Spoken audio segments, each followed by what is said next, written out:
She's geriatric and bariatric. What do we do? Hey. Thanks so much for the sub. JW. What? I didn't do what? I was sneezed. Yeah, I meant to. I almost made it. That's right. Maybe we can do it tomorrow after the stuff. A little bit. Well, I read a little bit, but not a lot. I need to do more.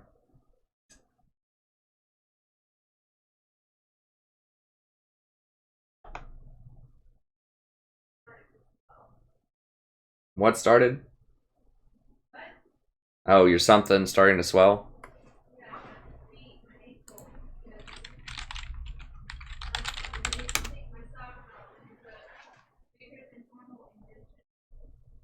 I see.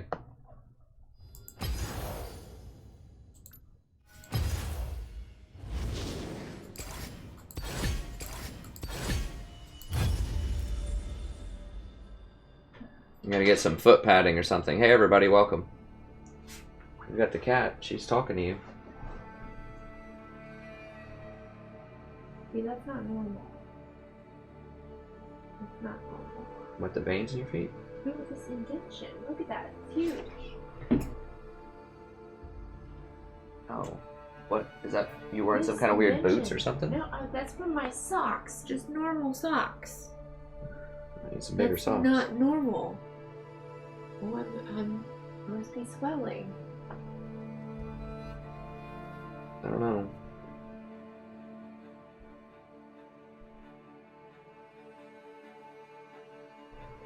Hey Chris, welcome to the stream. And Lord and Mr. Magpie, thank you everybody.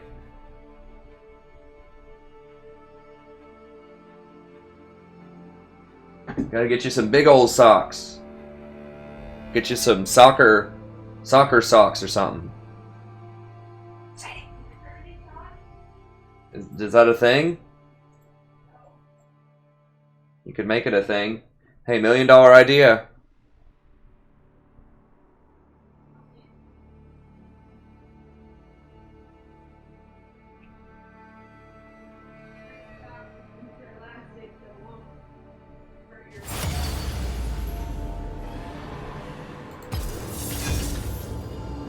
Hey Dave, I mean Ash is okay.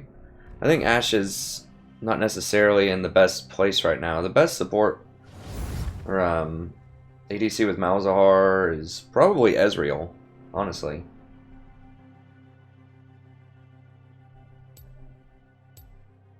And the reason is that you can go roam around and Ezreal's really safe. So Ezreal can still farm while you roam and go kill middle. Because that's one of the ways that I win with Malzahar a lot, is you go and just roam and kill middle a lot. What do I think about Poppy? Facundo asks. I think Poppy's really underpowered right now. I just released a, I mean she's fun. But I don't, she just doesn't get enough gold as support, and she can get bullied out really early in lane. Like, she's good top lane because there's a lot of bruisers and fighters top lane, and she doesn't get harassed a lot early, and she gets a lot more gold, so she can get to things like a Sunfire Cape really quickly and become tanky.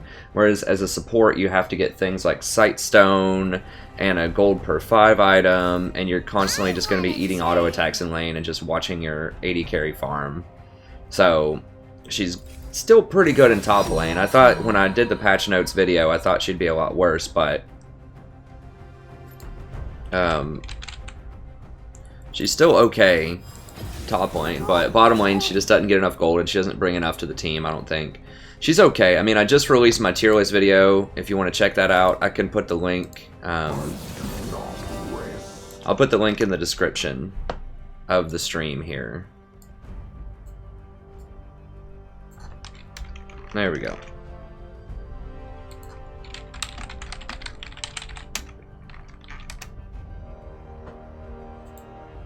And I'll put it right there. When am I picking? Okay, I'm the very last pick.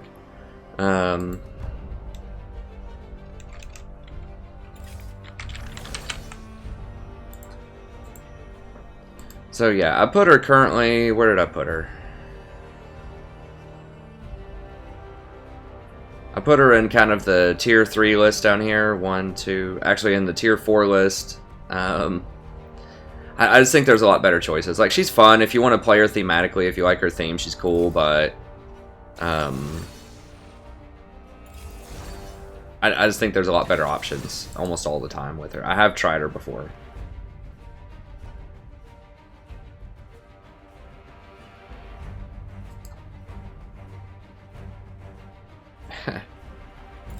Kitty.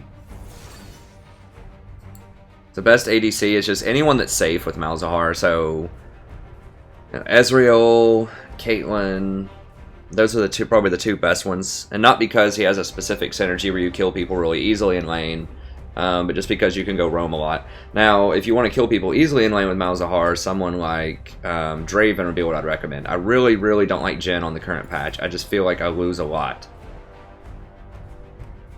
if they have Jen. Now they get Twitch. So I ban Ziggs, who's one super overpowered thing, and then they pick the other overpowered thing.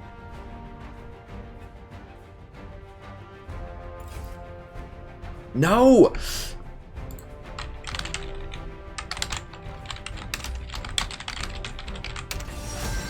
Oh my god. Well, we just went from having a pretty good comp to an absolutely god-awful comp.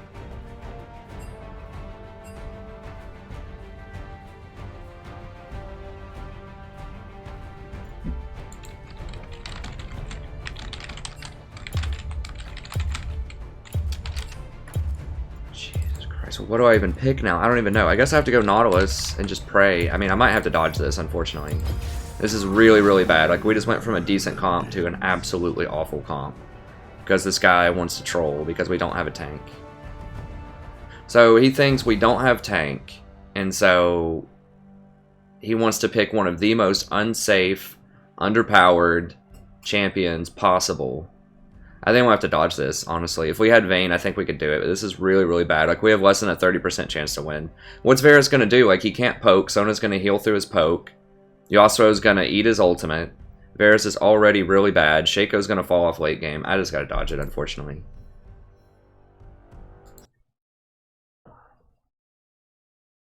So, it's going to be just a 5-minute dodge here, but I'll just answer some questions while we get some more people in here.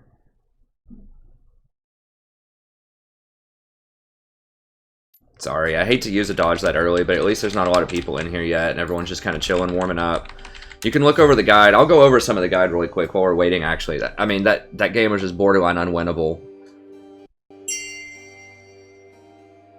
Because they had Sona to heal up any poke that Varus just might land. It's going to give Twitch a free laning phase. Twitch is going to massively outscale... Varus is just really bad. Like, even in the best of circumstances, he's really, really bad in solo queue. He's good if you are a Korean and you play him like a Korean top 3 team and you play him mid lane and you've practiced him for 1,000 games. And you actually land every single arrow. Then he's good against certain compositions. But as bottom lane, he's just really, really bad in solo queue. And this guy, like, the way that he was talking sounded like he wanted to troll on purpose, because he said... You know, I said, why Varus? And he said, we have no tank, smiley face. Which means he just wants to throw the game away because we don't have a tank. And so all of those things just point to I have to dodge that. Because he's trolling on purpose. He's playing a bad champion. It's terrible into their matchup. It forces me to play Nautilus there, who's really bad into Yasuo. And is not awesome into Sona either. I mean, Victor and Malzahar, I feel bad for them. Those are both great champs. I think Malzahar top lane's really good. I think Victor middle lane's really good. But Shaco's not going to be able to do anything later in the game. I don't remember what their jungler was. But it doesn't matter. Twitch is enough. And we don't have... Like, the only hard CC that we had was Malzahar. And he can't... I mean, he is good against Twitch, but it was so many bad things.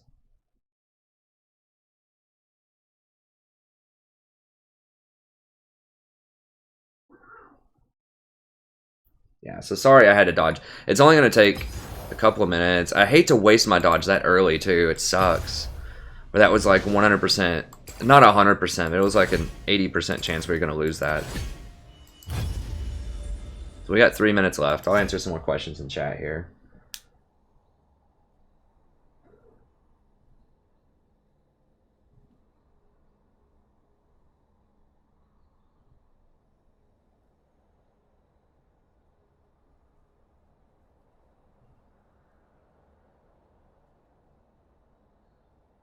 Yeah, Mr. Magpie. So I think the best 3 champs right now. So we're talking about. I don't know why this isn't showing up. And if you're just joining the stream, we're just waiting. I had to do a 5-minute dodge, so we're just waiting 2 minutes 50 seconds. We'll go into queue. It doesn't take long when you're support. It's like a 1-minute queue. I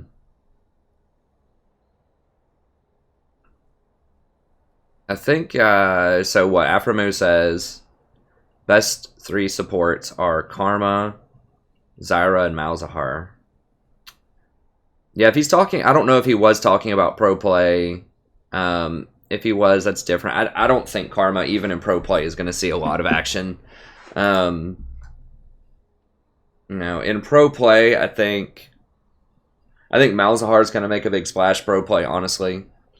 I think Malzahar... Possibly still Zyra. If Malzahar gets really popular, I think Lulu might actually see a little action. Lulu is very good against Malzahar because she one-shots his minions because of the picks. Lands 3 hits on him every auto attack. So she can knock out his minions really easily. So Lulu's a great counter pick to Malzahar, so she might see some play if Malzahar gets popular. I think Nami actually will be really good in pro play. I think she'll be the replacement for Karma. So, new things that we haven't seen before. I think you'll still see some Zyra. I think Malzahar will make a splash. If Malzahar makes a splash, then Lulu will become popular. And Nami, I think, will be the sort of premier, sustain, bully type of champion. Nautilus and Janna probably won't be played in pro play, but I think they're 2 of the best for solo queue. This is my tier list, by the way. We have Janna, Malzahar, Nautilus, Tom Kench, Sona, Lulu, Soraka, Zyra, Zillion. If you want to check this out, I have it. It's on my main page. Oh, thanks so much, Matt, for subbing. I have my headphones off, so I didn't hear it. But thank you so much. I have it in the description here if you want to see my tier list video. And it's also on the main page. And in the tier list, I also give you little sub-documents just to help you figure out how to play these champions. So it's not just a tier list. It's like a very mini guide for each champion. I tell you the matchups. If you just click on it, gives you the matchups, who Janna's good with, who she's good against, who she's bad with, who she's bad against, recommended items, runes, and the mastery. And I do that for all of the first 2 tiers. So the S-class champions and the A-class champions. I could have gone through and done it for all of these, but that would take me so long to do all of that. If people want to see it, I can go back and do that. If people want. But just let me know in the comments to that video, the tier list video, a specific one that you want. So if you want to know, you know, matchups and stuff like that for Trundle, then I can give you that. It's just this video took 2 hours to shoot, probably 2 hours to research and write the document. And then like another hour to go back through and put the timestamps in the description. So it's like a 5-hour video to make that.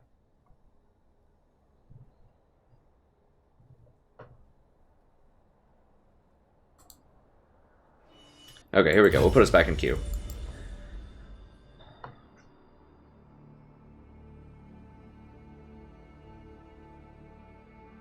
Not does get pro play, but his pro play is usually in the top lane. I'm not sure why they don't play him support. You might see Nautilus support. I think he's exceptionally good.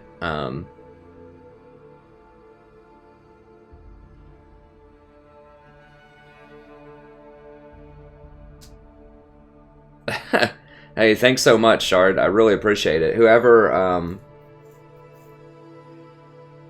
promoting me out there, you know, I really appreciate bringing in a bunch of new people. And I have noticed a spike in subs. We got about 100 subs over the last 24 hours. So thank you so much. Anyone that can promote the channel, obviously, is just amazing. Because I think a lot of people would like my style of stream and the really in-depth guides that I give. I don't think anyone else on YouTube does guides this in-depth. I mean, maybe... I don't even think people like Skara do. I mean, there might be some people out there, but very, very rare to find this level of depth in the guides and in the discussions and just trying to teach you how to think more critically and become a better player. So I think a lot of people would be interested in that. So thank you so much for promoting me.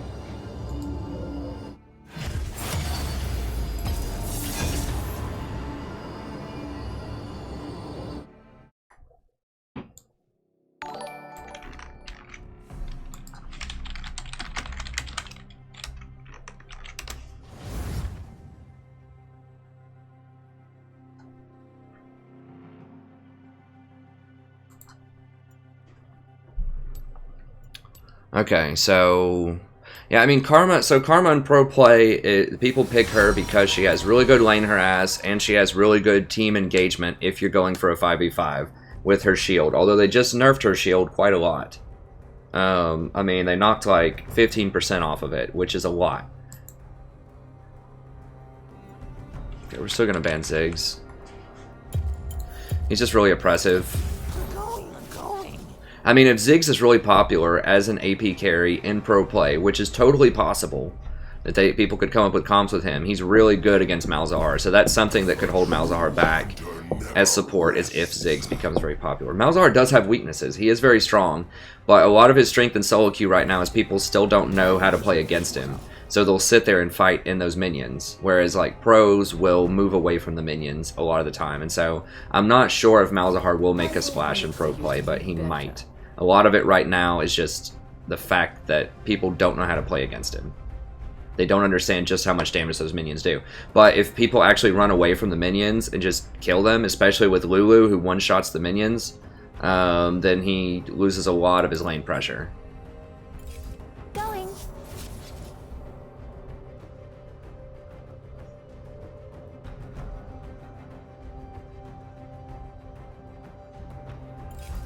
Are you certain?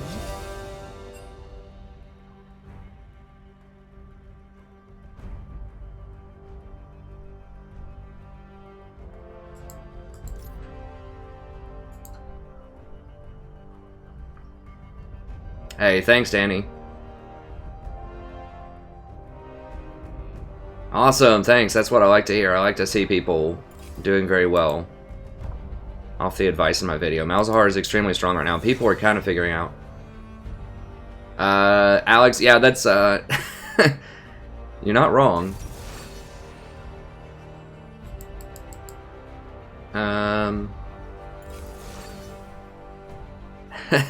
Thanks for the high compliment, Mr. Mosh. I appreciate it. Okay, so let's see which ADC this guy plays. We have plenty of late game damage with Kassadin. Okay. They already have Draven. We have Engage with Vi. I think I'm just going to go Janna here. If I just keep people up, we should have enough damage. We have Engage. Janna's really good against Zed. Obviously, the shield helps. Karma could have been, or Lulu might have been good here too, actually. Lulu's very good against Zed.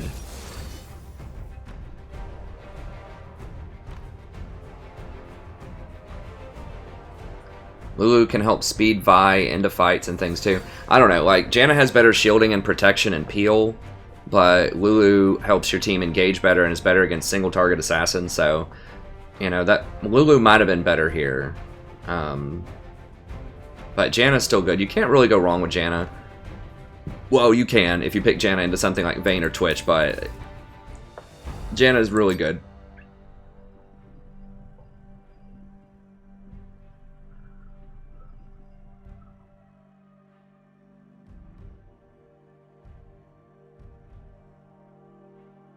Okay. Yeah, I think this looks pretty good. Draven is going to scale a little bit better, but I don't see anything stopping Vi from getting on this Draven and just murdering him late game. Janna does give the extra AD, which don't forget, that's really, really good. That's a lot of extra damage. People forget that about Janna, but 40 extra AD that you hand out gives a lot of damage. So you don't see Janna in the damage charts at the end, right? It looks like she does almost negative damage in the damage charts. But that extra 40 AD, so just think about it. If the shield holds and you put the shield on somebody, it lasts, I think, 5 seconds for 40 AD. Let's say this Caitlyn auto-attacks somebody 5 times during that time. And maybe she does 200 damage per auto-attack. That's 1,000 damage. Well, no, that's... My math is off there. But if she auto-attacks somebody 5 times, that's 200 flat damage. If she crits on, you know, 1 or 2 of those, then all of a sudden that goes from 200 damage to, you know, each crit gives you about another 40 damage to 200 to about 280 damage. So every shield, you know, especially once she starts getting crit later in the game, every shield is going to yield something along the lines, if it's just a persistent auto attacker, of something in the neighborhood of 200 to 300 damage, in addition to mitigating, you know, somewhere around, you know, 300 damage. Which also scale, if you shield resistances, it gets even better. If you have a 300 shield and something has 100 armor, and there's no armor penetration just in the abstract, then it's going to take 600 damage to cut through that shield, because shields scale with resistances. So it's very good on tanks also. So, I mean, Janna is very deceptive. Like, you just see that she has high win percentages. People win a lot with Janna in solo queue, and it's like, well, why? She doesn't do damage. She doesn't have any hard crowd control to lock people down. How does she possibly win? It's because of that shield is so powerful, and it has a really long range too. That's another thing. It has like 800 range, whereas Lulu's shield has 650 range. So Janna has a 25% further range where she can shield people. So Janna's just really, really hard for people to understand conceptually how she dominates so hard. But trust me, she doesn't show up on the damage charts. But that shield gives a lot of damage over time. Also, if someone stays alive, they do more damage. You can't do damage when you're dead. So if you keep someone alive and they get in, you know, an extra round of their abilities, it's just really, really hard to calculate the amount of damage that Janna actually contributes to a game, because it doesn't show up on charts. But anyways, let's go ahead and get back in here. Go ahead and VOD this. Hey buddy, welcome back to We're Playing Another Game of League of Legends. I'm the Strategy Professor. We're doing a little Janna action here. We picked Janna because we already have a really strong scaling comp, and we just need to keep people alive, and I think we win. That's a good time to pick Janna. So Caitlyn's going to scale not quite as hard as Draven, but she has more utility with her traps later in the game, and she's safer. And she still does a lot of damage. I mean, Caitlyn, once she starts getting 3 items, is very powerful. Vi is very powerful right now. She's probably the second best jungler next to Hecarim. I gave her that shield just to make sure that Kate last hits.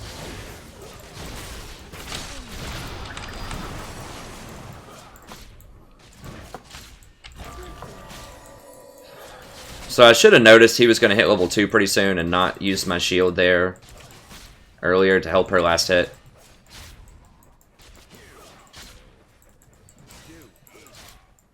So I need to make sure that this Nami uses stuff on me and not on Caitlyn.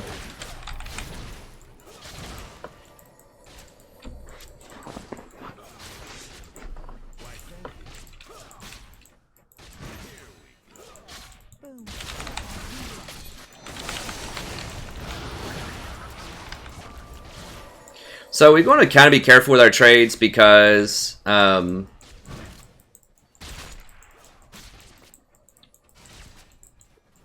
have a heal and we don't. Although it's very inefficient for Nami to just heal one person and not use it as harass. You know, she still has a heal and we don't. So we have to be careful early on.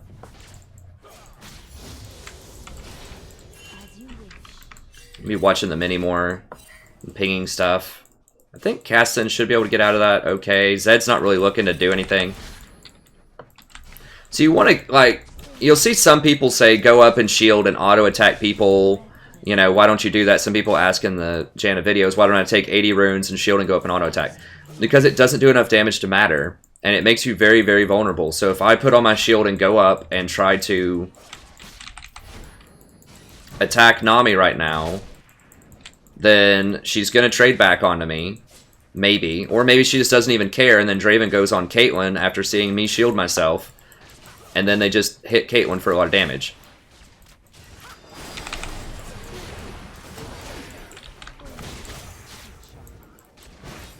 And if you stand behind, also, as Janna, then that gives them that 8% movement speed to help them escape ganks and such a lot easier. So, usually you want to position in the back and just peel and shield. That's what Janna's designed to do. If you want to play something more aggressive and get up and auto attack, you can. Obviously, in all-in situations, or if they're coming up and attacking us, I'm going to auto attack back. But I'm not just going to walk up by myself and auto attack with Janna because it's not worth the risk.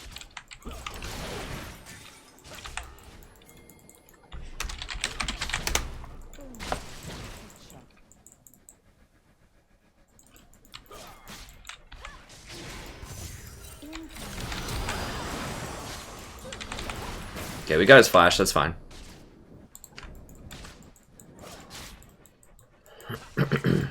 I think they knew about that, and somehow he still went up for that because they were acting like they knew. Okay, good, she's coming back.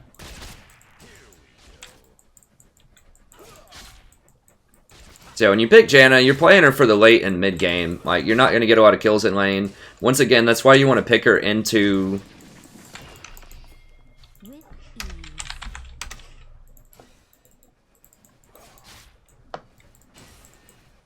We can push in and heal.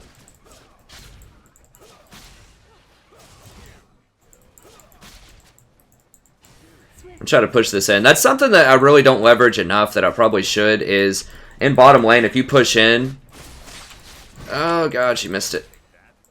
If you push in, then you can actually go use those fruit if the junglers don't get them. So that's something we could have been doing a little bit more if she pushed harder.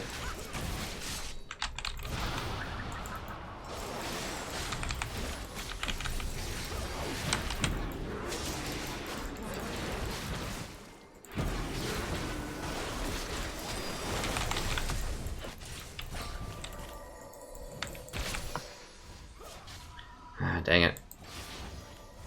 She got hit a bit too much. I gotta stay for the experience. Someone has to get this experience.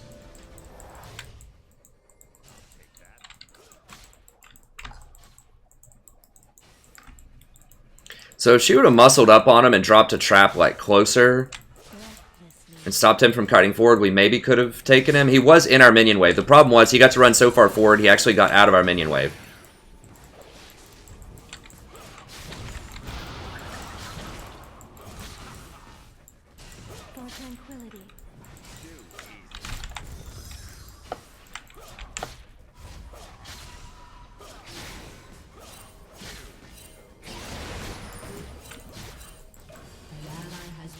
So when Vi said, "I'll be back in a minute," she must have really meant like 10 minutes because, like, if Vi would have actually come... Obviously, it's not Vi's fault that we lost that trade, but if she would have actually come back when he was diving around like that, when they didn't have wards, then it would have easily been a kill because he didn't have flash. But he got to get hyper-aggressive and not get punished for it at all. Okay, she wants to hold it here, I guess. Or if she would have gone and healed, like... If she would have pushed up harder and then gone and got this plant to heal, then she wouldn't have been at half health for that trade.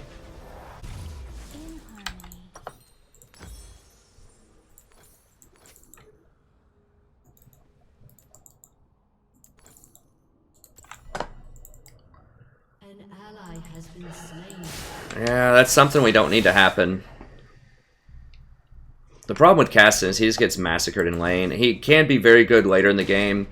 But there are other champions that are good early in the game and good later in the game. That Cassidon's really not... Like, he's not the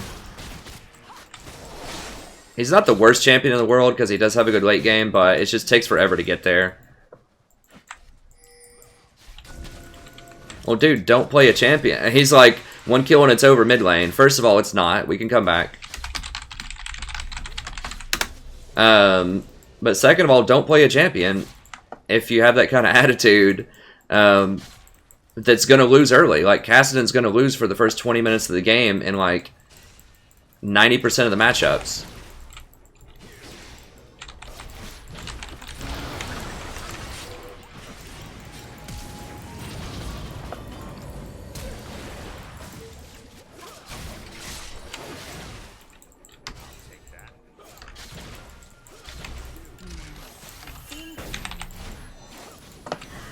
Oh, we almost got her with that shield. They just don't even.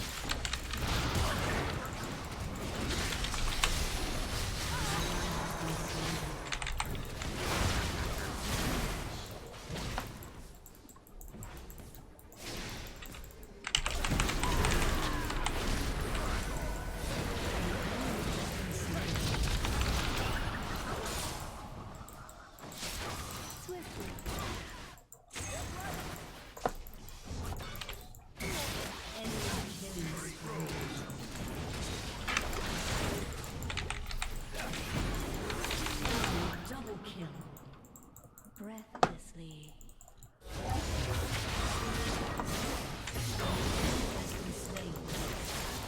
Enemy triple kill.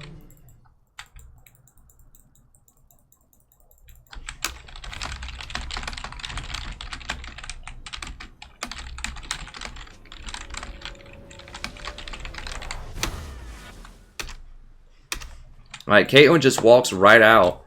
Like, I don't know.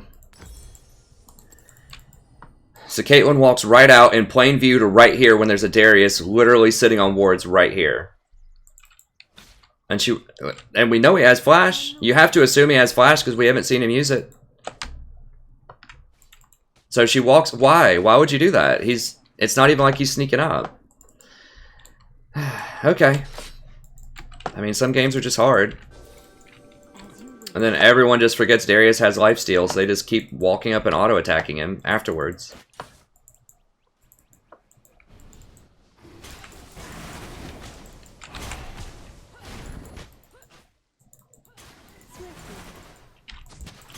I don't want to hit that plant. Please just don't die, Caitlyn. Please just don't die. Dude, just back it up. Just give me a second, man.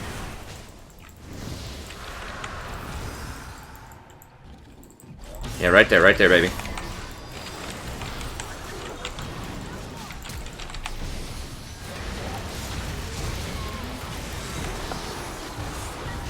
And I meant to knock Draven back too. He got the angle on me.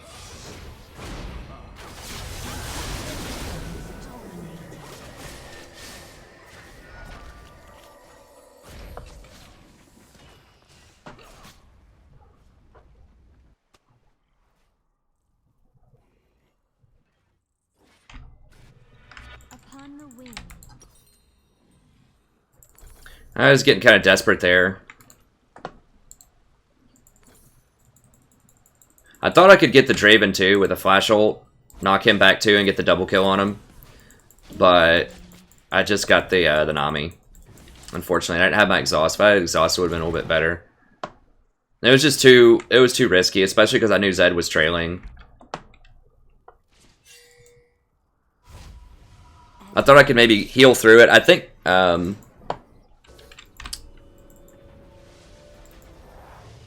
Rek'Sai came in and burrowed under me. Something like that happened. Where I was hoping I could just, you know, get my CC, knock him back, heal through it, shield myself, and then run out and tornado Draven. But they used CC on me, and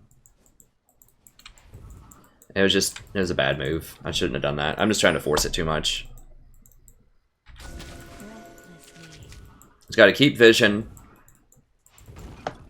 out of everything. We did get a dragon, which is nice. It's so aggravating that this can't see that. God, Draven already has IE. Like, if we lose this game, a lot of it's going to be this play right here where Caitlyn let herself get pulled and then everyone else just kind of clown fiesta'd around the dragon. But I think we can still totally win this.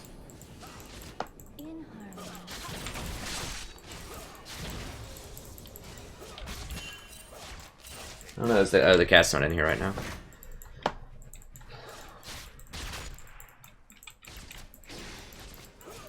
With ease.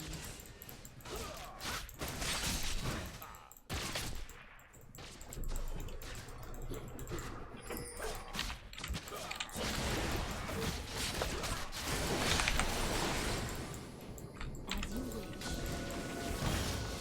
Yeah.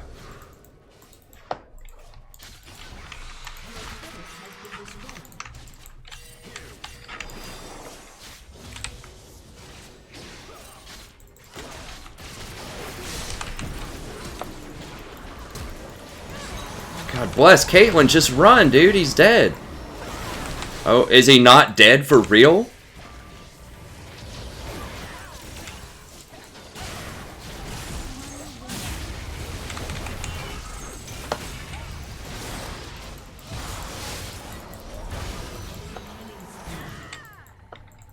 What is she building? How does he not die? I don't get it. I'm so confused. If I can bait him on me, I might be able to kill him under tower. Well, we're gonna find out. Right there, get him, get him, get him.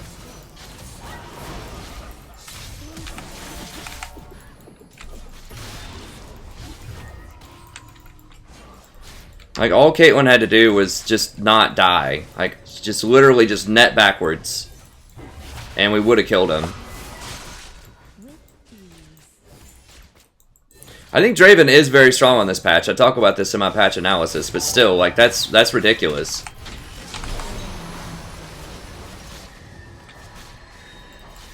Hey, thanks for the sub, friend. This game's not looking great, but we can still maybe come back on it. Gosh, how fed is... Okay, oh my god, he's 6-0. This is why you don't cast it in middle.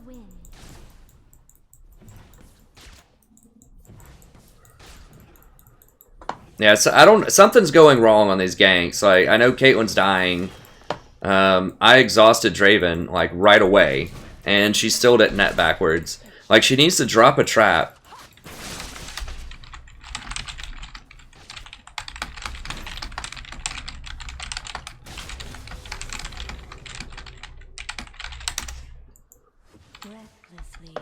I guess she's just not that familiar with Caitlyn. I don't know.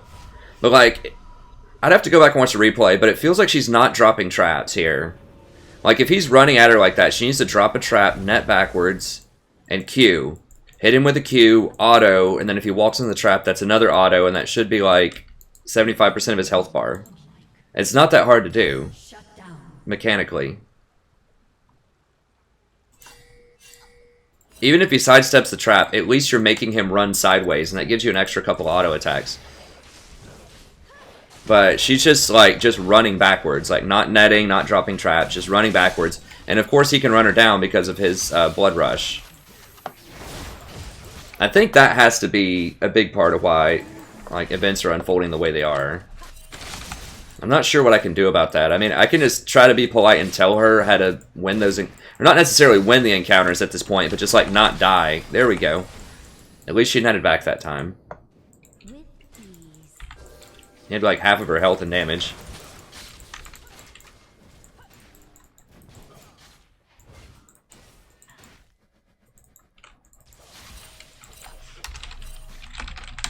I mean, we gotta keep trying to kill him. There's nothing else we can really do.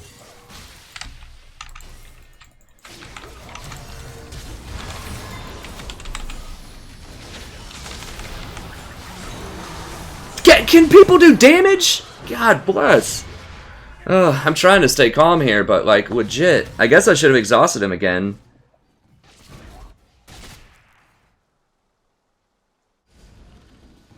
I felt like he was CC chained for so long there, and there's, like, 3 people around him that all deal damage. And he just... And Nami, like, wasn't even there. I'm gonna have to go back and watch the replay and see what happened there. I just don't understand how he's not dying here. Did Vi not have her ult or something?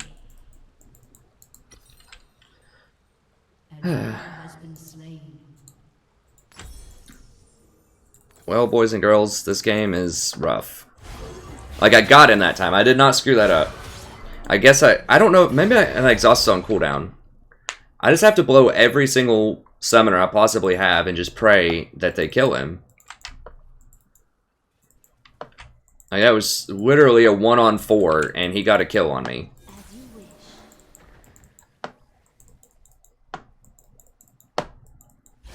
Like, he autoed me like 5 times to do it, too. It was like, one when I was going in, I shielded the second one. Knock him back, he gets one more, and then one more. I guess it was probably 4 auto attacks, so it's not like he's one-shotting me. It's taking 4 hits to do it. Which is still fast, but when you've got like a Vi, a Caitlyn who could... I don't know if... Did she still not drop a trap or a Q or a net or anything? I don't know what... I don't know. I'll just have to watch the replay and just see, because I'm just mystified why this guy's not dying. Especially when his support's around. I mean, the previous engagement, maybe... I don't know, Nami did something that I didn't see. I don't even think he summoned or healed. Swiftly. He didn't flash, he didn't summon or heal, I'm pretty sure. I don't know what to do here. I mean, this is one problem with Caitlyn, is if you're kind of in a lane with an ADC that's underperforming, it's really hard to, like, make it happen in other lanes. I just don't know where to go. I mean, I need to probably make plays with Vi. Like, I haven't seen anyone that I can, like, trust, you know? Like, usually there's one person in a game where you're like, okay, this person's going, they've got some kills. I guess Cassidon's kind of going. As you wish.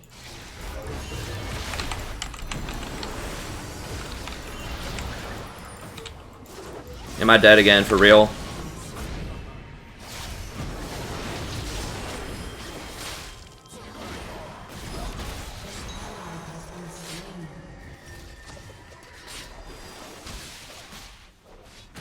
Yeah, this game's going to stress me out too much. Usually I don't give up, but this game's really starting to get to me. I'm really trying. This Caitlyn just, like, doesn't do anything.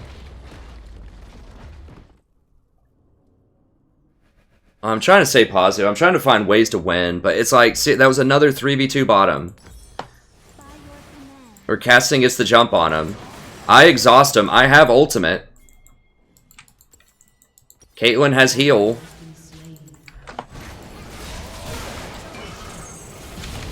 And she just watches us die.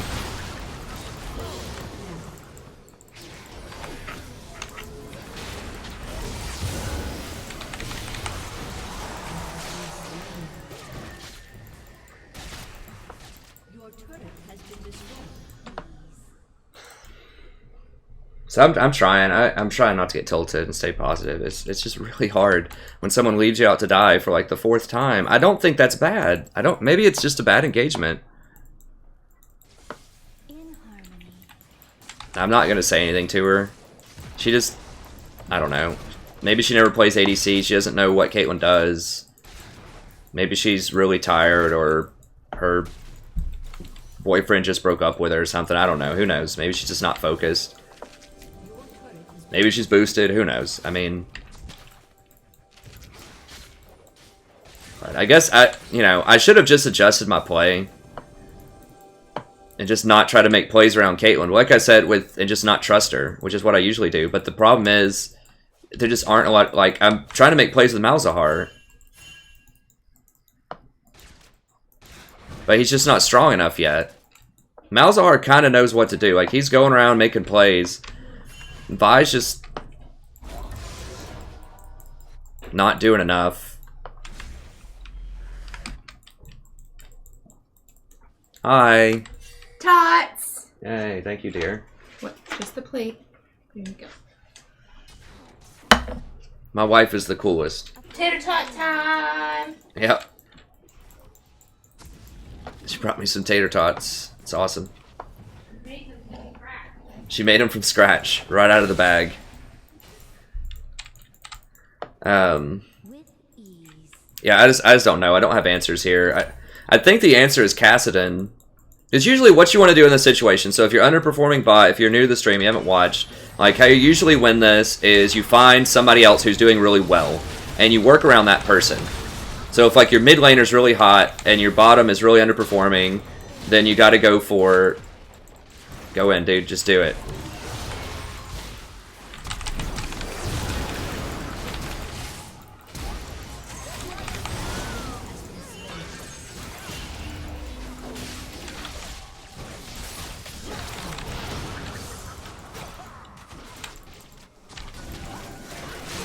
There we go. Okay, finally people got tough.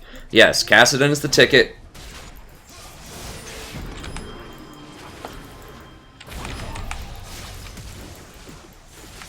Kassadin's got it figured out. He knows how to go in and make it happen.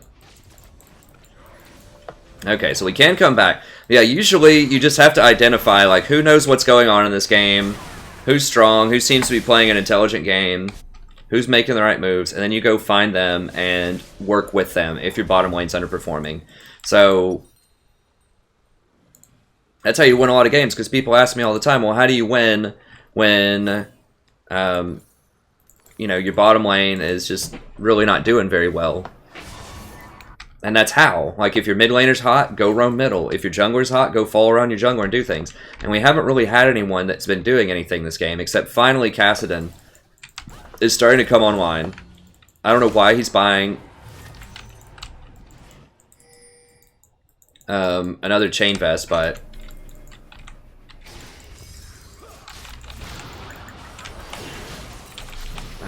God bless.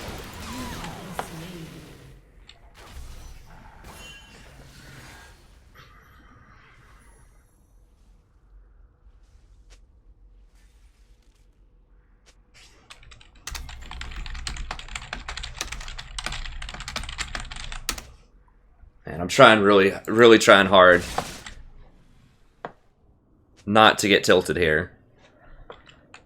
Like, we've got a Vi and a Kassadin right here, and a Draven that's walking in plain view was right here. I walk up and W him, and Vi doesn't queue forward and engage that. Like, we have to make plays here. Upon the wind. I expect this from Vi, but I'm a little disappointed with Kassadin on that one.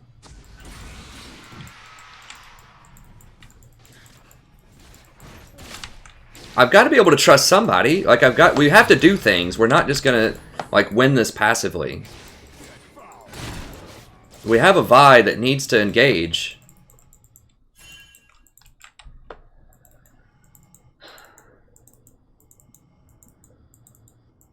Breathlessly.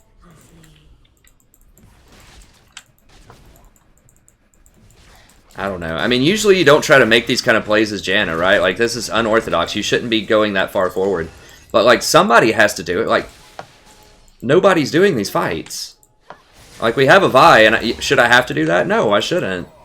Is Janna good at doing that? No, she's not. But somebody, like, has to actually do the fights. The one fight where we engaged and people followed, we won. Big time. There we go. Yes, yes, yes. Just something. Anything.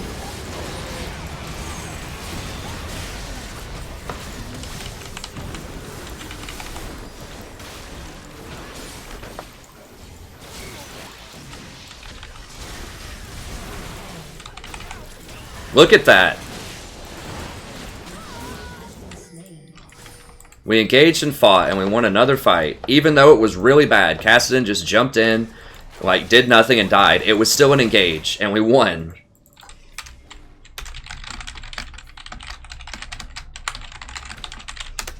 As you wish.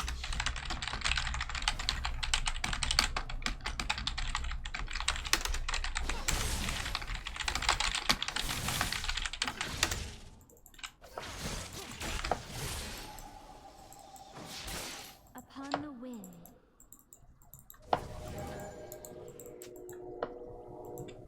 That was not under a tower. It was outside of the tower. Well, whatever. I mean, God bless. I thought she was there. Okay, so they're raging at each other. That's good.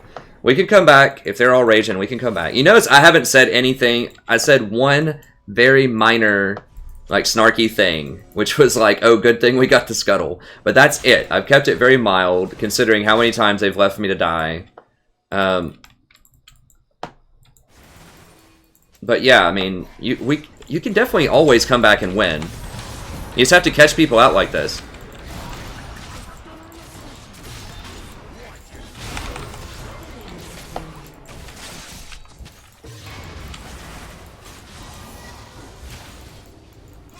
I guess Rek'Sai's like AFK or something, so...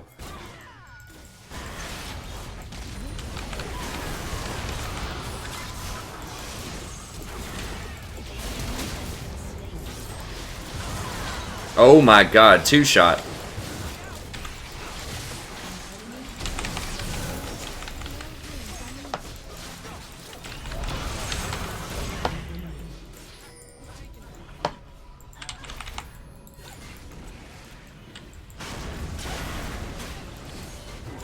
Echo's gonna get base, that's fine. I don't know, we're doing this pretty dang slow, but everybody's dead except for Rek'Sai. I think we can do it.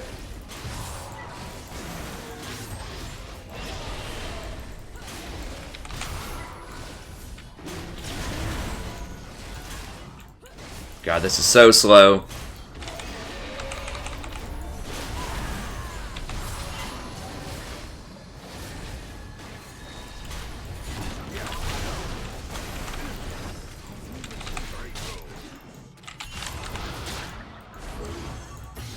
I guess he TP'd in.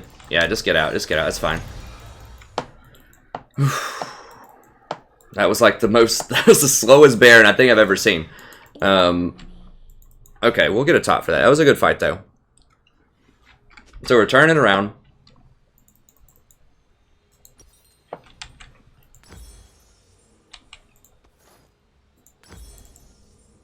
Breathlessly.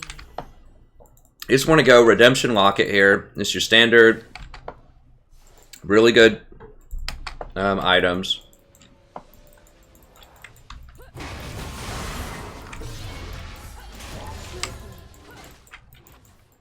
They're all raging at Rek'Sai, so that's good. I'm just going to cover Caston while he tries to do this. That's a really bizarre build. I'm not going to lie.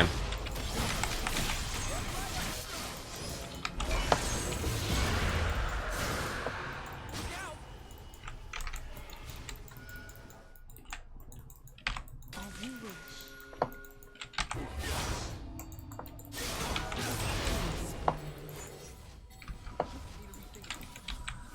They aren't going to do anything. I need to get wards around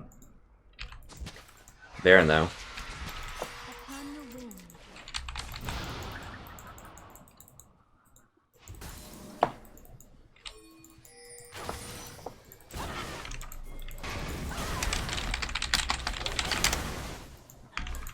Breathlessly.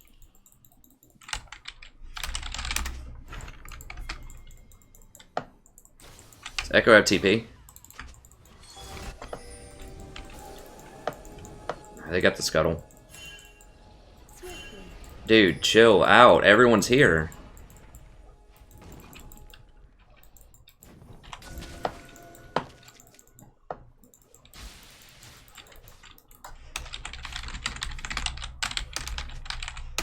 As you wish. Just trying to get him to group. I mean, Rek'Sai's trying to give us the game.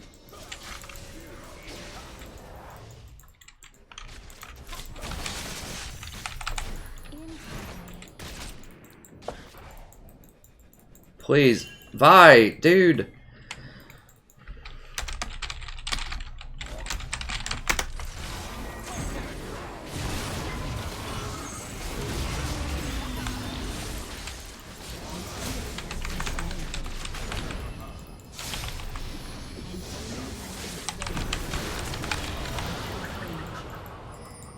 I don't think so, Chief.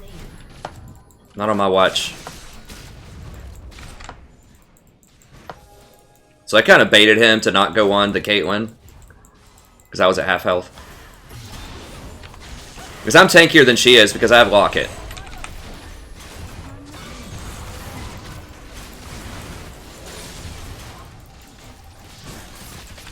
Put it on Caitlyn. She gets the amplifier with her crit.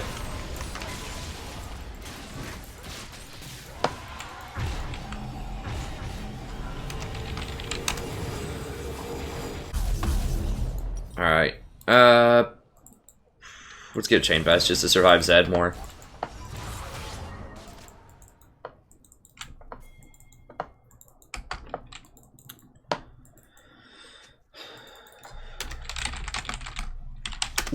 We don't need to be safe. We need to win the game. These guys are so scared. Like, every time we fight, we win. Like, every time we've had a team fight, we won the game.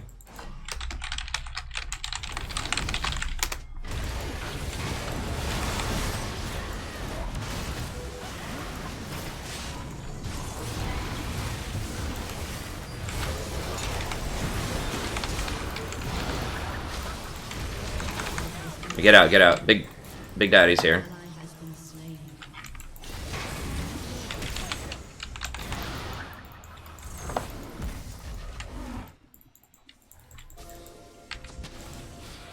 Who's... Okay, Echo's just running around.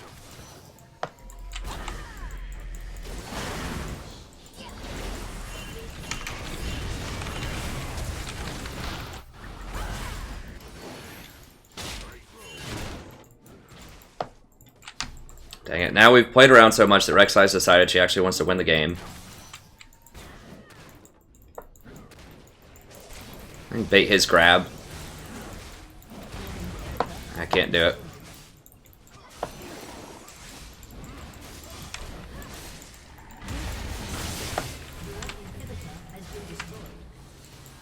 How'd Caitlyn even die?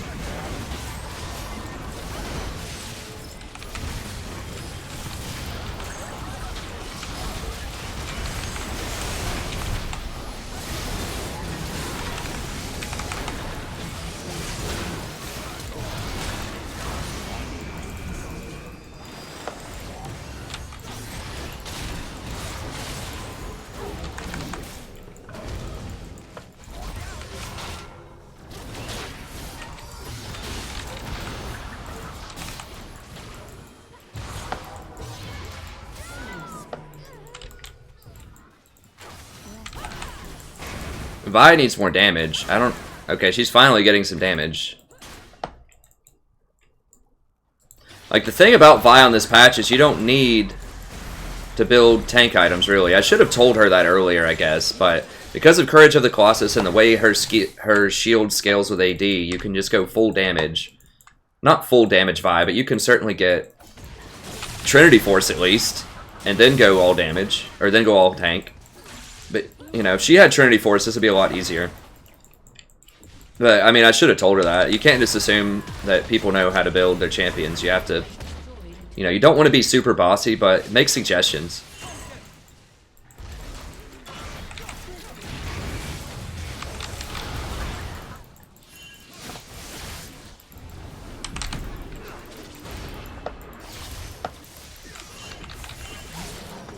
Wow. I should have respected that Rek'Sai more.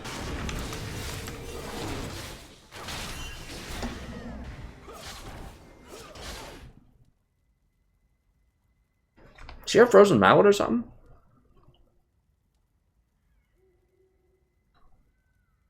I felt like I was pretty slowed.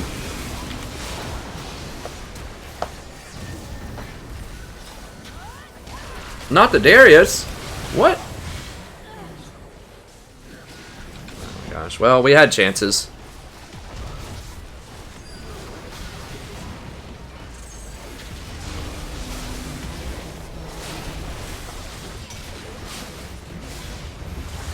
People just played far too passively.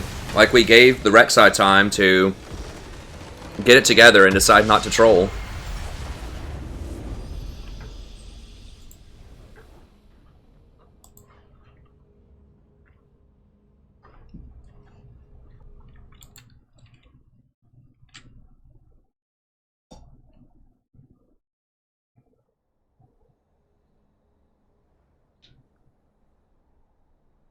Oh, it was red buff. Okay. Yeah, we had chances there.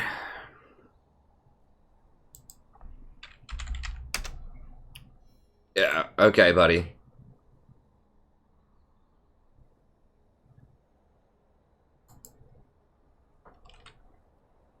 This guy's like, dude, you have to play with the ADC.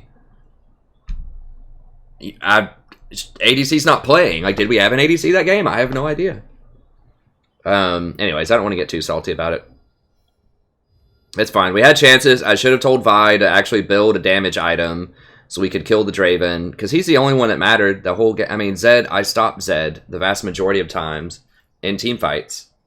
I could stop him. It's just the Draven was impossible to stop. So I should have told... What are these items? Like, they're all building so defensively. Like, if he would have gotten... I don't even know what Cassidy gets. If he would have gotten something else, either Ludens or Deathcap, Morello's, Sork boots, like something. I understand getting one item, but all you really need there is Hourglass, and then just like full AP. Her build was okay, just her positioning was really off. That's okay. Our damage is just so low though, right? Let me see, am I wrong? Is our damage not just like abysmal? Caitlyn actually somehow did decent damage. I have no idea where that damage was going. I guess. I mean, I don't know. The builds are just really weird. People are really like just didn't want to fight. Every fight where we were 5 people and we went in and actually engaged and people didn't run away, we won. Even when someone suicided at the beginning, like if it was Cassidy or if I died really early in it, we still won the fight.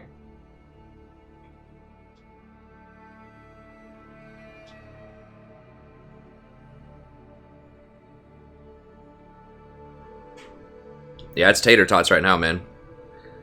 We're on that elementary school diet. My wife bought these. They're pretty fun. Nice throwback.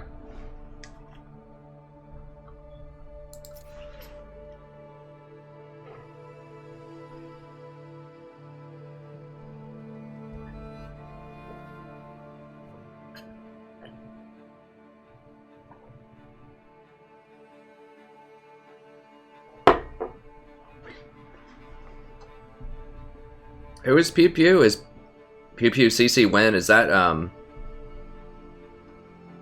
Solaguara? Is that your new name? Or is that somebody else? Oh, okay. Gotcha. I was like, my only admin is Solaguara.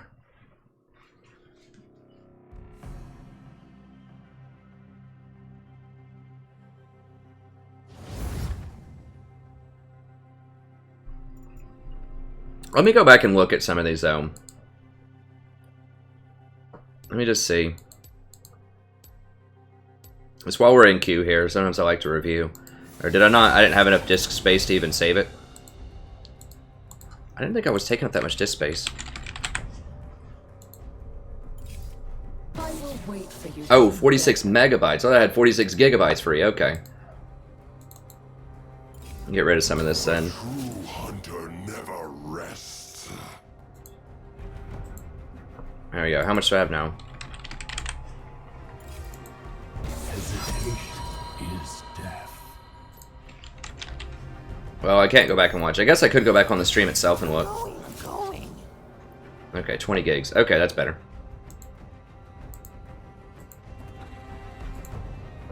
No cure for fools. Yeah, let me just watch a couple of these while we're in queue here. Okay, so this is where Cassidy suicided, but it didn't matter because someone just actually started the fight. And look, I can peel this Zed all day, every day. Doesn't matter. He doesn't do anything in the fight. It's just the Draven. So if she had Trinity Force, he would have died so much faster. Let's see some of these earlier ones, though. Okay. Let me look at this. Okay, so we've got... I look on the mini.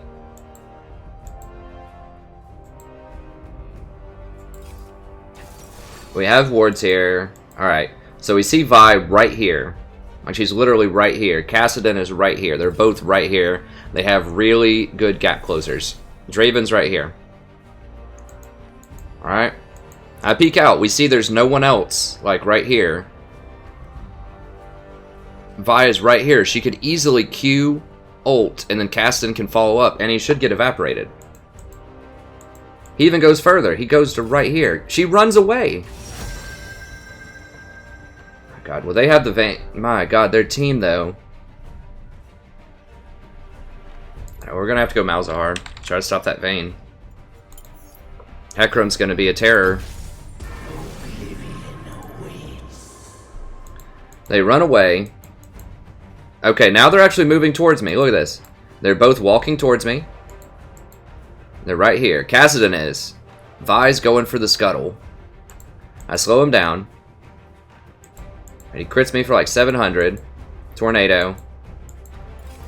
I'm like, okay, they're coming, right? And then they're not. So then I try to blow him back. I just have to pay closer attention. I should have been able to see that. I mean, my problem is sometimes with the minimap, I'll look and then people will be walking towards like what I think we're going to do, and I ping it, and then they just turn around and run the other way. It doesn't happen a lot, but it happens some.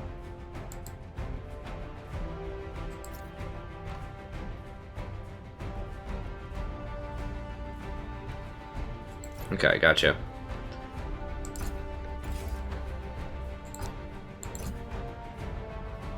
This game's probably going to be rough. I mean, Azir is still not great, I don't think, in the middle, so we might have that going for us. Can we actually kill him bottom lane? I think we can. It's going to be a Lux. If we can't kill him, we can go for this stuff, but this extra damage is pretty nice. Jhin does do a lot of damage early on. I don't like Jhin on the current patch, at least not normal mortal Jhin players in solo queue, because they miss too many things, and you have to hit everything with Jhin now. And he's just going to get massacred by Hecarim later in the game. Probably.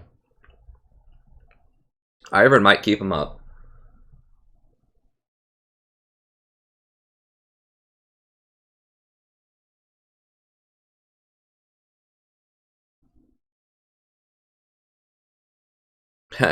Sorry you're feeling bad, Alex. Hope you feel better soon.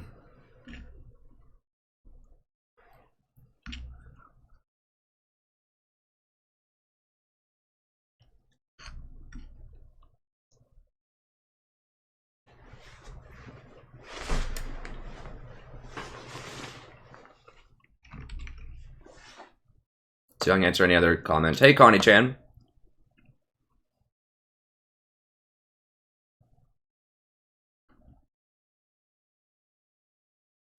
Hey, Geraldine. I'm not a huge fan of Taric and solo queue. I do talk him in my newest. I talk about it in my newest patch notes video. So be sure to check that out. It's in the description here. Patch analysis and tier list. Hey, Romeo. I think you would like Nami. I think you said you like Sona. Nami's similar. I think Sona's probably better right now upon further sort of review, because you can roam and get a pretty good kill with her ultimate in a lot of mid lanes. Whereas Nami's ultimate, like, you can, but it's so slow moving. It's just a lot harder to manage. Nami's still pretty good. Nami's potentially a little bit safer than Sona, but yeah, I think you'd like Nami. 30 seconds until minions spawn.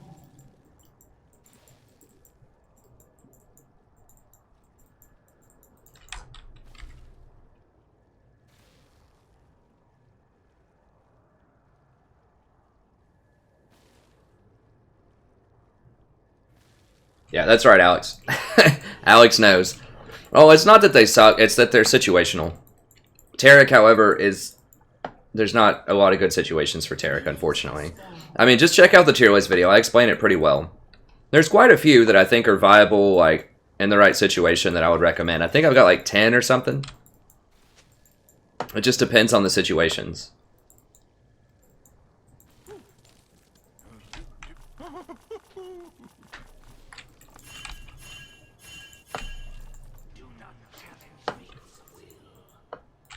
Who is there, John? It's Hecarim. Okay, so he's probably going to start red. I need to start trying to steal buffs. Earlier. I really wanted to get a W out before she got to the lane. Oh, Lux just sitting there.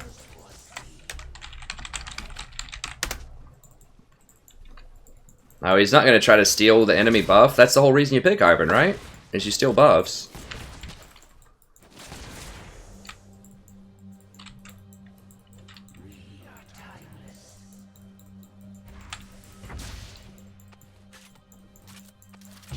Okay, good. This guy's pretty solid. He zoned him out of a lot of CS there, and I tried to go up and help him with it.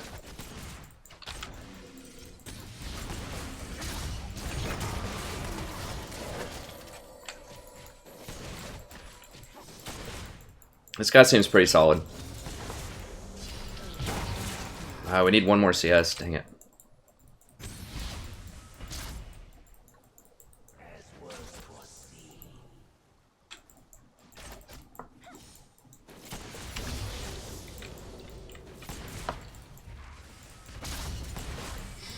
I need a ward in that bush, or I need to force her off that bush so that she can't roll into it.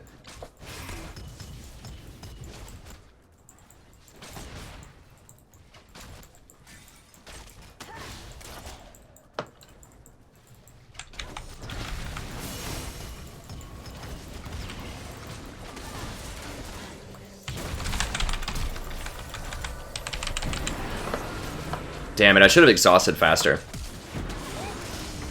Crap. I messed that up. I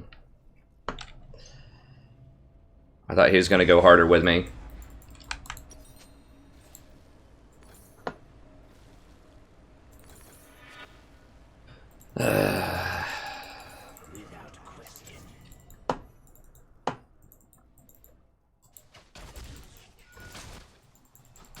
Why are we chilling? When you get the curse on him, like she has to run. All that Jen had to do was auto attack this Vayne to get her off of me. I should have exhausted the Vayne faster.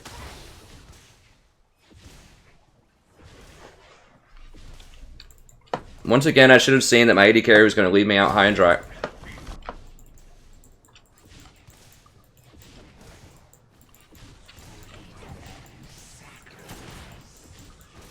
He did a good job of hitting the W, but I assume he wasn't hitting Vayne after that.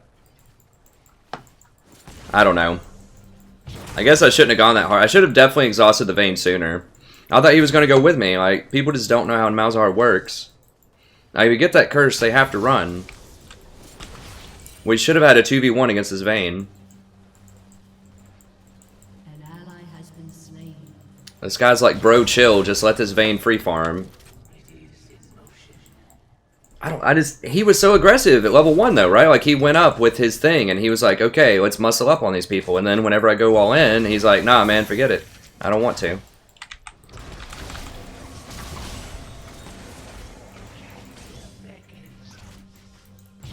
Which is very inconsistent. I don't know. I shouldn't have done it though. I should have just, once again, I have to just watch like a hawk and see if people are actually doing what they should be doing if I'm going to go aggressive.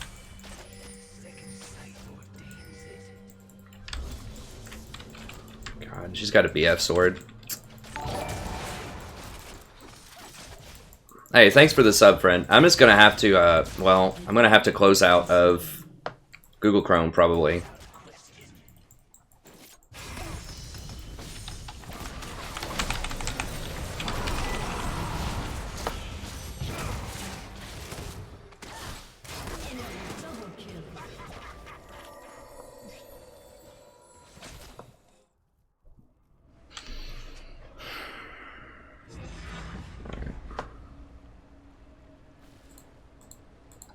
I gotta focus up here.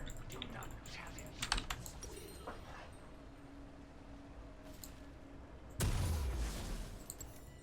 just gonna have to mute everybody, probably give up on this lane, and just try to roam middle and see if I can kill Azir a lot.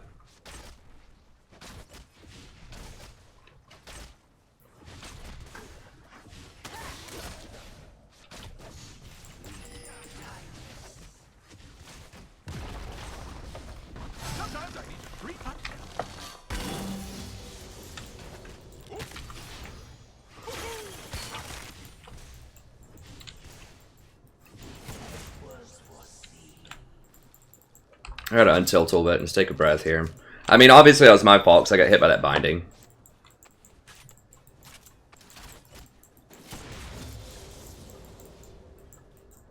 Like, we can't even really be up in the lane. Like, I don't know. I've got to get out of this first, though. I'm getting up to like 160 ping.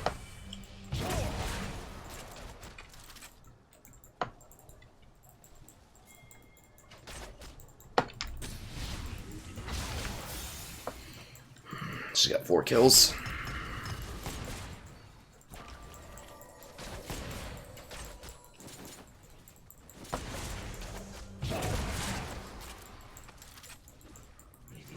Who else? Okay, Darius has kills. He's winning top lane. Maybe I just go roam top here in a second and get a kill. Help that Darius get going better.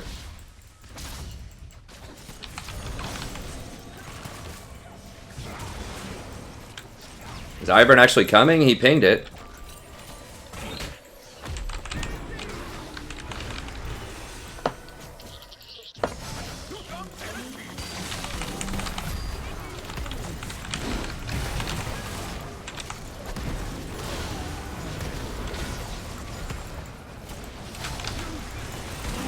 Just trying to do as much. Why are they running? Like.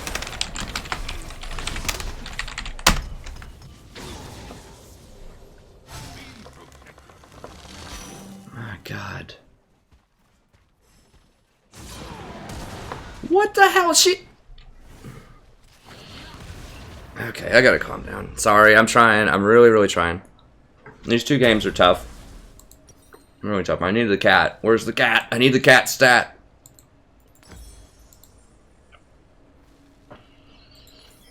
Okay.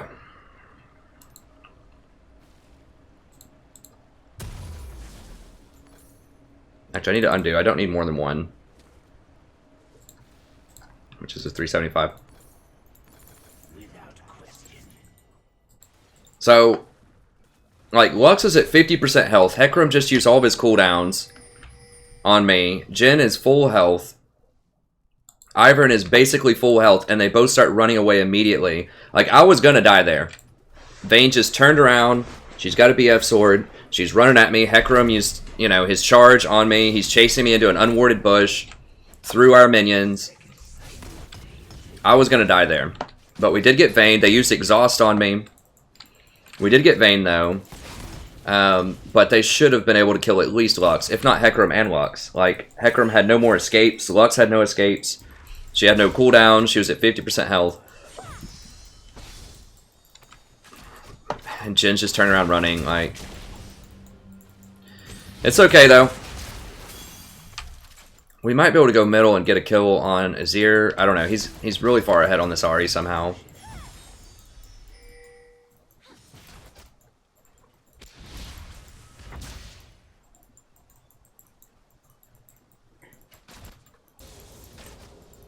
Yeah, if your ADC is not good, you have to roam to other lanes to make plays. I just can't do it yet because I'm not level 6, but I'm going to do it here soon.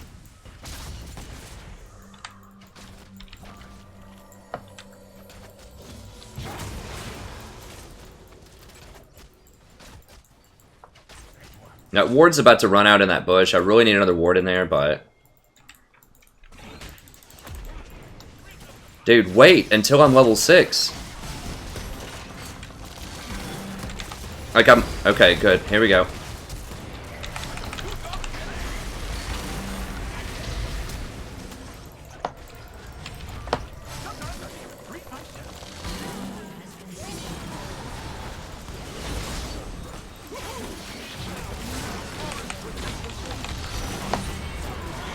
Okay, there we go. The Fiesta bottom.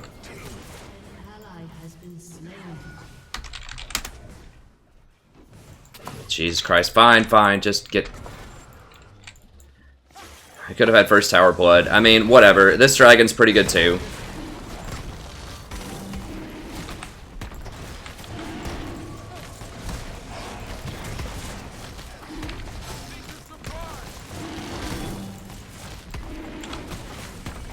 Dude, back up. You're gonna... Jesus Christ. Okay, well, we're coming back into it. Game's hard, but we can still do it.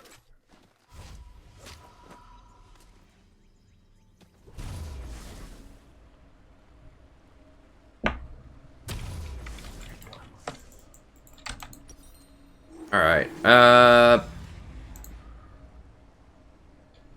we definitely want boots. And I really want the upgraded boots. I'm just going to sell this. We're going to buy it back later, so that's going to look goofy, but I really want tier 2 boots right now so I can move faster, and so that I get the extra 10% cooldown on my ult the next time I use it, which should be by the time I get to lane. Hey, Geraldine. I mean, you have to make sure that your 80... See, because we didn't get first tower blood, now they're going to get first tower blood. We could have easily all set bottom and gotten first tower blood. So, That was basically an 800 gold swing that we paid for that dragon. Well, more than that. So we lose the first tower gold. They get it, so that's 800 gold. And we lose just having the gold from a tower that it normally gives, which is about 750. So we basically paid about 1,500 gold for that dragon. I don't think that's a good price to pay for the dragon. Because we could have taken the tower and then warded the dragon and gotten the dragon later. You can't get first tower blood later. It's once a game. So, and now they get to rotate middle. It's just way better to get towers than dragons. Because they're going to come middle. Now, I might be able to counter gank if they try to sneak up this way. Let me just see if... Okay.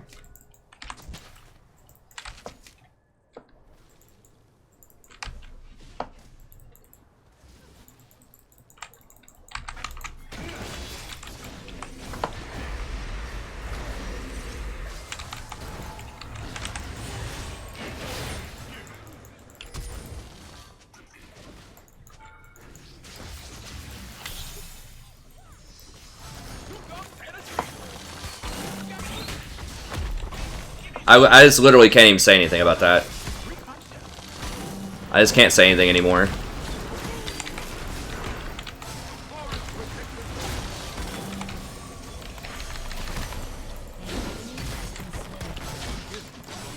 Fuck! God bless! what do I have to do to get allies to attack? I'm trying. This is one of those dang League is just like trying to just see how far can he go before he tilts. This is like an endurance trial.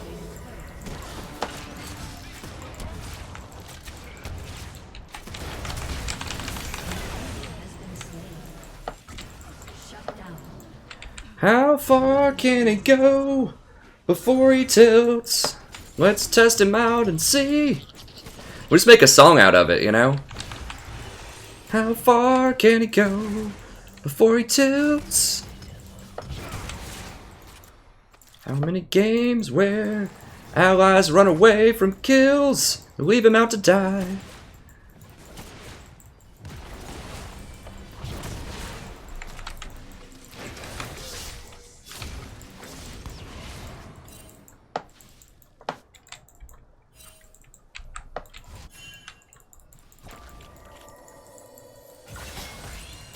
For realsies?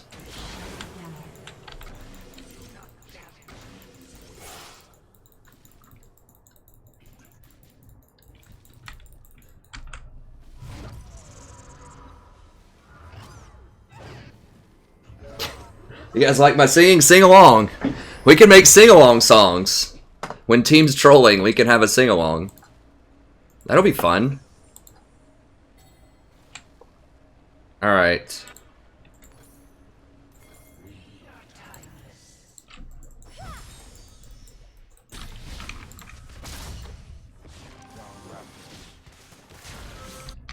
Yeah, sorry everybody's getting sick. I hope people feel better soon. Like, usually it's the opposite problem, right? Is people go too ham. But this time, it's like this stream, they're hitting us with something a little different. Where people are so scared they don't fight.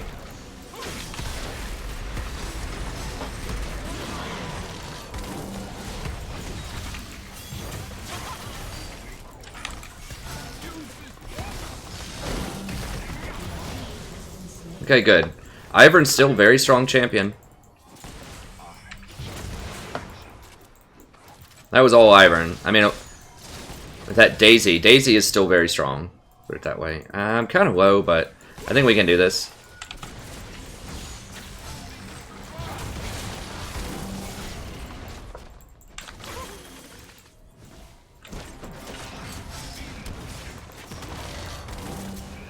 I don't know about that, brother. Now let's get out of here. Let's get out of here. God, I don't have ult.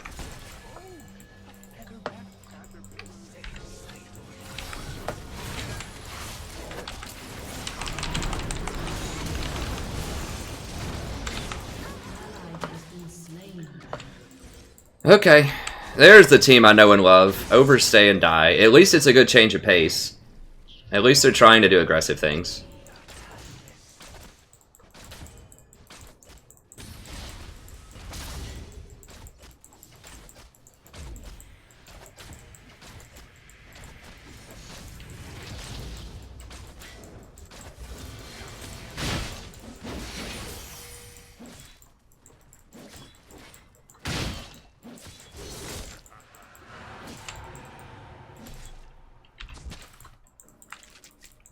So, we decided to hang out middle. There's no way we're killing this tower in front of 4 people with no cooldowns.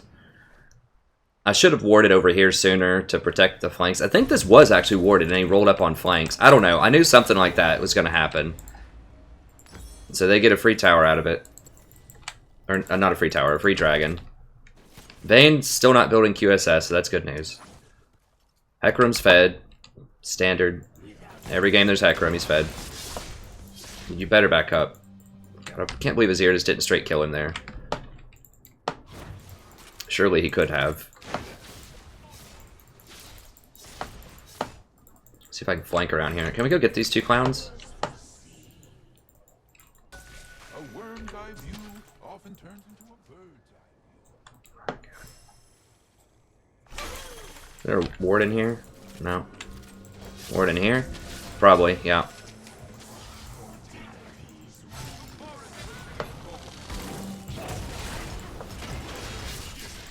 So you gotta watch Hecarim on the right side flank.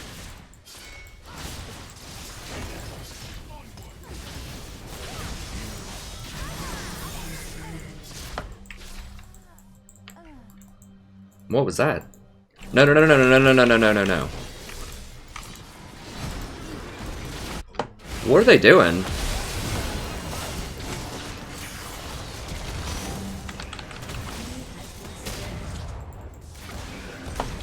No, not that way, not that way.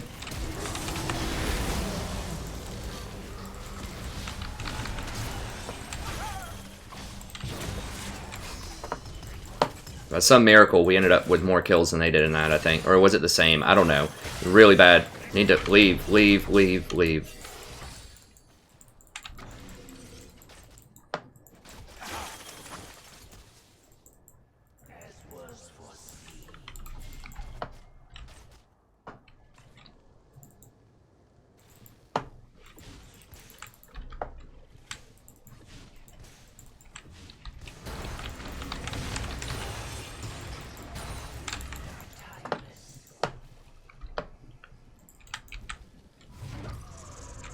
I'll let Ari have the blue, even though she's going to donate it. That's fine. Let's keep her in the game. We'll keep her happy.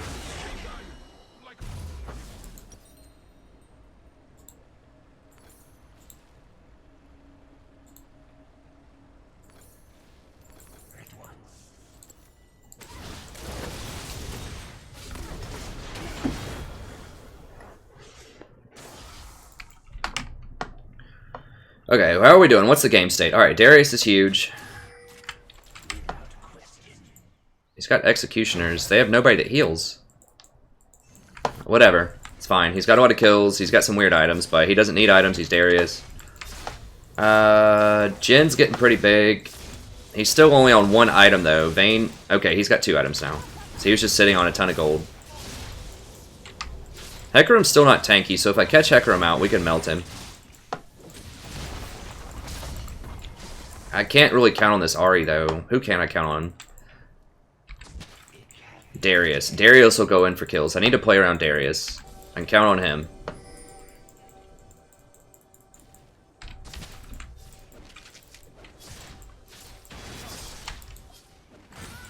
Ari looks like she wants to make a play. See if she dropped another ward in there. No.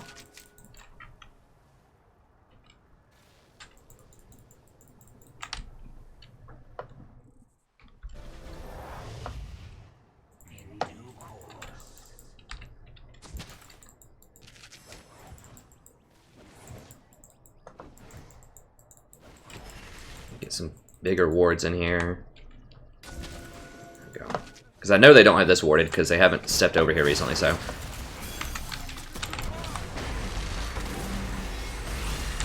Guys, oh my god.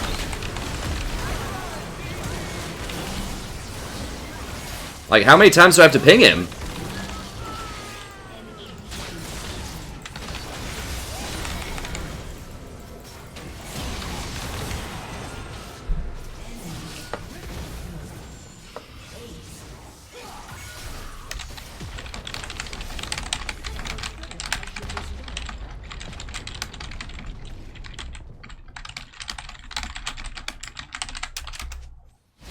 Your turret has been destroyed.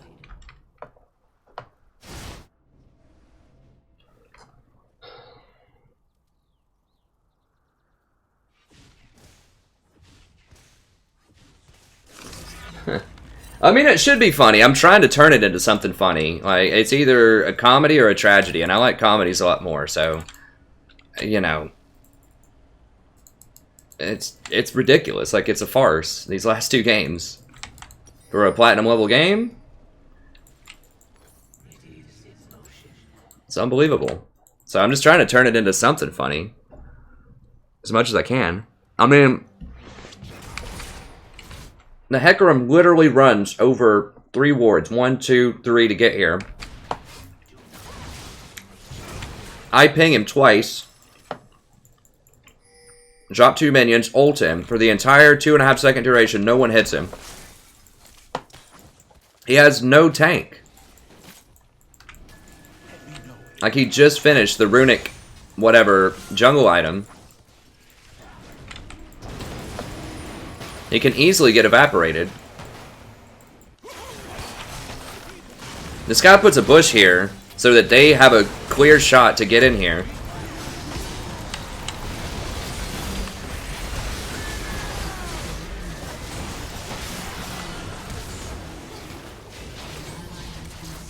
No one's hitting him. Like, do they not realize he doesn't have defensive items?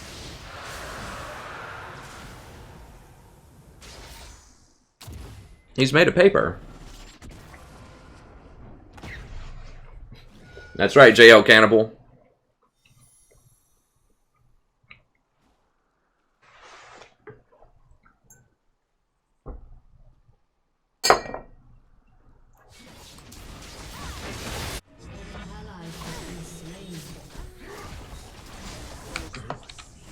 These games are just absolutely unbelievable. I don't know. It can only go up from here, I suppose. I mean, I've had worse. The thing is, it's like, we're not losing these games that badly. That's the worst thing. It's not like someone's AFK and trolling. Like, these are totally winnable if people just attacked. Like, we're not even losing them because we're getting too aggressive and throwing. Like, there's a little bit of that, you know. But we're losing them because people aren't attacking. Which is a major problem.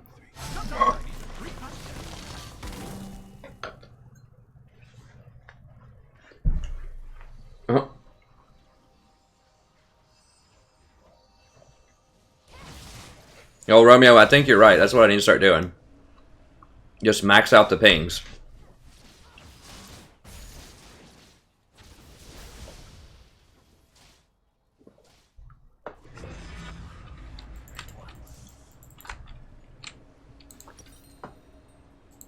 I mean, obviously, I just get hit by random, like, Lux lasers and stuff, too. But I think a lot of this, especially in the early game, has just come down to people just playing way too scared. Which, in many ways, is more frustrating than being too aggressive. I don't know. They're both frustrating in different ways. At least aggressive people are trying to make plays, though. You know, they're not just rolling over and giving up the game. We have 3 people here, too. Okay, there's 3 people. I think we can... I can't flank, though. They'll just kill me.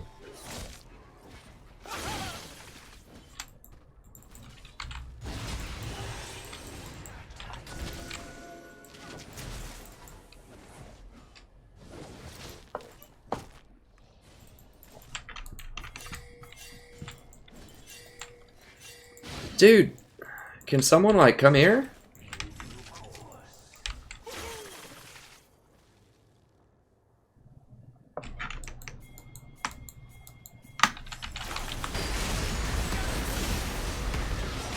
Hallelujah, we got it. We got it. I think. Thank you, Romeo. I think that's what it needs. I need like 6 pings, and then people will do it.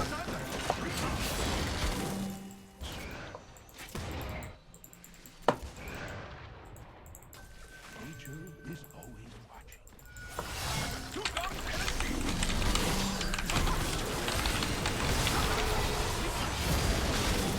Oh, I forgot the 6 pings. Jen decided to back to base when we had a 4v5. I mean, there are supers back there, I guess. Whatever. We need to do something there. Like, 1 kill is just not enough with how far behind we are.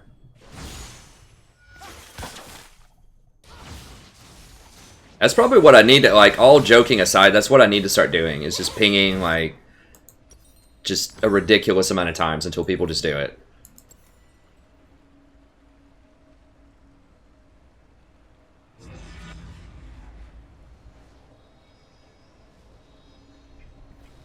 Well, yeah, now he does, Romeo. But those aren't, like, those aren't going to save him.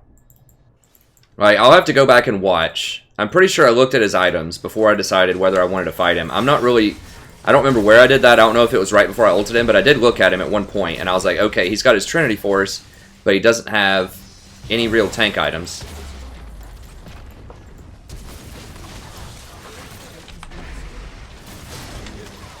Oh, now she's got a QSS.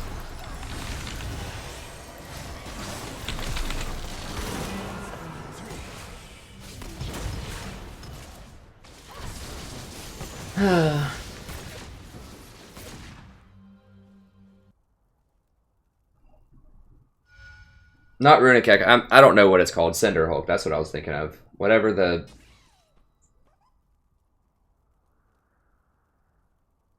Yeah, sorry, Scott. I need to be working on Nightbot. I've just been so busy during the day, like, just trying to finish up some of these videos and doing other things that I do.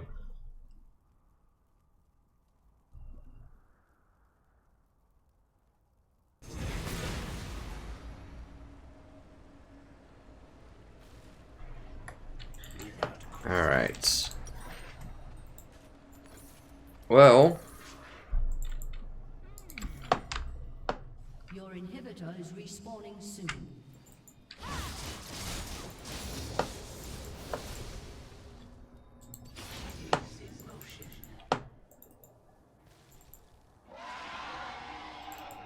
Yeah, this game's probably about done. No. He's dead. Nah, that's probably gonna do it. He is dominating.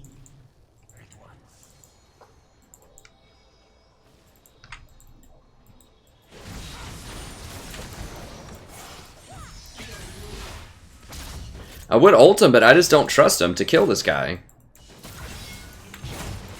Your inhibitor has been destroyed.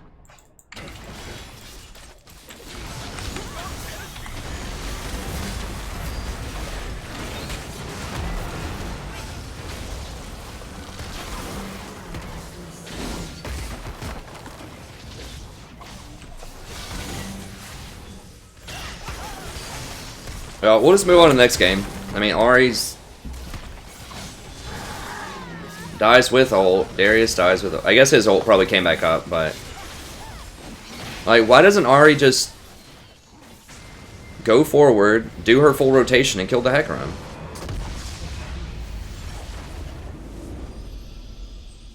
I mean, I've did... right there, I probably did, like, 50% of Hecarim's health just by myself as the support. I mean, the guy's just not that tanky, honestly.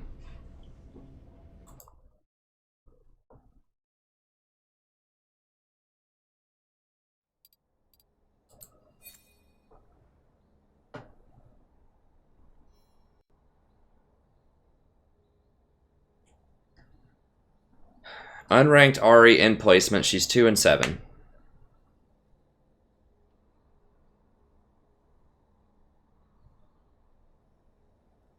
I don't know. I guess Ivern was toxic. I don't know. It doesn't matter. Whatever. Let's move on to the next game. It was a really sad game. Let me... oh, I wasn't recording it. Whatever. We'll queue up... well, I need to wait like 30 seconds to make sure I don't get in them.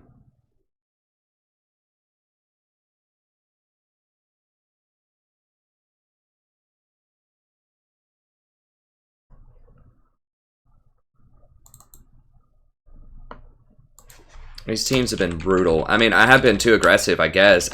It's just really throwing me for a loop because people usually don't have a problem with Malzahar's ult. Like, they see it.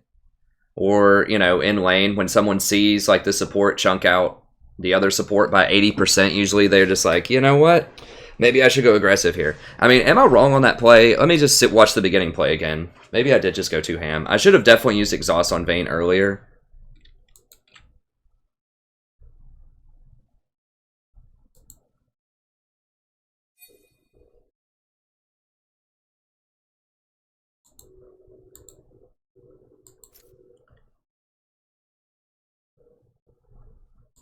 Dude.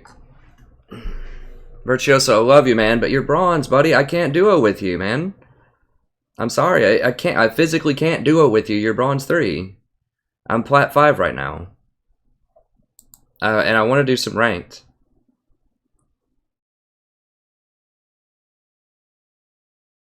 I love you, man. You're awesome, but I can't duo with you.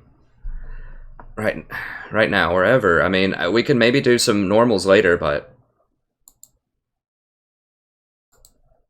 let me go back and rewatch that play while we get in queue here.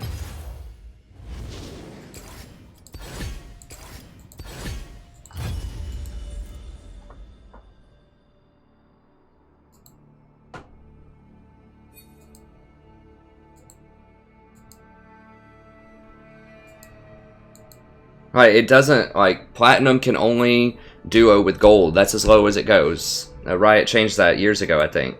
You can't duo more than 1 division lower. Or more than 1, like, full league lower. Let me just see this level 1 here.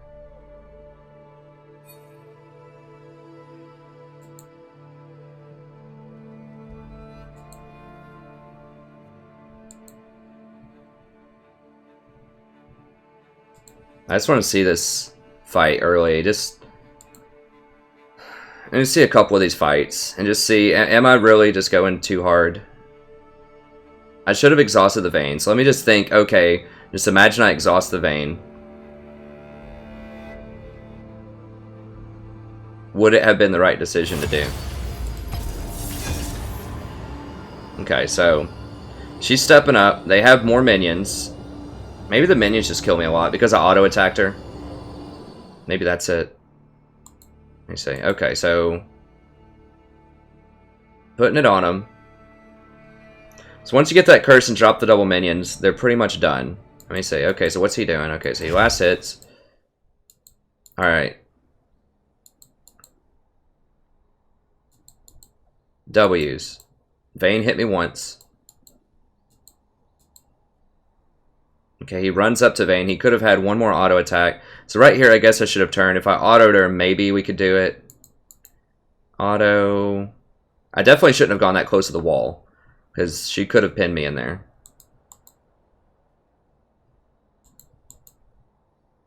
If she got her pin second. So I flashed that way. I should have flashed this way to get closer to his heal. I do run back into heal range.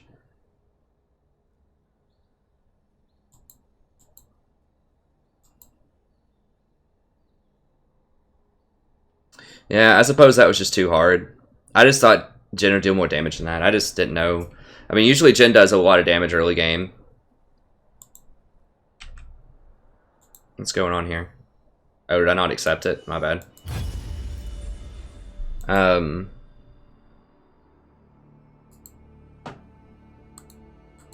What's this Hecarim thing? I'm not sure if I'm going to get to see Hecarim's items or not when he rolls up on middle.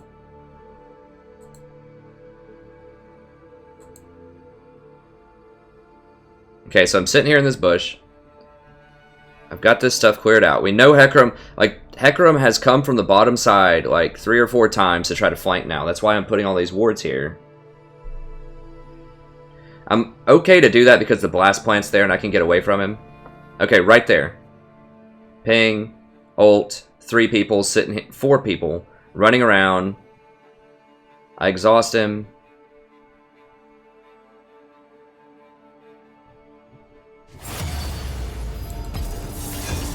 I don't know. I've got to figure something out here, though. I think I've just got to just roam middle more and just make some plays. I don't know, maybe I'm just off. It is my first couple of games of the day.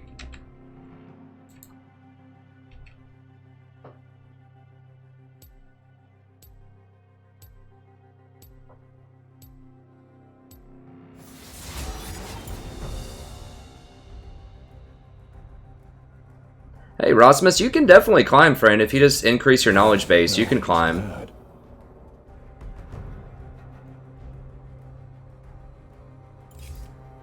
A true hunter never rests. Ah.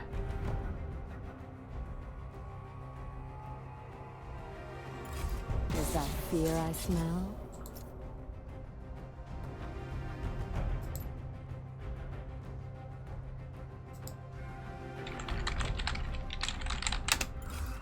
I do not rest.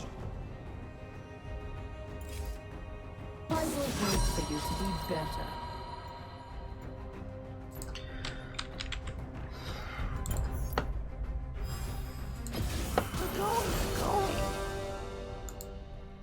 See if there's any other things here. Sorry, those last two have kind of sucked. Yeah, losing 20 is quite a lot. I mean, that's about average. Once you play a lot of games, losing 20, gaining 20 is average. I'm gaining 18 and losing 20 right now, which is not good, but it's because I've lost a lot of games recently.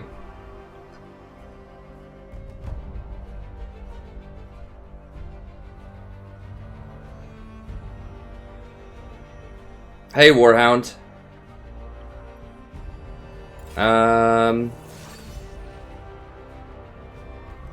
Yeah, Jin's just really underpowered. I'm with you there, Shard Phoenix.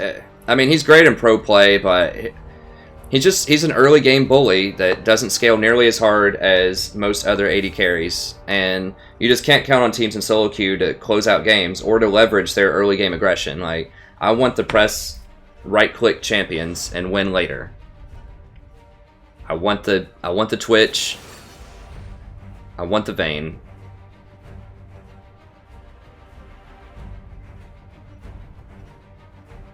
Caitlyn's okay too. I mean, we saw a couple of games ago people were having a problem with Caitlyn, but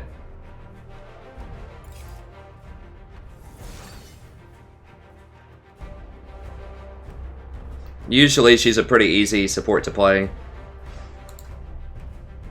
Let me see if there's anything else anyone's saying. So, sorry, the last games were a little frustrating. I should have, I should have just adjusted my play somehow. I'm not really sure. I just need to take a breath. It's fine. I hate it when I'm going in and they don't. Like I said, most people know, like, Malzahar ults somebody, you kill the person that he ults. But the reason that I have to ult there is because Hecarim's just going to sit on our backline and kill our Jhin because Jhin has no escapes. And I can't get to Vayne in that situation because Hecarim, once again, is just going to, like, kill the entire team. So I have to ult Hecarim, and people have to kill Hecarim. He only had 2 very minor defensive items. We should have been able to kill him.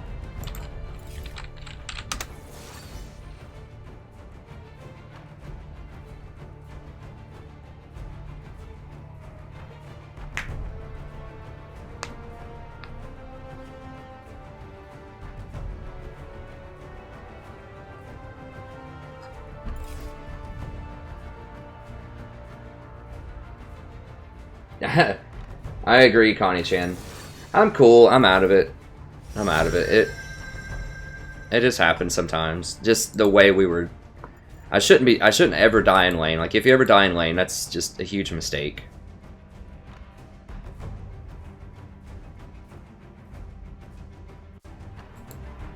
I guess it's just gonna be Janna.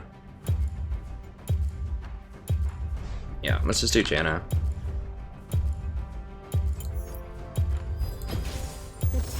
Is at your command. I could do something like Sona or Nami, but both of them can just get evaporated by Vi.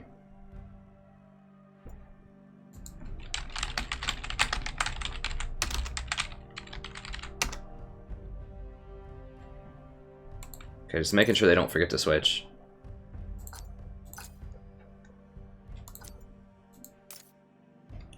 I'll grab some more water here in a second.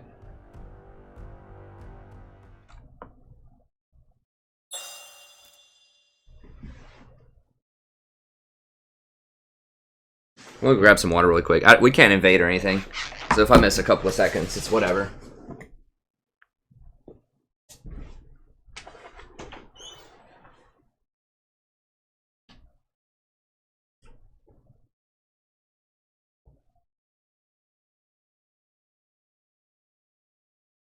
A rousing game of pea pie. You gonna play pea pie with the baby, honey?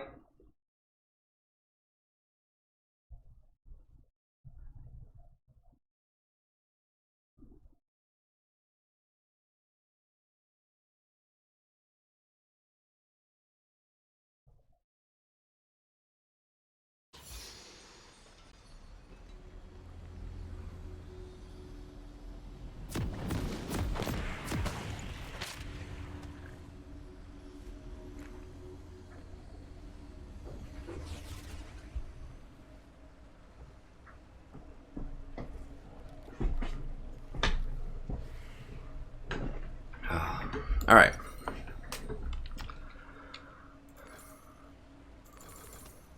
As you wish, the Summoner's Rift.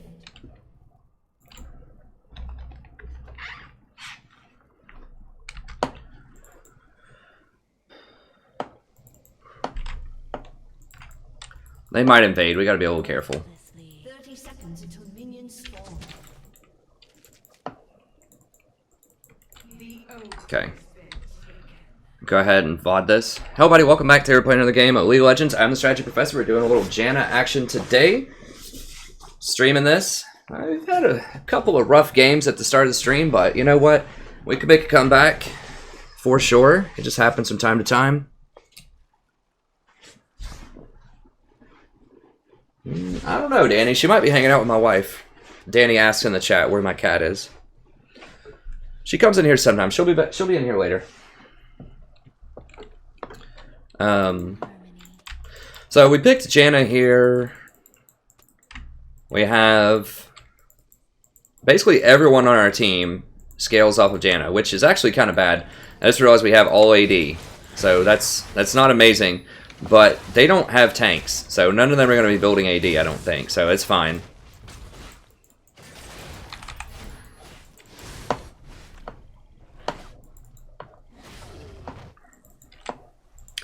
But we have really high scaling, so I like that. If we make it past 25 minutes, we definitely win. Not definitely, but it's a super high probability. So I've kind of reversed my position on Vayne. I used to hate the Vayne, like, in my lane, but she's just so powerful and she's so simple to execute, and just there aren't a lot of other good alternatives right now. Like, I just don't trust people to play Jhin.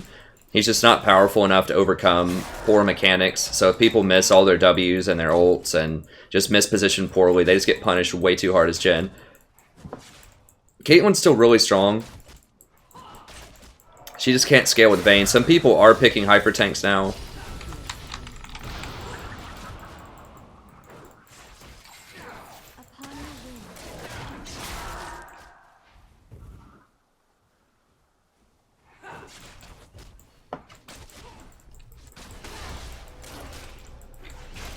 That's fine. I just want to trade back as much as I can.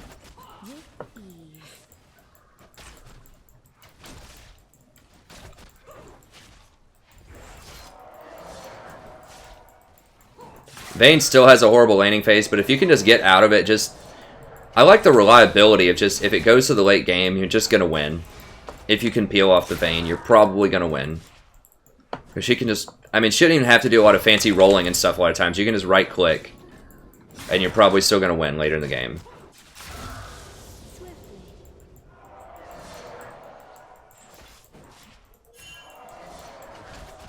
Like, I used to hate laning with Vayne because she is, like, to play her at a super high level, it does require a lot of skill.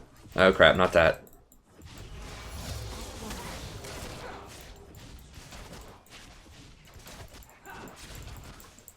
Okay. They do have ways to get on her. I mean, I think a big part of it is people just aren't playing CC champions right now a lot of times. Now they have the Vi on their team, who's very good. Hecarim's okay, or Kha'Zix is okay. He's one of those champions that, even though he doesn't have a lot of CC, like, he has so much damage later that I'm okay with it.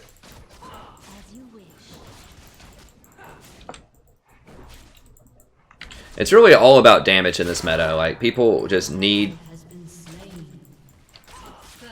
Oh, God. What? Hold on. Oh, it was a 2-on-2. I was like, was that legit a 1v2 with that Yasuo? Oh, gosh.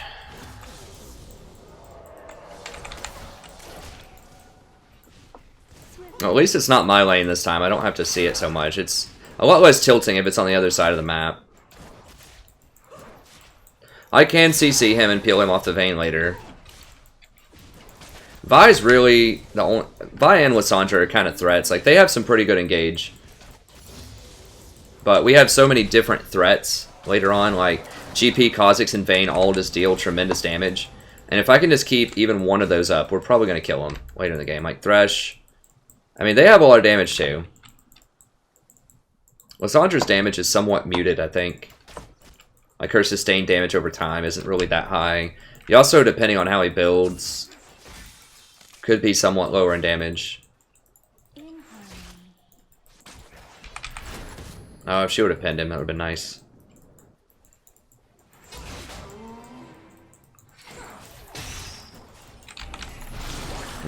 Missed that.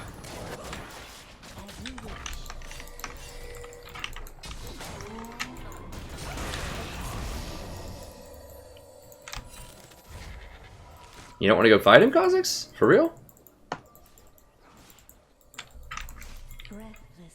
Wasn't she right there? Oh gosh.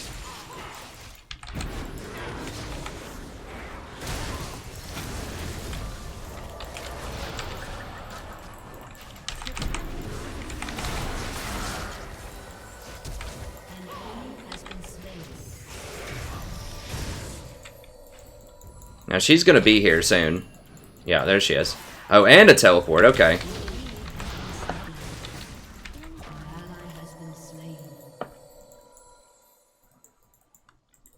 Cool story. Yeah, we should have given it up. Okay, well GP got him with his ult. Alright.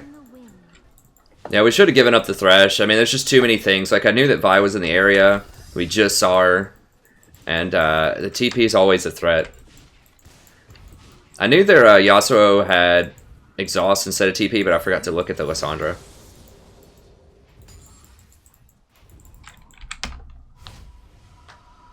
Okay, so Yas died to Wukong top lane, so that's good. Because Wukong's a lot more useful in team fights.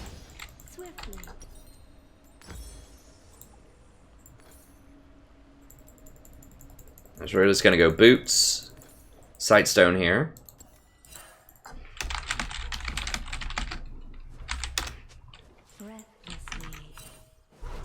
Just got to let them know. I need to start doing that a lot more. Is like, please don't go up and die in lane. Okay, good. One thing you have to remember, if you're an AD carry, you have a friend that AD carries, in solo queue, the vast majority of people, I would say like over 90% will push the lane naturally if there's no one in the lane. So if you just walk back, if you're the AD carry and your support's not in lane, if you just walk back, they're going to push it to you and you're not going to miss much CS. No one's going to sit there and zone you in solo queue. They're going to try to push into the tower.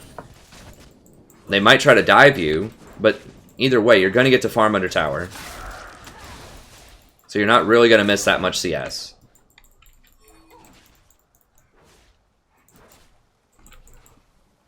And so many people get frustrated. They're like, my support's not in lane, what do I do? It's like, it doesn't matter. You're not going to lose that much because they're going to push it to you. All you have to do is last it under tower. We have some great vision of this river. That's good. What does she have? Yeah, she's got a BF sword. Did she get a kill? Yeah, she did. Nice. Okay. So if we're only down like 20 CS or something, that's good. Because Callista's very good early in the game with her Ren stacks. Look at that vision. I can't believe that. That's great.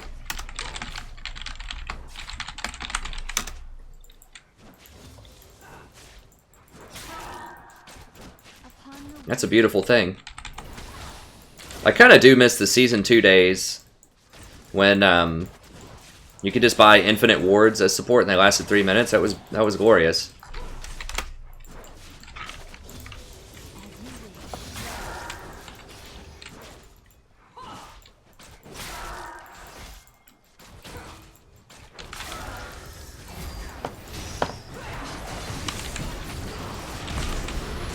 There we go. Blow him back.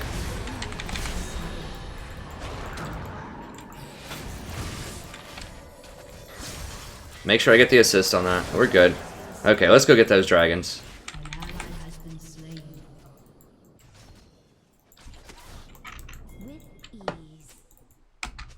Okay, this Kha'Zix knows what's going on. Dude, come on, man. This Gangplank's like freaking out because he doesn't know how to watch a mini-map. It's never anyone's fault if you get ganked and killed by another lane, but you. Like, it can be their fault if they don't follow, if their lane... Like, that can be annoying, but you shouldn't die to it. You shouldn't need the MIA ping. The MIA ping is polite, but you should be watching the minimap and understanding what's going on. Your turret has been destroyed. Now this guy is just, like, losing his mind. Breathlessly.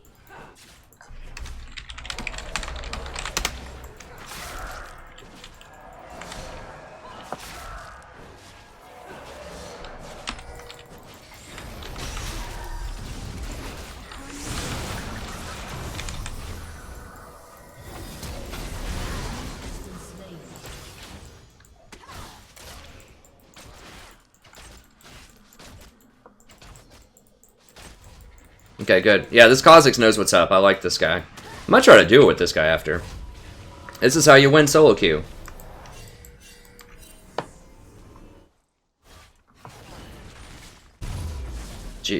Oh god, if GP dies to that. He just walked up so close. Okay, we'll grab this. Grab a couple of these. Ward.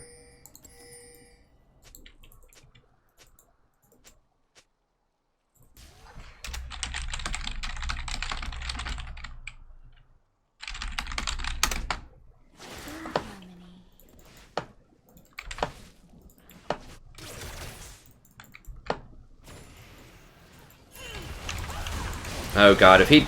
God, he's gonna get tilted so hard. As you wish. God. Okay, we're gonna have to carry another one kicking and screaming across the finish line, hopefully, here. This Kha'Zix is the ticket, though. We need to work around this guy. Breathlessly.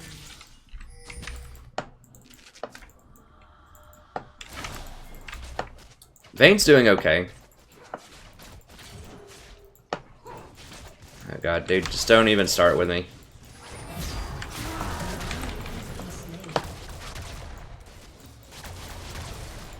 Yeah, I gotta mute him.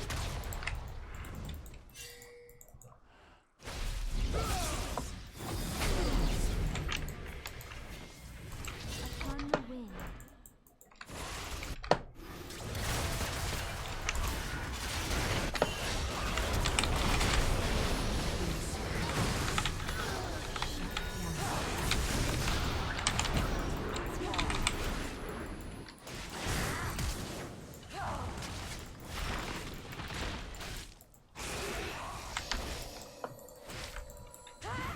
This FYI, he has exhaust, and he can use oranges to eat out of Vi's assault and battery.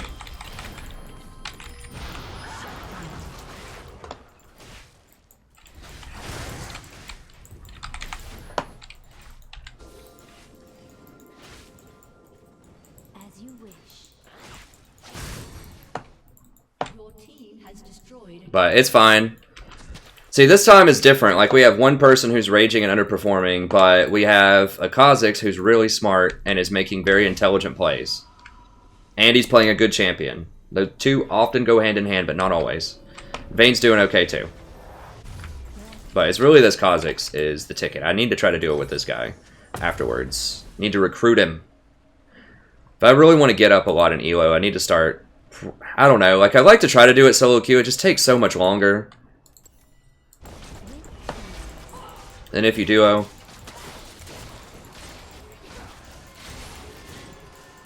He's just intelligent too. You know, it's not like getting to high elo and someone who's going to help you get to high elo is not often like mechanics are good, but often it's just strictly good decision making, just having good knowledge of the game. This guy has really good knowledge. Okay, they got the Rift Heralds. That means they're top lane. Like, he knows how to camp bottom, which is what you do in the current meta. He's just where he needs to be most of the time. So if you duo with someone, it doesn't even have to be an AD carry. It can just be any lane. Anyone that's making intelligent decisions and plays good champions will get you there.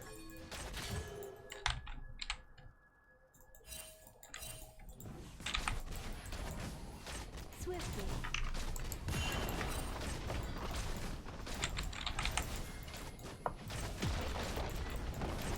An ally has been slain.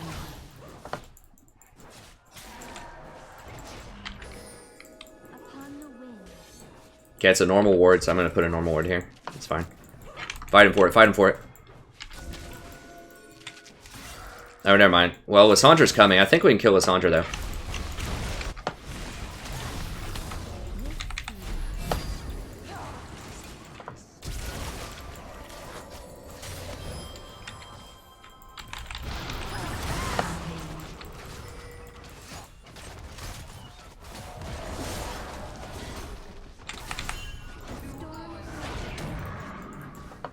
Okay.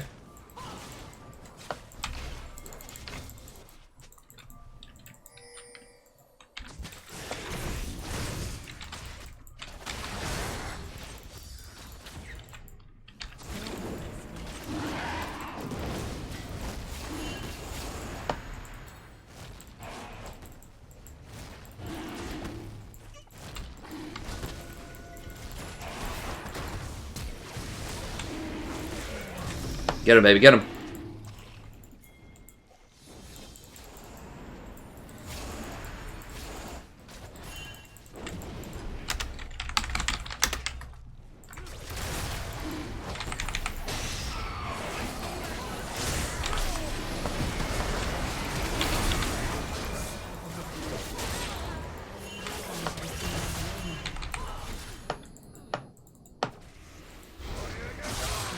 Oh.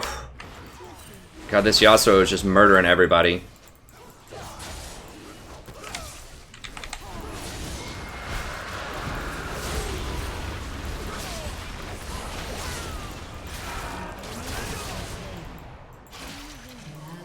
This GP's playing so scared. He's got full health, dude. I mean, I have a right to play scared. I have 10% health, and I'm Janna. But even I'm sticking around, like, going up and shielding him and stuff. They could have had this. But it's cool.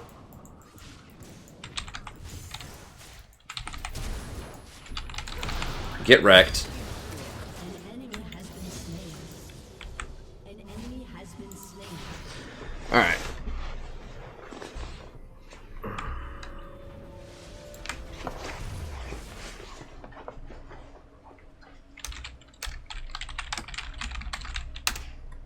In harmony.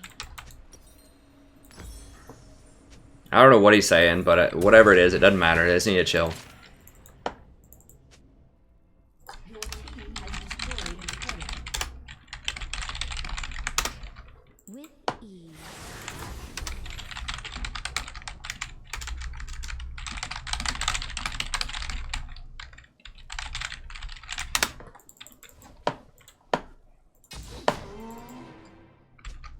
As you wish.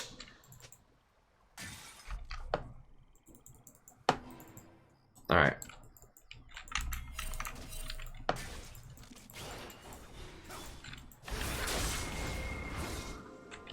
With ease.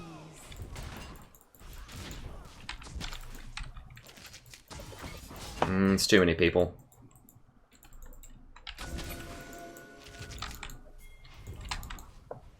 See ya, Virtuoso. Thanks for stopping by, friend. Wind.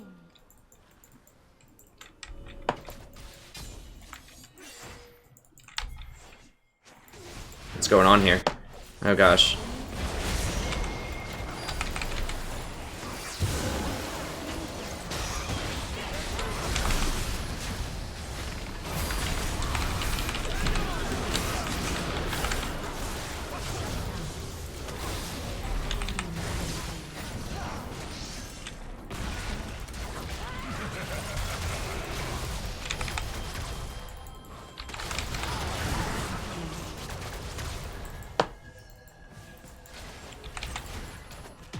There we go. Your team has destroyed a turret.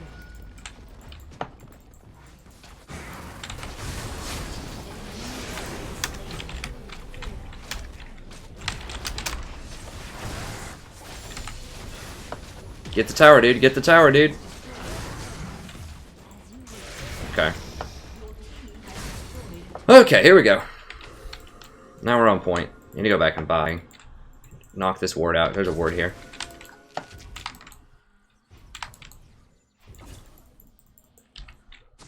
Get rid of this blast plant. Go ahead and drop a ward here while we're at it. And then I want to get down here and grab this experience. Then I'll back. That's one thing I need to be doing is like staying around experience a bit more. It's really hard when you roam as much as I do to keep a lot of experience, but...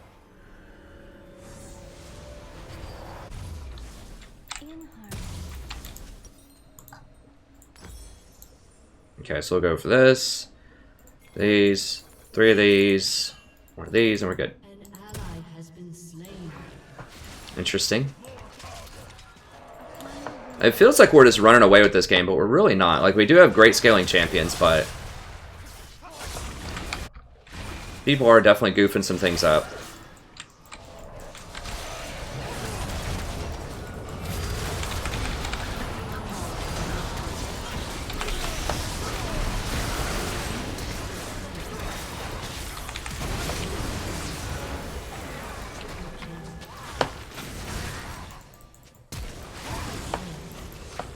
I should have cast Redemption faster there. Before I ulted, I should have pressed Redemption. That's probably one of my big weaknesses with Redemption, is I just don't cast it fast enough. It's not really that long of a cooldown, especially if you have Ruby Sightstone. Breathlessly. Is this guy? I can't tell if this guy's serious or not.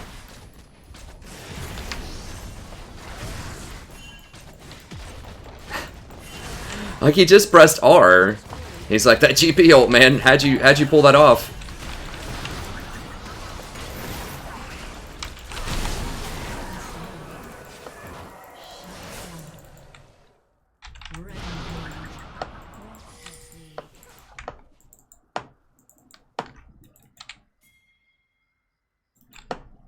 I don't know. Maybe he really is blown away with that GP ult. I don't know. Hey, thanks, Simon. Thanks so much, friend.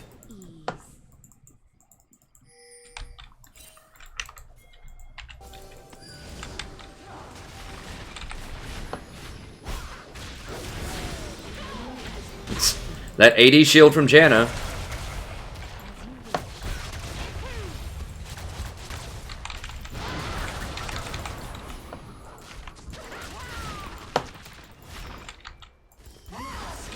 Got him. Upon the wind. I wish I could push a bit faster. Your team has destroyed a turret. Okay, dude. Okay, do it. I don't know about this. No. They know.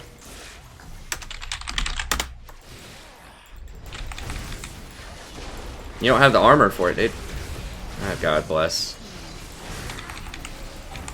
No. Just... that was not good. He was making some good decisions, and then all of a sudden, maybe not as much.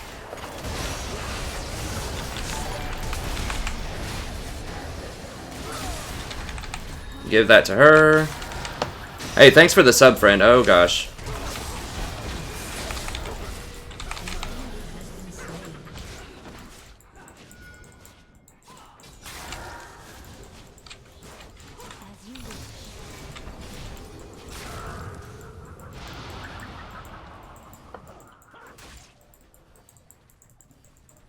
Yeah, I mean, like, a couple of minion hits could kill me there.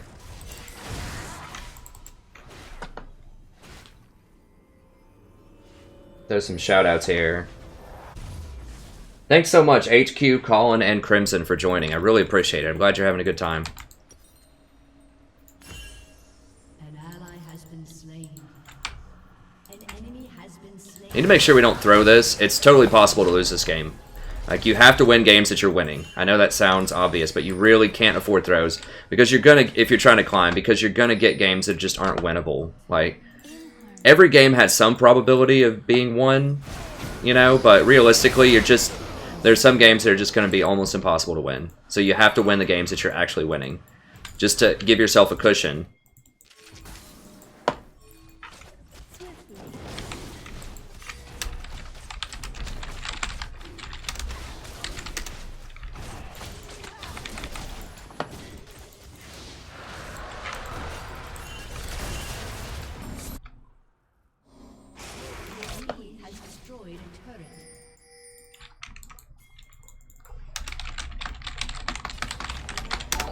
Yeah, we just need to get over here and clean this up. Thanks so much, Rocket Orange. I appreciate it.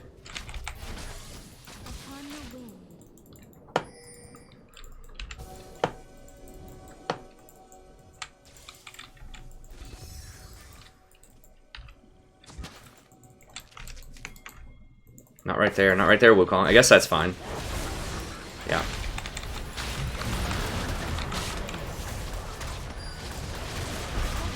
Okay. Make sure he doesn't get soloed out here. Oh, dude, come on. Don't get cocky, please.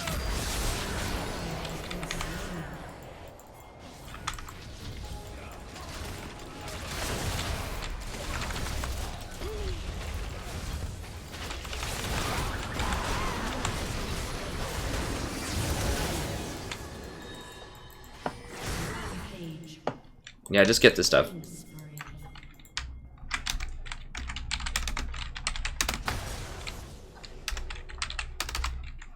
Dude, not... God, we shouldn't be split up. I think we can get at least maybe one. Why? Like, it's an ace. Why are we... Get out. Get out.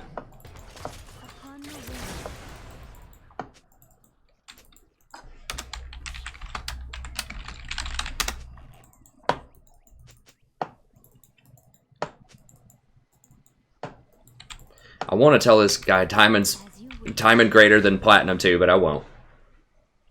It's fine.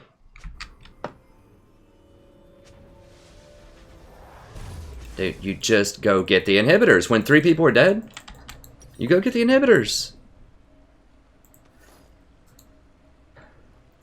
That's fine though. Okay, we'll go ahead. We'll get a. We'll start getting the ZZ next.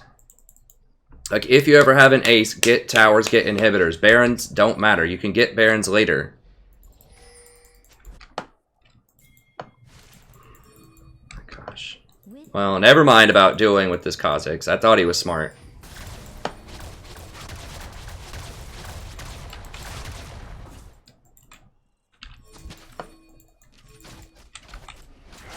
Like, he's made 2 really bad judgment calls around Baron. He had me want to go duo it with him when he has no tank items. In plain vision of the other team. Which, fortunately, they didn't capitalize on that. And then he wants to go do Barons instead of getting 2 open inhibitors. Like, 1 inhibitor is better than Baron. Because, like, they're saying you can take Baron easily with inhibitors. Or you can take inhibitors easily with Baron. You can take Baron easily when inhibitors are down, too. But inhibitors just open up so much more. No, don't flank, don't flank. God bless.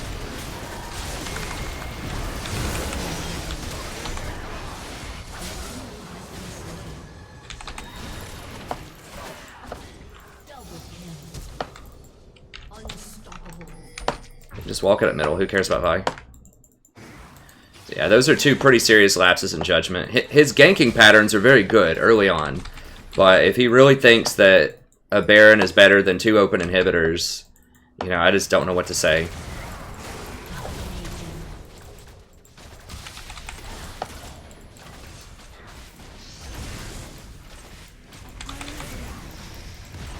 I mean, we're so far ahead, fortunately, that it just doesn't matter at this point, but...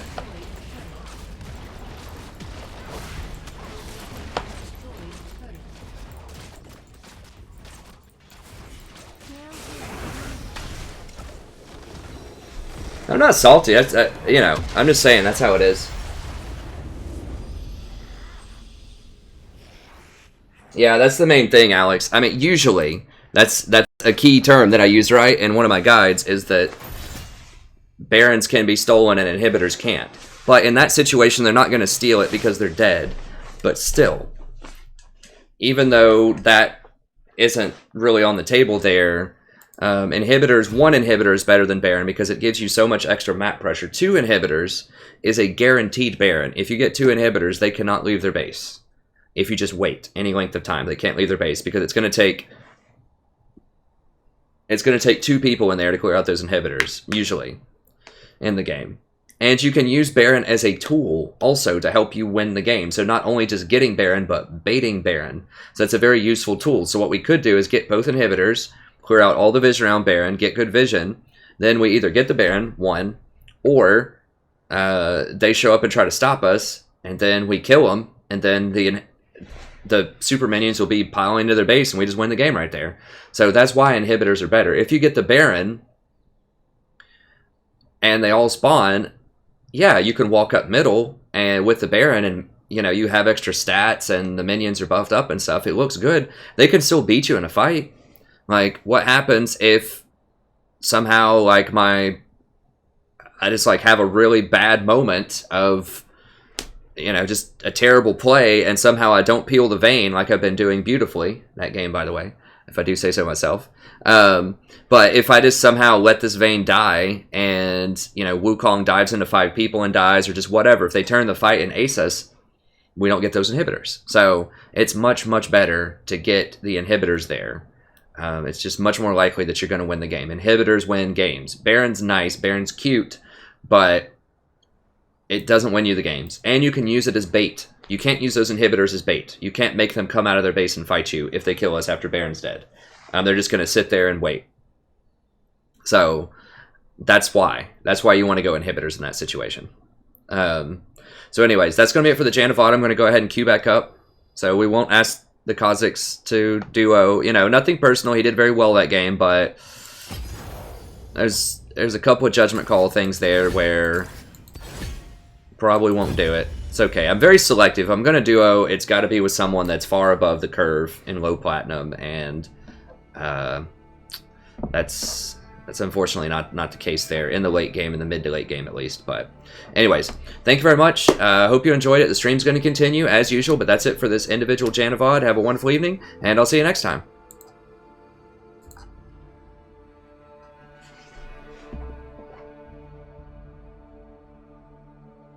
Baron looks like your ex. That's hilarious, Rasmus. I like that.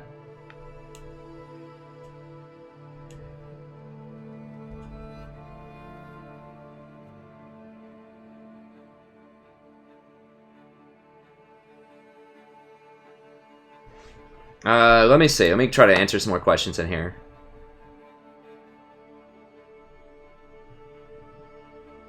Thanks, Albus. I appreciate it.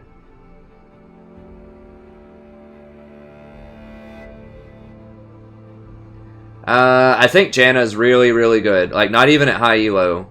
Like that. I mean, technically this is high elo. This is high elo technically. Low plat is the top. I don't remember what it is. 5-10% of players or something. So it's high elo. But you don't have to be platinum or diamond or whatever. Janna can be very good in low elo too. And I describe how in the video that Seliguara mentions there. I explain how she's really good. She's really good because she protects a ton of different people in a ton of different ways who are constantly mispositioning. So if Wukong wants to dive in 1 versus 3, you have so many tools at your disposal. She scales very well with Redemption. She's very good with Locket. She can build any items. She doesn't need anything special to scale because of the uniqueness of her kit. Because she gives 80 on her shield. It's a massive shield. She has an ultimate that displaces everyone, blows them away, and heals for like 600 or something ridiculous. It's a massive heal. And she has the tornado. So she has a shield and 3 different ways to peel people. You have a slow with your W, you have the tornado, and you have your ultimate. And then you can get Redemption and Locket. And you can get Ionian Boots that you have more exhaust. You just have so many tools in your toolkit. It's just endless. And you give people passive movement speed when they're trying to run away just by being close to them. So the big thing about Janna also is in the Clown Fiesta style of play, which is really popular right now. She's the queen of the Fiesta. She's very good because she can run up and try to save people who are in terrible situations, and she'll do it a lot, and she can do it safely. So let me pull up a map really quick, and I'll just show you like some common situations. And I talk about this in my tier list video too, if you watch the Janna portion of it.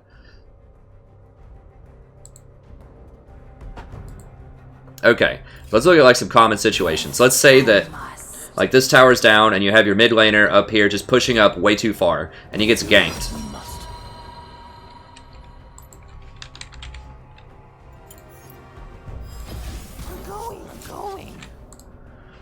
So your mid laner's pushed up, he gets ganked. You're around here, just, you know, warding, clearing out vision, something like that. Mid laner's up here pushed up, gets ganked by 2 or 3 people. There's not many supports that can get this person out of this situation. Like if you try to go in with Nautilus, you hook somebody, you go in, you try to peel, you're probably going to die trying to do that. Or if you're Brand, you know, maybe you can walk up and maybe stun one of them, but you're not going to get both of them with your stun. Or, you know, if you're Malzahar, you can walk up. With Malzahar, if you have Rylai's, you can't actually peel a lot of stuff because of the way the minions work, which I'll also talk about in the video. But traditionally, a lot of people have trouble peeling allies who are out of position without dying. Like, how many times can you remember that you've died where you're trying to save somebody, they're really far out of position, and you die trying to save them? I know it's happened to me quite a bit, and I'm sure a lot of supports feel that. But Janna's one of the only supports that can get people out of there. Thresh can do it too with his lantern if they actually click on it. But she can go in, she gives him the move speed, and then she can shield him, and she can do her tornado to knock him away, and she can do her ultimate to knock him away. All of this combined with the fact that she's super fast. With her W, she gets a passive 15% extra movement speed. And so she can just, and she has a really high movement speed anyways. So she can just get away from a lot of stuff. So that enables you to go and try to save people who are really far out of position and not die for it.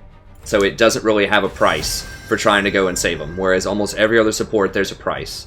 And so that's why she's really good in solo queue, even if your AD carry is not that great. Let me see what I want here. I think I want Janna again because of Fiddlesticks. Fiddle ults in, you just ult it out.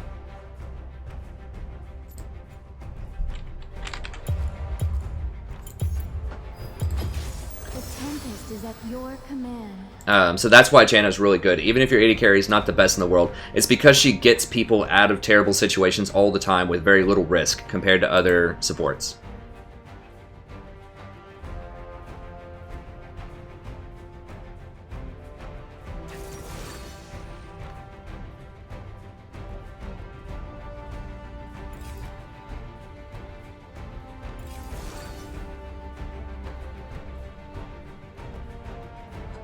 I mean, a lot of Janna's stuff is good.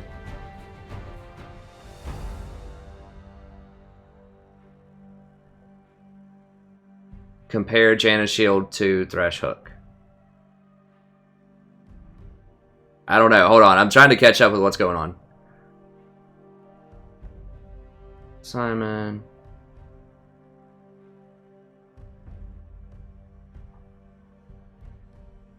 Oh, make sure I have the right runes. Yeah, I do. Thanks so much, Fog.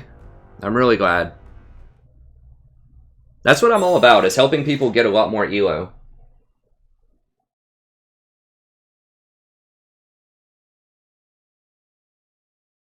Yeah, Janna's deceptively hard. I'm with Jacob Hahn here. Janna is deceptively hard to play. I mean, one thing that I like about Janna, and this is why I recommend her also as one of my top tier supports, is like she has a really low floor. So if you want to think of, you know, champions in terms of like, what does it take to be like effective and impactful in a game? And then you have a ceiling, like what does it take to be the best possible player on this champion? Like how challenging can those mechanics actually be? And can, if you play those mechanics very well, does it also give you a better chance to win the game? So some champions have a really low floor, which means they're very easy to play. They're easy to mess up, such as Annie. And then some have a really high ceiling, like Yasuo, where it's really hard to play him optimally in every situation. And so you ideally want to play champions that have a pretty low floor, which means that while you're learning them, or, you know, you just learning other mechanics in the game, like learning how to watch mini-maps and things like that, you want to play a champion that you're going to be impactful even if you mess up a little bit, or even if you're out of position or whatever. So Janna's good at that. Like, you can be just kind of an average Janna player and still have a really high impact on the game. You just press your shield on somebody. You can just blow people out in team fights. It may not necessarily be the best ultimate, but it can be okay. You just tornado somebody in a fight, and you're going to have a good impact. Whereas if you're something like a really subpar Thresh, if you're just learning Thresh and you miss his hook, and you like mess up his flays, you don't stop the kinds of abilities you should be stopping with flays, like Elisa and Q, or just any number of jump things, then Thresh is not very effective. Like, all he's going to do, he can throw a lantern, which people have to click on, but can be powerful, and he can cast a box. It's a really close range. So Thresh's floor is very high. Like, if you're learning Thresh, if you're not very good at Thresh, he's going to be awful. There is no, like, kind of average Thresh a lot of times. It's either you're a really good Thresh and you're making a very big impact on the game, or you're underperforming as Thresh and you're not really doing anything in the game. It's very similar with Bard. Like, if you're not getting stuns with Bard, if you're not getting really well-timed and well-thought-out ultimates, or you're not rotating around the map to really leverage his magical journey, then you're not really going to be doing anything. You're going to be walking around, like, auto-attacking, throwing a Q that slows people. That's it. And so those champions, that's why I don't recommend them that highly. They're great. I mean, I love watching Afromoo and Bunny Fufu and all, other pro players who play things like Bard and Thresh. But that's why I don't recommend them for solo queues, because they're not good if you fall behind. Whereas, or if you're not a pro player, basically. The same thing is why I don't recommend champions like Lee Sin, Yasuo, stuff like that. Because there's not an average Yasuo player. Either you're doing very well and taking over games, or you're just feeding and dying a lot. And it's the same thing with Lee Sin. So that's why I recommend champions that aren't necessarily super easy. That's the great thing about Janna, is you can be an average, decent Janna player, make a huge impact on the game, or a good impact on the game, and you can be a super awesome Janna player and make a really big impact on the game. So if you're actually hitting your tornadoes to stop abilities like Leona engages or Lisa and Qs and things like that, that's really powerful. That's taken Janna to another level. Or if you're using her ultimate to really displace people in proper ways, like if you can split the tank up from their AD carry or something and pick off their tank, or once again you can stop Lisa and Qs, or Vi Qs, or a Zac engage. You can stop all of these things with a Janna ultimate or her tornado. So Janna's really rewarding because she has a high skill cap to play her at the very highest level, but you're also not going to lose a ton of games while you learn her, because you can still be a decent Janna player and just learn her and still be impactful in the game. Nautilus is the same way. There's lots of really cool things you can do with Nautilus. Like, you can hit multiple people in a team fight if you line up his ultimate correctly. You can make sure you CC the right targets and things like that. But if you're just an okay Nautilus player, he's still very good. You just press R on a priority target. You have a really fat hitbox hook, which is a lot easier to hit than a Thresh hook. Has a little bit longer range, I think. And you're a lot tankier. And you have better wave clear with your E. Malzahar, a little bit trickier, but you still have a press R ult, which is very powerful. You just press W twice, drop your minions, press R ult. So that's why I recommend those champions over things like Thresh. I know people love Thresh, but I talk about all of this in my tier list video. If you just want to watch that video, I explain it in much more depth. But that informs a lot of my tier list, is, what can people play at most elos and be very impactful and effective with them.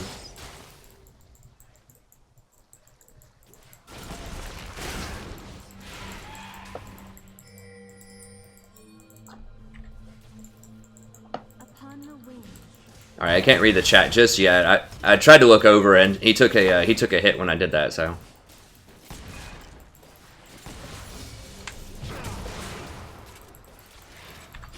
top lane looks really nasty. Ryze actually has a lot of HP still. They might turn it. I want to watch it, but I don't want to die down here too.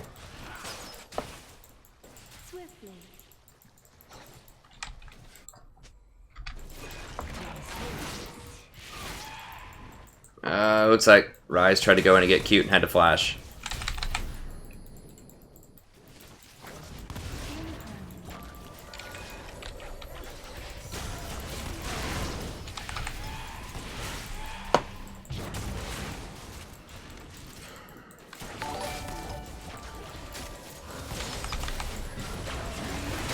Oh god.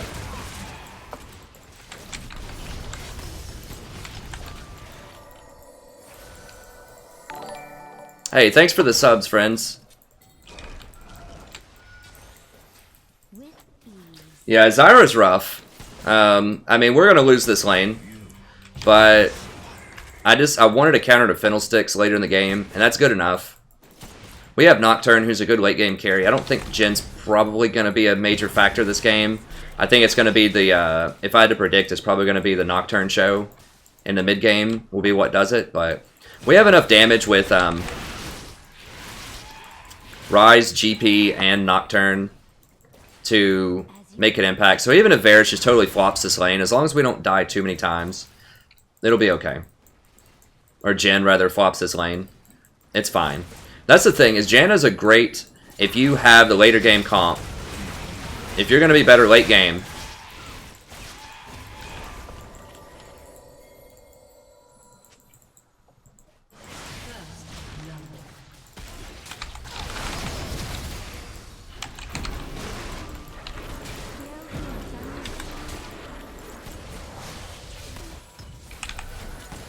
okay, that's fine.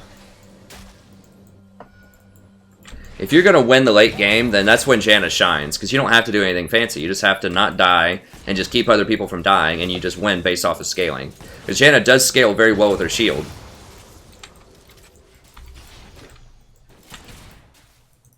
I got 2 points in my E there just because we were getting poked under towers so much that I just wanted a bigger shield. Like, Zyra is really a terror in lane, but if she doesn't end the game before 25 minutes, we'll outscale her later. I mean, if Nocturne ever sees her, once he gets, like, a couple of damage items, if he ever sees her out on wards, if I have good ward coverage, he can just ult her and she's just instantly dead, basically.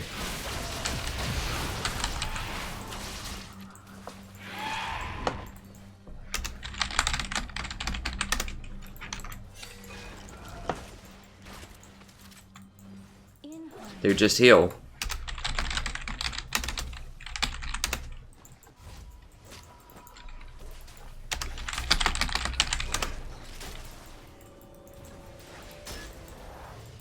Okay, good. He listened.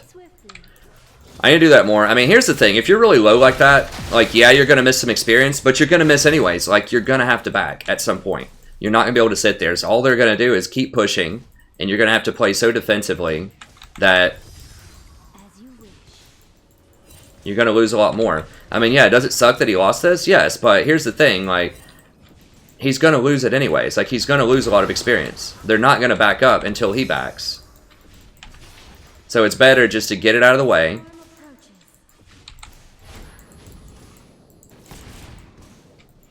And not die.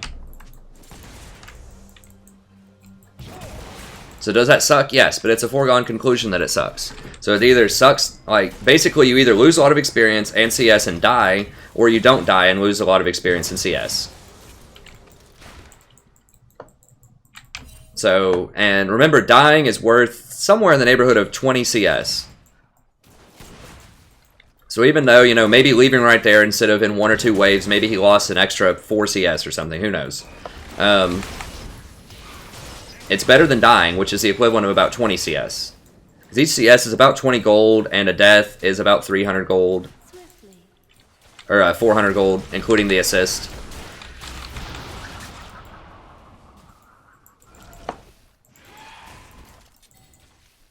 So losing CS is bad, but dying is worse. Most of the time.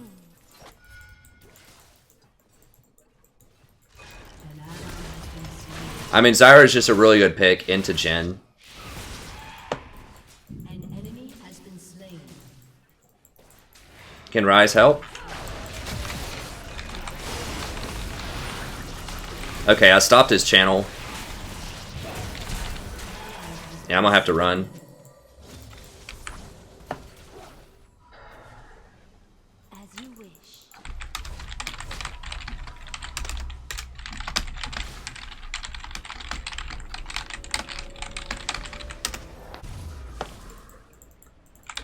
I had to take a lot of heat to save him there, but it's alright. Yeah, I guess I'll go with that. I kind of want some more heal stuff, but... Run! Oh, God. See, there it is. There's the Doomsday scenario. He dies, plus loses a lot of experience. And now he's saying it's lag.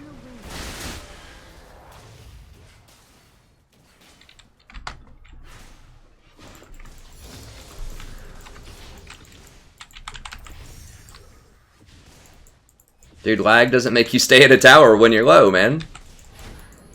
That's okay, though. I mean, even though we're behind, I think we have a chance. So this is the Zyra show, but fortunately Varus just doesn't really matter late game. Like, he's not going to do anything against Nocturne, Ryze, and GP late game. So, you know, thank God they don't have something like Twitch.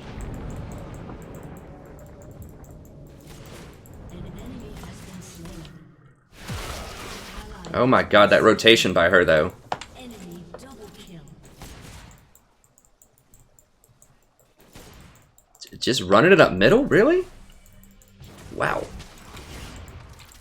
The support just ran it up the middle.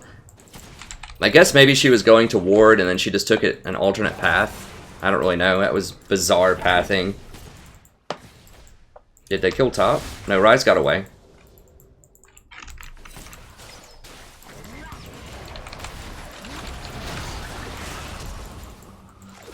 See if they flash for it. Okay, good. So I got a summoner out of them. I just wanted to see if I'd get a summoner.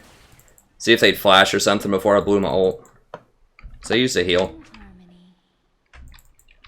I could have just ulted anyways, but like I said, I just wanted to see if I could get something else.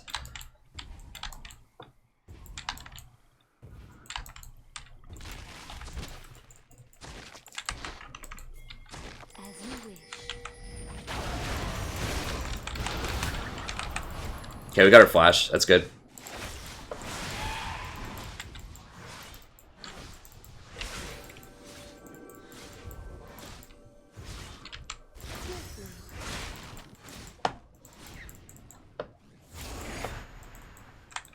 He doesn't have his ult yet. Something in there is warded. Maybe she warded dragon.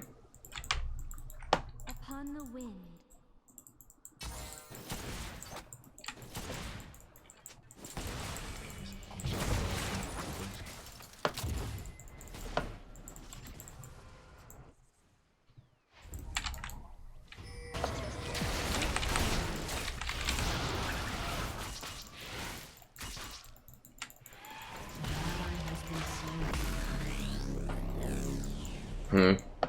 Yeah, I shouldn't have done that without being able to ward over the edge. I didn't think Zyra would be back that fast, honestly.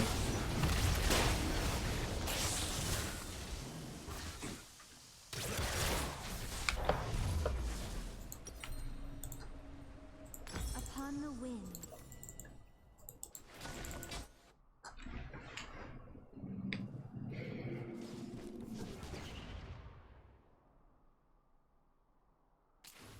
I don't think so, Adam. Okay. So here's the thing that I explained earlier about people saying things about Janna. So the thing is about Janna, she can save so many people without putting herself in very much risk. So you can run up and you can save that person that's trying to dive 2 towers to kill somebody, or you can run up and try to, you know, make all kinds of plays that other supports just can't make because you're so safe. Because very few other supports can actually save people the way that Janna can save them, while also keeping herself safe. Is Nocturne coming or what? Get out, get out, get out.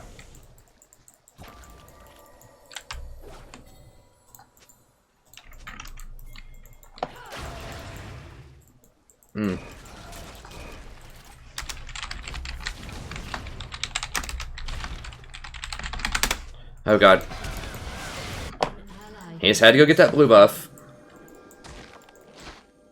Jesus, they're here. Yeah. Like, if he would have just ulted bottom and got the double kill, then we could have gone up there and helped him. Like, we know they don't have flash. He saw her flash earlier, but he's not going for it. He's not managing the map very well.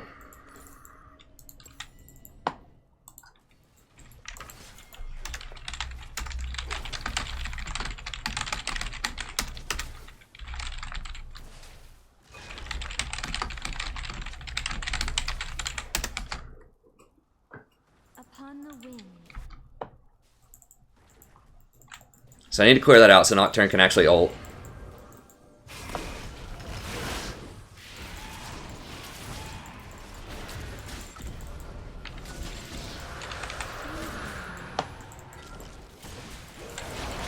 Yeah.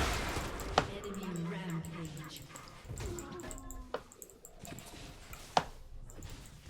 Nocturne came down here once and we got summoners, and then he doesn't come back. He needs to ult somewhere though. Or GP, like someone needs to ult somewhere. Like, I forgot we even had GP, so if Nocturne ults bot, we know Zyra doesn't have flash, she's gonna die instantly. She didn't even have ult right there. She's gonna die basically instantly.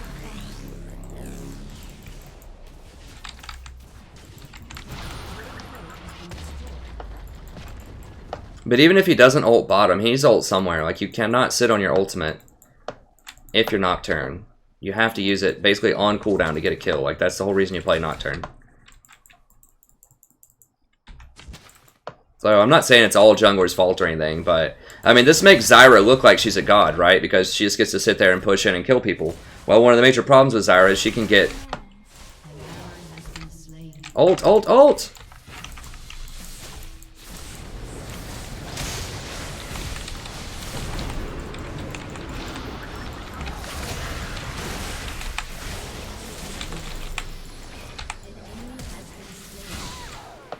Your turret has been destroyed. Enemy double kill. An ally has been slain.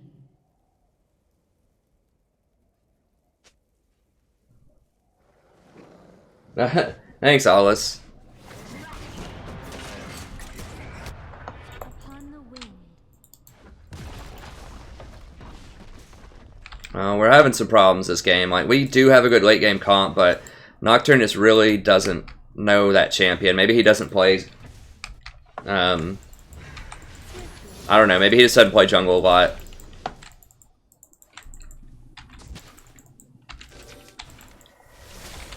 Like, when there's no summoners and you have a global ult that can automatically get on a high priority squishy target that's fed, like Zyra, and you have someone who can also slow them down from a distance.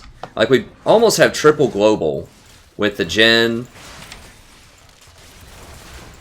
plus Nocturne, plus GP. There's just no way that they don't get double killed bottom. Neither one of these have escapes. Like, if Nocturne ults on either one of them, then it's going to be a kill. Ew, he went on hit Nocturne.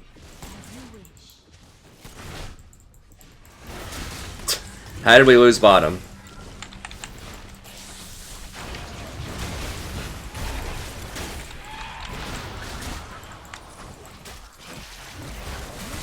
Zyra ganks him once.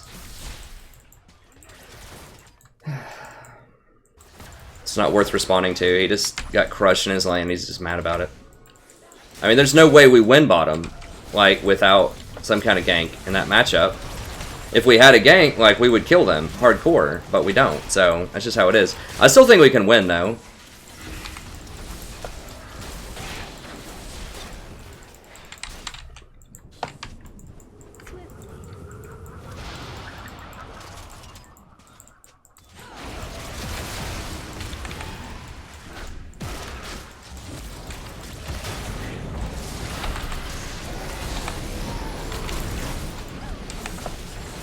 Damn it. I should have shielded myself faster. What's Jhin doing? Is he seriously waiting on an item while that's going on? An ally has been slain.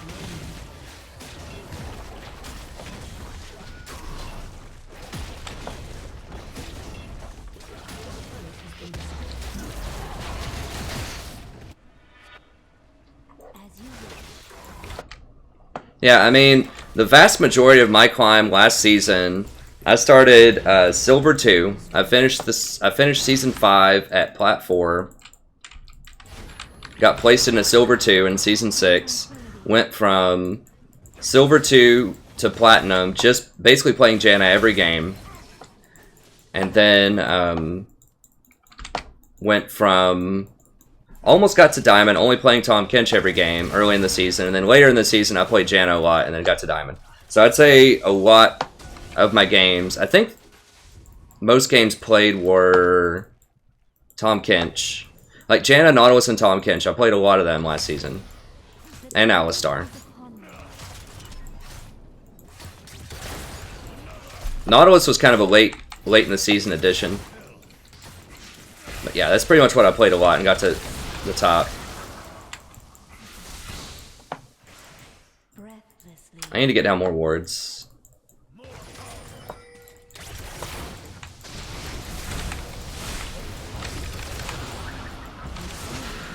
Okay, good, we got her. This is still winnable. It's totally winnable. I needed to buy items too. I'm just so busy talking, trying to figure out how to win. Answering chat that I'm not paying attention. Hey, Danny. Well, we had a good game last game. I'm not sure if you caught that or not. This game, less so, but still viable. With ease.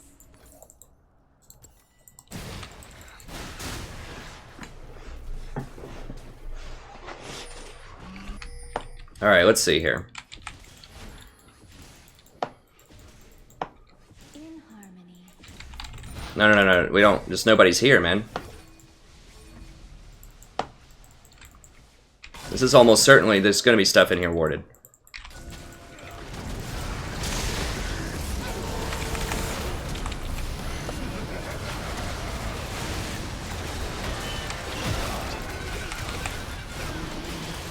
What? Where's Jin? He's literally just in the base right now.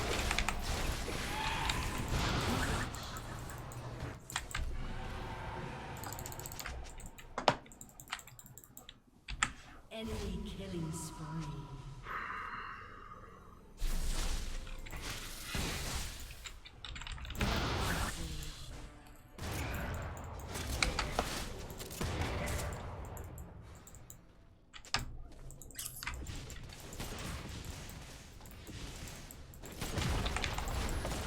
Your turret has been destroyed.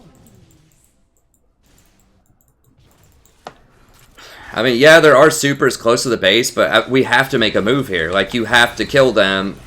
Even if it means giving up a tower, we have to get that dragon and get kills. Like, we cannot just sit around and give them everything on the map.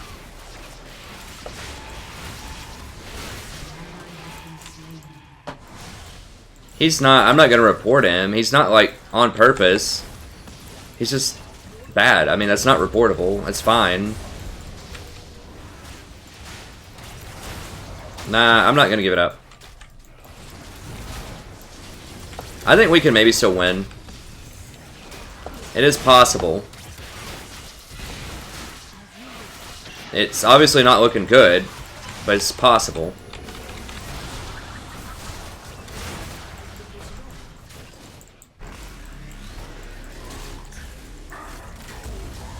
Your inhibitor has been destroyed.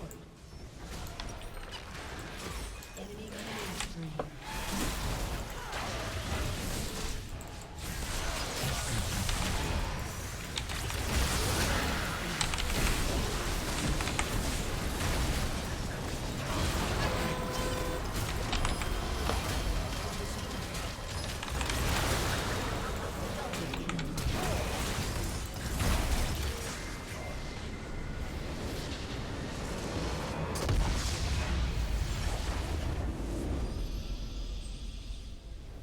It really is, believe it or not.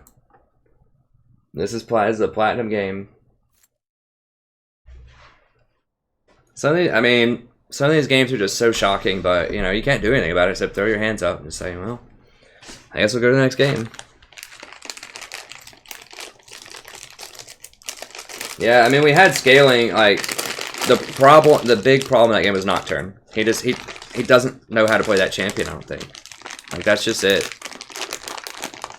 Like, we needed Nocturne to make plays. That was our real playmaker in the mid-game to get other lanes going. Like, it was that one play was really the play that didn't happen, where we pinged, we knew that Varus didn't have heals, Zyra didn't have flash. I just need to ping more and say they don't have Summoner's bottom. Maybe I should just start saying that anyways, just so people actually gank bottom. Just say, no Sum's bot, come on. And then if they flash, just say, oops, sorry, I didn't. It must have just come back up. You know, just make up something. Just anything that gets people to gank bottom, because that's how you win right now.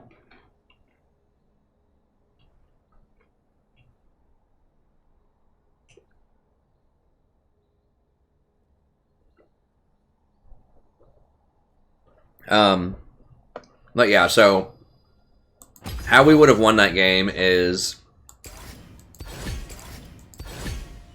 we get the Nocturne. It was that one play was just so huge because he had ult, Jen had ult, I had exhaust, and we knew that they didn't have Summoner's bot. So he ults bottom, goes immediately on the Zyra. I exhaust the Jen, or I exhaust the Varus. The Jen casts his ult from afar, slows them all down. Run them down, kill both of them. We just saw Fiddlesticks in the top lane. Let me just pull it up here. Did I not record that one? I don't remember if I recorded that one or not. Hello, buddy. Welcome back. No, this is the other game. I'll have to go back on the stream. Let me just... I'll pull it up here really quickly. Just so I can show you what I'm talking about. I think it's right. Let me see.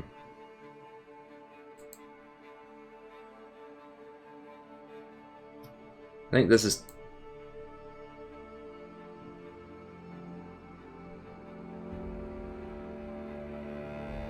Okay, he didn't do it. Okay, that's what I'm talking about. Okay, let's see. Alright. Nocturne's ult's up. He's only level 6 right now. What? I just noticed that. He's level 6. The bottom lanes are level 7. Mid laner and top laner are level 9. How is that possible? Anyways, he has an ult.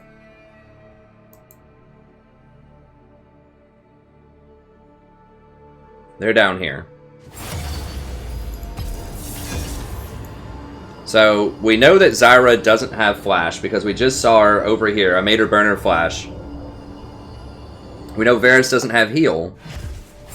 We're pretty sure Varus doesn't have heal. It may have been off cooldown right now. Okay, so we're trading with him a little bit, but we really can't because Zyra is just such a terror right now. I mean, this makes Zyra look like a goddess, right? Because there's no pressure from the jungle. And we have a pretty weak mid laner this patch. So I let him know that they don't have heal and flash. Ping on the way. We know Zyra doesn't have ult either because I pinged that her ult was down. I'm pretty sure that was the same thing. Okay, we see Fiddlesticks right there on wards. I could have pinged that more. I saw the Fiddlesticks there. I didn't think about Fiddlesticks ulting over the blue to kill him. So I should have pinged that for him. But if we see Fiddlesticks right there, then we know he's not down here. So if Nocturne just comes down here and ults this right now, we also have good vision of these bushes. So they're not going to do anything sneaky to get away. We get a double kill on them. Then we can rotate back up and kill the Fiddlesticks as he's trying to steal our blue, and then we get Dragon. Now, we would have still been down, but that would have definitely helped us get back into the game. But instead, he tries to go up and get blue. Fiddlesticks kills him, and then Jen dies bottom, and they get bot tower. So, just sort of clarifying what should have happened there.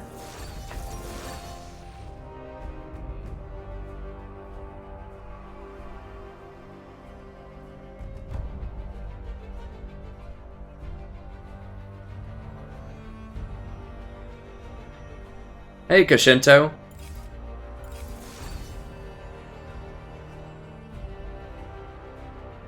I mean, that's true, Shu, but...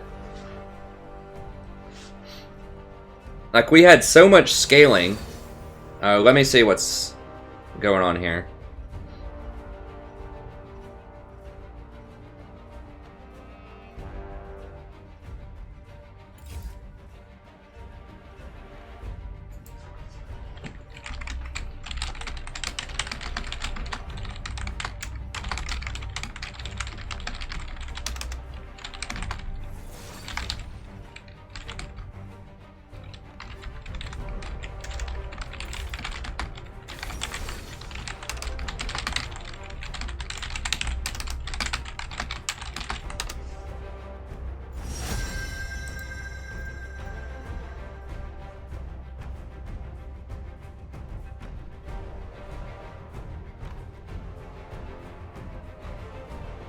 Hmm.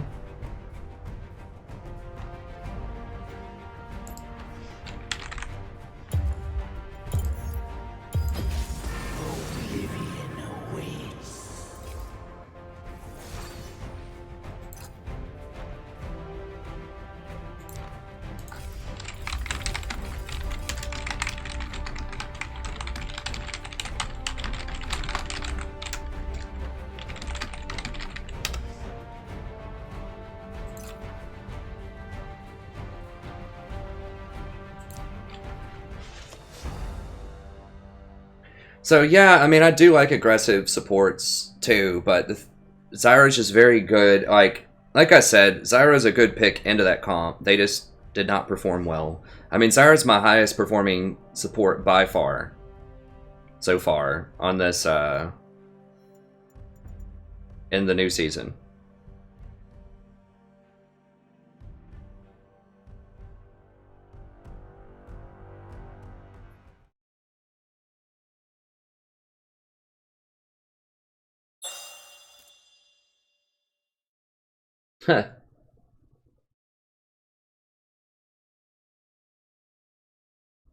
I mean, Zyra looks like a baller, right? If there's no pressure. But I would not pick Zyra into that comp. Like, we should have destroyed him. I mean, a big problem there was Jhin also. Just can't do anything. Like, he's just not that great on this patch, honestly. Not only did they nerf him directly, but they took away the armor penetration build. So now he has to build a crit build, which is not nearly as good as other builds typically. And he's very unsafe. He's very easy to hit with Zyra skill shots.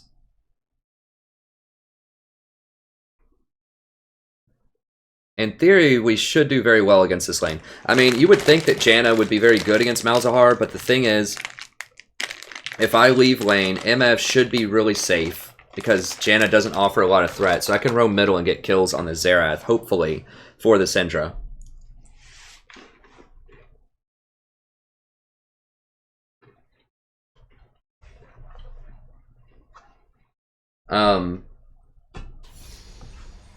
So you get Thunderlords on Malzahar because you're not going to be getting a lot of AP.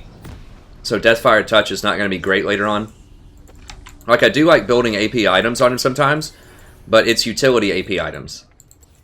So it's going to be things like Rylai's Crystal Scepter and Leandri's, if I go the AP. You need to get Rylai's, but after you get Rylai's, if you don't need a lot of extra damage, and I'm not so sure that we do because they don't have tanks, then sometimes it can be better to get Redemption or Locket. But you need the Rylai's because the slow is so important with his kit. But Deathfire Touch just doesn't do a lot of damage. You don't have poke either, really. Like, your Q is kind of close range. That's as close as you get to poke. 30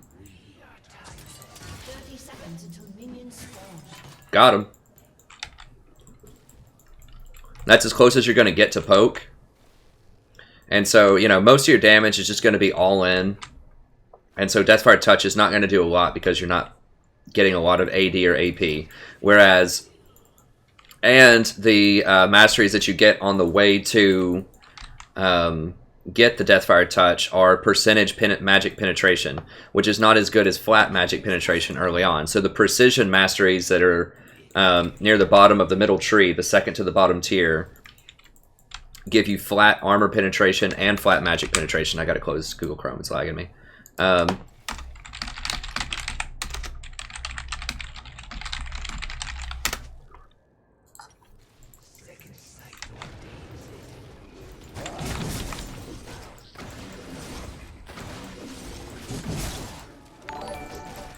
So you want that flat early penetration because Malzahar does a shocking amount of damage early. I talk about it in my tier list video. Thanks so much for the sub, friend. I talk about it in my most recent tier list video, and I show you some math on it too. Basically,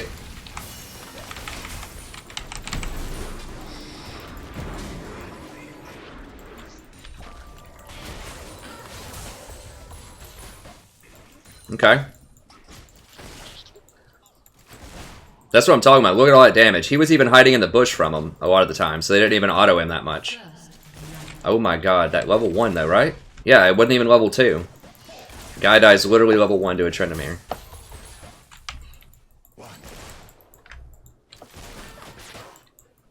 Anyways, so yeah, that's why.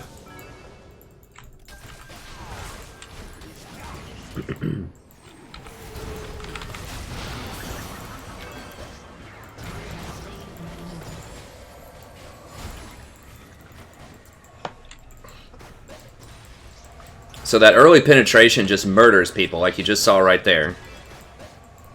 And he's going to miss a lot to this wave.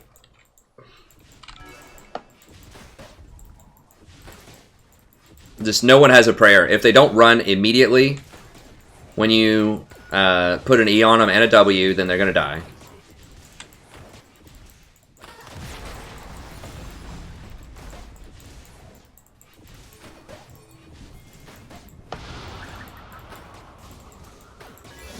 God, he just lost probably 10 CS at least. So yeah, that's why. And I mean, Thunderwarts is not awesome on him. Honestly, I go down the middle tree primarily for the precision mastery, which is really, really good on him early game. But yeah, the flat penetration is way better than the scaling penetration. And that extra Thunderlord's damage is kind of nice early, but it's just sort of whatever. There's not a good keystone for him. Deathfire Touch is just about as close as it gets. I have messed around with Courage of the Colossus too. Oh, he's dead again. He just really has no idea how my champion works. He's probably tilted out of his mind right now.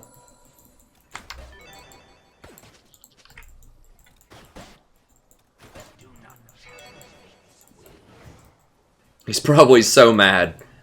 This Janna, I think, is really talking to him.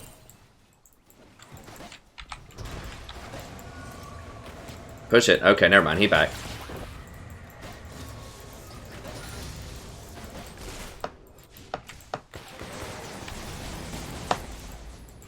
Who is their jungler? It's Shaco. Okay, so we need to be careful. Dude, don't... God bless. Yeah, there he is.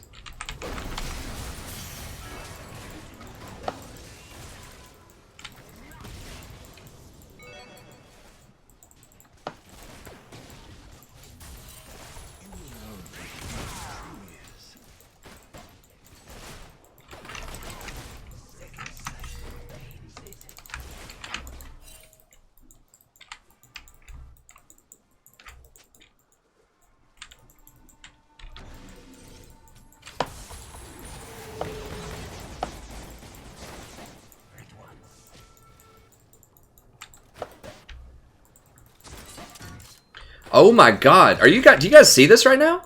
They're even on CS. How is that possible? How is that remotely possible? Like, he lost 15 at level 1.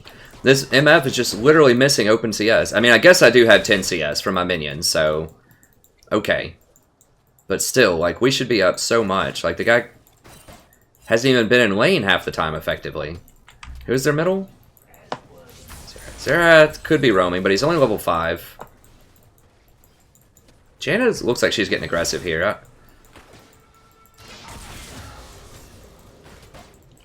going to drop one minion, make her use her shield. She's going to use that, and then as soon as he comes back, I'm going to curse him and put another one down.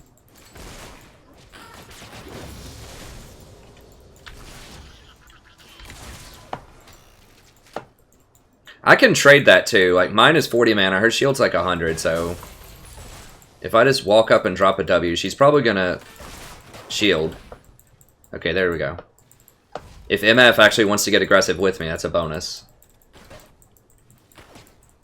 We have a pretty good combo. If I ult Janna, and then MF ults the Janna, then she's gonna die.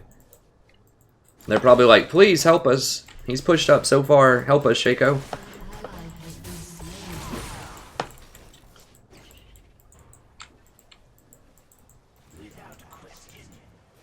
They're so scared of me right now.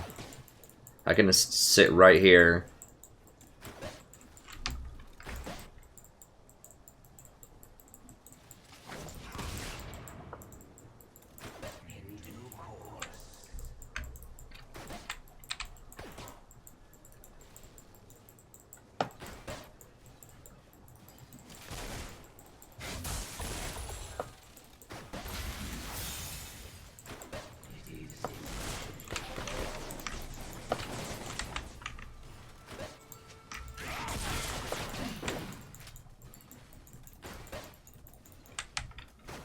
I'm just going to sit here.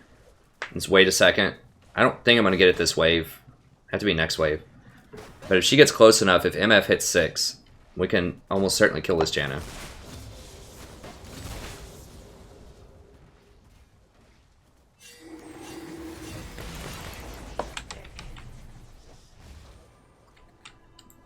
I really want that last CS. There we go.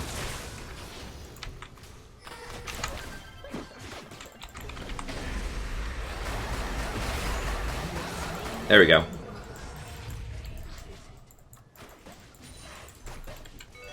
Hopefully that tilts them pretty hard there, and they get mad at this Shaco, because Shaco already hasn't come bot to gank a lot. Rengar is just camping top. I mean, to be fair, we do have him pushed in the whole time, but we could be diving these people, and they just are like 2v1ing, giving this Tryndamere kills top lane somehow. How does that work? Okay, well, at least they did get a kill out of it, so that's good.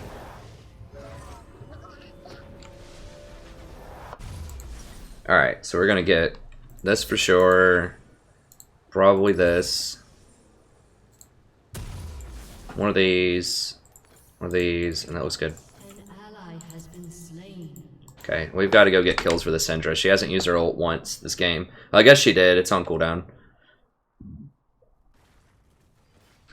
Xerath just keeps hosing her. So we got to go get a kill for Syndra middle. Xerath is a nightmare for Malzahar. It's not a good matchup.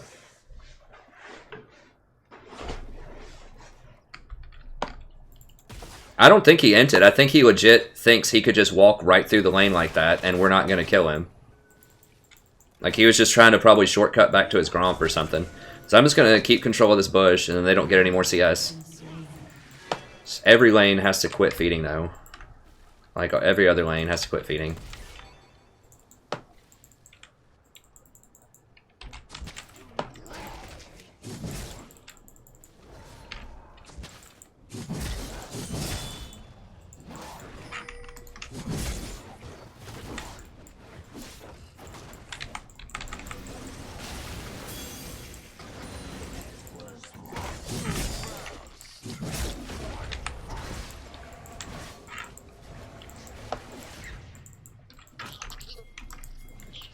Can we do it?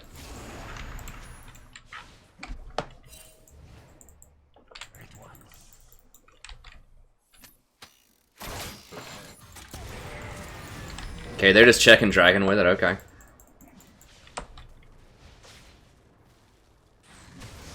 Okay, he's got that warded.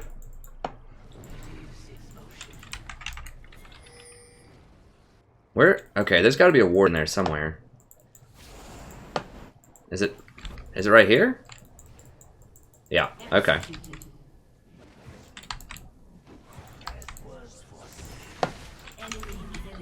Oh my god, for real?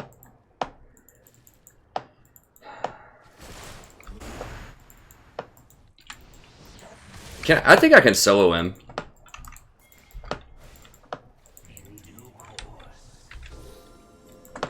No.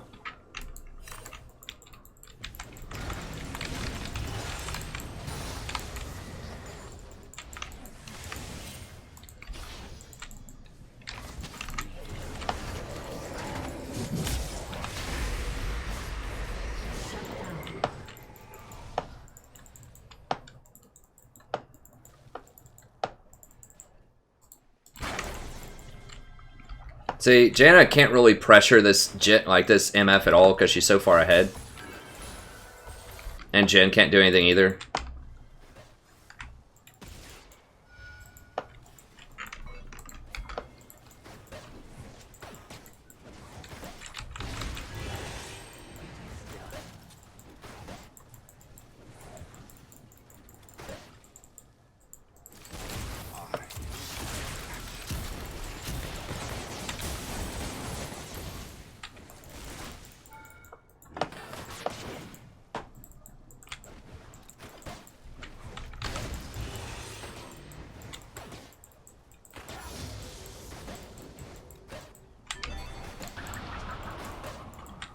Rengar needs to stop focusing top. Yeah, we're gonna get it. That's fine.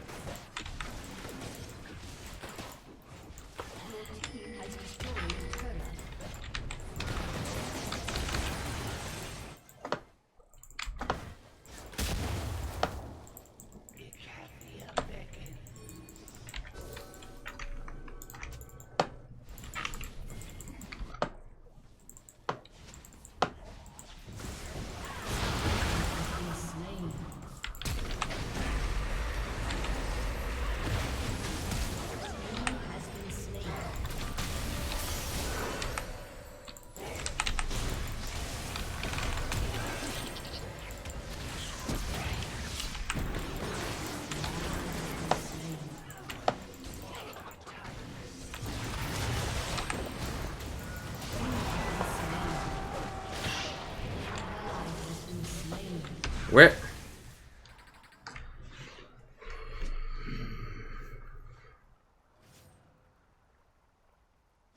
I should have noticed Tryndamere was missing lane though. How are we losing this game right now?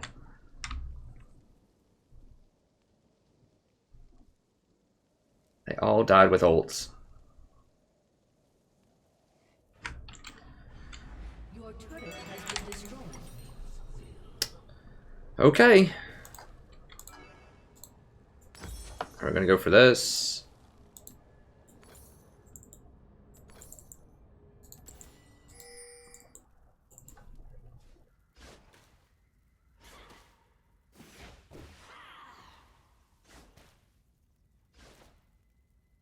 Shakespeare said, "To be or not to be," in a speech by Hamlet in the play Hamlet. It's a meditation on whether he wanted to commit suicide or not.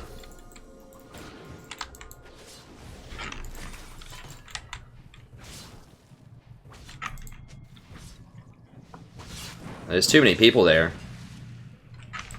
It's too many, too many.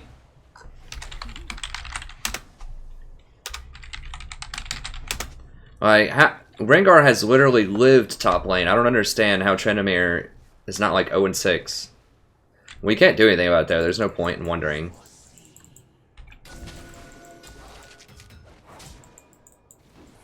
In the end, it just doesn't matter. That's just what's happened.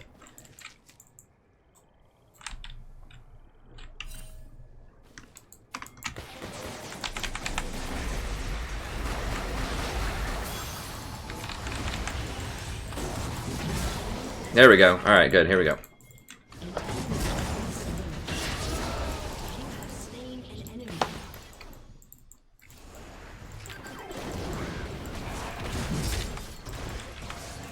Get control of an area, bush them.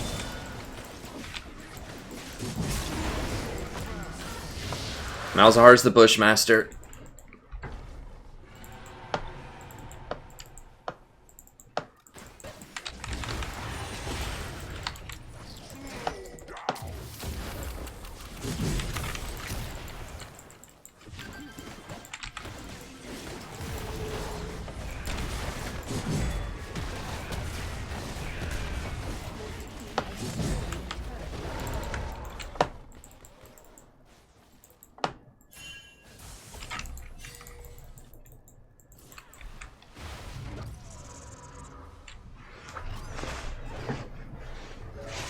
So I definitely want to get Rylai's this game.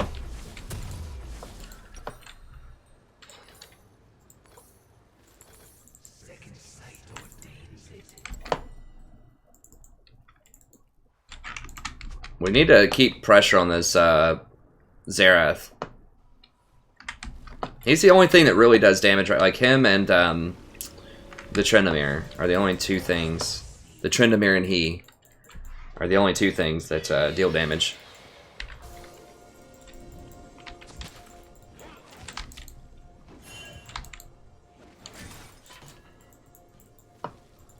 Who got it? Tryndamere probably. Yeah. It's fine.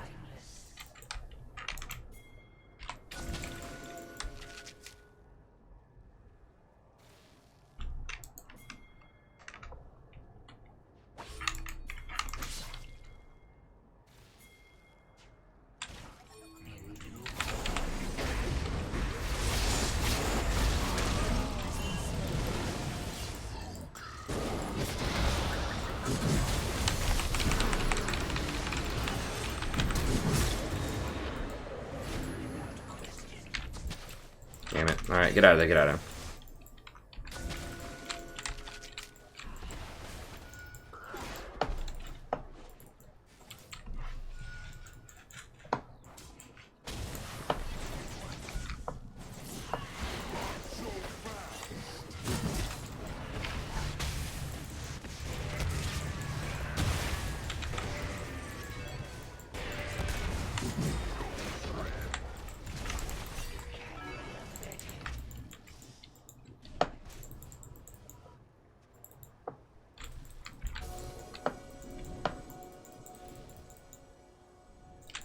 That's twice. We just ward an area, kind of predict where someone's going to move, hang out in there, Malzahar ult, lots of good things happen.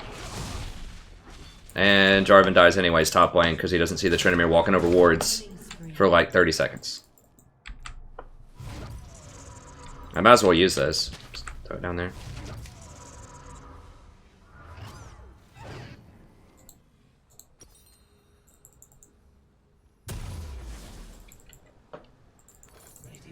Oh, don't have quite enough to finish. I really wish I had enough for finish up the Rylai's there, but I just don't.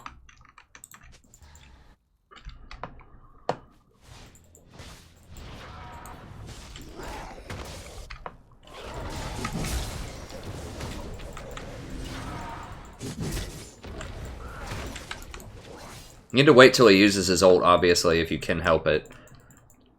And then ult him while he's ulting.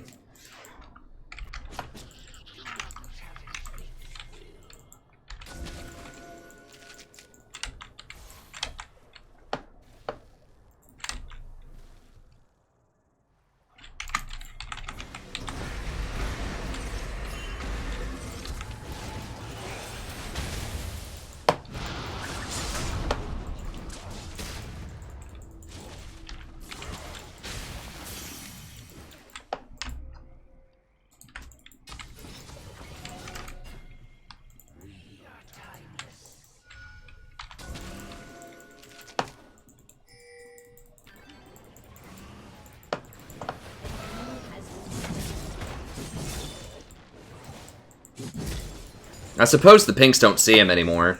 I don't remember. It can see some things, but I don't suppose it saw that. Did he get it? Okay, so I know there's a ward there because he tried to snipe it. Grab that.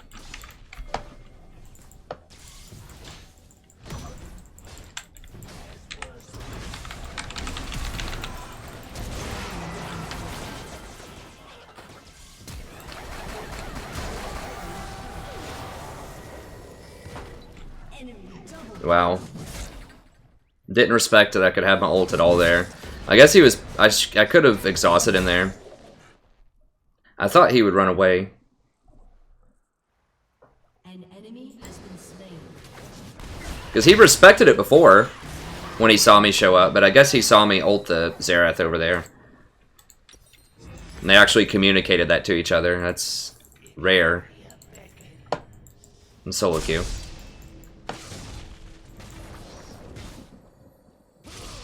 Oh god. Has been slain.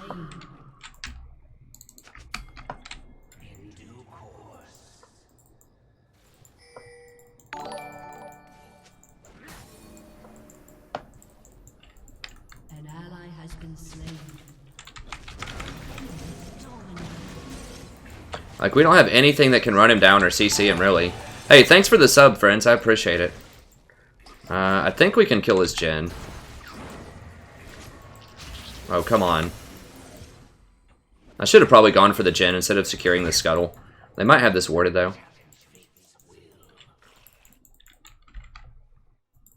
Like, some of this might be warded. It's important to control that scuttle for Baron.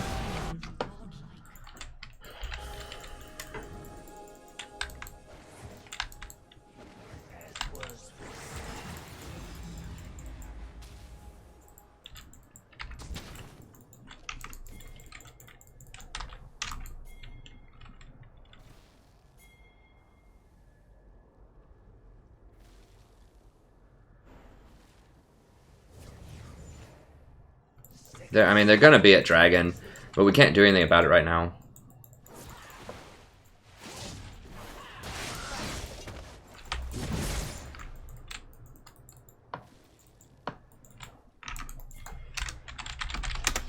He probably just warded this.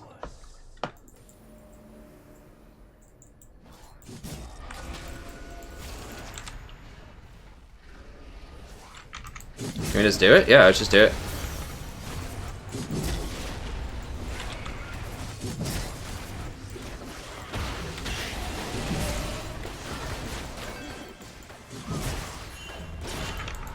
We don't have a tank.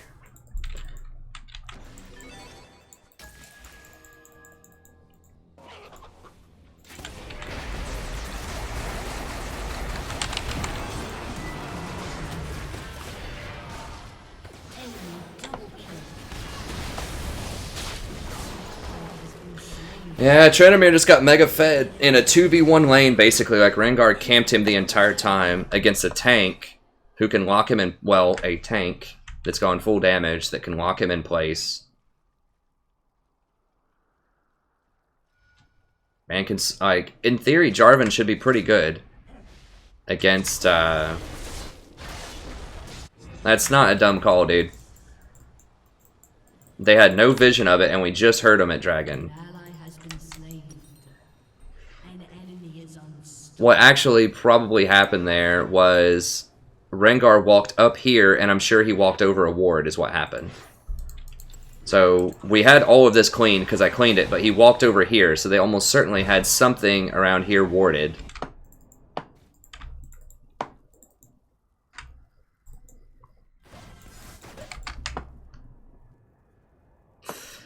I'm just gonna mute him.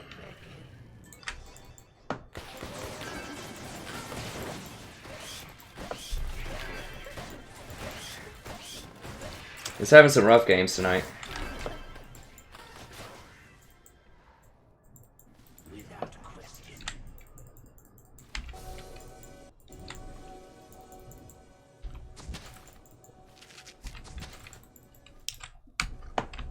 We just can't deal with Tryndamere, who's that fed. Like, we had to have J4.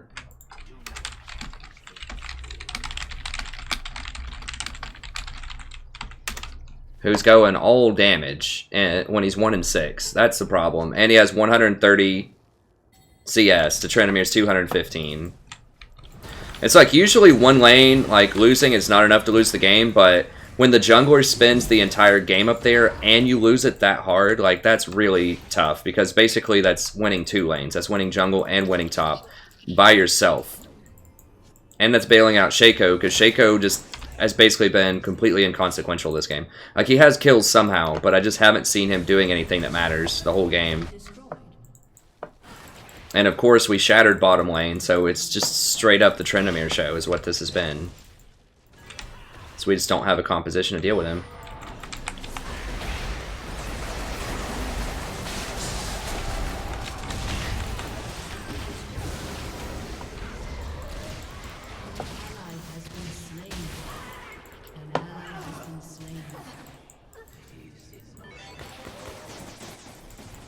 I mean, I still don't know what to say about that. Like, they blew all of their stuff. Like, me blowing mine is good to make him use his ult. But then J4 and MF both blow their ults when you know he's going to ult.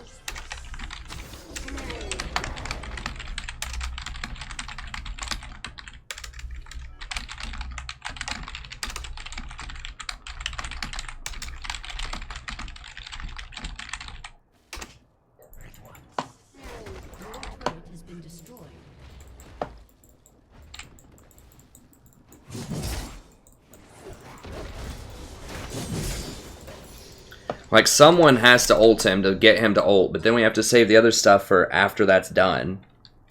And these guys, like, MF's blowing an ult there. That's not even a crowd control. J4 is blowing a crowd control.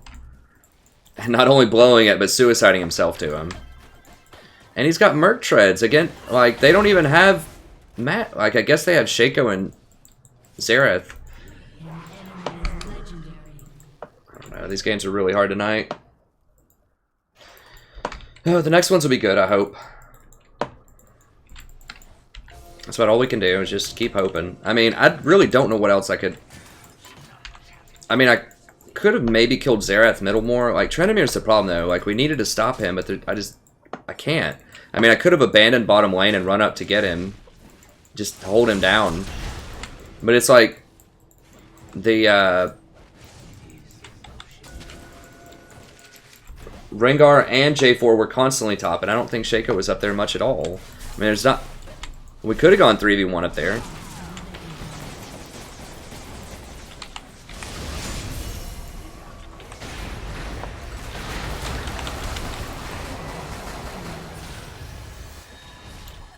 MF just doesn't do damage with that build. MF's still just a really lackluster champ.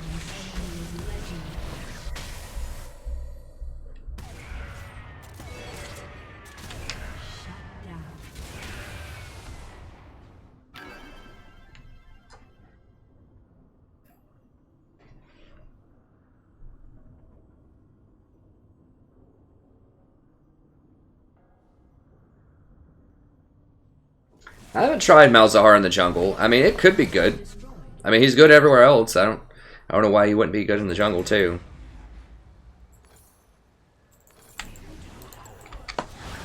This game's just almost impossible. Like, I ult the squishiest target they have, the Xerath, the high priority target, and we still can't kill him. And this Janna, and Shaco are all just getting bailed out so hard. It's basically just Trendamere. Because these two guys don't do any... I mean, really none of them on my team do anything. Like, that's the problem right now. Like, MF doesn't have enough damage to kill a Xerath with her ult that I ulted. I'm not sure if Syndra's used an ult all game. Rengar, in theory, should be able to kill people. Okay, he's going.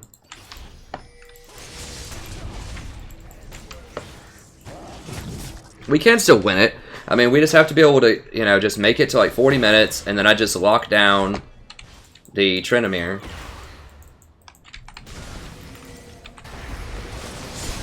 Now he's got a QSS, though.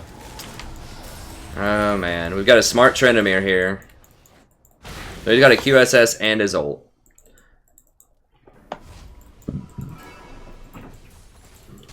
So this is going to be almost impossible. Like, we have to have a J4 tank.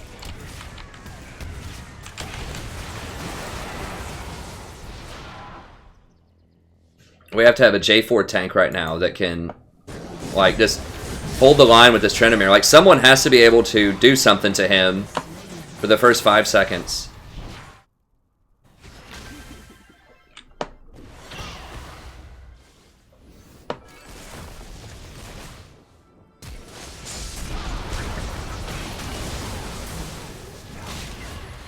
He doesn't even, like, full damage build, he doesn't even have enough damage to one-shot a Jhin.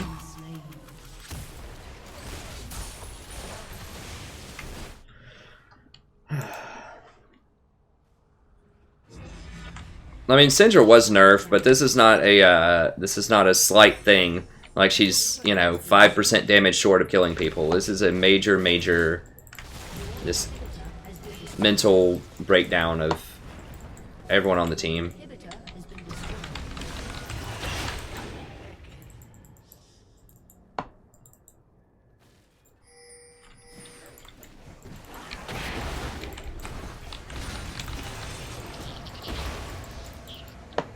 I don't know, we slaughtered bottom, but I mean, then again, it feels like we slaughtered bottom, but then MF was even on CS, even though we murdered Jhin. I murdered Jhin. Yeah, we just don't have anything good to do this Trendamere. Unless Zyra, or Syndra actually stuns him and pokes him out. They shouldn't have enough damage to really, like...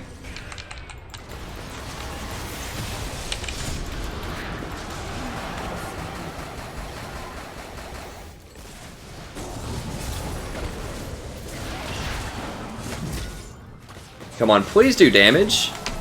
How is he not one-shotting people at this point in the game? Okay. Well, that worked. I guess I should have just ulted somebody. I just made the Trendamere use his QSS early. I just didn't want to use it on Trendamere. I was like, well, maybe if he pops his ult, then I can do it. And then at least he wastes like a half a second.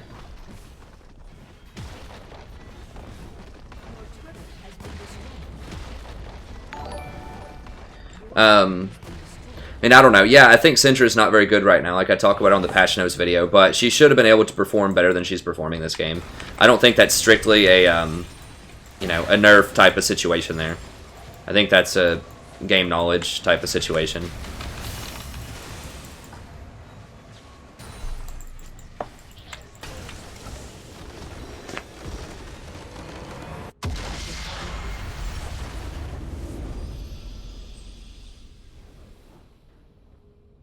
Yeah, Mal's jungle probably is good.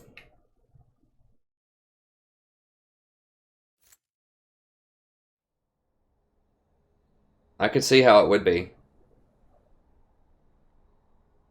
I haven't seen it in action, but I think it could be good. Gosh, well, hopefully we don't get demoted here pretty soon. It's not looking good. It's not looking good. Okay, we'll wait 30 seconds. Yeah, I mean, it's definitely a nerf. I mean, she's definitely not as good as she used to be. For sure. Thanks for the subs, friend. Thanks, John and Colin. I appreciate it. And James. And Anthony. And Hung, or what? Mr. Wen. Thank you. And Michael. And Bia. Sorry, I must have missed... maybe I had my headphones off when some of these went down. Thank you all so much for subbing. I really appreciate it. We'll get some wins in tonight. I mean, we just have to keep our head up, try to stay positive, and, you know, eventually we'll have some wins. I mean, there has to be something else I could have done better there. I mean, I was trying to set up and get kills top. I could have pinged people back a lot more so that they didn't die to Trendamere as much. I could have directed Rengar, hey, come bottom, let's dive this, we'll get the tower. And then we'll get Dragon. Like, I should have been telling him to just not go top lane. Thanks so much, 16 Chanks.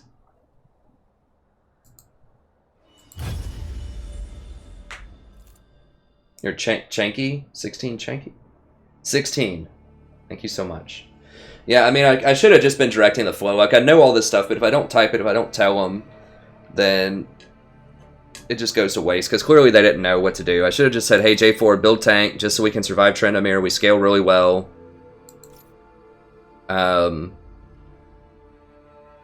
Just survive that, and we should be able to do okay.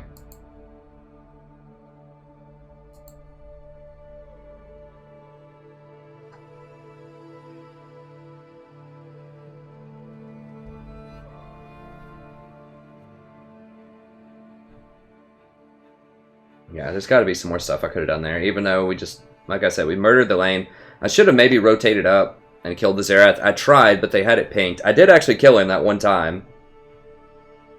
Or did he... yeah, we killed him, because I ran him out, he used his ghost, and then I helped Rengar kill him at Raptors.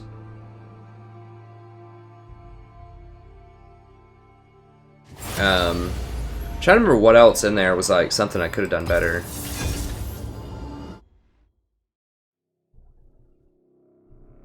Well, I died 3 or 4 times. That's something I can do better. I mean, anytime you die, there's always something you could do.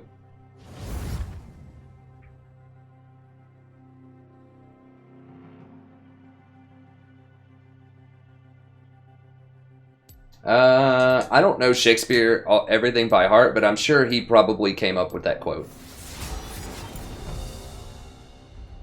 He may have had that exact line, all is fair in love and war. That sounds like something Shakespeare would say.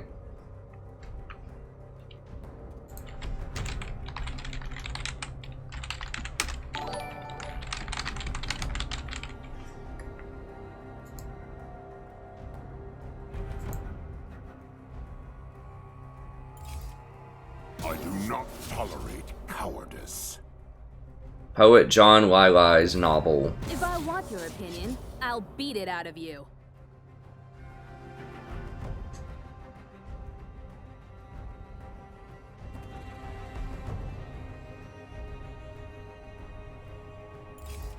Is that fear I smell? Maybe not. No, I guess I'm wrong.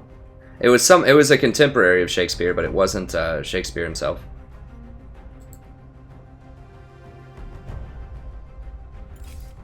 I will wait for you to be better. Thanks for the sub.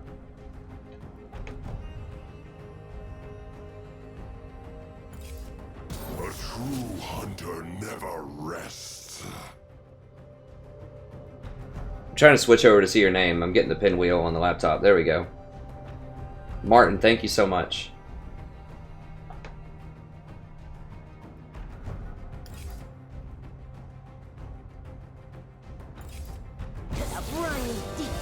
Gosh, well, Ziggs is up.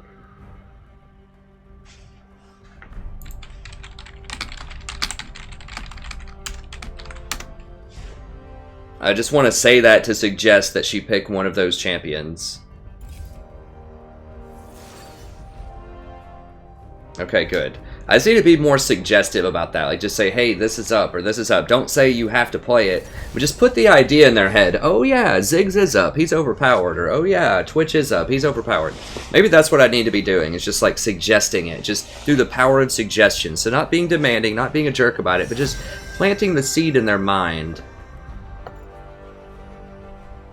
Huh. Soraka.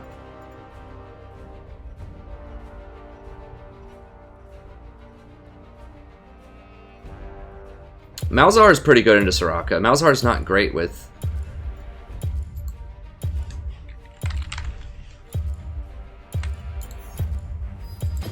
Only you can hear me, Summoner. What masterpiece shall we play today? Malzahar's not great with Vayne, but I'm going to go ahead and do Sona. I'm not sure that Sona's correct. Like, Sona's not good into Soraka in the abstract, but Sona will help heal through the Lucian early harass, so it gives Vayne a free lane, and Sona can roam middle and maybe make a kill on middle depending on what people pick. So Sona's like the healer that can also roam pretty well and get kills. We're not going to kill on bottom, probably.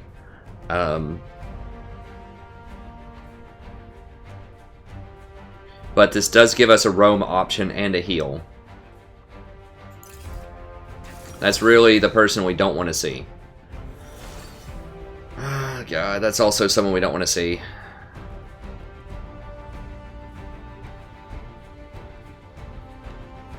Like, Lulu's very good into Tryndamere, because you can critter him, and you can just peel him really well with a lot of your kit. But Singed is pretty good into Tryndamere, I think, right? Because you can just run around and then just smoke him out. No, no, no, no, no. Oh, gosh. Why not Hecarim? I should say things like Hecarim is up. Or Vi is up. That's what I need to start doing. It's just like putting it in people's head. Like, this is up, this is up, this is up. And just see if like people want to take a bite on it. And just say, hey man, Hecarim's up, Vi's up.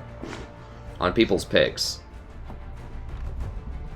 And if people want to say shut up or something, that's fine. I'll shut up. But I just want to put their, you know, just put the OP-ness in their mind. Just say, oh yeah, Hecarim is up and he's the best champion on this patch. Maybe I can pick Hecarim and get some free low. Okay, so we should be able to get a kill middle if we roam up there. Soraka shouldn't have a lot of kill pressure on Vayne.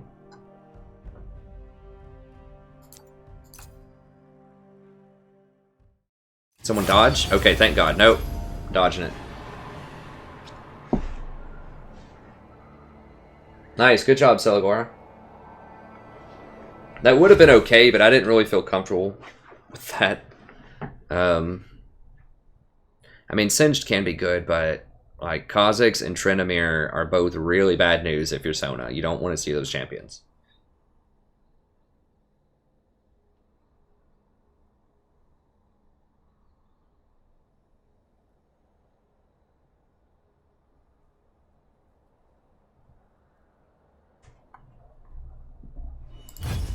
All right.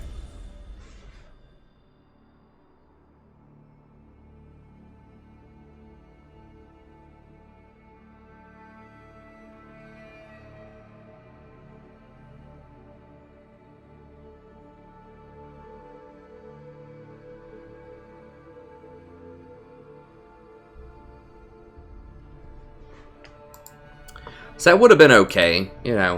It's just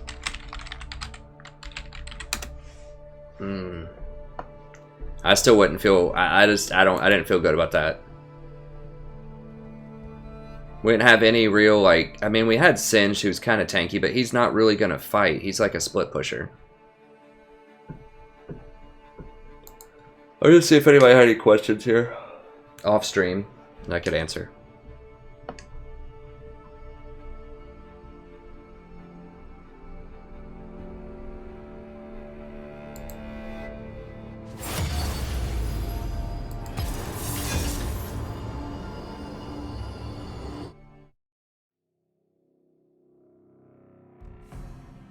Alright, cool.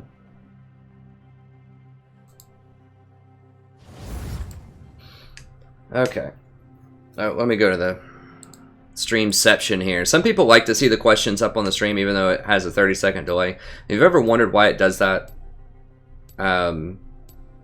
it's so that YouTube can give it to you in all of the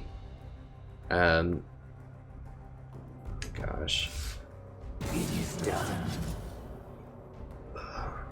So that they can give it to you in all of the resolutions at the same time. So you can watch it in 480, you can watch it in 1080, 10, 20, whatever. You can watch it in all the resolutions. 1080, 720. Which is different from Twitch, which you have to watch it in the source, which is 1080. So anyone that can't watch or stream in 1080 because they share their internet with their family, or they're just in a place that doesn't have great internet or whatever, it would lag for you. So this allows you to watch it lag free most of the time, and watch it at whatever resolution you want. So that's why it has that 30-second delay, so they can process it live and give it to you in all those different resolutions. Hey Pedro. So the reason I don't do background music is, one, YouTube is super rough on music. Let me see what we want here. Okay, Malzahar's out of the picture. This guy's trolling, so I don't know what he's actually going to pick. Vayne and Twitch are still available. Oh, never mind. He picked his ADC. Ziggs is available. And we'll go Nautilus.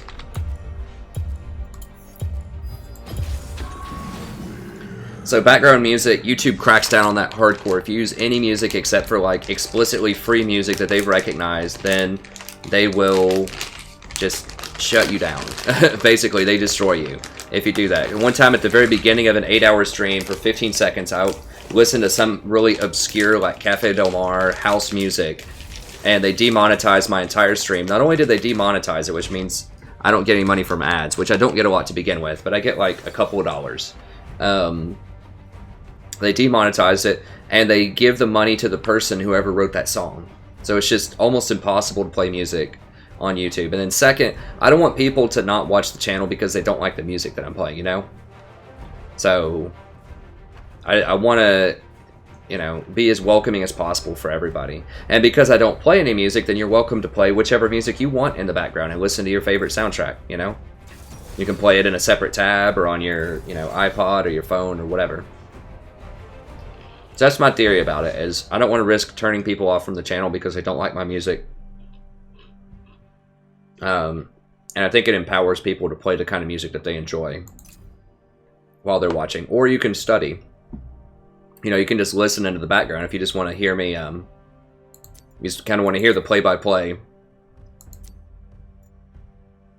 without having to be just too distracted by the music.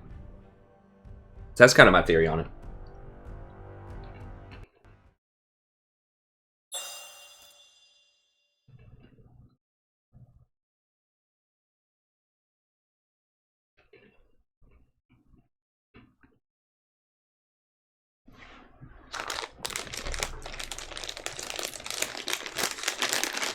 My wife works as a facilities manager at a local corporate furniture business. So she basically, you know, recommends the kind of furniture that these different people who open these big office buildings, like downtown, recommends the kind of furniture they use, the layouts, and then she oversees to make sure everything gets installed, and if people have problems with stuff, and all of that kind of thing. Schedules different things.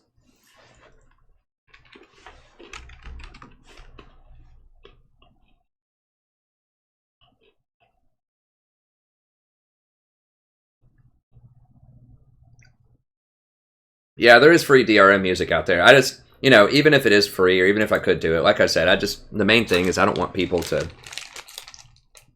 Whoa, hold on. This guy was for real mid Blitzcrank? I already used my dodge, man. I can't do it again.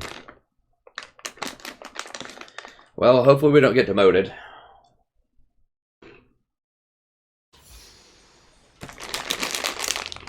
It's obviously possible, but why? Like...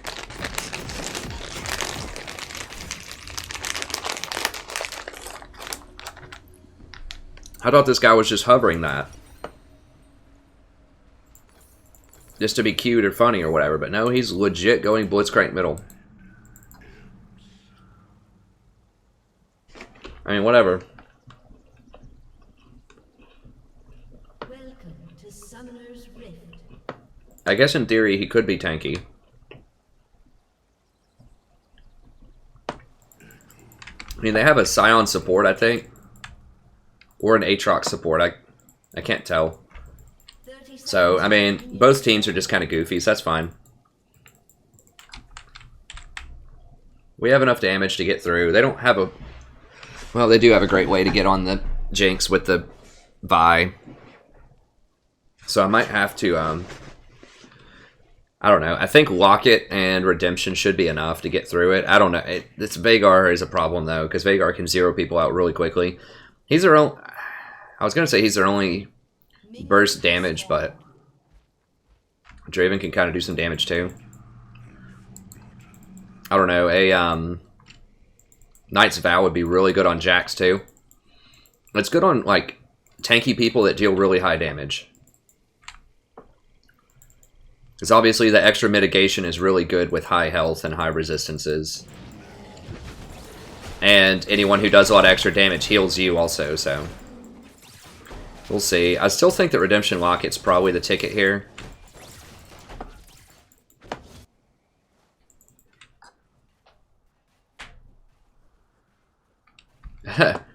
Yeah.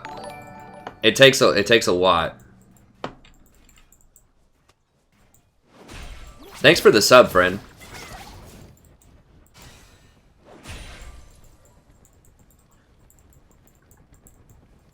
Romeo, in terms of, yeah, it takes a lot of views to get any kind of money at all. I mean, I still, like I said, basically make peanuts. And I get probably somewhere around 2,000 or 3,000 views a day on all my videos. Which is obviously not a ton, but it's okay. We're growing. We're steadily growing. Thanks so much for the sub. I'll scroll over and give you a shout out here in a second. I have a laptop on the side that's really old, and I can only run, like, I have to switch windows on it. I have to, like, switch tabs from watching chat to watching the Streamlabs. So thank you so much, and I'll give you a shout out by name here in just a second. Try to focus up. Let me go ahead and start a VOD here. Hello, everybody. Welcome back. Today we're playing another game of League of Legends. I'm the strategy professor doing a little Nautilus action. This is kind of a weird game. We have a Blitzcrank middle. They have a Scion support and an Aatrox top. So we have some interesting picks here. I think in the end, though, if I can just protect Jinx, Jax can take over a game by himself later on.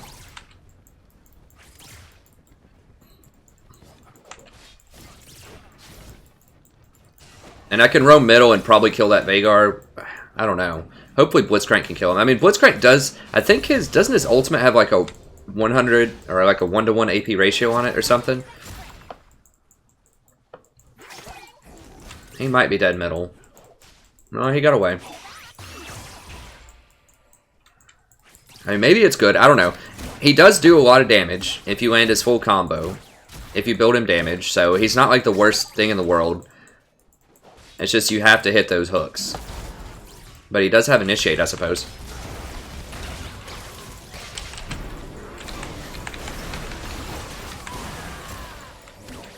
I can just walk out of it because I'm Nautilus. Dang it, I was trying to hook him. It didn't work out very well.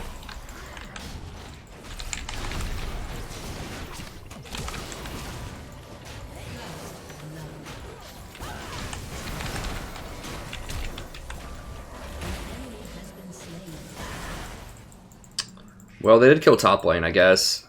But to say, I mean... Hopefully they don't... I don't think they're going to get Dragon or anything off of it. In the current meta, you really need to camp bottom. Like, if he counter-jungled bottom, like, it was good getting a kill top. But just imagine if he counter-jungled bottom right there.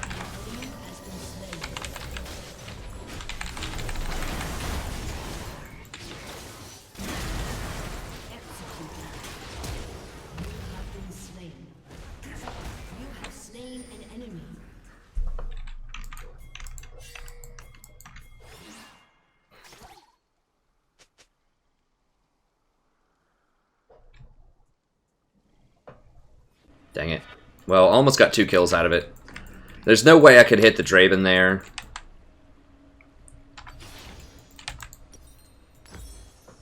But yeah, just imagine if instead of going top, he counter-ganked bottom, counter-ganked that Vi bottom. We would have had a triple kill and probably first tower. So I know it looks good if you go top and get kills, but the thing is, in this meta, if you go bottom, you get more all the time. Because towers are so easy to kill, AD carries are so underpowered right now, that you can easily kill them, and they can't really fight you back early on. Towers are easy, dragons are easy, and there's just more people bottom. So if you have a winning fight bottom, you're more likely to get 2 kills, whereas top, you can only get 1 kill, usually. And so, that's why there's a clown fiesta, like, bottom most games now. Like, the smart teams will fiesta bottom.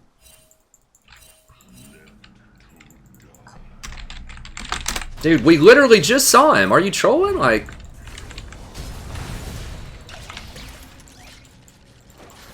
Oh my god. I gotta ping back just more and more and more. But that's why, if you've ever wondered, why does everybody seem like they're just sitting on bottom? That's why. It's because right now, 80 carries can't fight back, and it's just really easy money most of the time. Especially with first tower gold. You really want to get that first tower gold. So the key then is to either gank bottom or to counter gank bottom. You want to be on the bottom side of the map.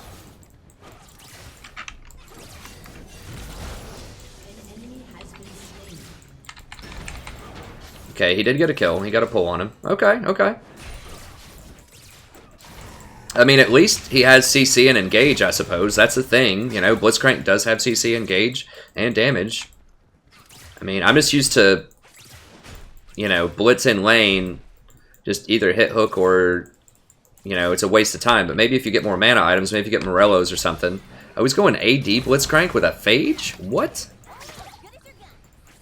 You know what?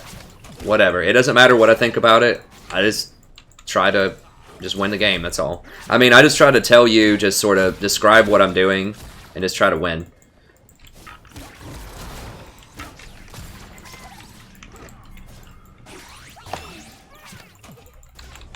Nope, didn't get him.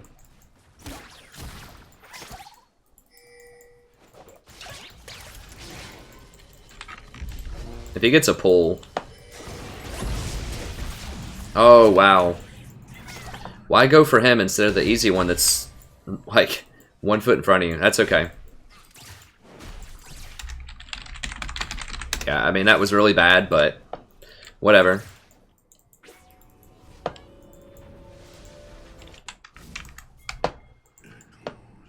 He's gonna say, like, I thought that we'd already get him.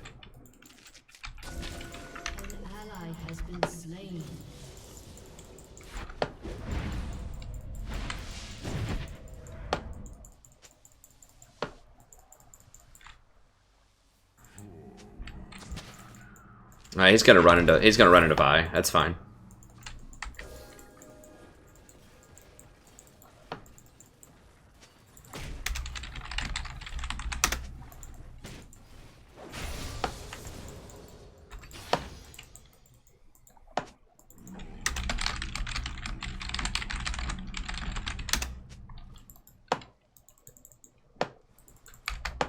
Yeah, time to put on our big boy pants.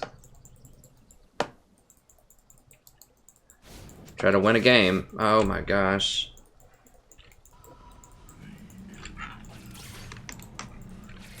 She went dagger, like Doran's dagger? I'm concerned. Well, I mean, he has Cole.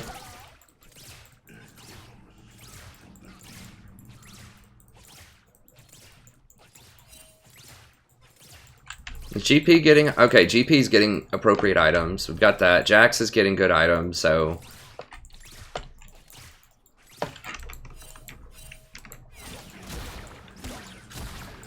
I mean, whatever. We can just roam middle, and this Blitzcrank's going off, so we can go middle and get kills.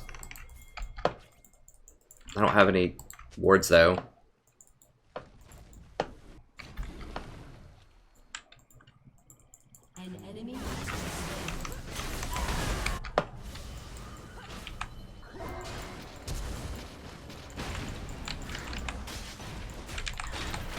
You got the damage?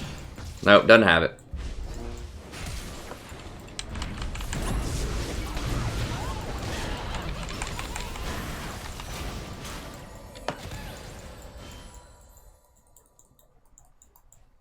Your team has destroyed a turret. Well, I guess they get tower top.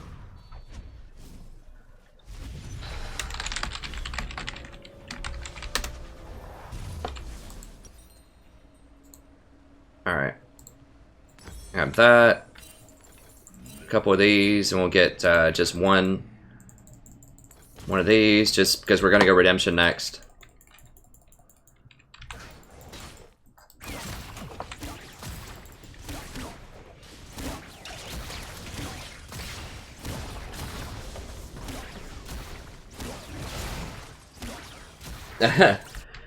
Hey, the double tank bot assassins everywhere. It could be okay.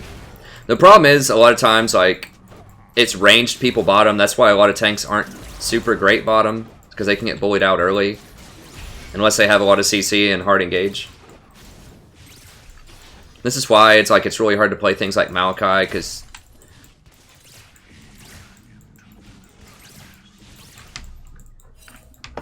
I mean, they're even on CS, but the problem is he has, like, items, and she has virtually nothing. You should never, ever go double Dorans. If you want another item, if you just want to farm off, just go with a Cole.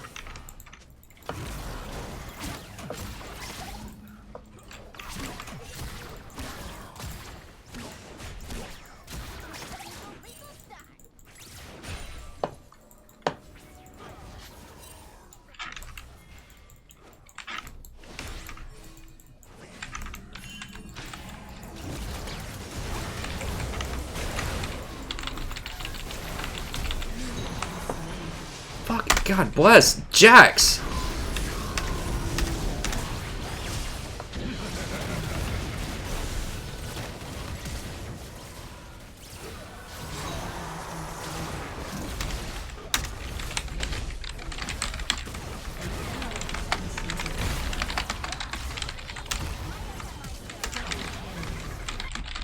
Your turret has been destroyed.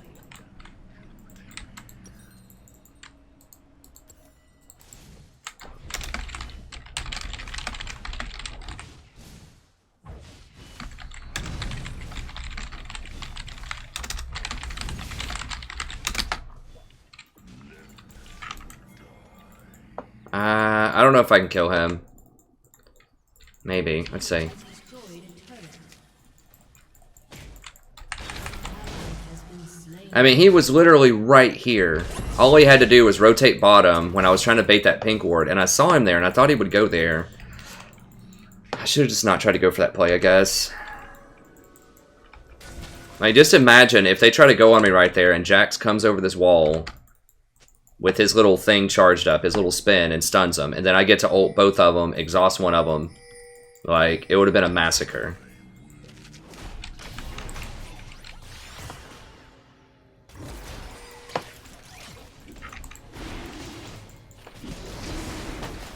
But I should have just seen he wasn't coming.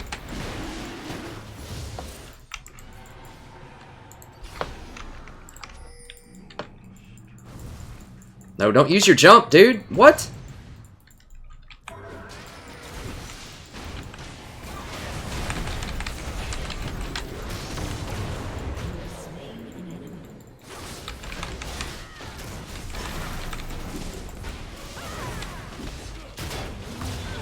What? How did he get the aggro? Oh, jeez. I guess that maybe I stepped out. I was trying to stay in it. There we go. Like, just for the record, if you're about to do a gank, don't jump to a ward. If you're Jax.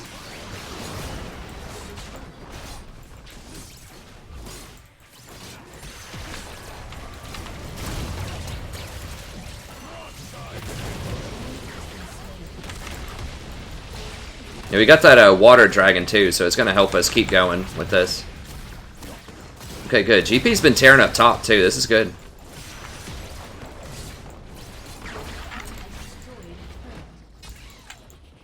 No. Let's not do that. Let's not do that. Oh god.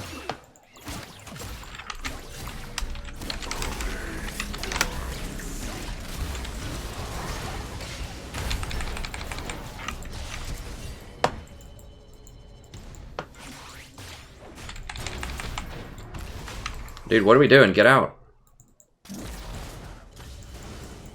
She's gonna ult. Yeah, just... He's trying to pull... Like, it's a 3v5 and he's trying to pull people in.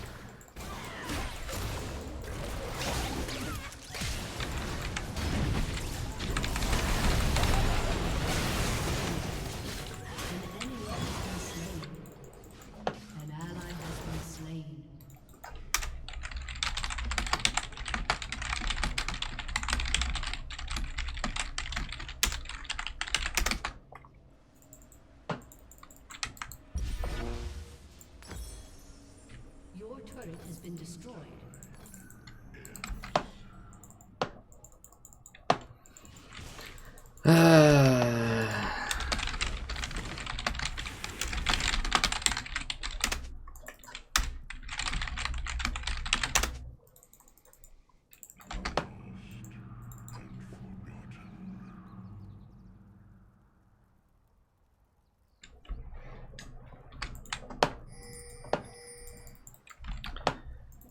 I mean, we definitely can win, obviously, but that's really, really bad. We just gave him a free tower and like 3 kills because people just didn't want to leave in a very obvious situation. I pinged it, I typed it, I pinged it again, and again. I just need to like use my full amount of pings, like just 8 pings every time.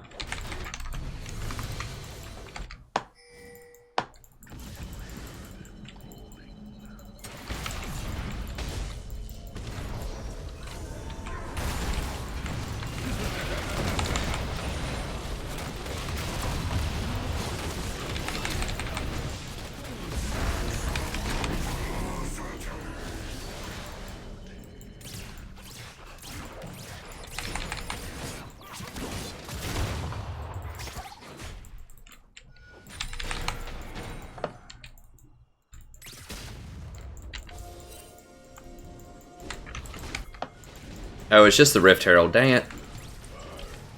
Forgot Baron's not up yet.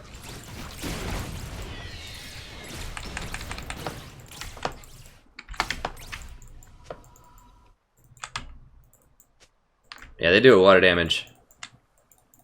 What's the side for? Did he want it? Give it to Jax, right? Yeah. Jax is the obvious choice. I don't even know what it does, but I know you put it on split pushers.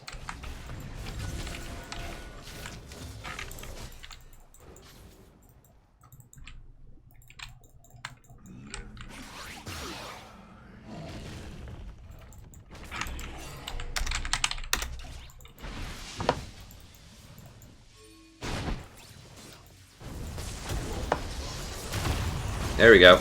Got him. Yeah. So we have the good ward coverage here.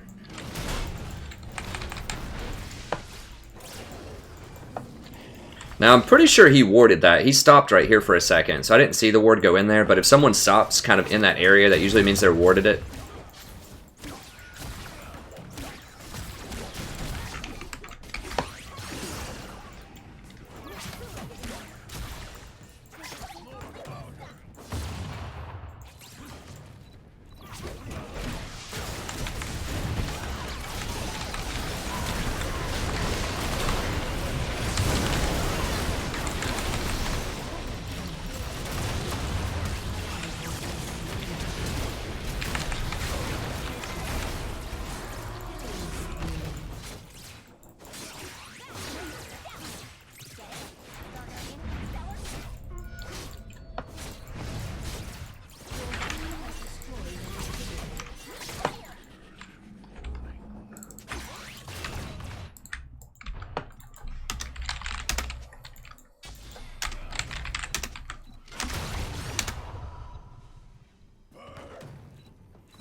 Alright, so we're going back in. God, guys, please just buy. Let's get the other water drake. One simply does not decide to carry a support. You're right, Romeo. I'm doing the whole swing, buddy. I'm going 8 ping now on everything. The problem is if I need to communicate something different, like if I use all my pings on back, then I can't ping like where they should be going. So it's a delicate art. You have to budget your pings. You have to ping like maybe 4 backs and 3 on the Baron. How do you decide? Or maybe you have to ping your health or your mana or your ultimate.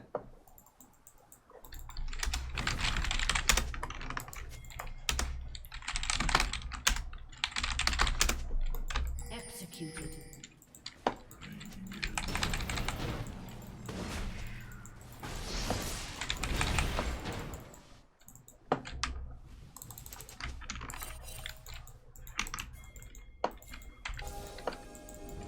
Yeah, the jungler's bottom.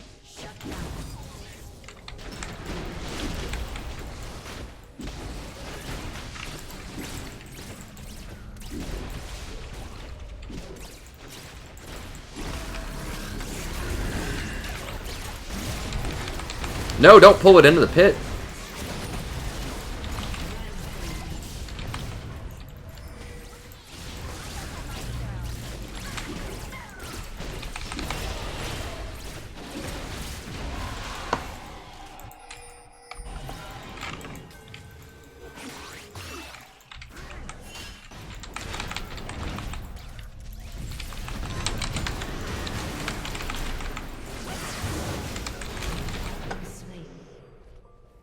Yeah, we probably should have backed. Everyone else is backing.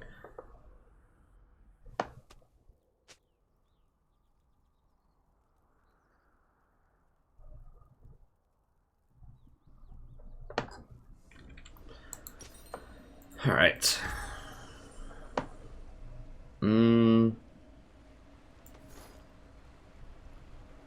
I guess we'll hold on to it. I should have just left. Jinx just really faked me out because she kept going after him, and then she kind of baited me into go after him, and then she bailed on me where we could have probably 2v1'd him.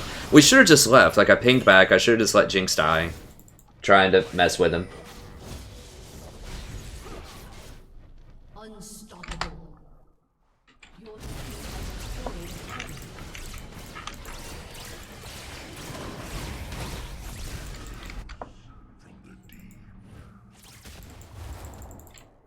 That's funny, yeah.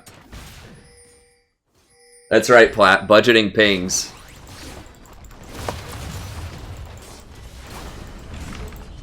This Veigar's, like, Rush Banshee Veil, first item.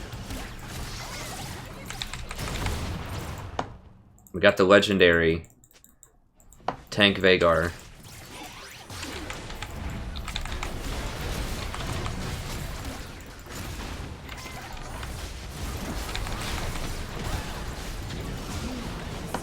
Damn it. Yeah, I shouldn't have done that. Shouldn't have done it.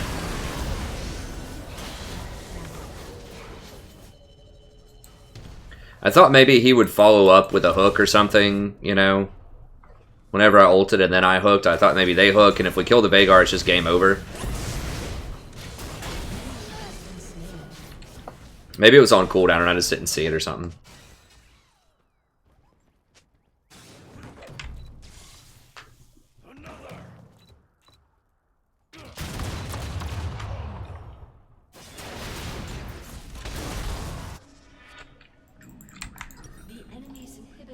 I'm gonna go ahead and sell this now. Go into here. So I should have just let Veigar alone. I didn't need to do it. I just figured if we get one more kill there, like I can tank the tower, I can pop Veigar's thing, hook him, and if we get that final kill, then it's gonna be game over. It was just too greedy though. I thought someone would be able to follow up with damage, but they just, like, Jax wasn't there. I don't guess GP was there. I don't know. I mean, Jinx was there. I thought Blitz was there. I'd have to go back and watch the replay, but I thought one of those guys would be able to put some damage on him, but I didn't have my,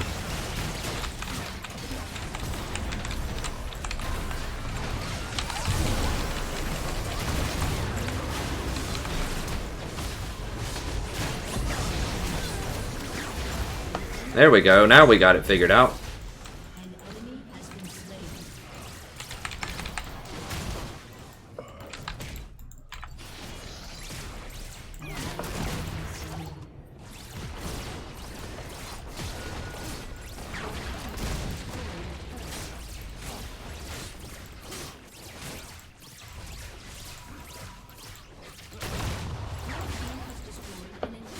I mean, I guess he rusts Banshees just so that Blitz can't do anything to him. Maybe that's the reasoning. I don't know.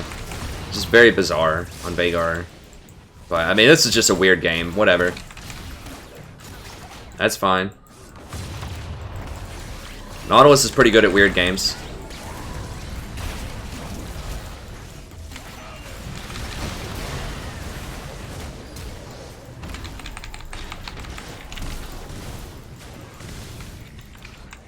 An enemy has been slain.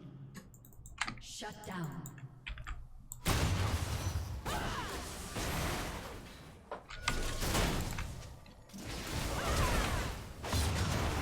One more hit, baby. Yes. Okay.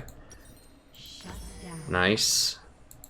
Killing spree. Yeah, we'll go for a Knight's Vow as the last item. Did I lock it in there?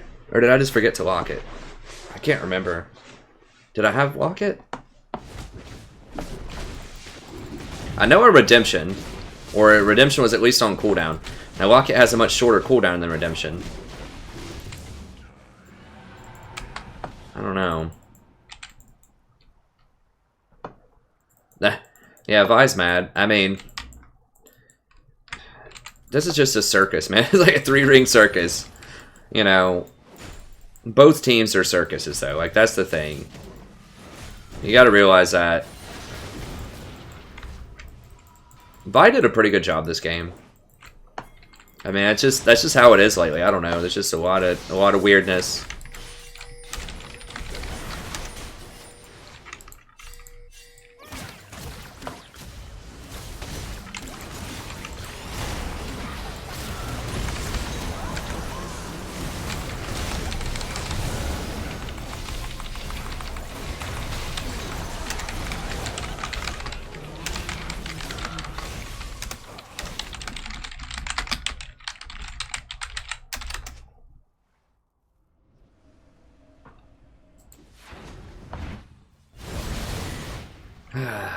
Like, I'm trying not to be salty, but that's ridiculous. Like, I literally pinged back 3 times and typed, wait on 5.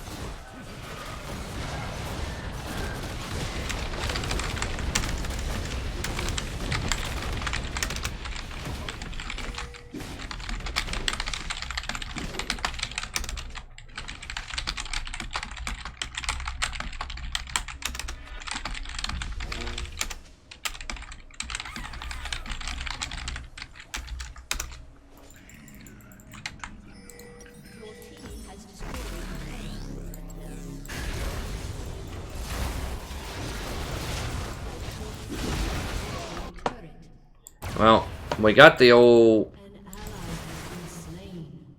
Get the inhibitor, get the inhibitor.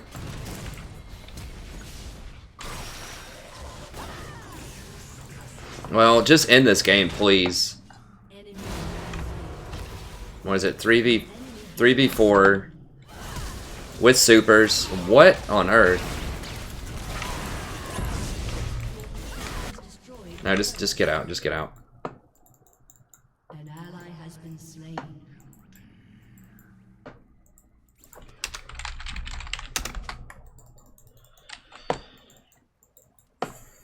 Okay, we may not get another chance the way this game's going, so we gotta try to close it out. If they can't really leave the base, we gotta get Baron and just close this game out before people throw it, either on purpose or accidentally.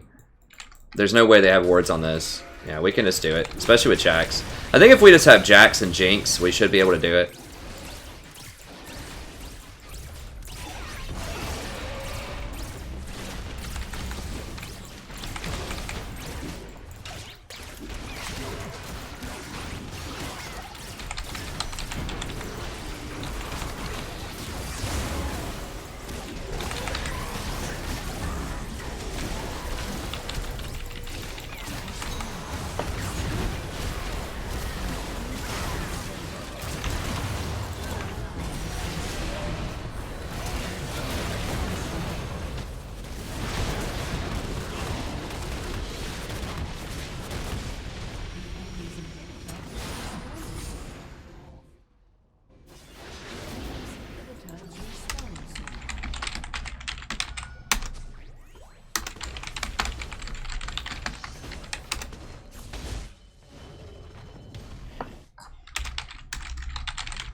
game just is getting really hard.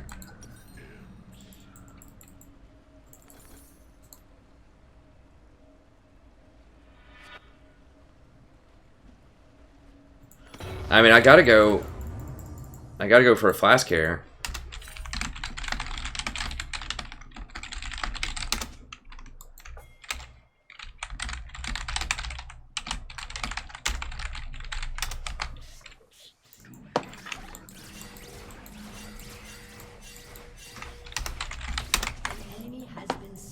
Jesus Christ.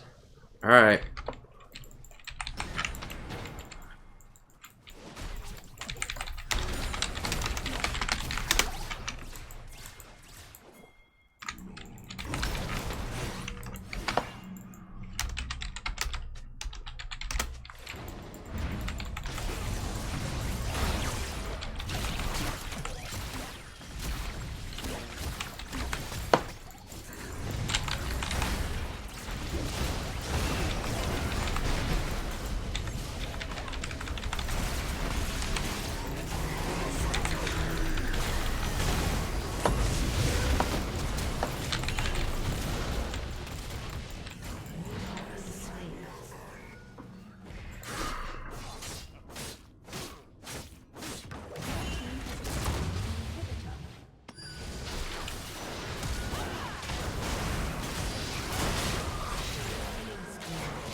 So I ping 4v5, all group middle, all group middle, all group middle, and GP split spot.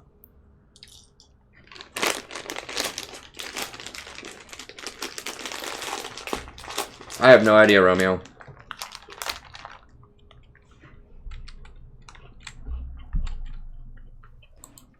I can't explain any of this game.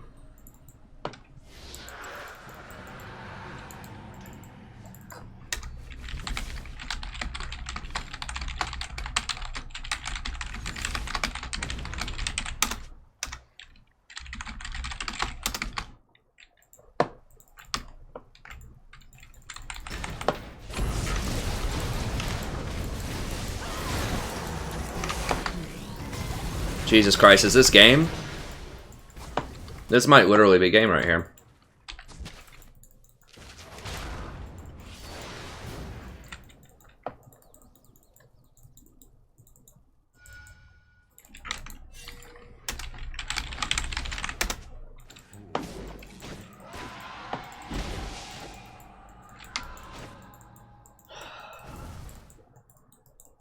So we've got Jinx face checking bushes where we know there's a high probability they're going to be around Baron before I can get over there and put wards down. God, if we lose this game, I just don't even know. Can we get this little clown by himself up here?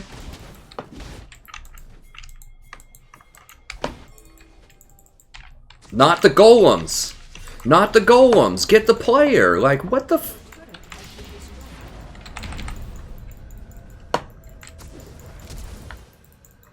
If he was here, like, 3 steps earlier...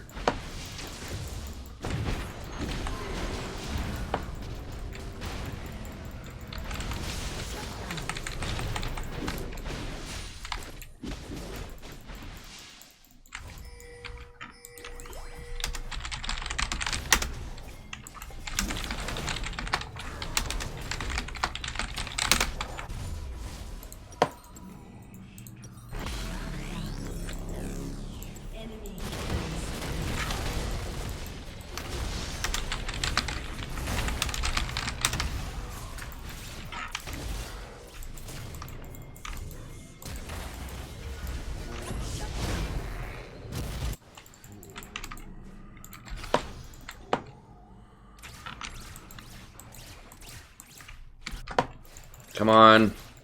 Reset my pings. How long do I have to wait?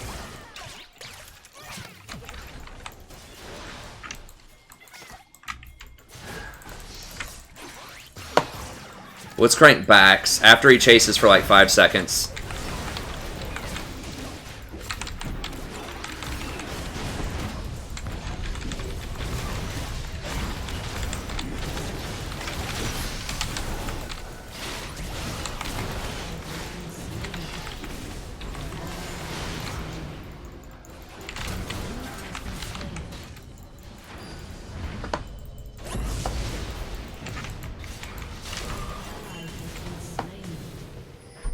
have been slain.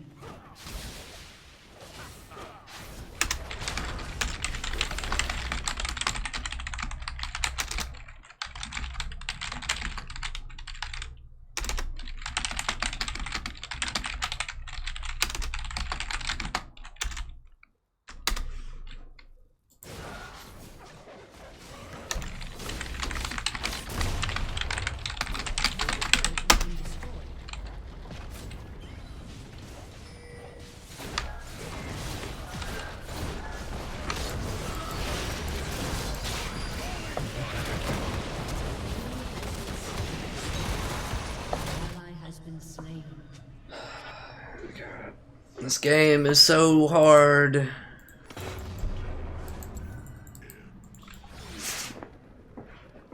I'm trying not to get... Is it possible to not get tilted in this game? Like, I'm really trying hard. I promise I'm really trying.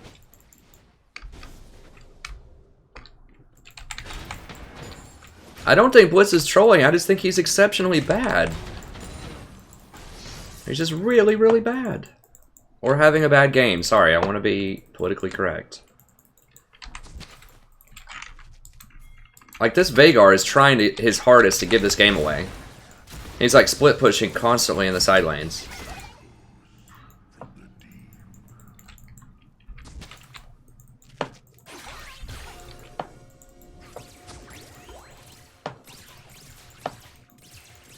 This is just absurd.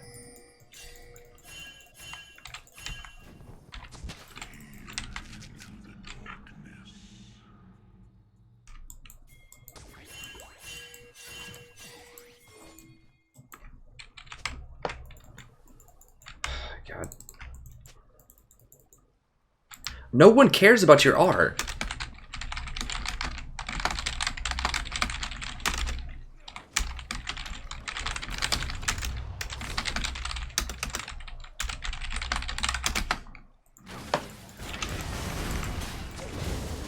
Damn it, it's locking me out of pings.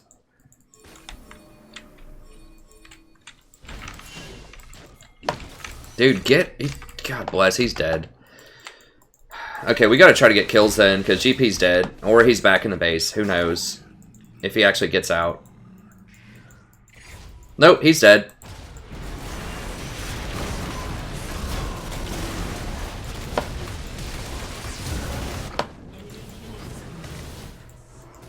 Get out, get out, get out.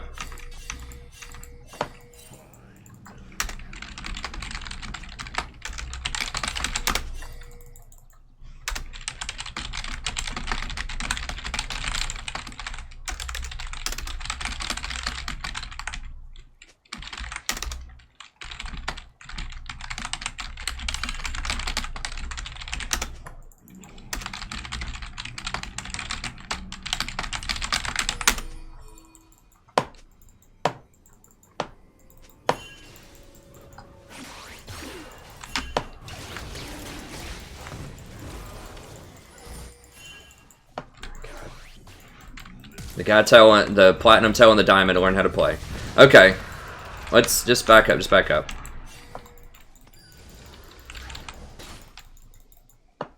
Now, Jinx is gonna get caught, she's gonna die. I should have been pinging them back more instead of having this conversation.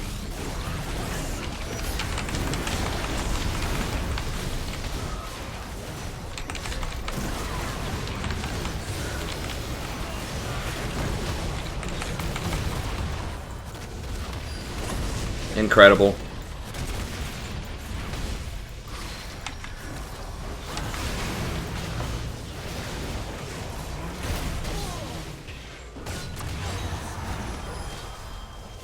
An enemy has been slain.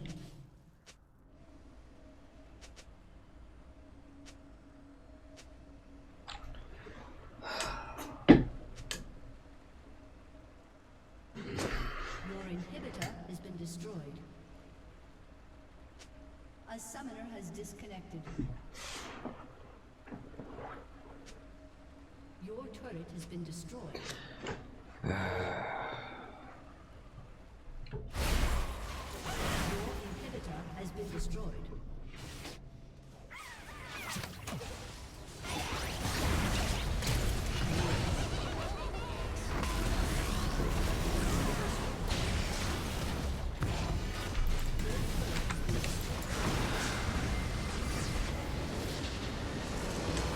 Bless. That's so demoralizing. Because I'm telling them exactly how to win the game for like 30 minutes. And all of them are just doing ridiculously stupid things constantly. I'm just pinging, like I'm telling them exactly what to do.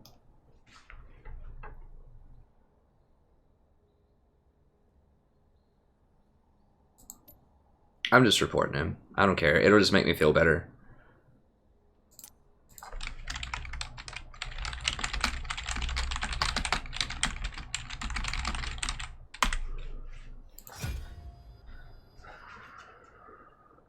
I mean, that has to be reportable, right? Like, the guy refuses to group with the team for 30 minutes. Even though I'm pinging it and telling him, everybody's telling him, he doesn't do it. Usually I don't report, but my god, I'm so frustrated by that game because we had it in the bag if people just stopped.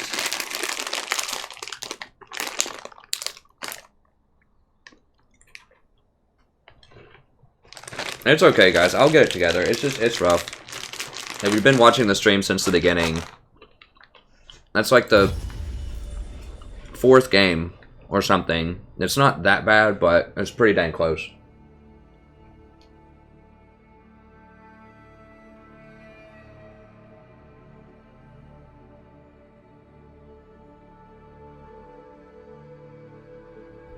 It's just I pinged it so much, but this GP is just so willfully ignorant.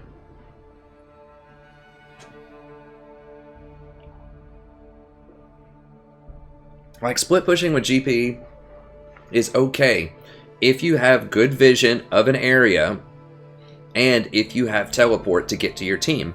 Using a barrel, whatever, is not enough 40 minutes into the game. They need an actual player there in a fight. And he was on wards. Like, we saw them rotating. Hello, buddy. Welcome back. Like, we know where they are. It wasn't a secret. I had wards. That was like the 3rd... I don't even know how many fights in a row. Okay, look. They're in middle lane. He's split pushing. Alright. So, first of all, I see what he's going to do before he even does it. And I ping him back. I say, we need you as a person at this fight. R is not enough. At this point. Without teleport. I'm trying to rotate over to him. Just so that he can't split. So I just want to go down and sit on him. But they cut us off. And they see it right there. He's in plain vision. There's Scion. He still is splitting.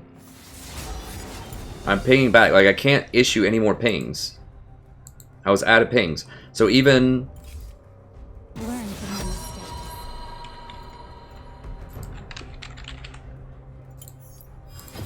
I'm going. I will wait for you to be better. So, we would have won right here if this guy... So look, watch this. This is a deciding fact. Like, there are so many ways we could have won this game. There's like over a dozen ways. So this guy is sitting here farming golems when I'm pinging to do this. Like, using all of my pings to do this. He still is farming golems. At 35 minutes into a game. So he could have been here at the same time as me. We would have killed him probably 20 seconds faster. If we kill him 20 seconds faster, we can rotate middle and take middle. But instead, it takes longer. So we're late to this party over here.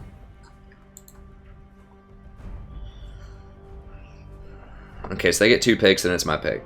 So they're late to this party over here. Okay, I said we got a 4v5. Just end the game. Okay, I'm saying, okay, we got the kill. Stop chasing this guy. Just, if he stops right now and starts running up middle with Jinx, we already have 1 inhibitor down. Their Nexus is exposed. It's a 2 or a 3v5 right now. He still is chasing this Scion around. He could have been where Jinx is right now if he wasn't chasing. I can't issue any more pings. He still is chasing. Now he's backing. In a 2v5. 1 inhibitor down, Nexus exposed. 2v5.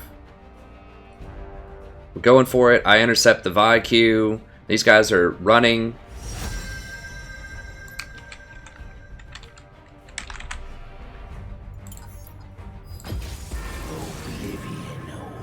I'm trying to peel. I'm doing everything I can to peel. My ult was on cooldown. They're chasing this guy into the Nexus. The game would have ended. Like, if Blitz was there, the game was over. Because we would have had a 4v2 right here. 4v3. Vi would have died because Blitz would have hooked him and killed him. I'm going back to peel. Jax gets killed out by the Veigar who rushed Banshee's Veil. I don't know. I just gotta stop looking at that game. It's just so sad. We could have won like 20 different ways.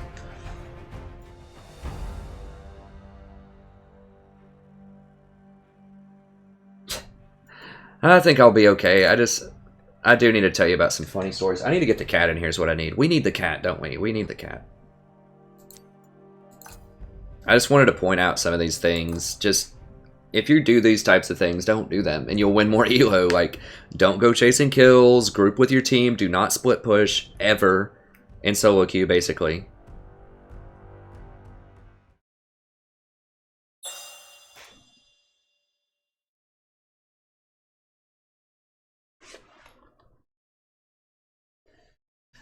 I'll be chill. I'll be chill. Thanks, Techatron. And Bayer and Martin. Let me get the cat. We'll find the cat here really quick.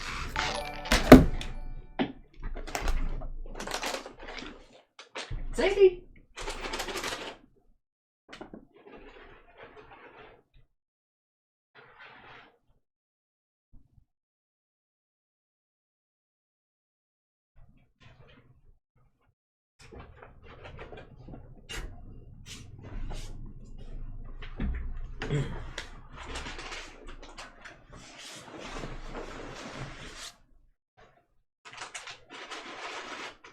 Hey, thanks, Chris Kennedy. I appreciate it, friend. I'm trying to chill. We just had a rough night tonight. That one's just particularly heartbreaking because it's like every single person was just trying so hard to throw. And we had it so easily. I just gotta stop thinking about it. It's just how it is. I just feel like there has to be something I could have done to win that game. Like, I have to have the blanket on me because if the cat crawls on me, then she'll claw up my clothes.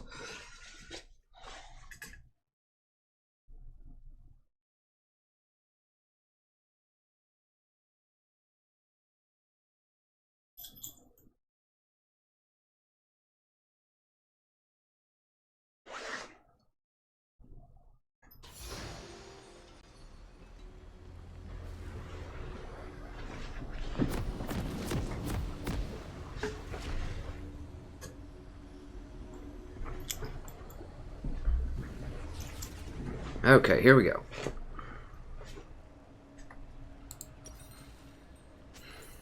I just like to win sometimes, that's all. I don't have to win all the time, just sometimes. Or at least if I lose it, make it something catastrophic that I do that fails. I mean, I could have peeled for Jinx better in some of these fights.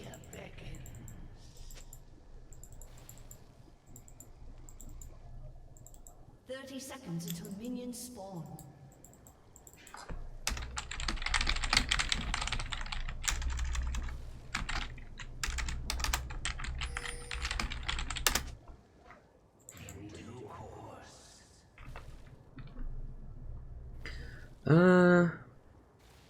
Is that same GP?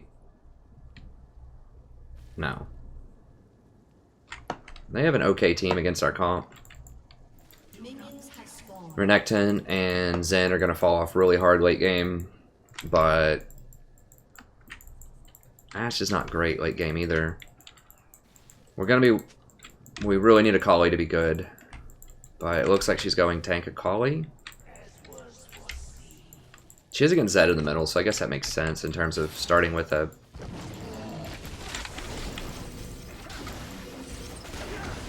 cloth armor. Akali has enough sustained damage to kill everybody.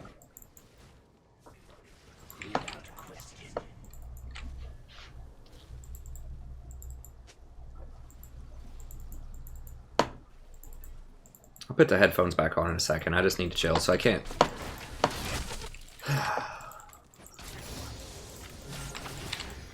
Oh, I got the blue because he didn't...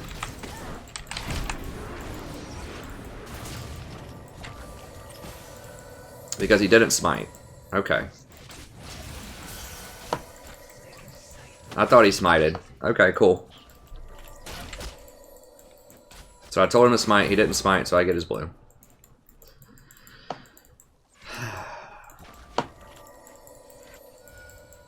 Just taking it easy. Not tilted at all. Jungler doesn't smite. Just taking it easy.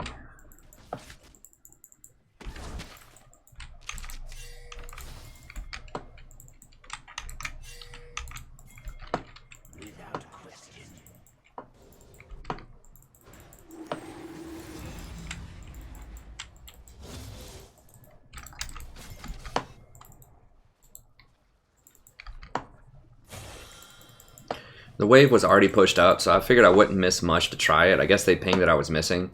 Just to get Zed off of Akali a little bit there.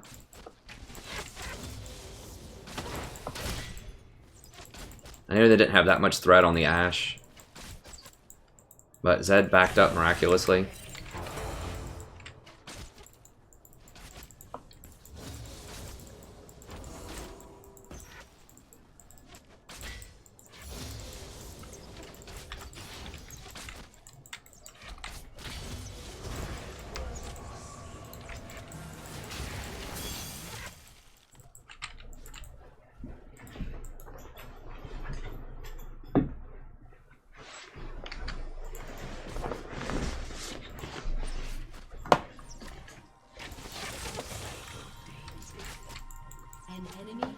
Okay, good. She got him.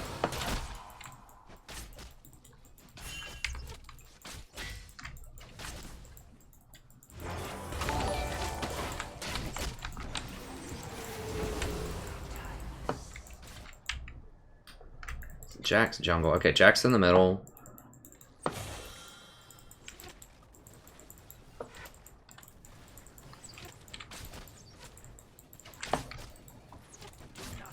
This does help me chill out, just not hearing the game at all.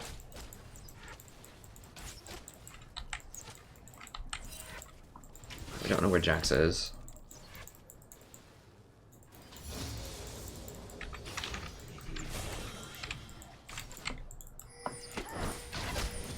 Okay, Zed's middle. Oh, now my cat can't get out. Sadie.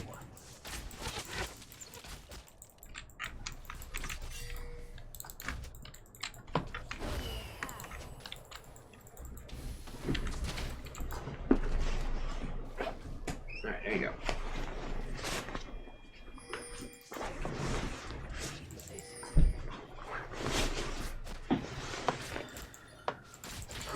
Okay. An enemy has been slain. Alright, good.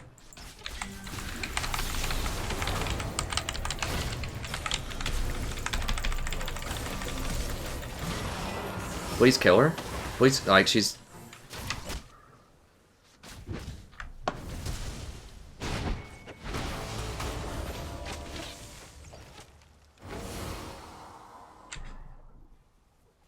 So I do like 80% of the damage to both of them. My exhaust comes off cooldown right there at that last moment.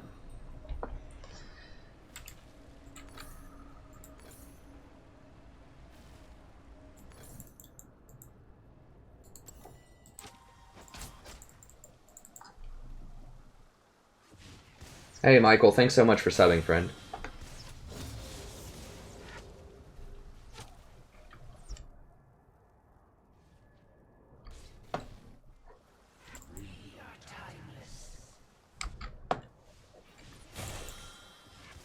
Hey Bernard.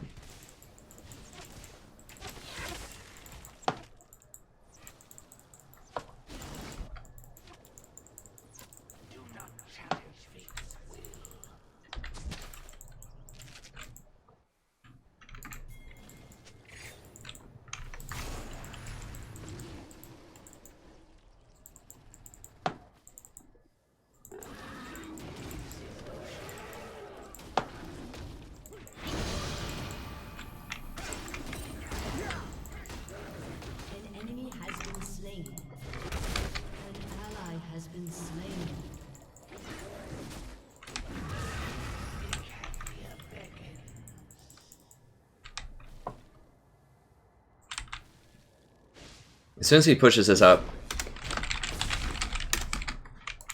No, no, no, no. Okay, okay, okay, okay.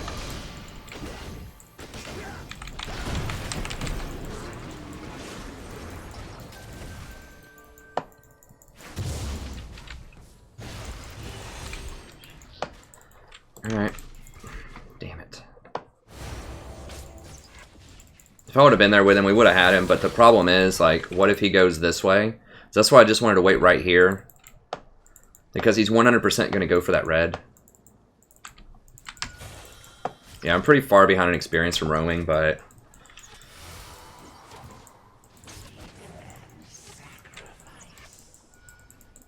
like, if these plays actually happened, they would have been good.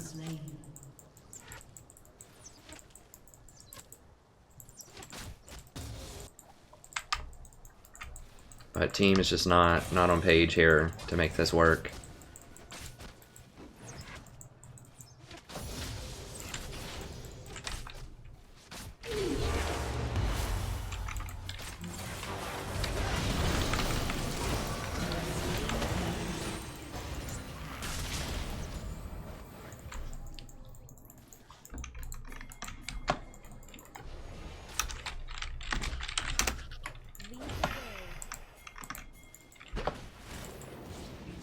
Ash, eat the plant.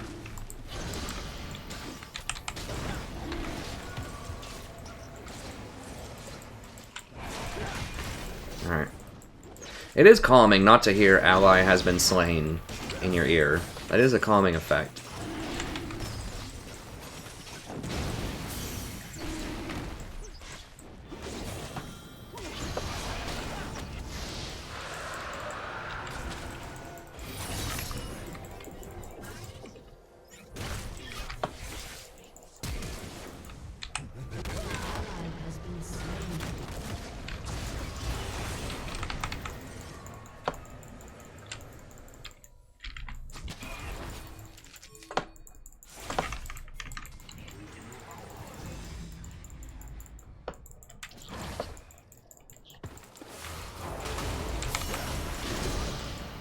Where did that clown go? God bless. This is why Zen is not good. I need this experience. He doesn't have any gap closers hardly. Like, his only gap closer is super close by. If that was virtually any other popular jungler, we would have been able to run him down. This is why gap closers are so important.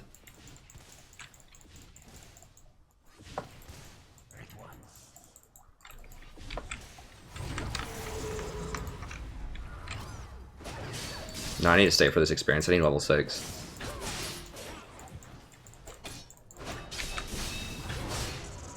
Oh my gosh.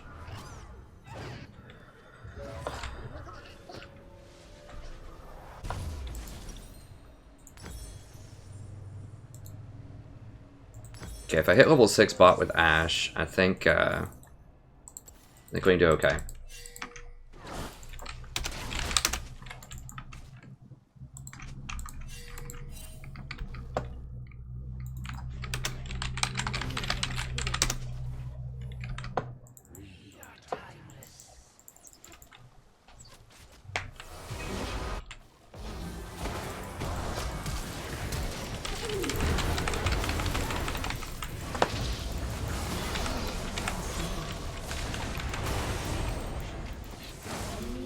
Okay, good.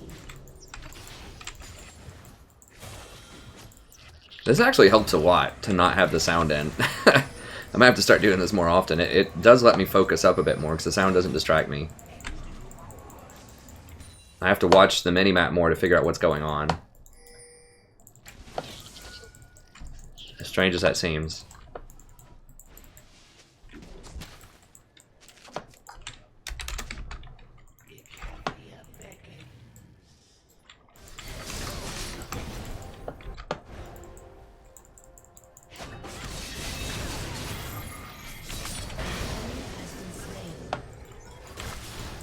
I wanted to ult him before he got any kind of combo off. So it looked kind of like a waste because she blew him up instantly, but I didn't know that she was going to do that.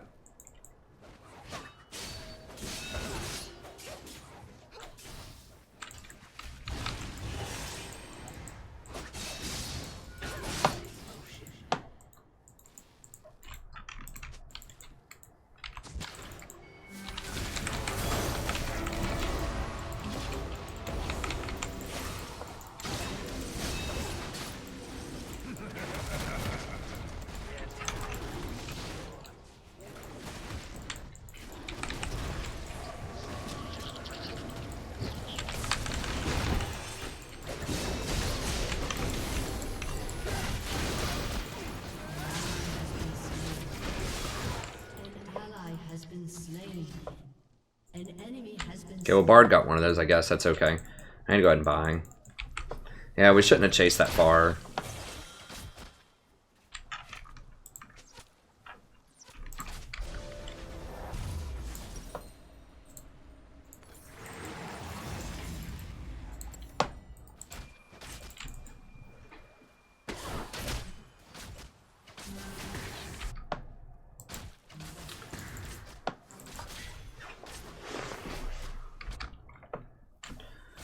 Alright, we got 8 seconds on ult. Ash's ult's ready.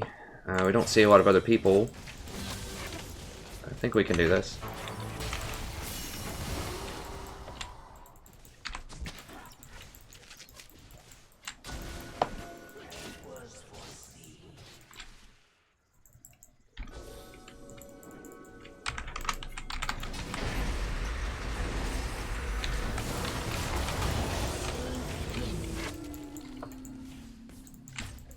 Okay, got him.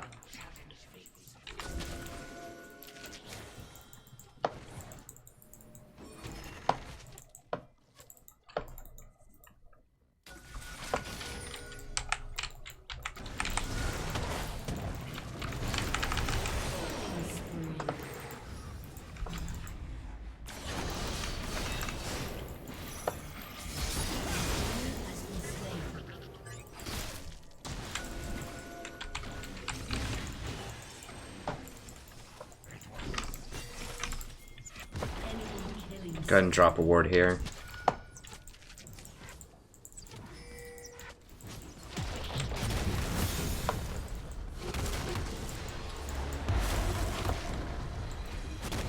Okay.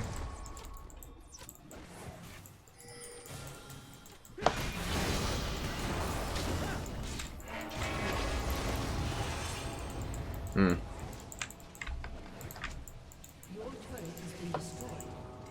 Dang it, they got first tower. Unfortunate. We get a dragon though out of it, I think.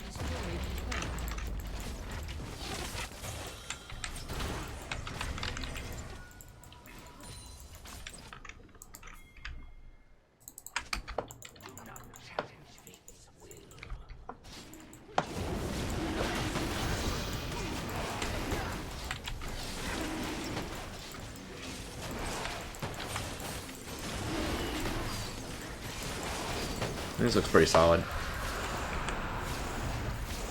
I'm gonna have to try this more often, just not even listening to the sound. It is soothing to hear the real world every now and then. It's refreshing. Refreshing change of pace. I need pinks. I need pinks. Let me go ahead and complete this, and then I can get 2 pinks off it. There we go. Actually, no. I don't want that. I forgot I'm not... An enemy has been slain. How much for Watchers? 550. Okay, yeah, just give me the Watchers. And give me a health thing. That's all wacky. I shouldn't have taken that long to do it, but I needed more wards.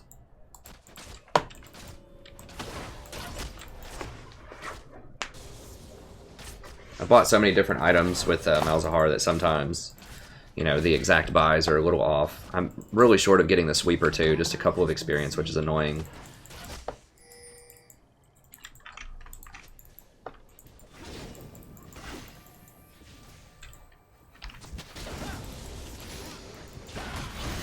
Okay, Jax is right here.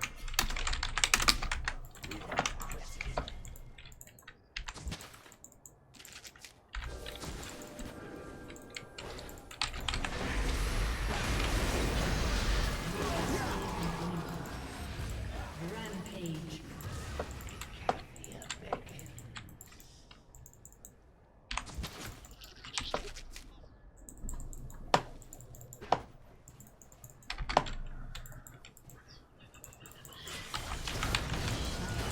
Okay, so Akali's roaming up there, so I'm just going to push this up. Alright, she's kind of going off. What does she have? Okay, good. Yeah, Akali's doing very well.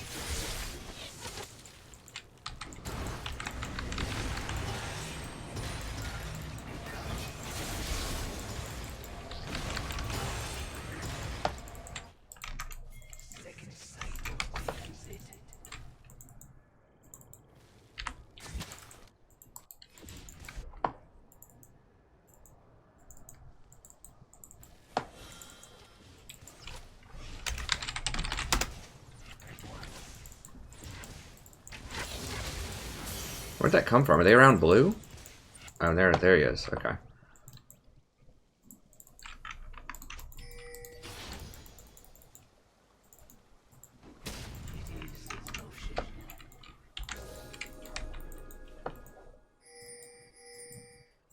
Your team has destroyed a Okay, there is a ward there. I didn't see it. Alright.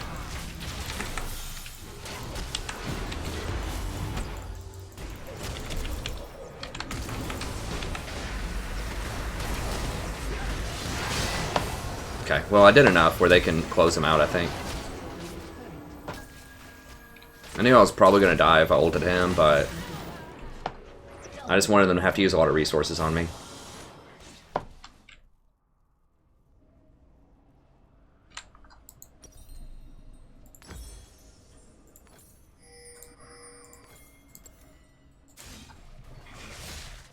Hey, what's up, John?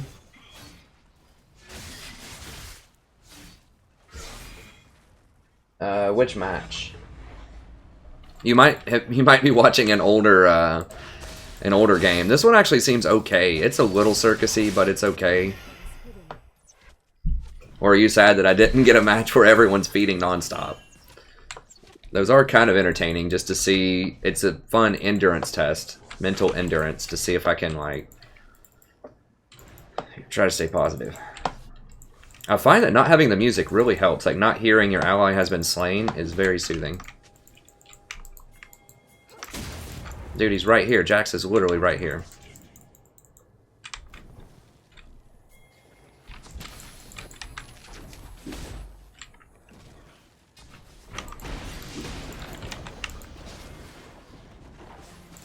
Oh, gosh. Okay, we got him.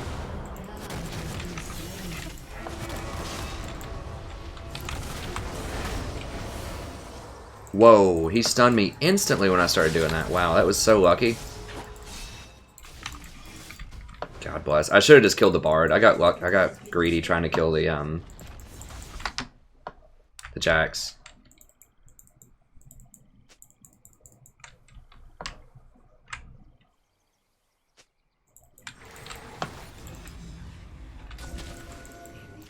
Okay, I need to get some more wards in here and clean out any of their wards.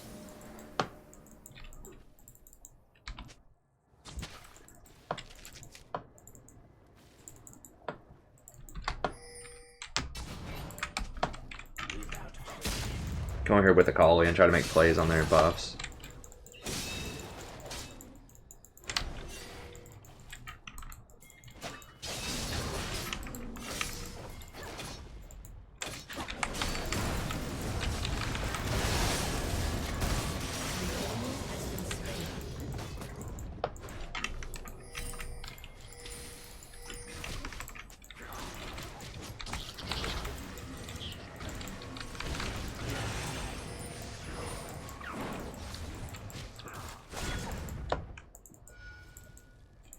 rampage.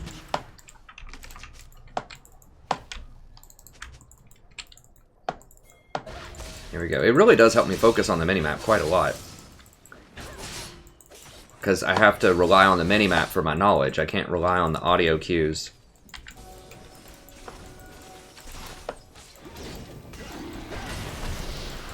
So some sensory deprivation here might do a body good.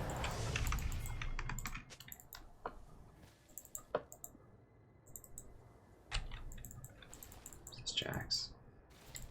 Get this guy. I have exhaust. I don't think he can kill me.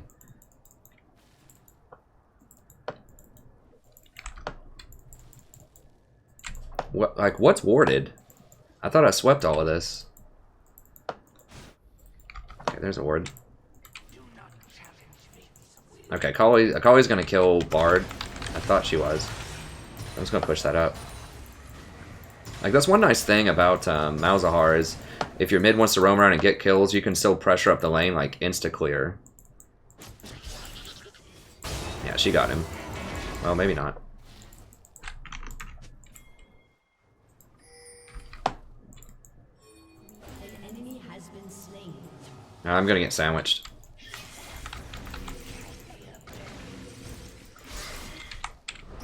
An enemy has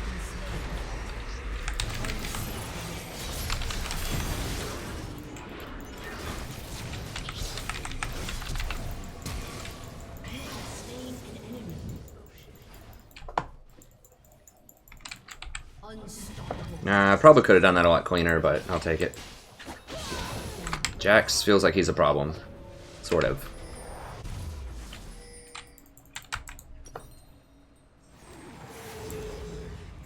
I'll go ahead and grab that.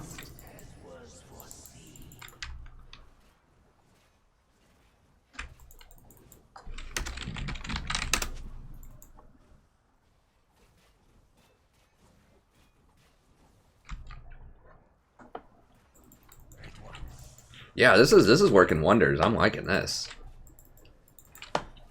The no audio.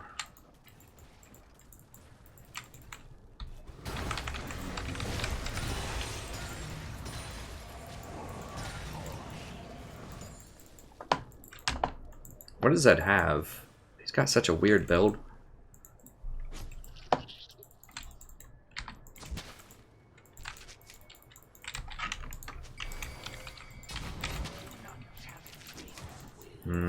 If I would have warded that earlier, maybe. She need help with it? I mean, who wants it? I don't need it.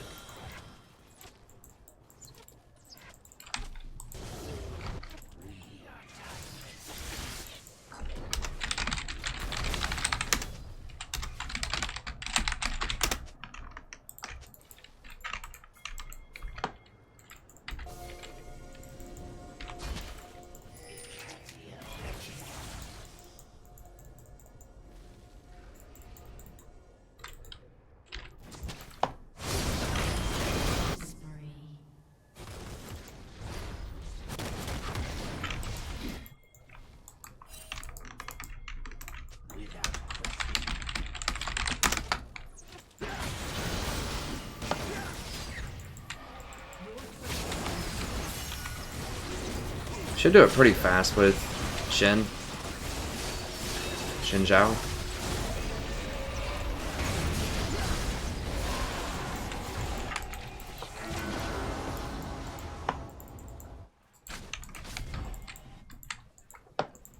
Okay, I think Renekton's got him.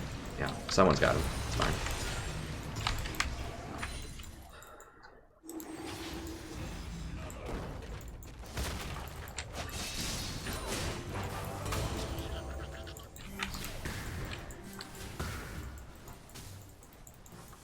Did Renekton get her? No.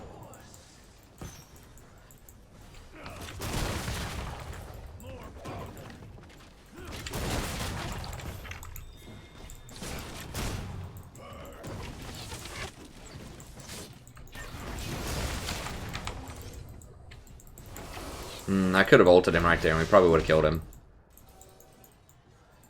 Does he have... No one has Q... Vayne has a QSS, so I need to be aware of that. Okay, good. Got him.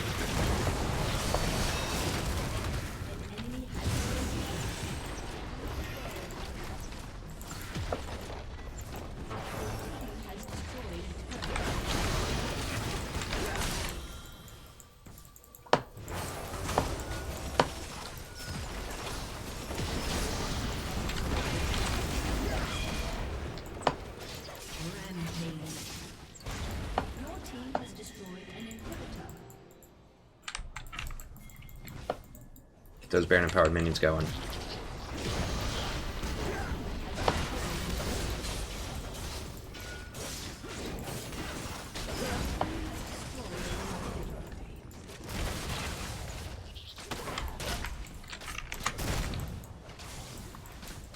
Have everybody? We do, but we should probably buy.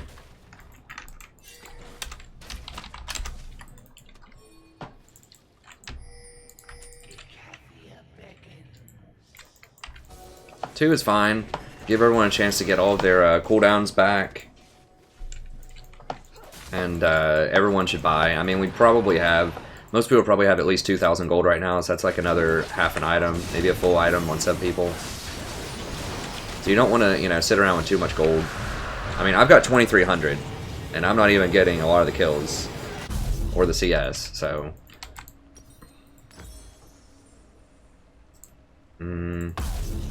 What's the threat? Is there anything...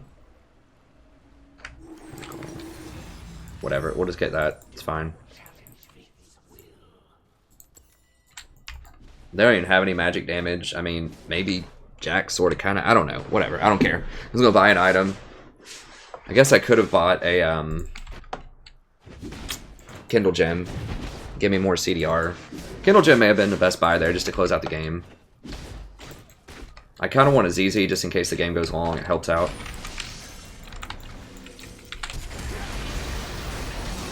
I got him. Probably didn't even need to flash there if I just started running a little bit sooner.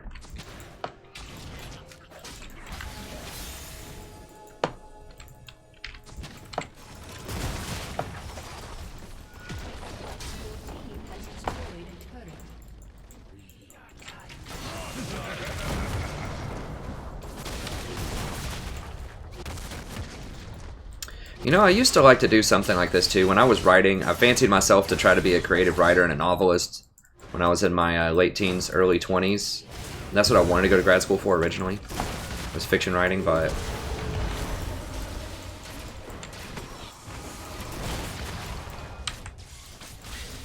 No. Who's dead? Was I would blindfold myself while I was writing, just so that I wouldn't read my own sentences. So that I would just get creative stuff on the page and I could go back and edit it later. Because I felt like I was so much better at editing and like making the stuff that I had better than just getting stuff on the paper, because I was such a perfectionist. So maybe this helps out too. I think it's a different kind of thing, but sensory deprivation can be very enlightening in some ways, I think. So I like this because I have to watch the minimap more because I don't have the sound cues and I don't get as tilted or annoyed or whatever because I don't hear things like your ally has been slain. So some things are really important, you know, to hear, like a Kled ulting or something like that, but I could probably see that off the mini-map too. Okay, we got him. I don't know. This seems to be working for me. I mean, I was off of a very tilting series of games before this, and I feel a lot more calm when I don't hear the game. And I feel like I'm watching the mini-map far more and paying attention. And that's one less kind of sensory input too, so that I can focus on the other ones. On the visual senses a bit more.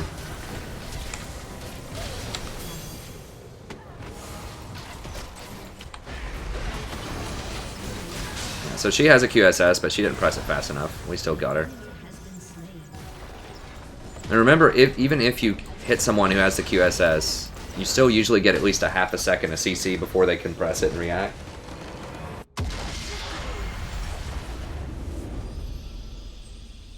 I agree, 23x. People were making some mistakes this game, but it was much better.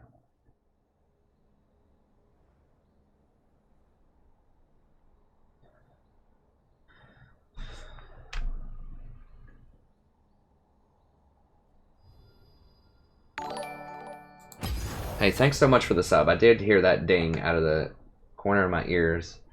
I can't read that 1989, like the whole name 1989, but thank you very much. And Michael Hayes and Orbozy, thank you so much for subbing. That's one bad downside, is that I can't hear the ding as often. But we'll keep rolling here.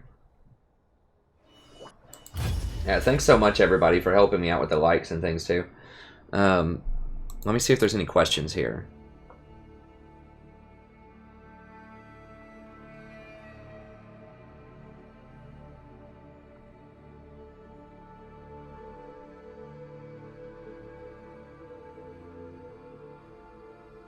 Well, that's why I'm playing, Felix. All you can do is play and just try to win.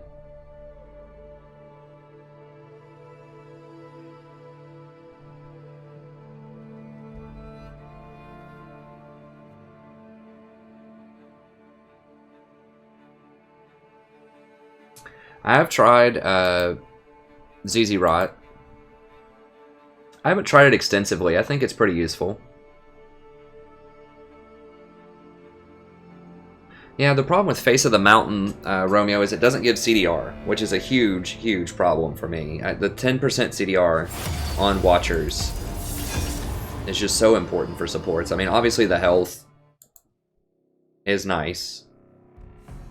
Oh, Eye of the Watchers. I was thinking Eye of Equinox, the forward item. Do they cost the same amount?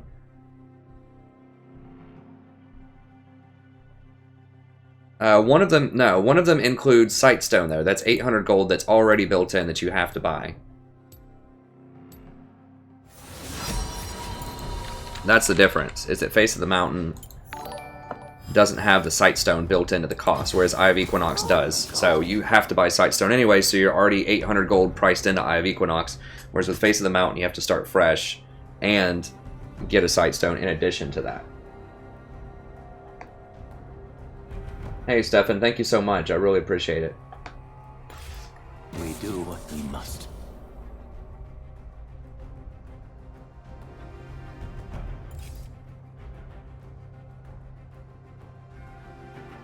I do not tolerate cowardice. Were we really against a silver 1 and 3 low silvers and 2 golds? I don't know. I mean, it's just so wacky. Are you certain?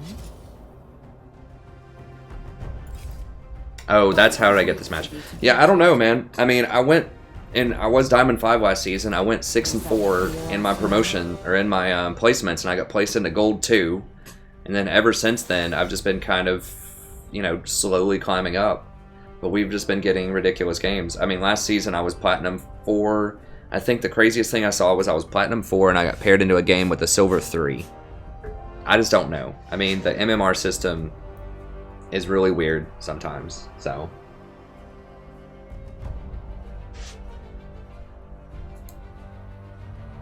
You know, all I can do is just play the game. I mean, you have challenger players that get placed with, like, Diamond 4s and Diamond 5s also. It just depends on, you know, who's on and a bunch of other factors.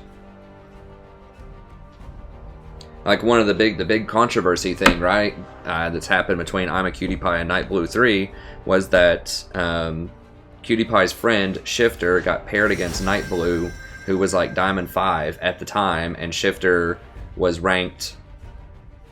Hold on, let me focus up here. I think Vayne.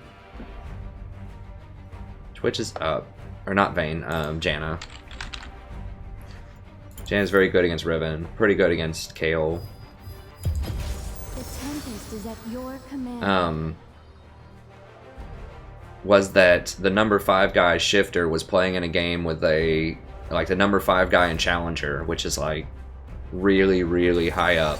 I mean, just for comparison, like, Challenger, I think the LP in Challenger, Shifter was like 700 LP, so that's like 7 divisions higher. So it's 7 divisions plus Master League, which is another 100 points. So that's 8 divisions, plus Diamond, going down to Diamond 5, which is 5 more divisions. That's 13 divisions lower. So that would be the equivalent of, like, me and Platinum playing 13 divisions lower in Platinum 5. So that would be... like me playing against a Bronze 2 or Bronze 3 in terms of LP. So it happens to all kinds of people. I mean, when I was in my placement games, or maybe shortly thereafter, I played against Lemon Nation and 3 other people that were in Master Tier, and I was currently in Gold 1, I think. So, when I got placed. So, I don't know. The MMR gods work in mysterious ways. All you can really do is just play the game and try to win, you know? You just play whatever's in front of you. It all gets sorted out in the end.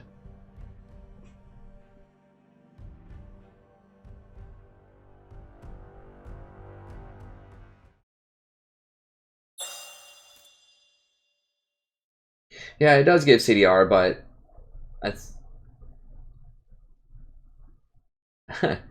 It does give CDR, but Romeo, but the problem is it doesn't build out of Sightstone, so it effectively costs you 800 more gold to build that item than it does Eye of the Watchers, and that's why. Like, the equivalent to Eye of Watchers would be Eye of Equinox, and that doesn't give CDR. So Face of the Mountain is good, it's just you have to start it and buy it separately from Now you are priced in. Like sometimes I will get Face of the Mountain if I need to get Relic or Targons, if I need it upgraded so I can heal my ally in lane if we're against a heavy poke lane. So for instance, if I have Nautilus and we have Vayne and they have like a Sona Caitlyn and we're gonna get poked out, then I will get the then I will get Targons and I'll eventually get Face of the Mountain. I just feel like most of the time Redemption and Locket are better than Face of the Mountain. I have tried rushing Face of the Mountain, but those two items, especially on tanks, are just way better. Upon the wind. Who do they have? They have a pretty good team. Okay, so they have Trundle. See what else we have going on 30 here. seconds until minions spawn.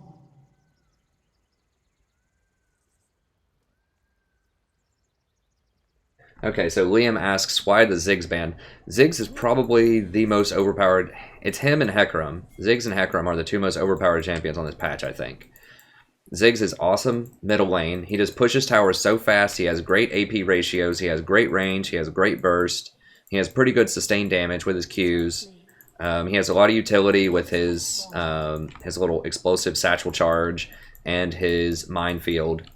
And he's really good at multiple positions. So he's currently the best bottom laner, I think.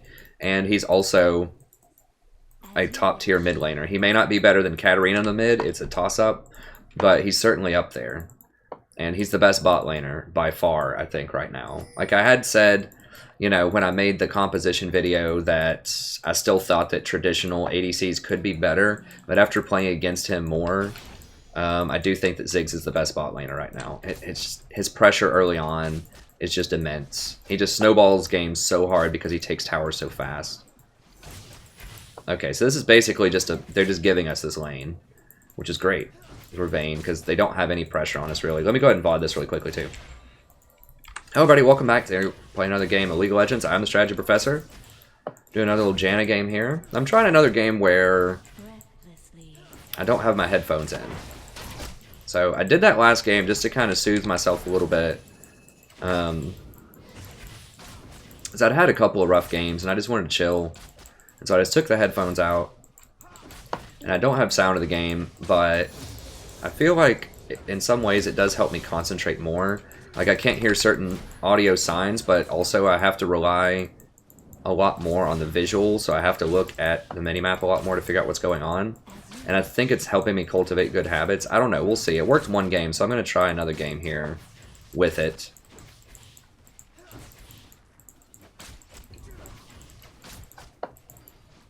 It's really calming not to hear your ally has been slain too. Like,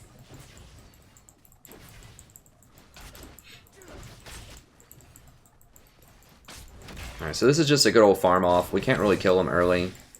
They can't kill us, and we're going to scale harder than they do. The Trundle is nice against Poppy, but if they actually kill Poppy and I can reset the fight if they're going to kill her, I can blow everyone back. So I can basically nullify most of Trundle's ult. I think they might kill that Yasuo middle. There we go. So we're trying it out. It is a little strange, but I'm up to trying new things. As far as the old sensory deprivation here. Or sensory handicap might be a better... I don't know what you'd call it. Taking out the audio. Maybe it's just a placebo effect. I don't know, but I'm feeling good about it. A lot of it can just be confidence, too. You see that a lot in, if anyone's ever spent a lot of time in the gym with personal trainers, not like actually hired a personal trainer, but if you just watch them carefully, the kind of exercises that they have people do are hilarious. Like they'll have people like jumping up and down, like doing all these weird things with like paper weights and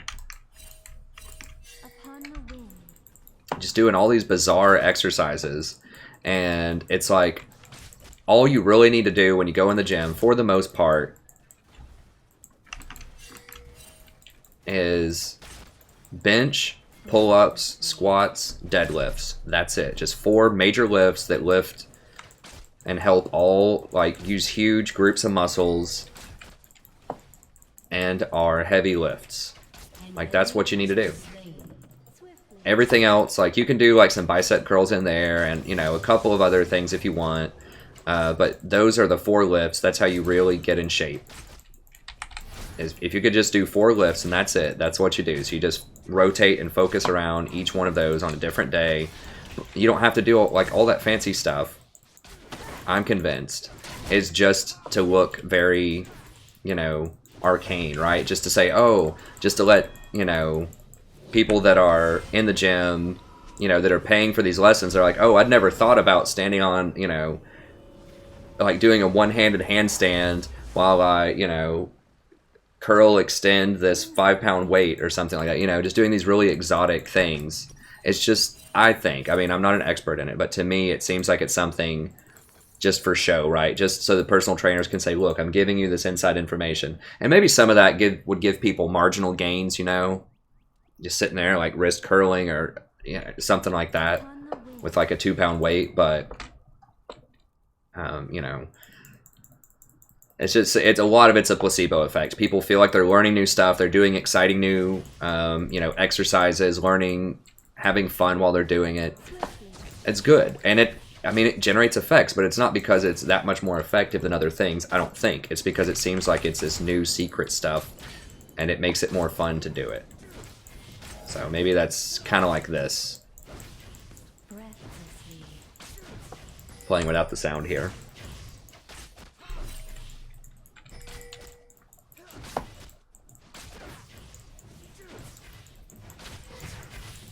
That was coming from a personal trainer, by the way. That was one of my friends that told me that.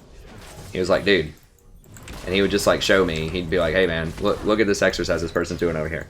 And like point to me. They're like, that's ridiculous. And then he's the one that told me just do those 4 different things. He had a master's in exercise science. And he was a personal trainer. And he was like, dude, just deadlift, squat. He's like, I have people do that stuff too. But the real deal is you just do the deadlift, squat, bench, and pull-ups. Other power lifts, other Olympic lifts are also pretty good, like clean and jerk, stuff like that can be pretty good. Depending on if you need explosiveness and stuff like that. But just for the general population, just those 4 exercises. They're like, the weight doesn't even have to be that heavy. Those are just, I think, the most efficient ones as far as everything I've heard from people and researched and from my own experience. I'm really out of shape right now. I used to be in pretty dang good shape back in the day, but I need to get back in there. It should be a New Year's resolution of mine. It's just really frustrating, you know, when you haven't been to the gym in a while and you go back in and your numbers are just like abysmal. You're like, oh my god, seriously, this is all I can bench, or this is all I can curl, or why am I taking this long to run a mile, that type of thing. Especially when you start getting older and you haven't really consistently been in the gym in like years. Like you just kind of go off and on for a few months and then something happens and you just don't. And to be honest, it is a bit harder too when you're out of the game, you know, when you're married as well. I try to stay in good shape also. It sort of, you know, to an extent, but just realistically, if we're being honest, it's just a lot harder to get motivated on those really cold, snowy days when you're just really tired and you've got like 50 papers to grade. Sometimes it's hard to go into the gym, a lot harder than it was when you were 20 and you had a hot date in 2 days. You know, that kind of thing. So, which is fine. It's just different stages in life, but I need to get back in there. Just for health reasons. I mean, I'm not in bad health or anything. You get a lot more energy if you just go, and it just feels good. It's like something you can check off your list. Okay, I went to the gym for 20 minutes today or whatever.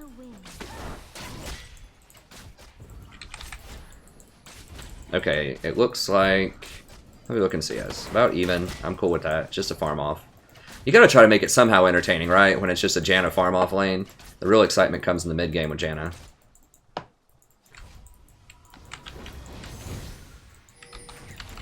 Oh, did I get it? Did I get it? No! Breathlessly.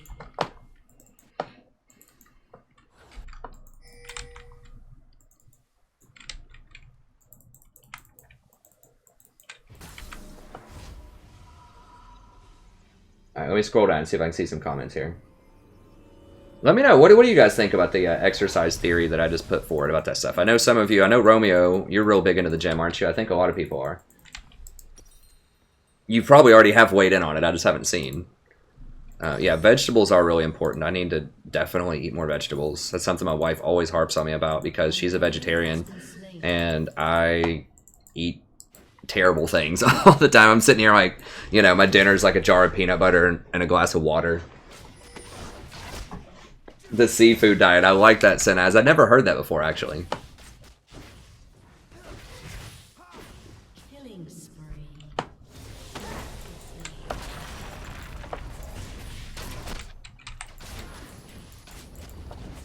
I like this, man. I feel happier without those headphones on.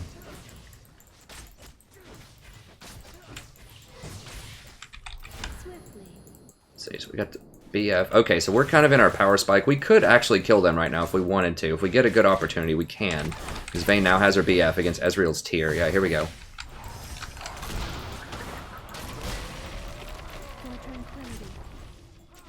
Okay.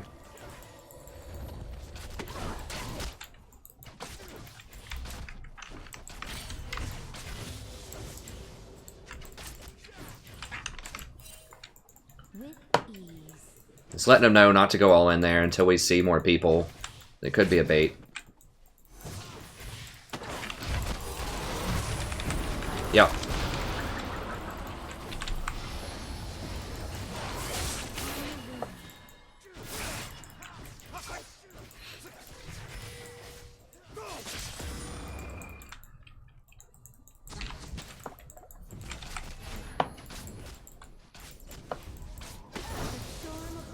So if mid's missing and jungler's missing, and you know, you got to be careful. Even though it looks like we could just straight murder them, and we could.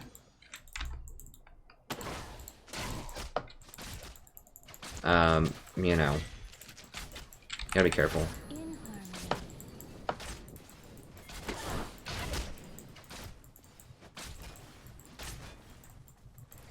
Hey, Mshin, no, actually, she doesn't cook meat. She doesn't handle meat. She hates meat. I have got her to eat some, we do eat fish, though. She likes fish. But she doesn't eat any other meat. And I usually don't eat meat either, except for fish. I'm not, like, a strict vegetarian. I will eat meat from time to time, but in general, I don't eat very much meat. Like, if we're in an American restaurant and they just don't have very much that I would like to eat, then sometimes I'll have a hamburger or something, but I don't eat much meat. I do like fish a lot, though. Kind of a fish... I'm not a fish snob, but I really enjoy fine fish. Like, we just, when we were on vacation in South Carolina last week, I found this halibut, and I was just like, oh my gosh, we found this place that did, like, this delightful sort of... it was like halibut, and it had mussels and clam sort of with it in this linguine. Which is great. Halibut's an amazing fish. If you've never had halibut and you ever get the chance and you like fish, you need to eat it.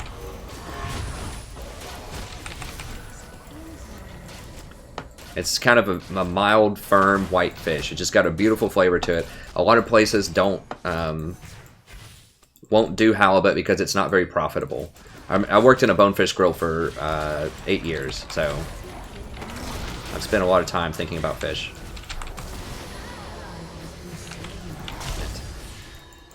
I could have exhausted there. I was hoping that the ult would be enough, but he bursted her down. I thought after she rolled out of it, it'd be okay. That was a goof. I should have just exhausted faster and then ulted, just used both of them. Yeah, halibut, last I remember, and I'm sure this price has probably gone up, but at Bonefish, it was, I think, $18 a pound, and they could only sell it for $22 for an 8 ounce. So they would only be making like $44 off a pound of it, which sounds like it's a good deal, but that's not a very good margin for restaurant fish. Something that's a good margin is tilapia, which is like $4 a pound, and they sell it for $16. And so it's like, you know, they make $32 off of a pound, and it only costs $4, so they have a $28 margin on that, or what's the percentage on that? It's a lot. It's like 4 is 1/8. So it's like an 188%? No. 800% margin, something like that. 800% margin on tilapia, whereas halibut is like 100% margin or something. So that's why you see things like tilapia and salmon everywhere, because they're farm-raised fish and they're really cheap, and that just restaurants just make more money off of it. But anytime I see like a swordfish or a halibut or something, I'll definitely get it. I'm a fish and wine kind of guy. I don't do a lot of red meat.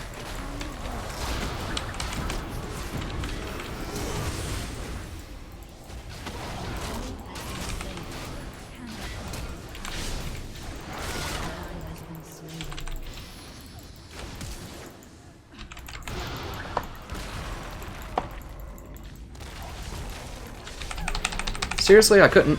He still had his ult after all of that?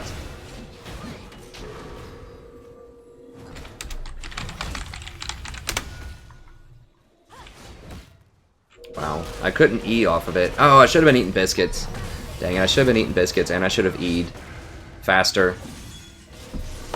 I didn't expect him to still have his ult. I was waiting for him to, like, flash, try to Q me or something. I was gonna E. So that was definitely a goof.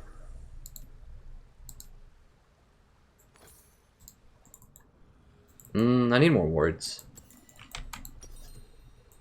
So all these, we'll get a couple of these. Killing spree.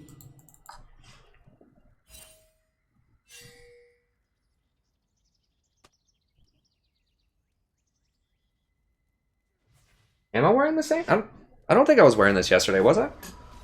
I'm pretty sure this is a different shirt. Maybe I was wearing the same tie, I can't remember.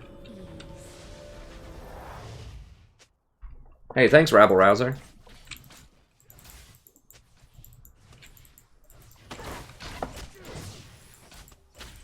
Oh, did someone link me in Summoner School again? That's really nice. Whoever did that, thank you so much. We always get a lot of wonderful new people here whenever someone links me over there.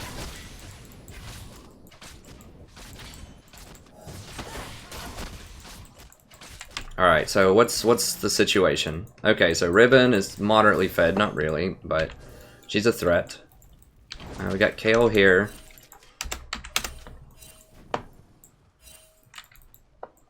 How's Kale doing? We got our Nashers. Can we beat them? I don't know.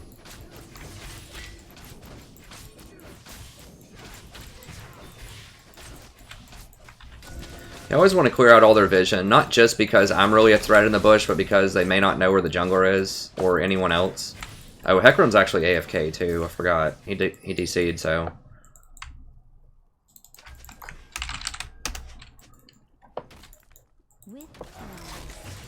We gotta wait till he gets back. I totally forgot about that. So we shouldn't have even been trying to get aggressive. We just have to chill and farm and hope he comes back. And that's all we can do, really.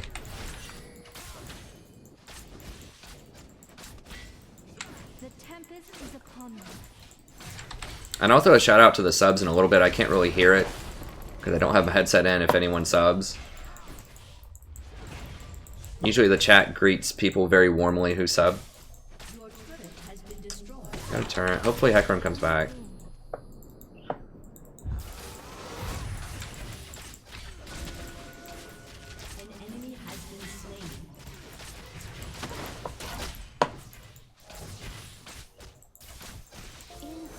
We can almost four-man this. Four-person this. Okay, here he is. No big deal.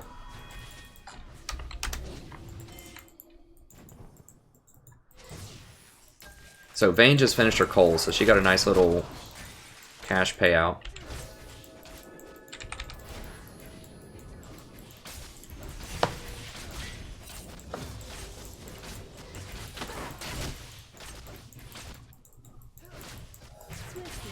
See, he's using all of his wards to try to hold this bush, too, which means he's not warding up here. So that means that Hecarim could come rolling through pretty soon.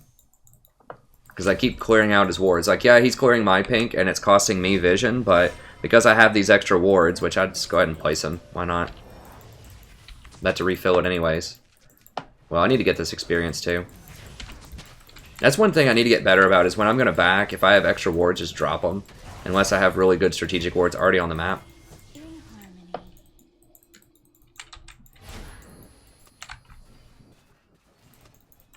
Try to hold the wave here.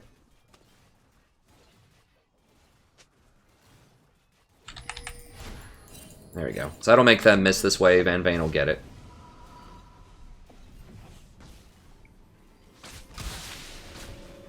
Oh, thanks so much, Myrtle. 900, huh? I'm gonna wait on that. Go ahead and grab this. Upon the wind. But yeah, so I have like, I'm really weird with my taste in food because I have very like, I think a pretty good palate for wine and fish because I worked in a bonefish for so long. I just developed a nice taste for it. But then if I'm not like in a fancy restaurant, I eat like peanut butter and water when I'm at my house.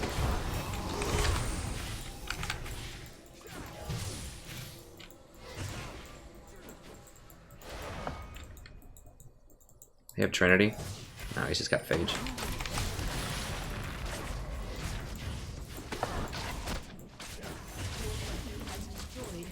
So that's how I can afford that sometimes. So I usually eat we don't eat at like super fancy restaurants, but I eat a nice meal when I go out. And it's because I eat peanut butter and water when I'm at my house half the time. Or like pasta, you know, just really cheap things.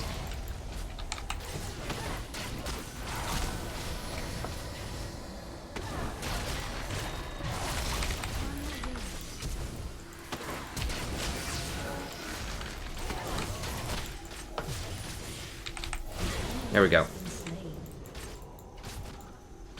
Just kind of holding my cooldowns there till I could give Vayne the right moment to go in and clean them all up. Just trying to bait them into overcommitting to fights because they don't understand just how much healing I have between my ult and the redemption.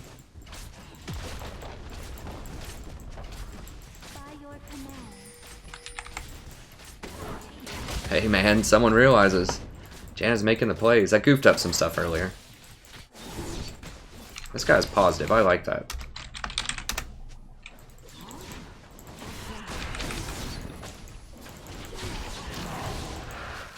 Usually positive people win games in League of Legends. Not always, but often.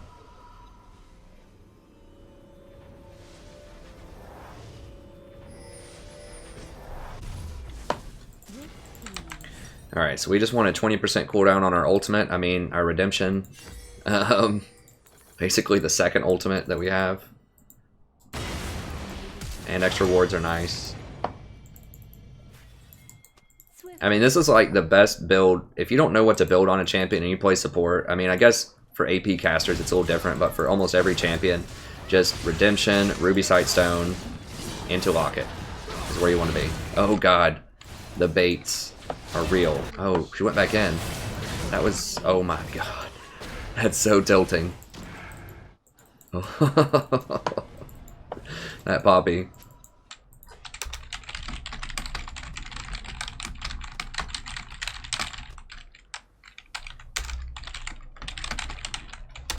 Breathlessly.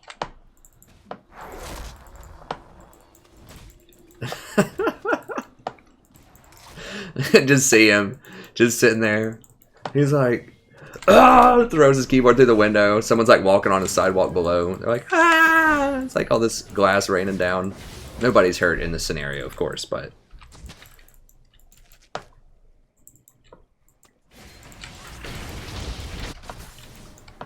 it's a fun visual.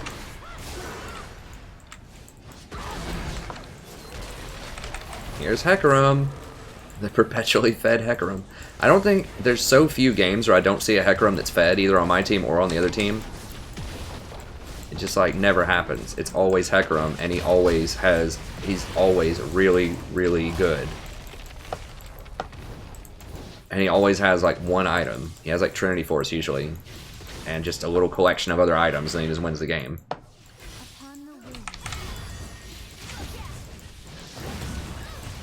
Poppy, okay, so maybe Poppy's a little bit better than I initially thought she was.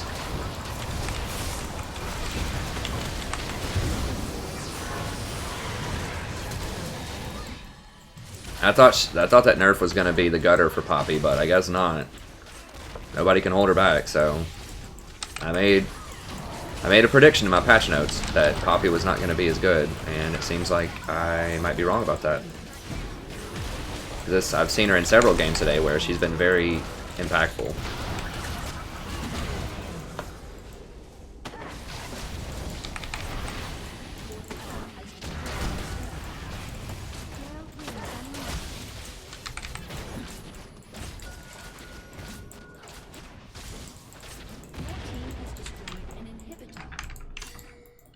Yeah, we need to get out of here.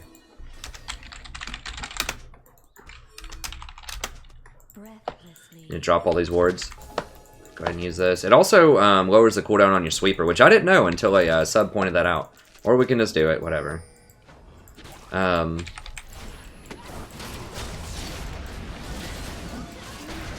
that means you get to sweep more, which is very important for getting vision control, obviously. More sweeps, more vision, more plays. You know, vision really is what wins games most of the time. It's just getting vision and hiding in a bush somewhere. That's how you win a lot of lower elo. So if you want the easiest, fastest way to get a lot of elo, gain vision of an area where someone has to walk, like they have to walk to Baron or they're going to rotate down through red buff, they're about to get their red buff or whatever. Get vision of the area, ward everything up, sweep out their vision, and just sit in a bush with somebody else. Direct people over there, kill somebody, go get a tower, and just do that over and over again for 20 minutes, and you win the game.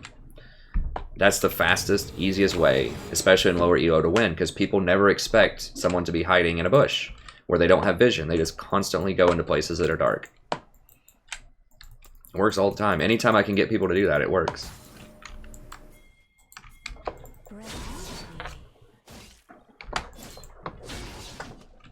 My mouse feels weird for some reason. I don't know what's up with that. It's got this kind of scratchiness to it. I've got like a cat hair on it or something.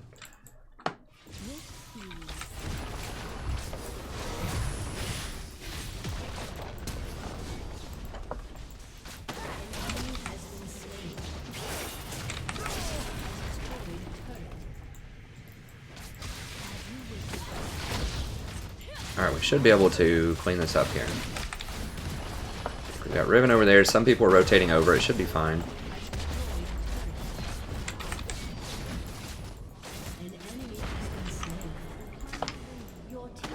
Yeah, he's dead. I think we can just end it though. Well, maybe not. Maybe not. They're all here. I don't know.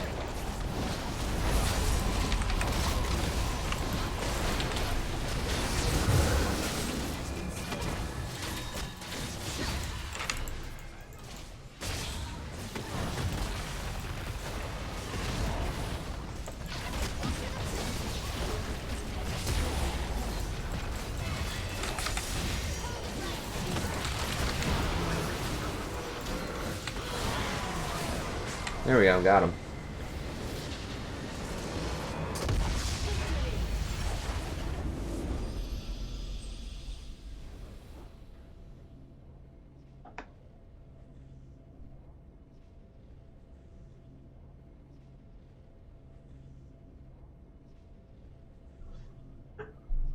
Hey, Rabble Rouser. I'll go ahead and queue again.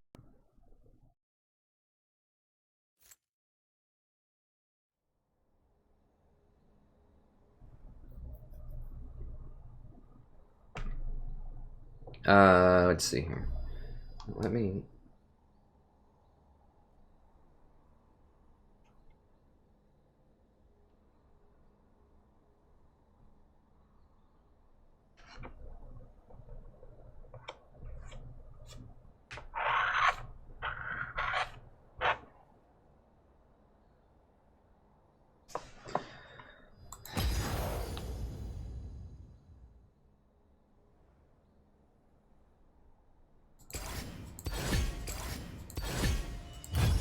So, good places to ward. Let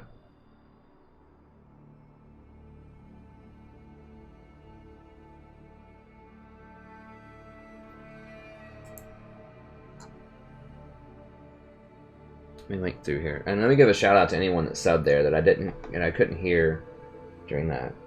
So, the Alsis, and I think I already shouted out to Stefan. Thank you guys and gals so much.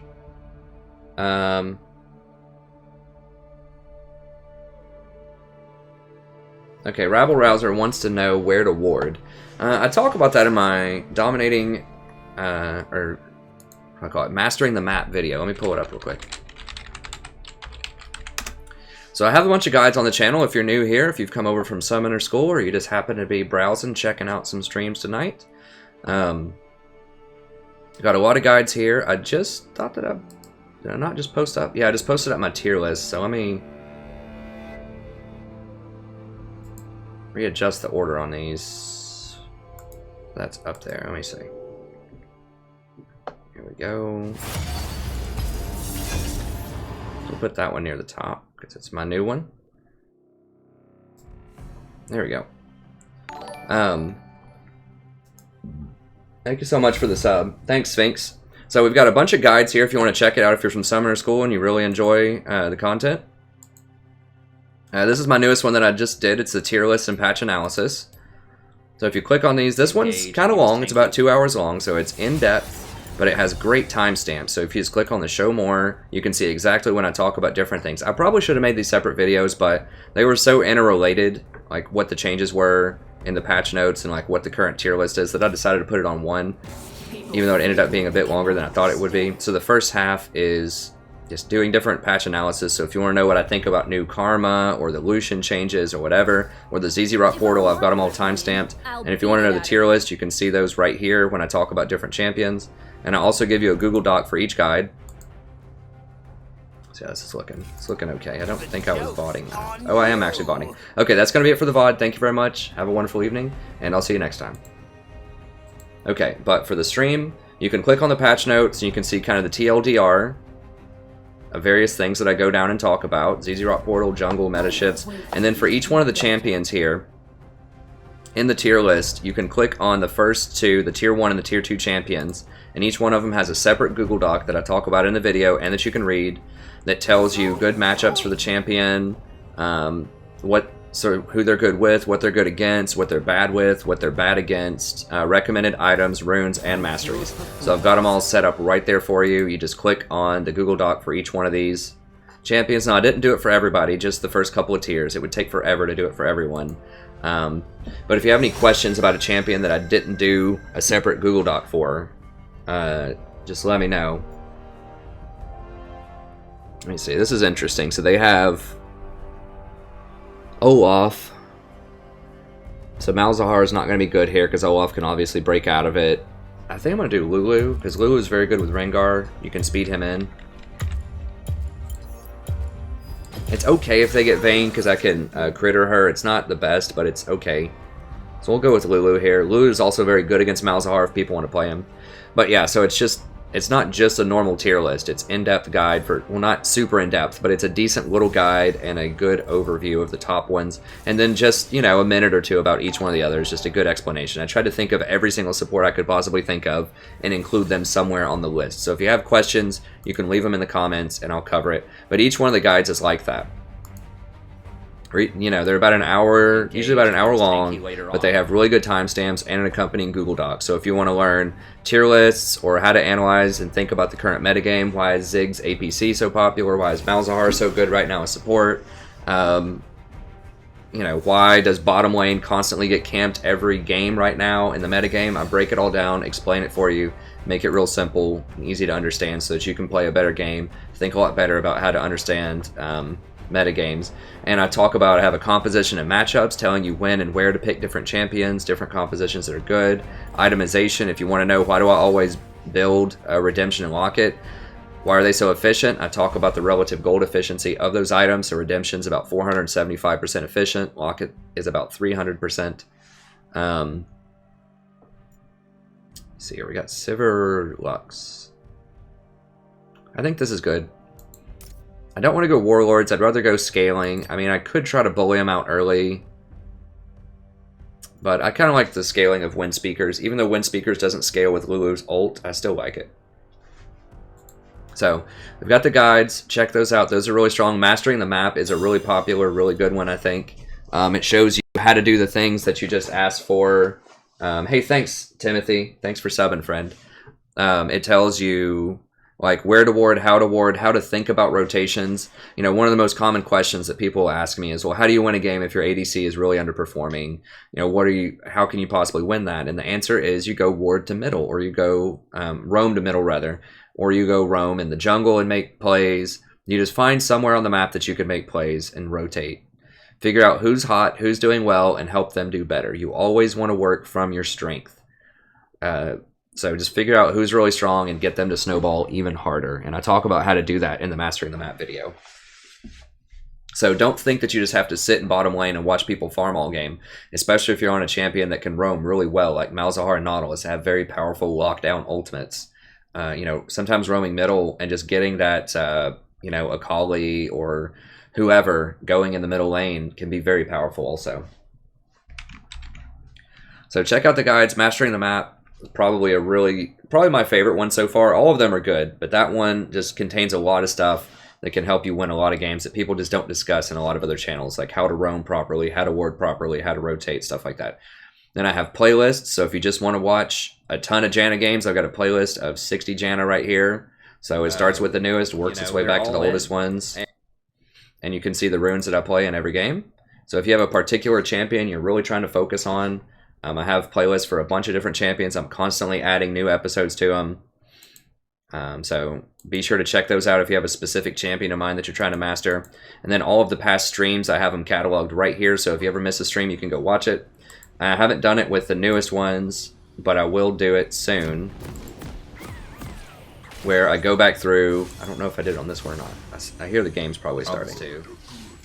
Yeah, I didn't do it on this one, unfortunately. But on a lot of kind of the older ones from like December 20th or so, before I went on vacation, like the real AP items are just so hard to get. I'm going to go. Oops, hold on, I think I've got that going. Yeah, let's get that out of there. Before I went on vacation, I'm going to add it to the new ones as well. I talk about, or in the description to those videos, I give you the timestamp when each game starts on a stream, the champion that I play, and the runes that I do for each game. So I'm going to try to update that and grab all of the ones from the last week or so and update those as well. So if you ever miss, you can go back in and find the games that you want to see really quickly. If you have a particular champion, once again, that you're looking for. So there's a lot of great content on the channel. If you have any questions, just let me know in the chat.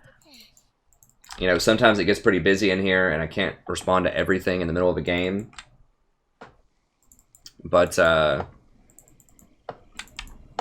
I do, if you leave a comment, if I don't get to it in the game, usually I can, or people in the chat will know what my response is if it's a common question, and they'll help you, you know, figure out how I would answer it. Then just leave a comment on one of the videos or on the stream after it's done, and I usually respond to all the comments within 24 hours. So.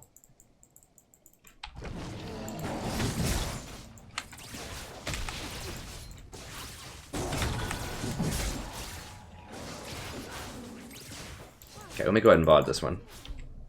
Hello everybody, welcome back to playing another game of League of Legends. I'm the Strategy Professor, doing a little Lulu action here. Taking a sip of water. So we picked Lulu, they have Olaf. So I didn't want to do Malzahar or Nautilus. So Lulu is pretty good against Olaf. She's okay, because whoever he's trying to run after, you can speed them up, and they can probably run away from him, because you can't CC Olaf himself, but you can help your allies run away.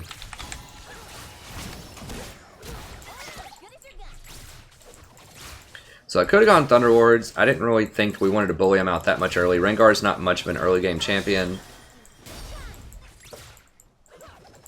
Just in case we get into a 3v3 bottom lane. Now Lulu does have a hard time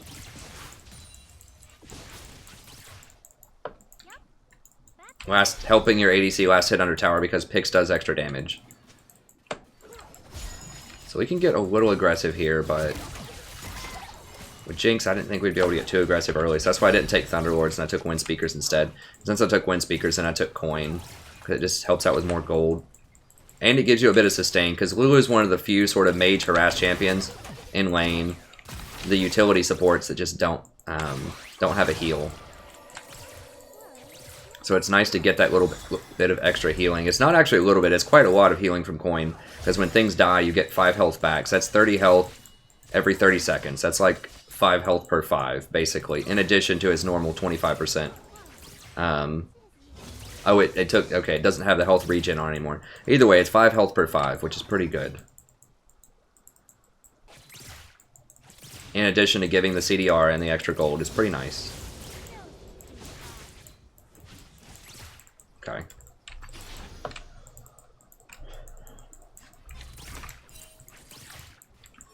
How's TF doing? He's like lagged out or something. I don't know what TF's doing middle. Interesting. Alright, well, Rengar's going off, I guess. That's good.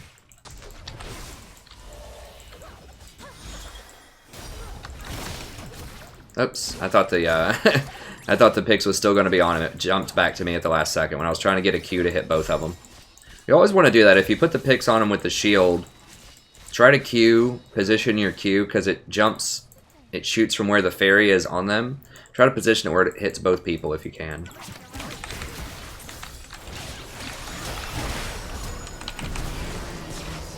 Did she not flash? Oh, she did. Well, that wasn't great.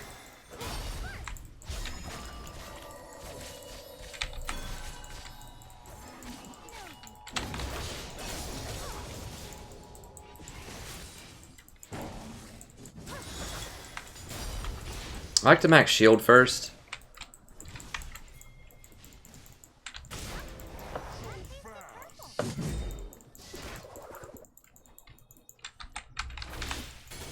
Couldn't get it.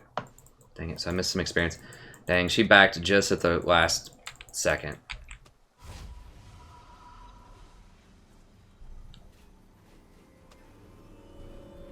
She's right there. I could have maybe gotten her. I think he literally walked right past her.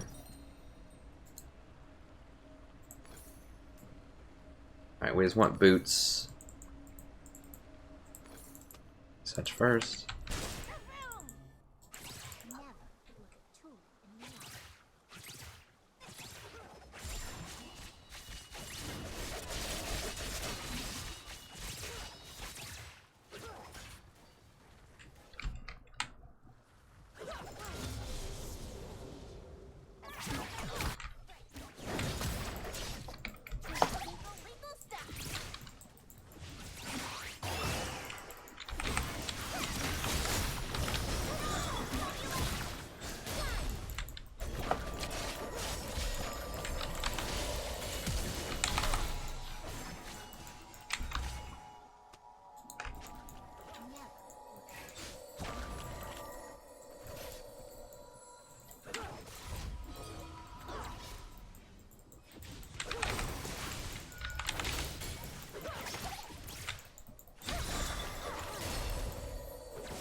An enemy has been slain.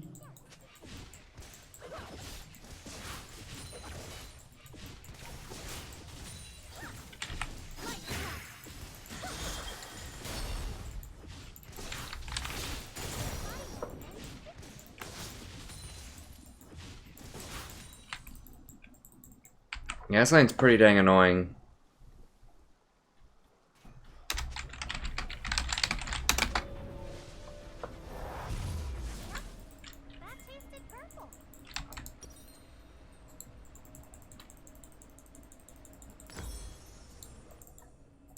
So I just want to remind him that they don't have flashes bottom, so maybe he'll use an ult there when his ult's up.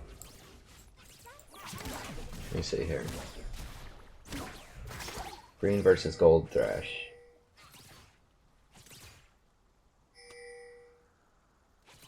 Hey, that's fine, Citronin. I'm glad to have you, friend. Sometimes we all need a little bit of extra sleep. Oh, I should have been backing myself, or speeding myself up with my W. Twisted Fate also has ult, so hopefully we can make a play off of that soon.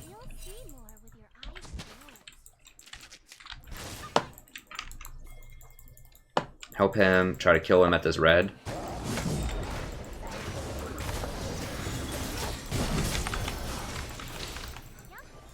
What? I thought TF was ulting over there or something.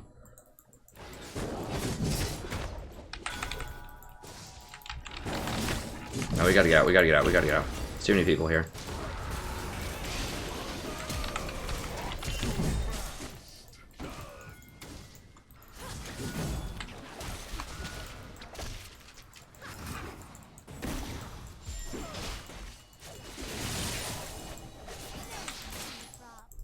Yeah, we should not have tried to get that red right in front of him when we were that low.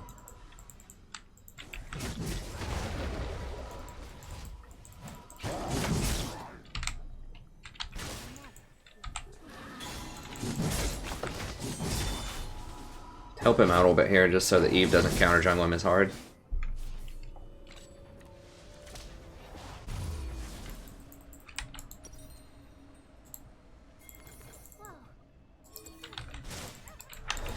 I know, people are pinging everywhere needing help.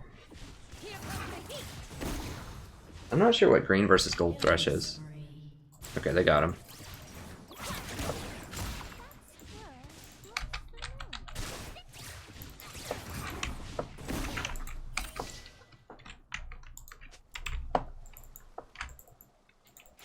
I'm not even that far behind in experience versus Lux, and I've been roaming around more than she has.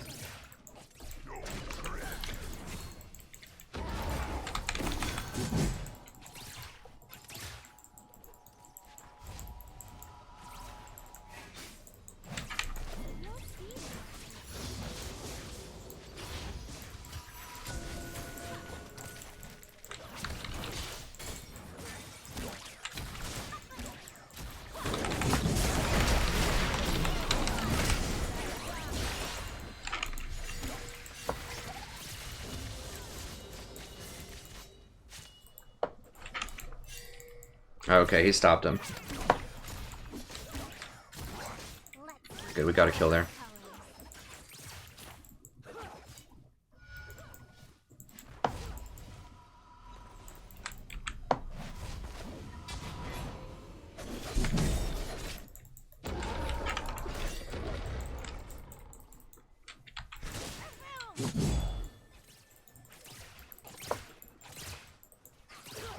I guess they put a normal ward in there with a pink. That's interesting.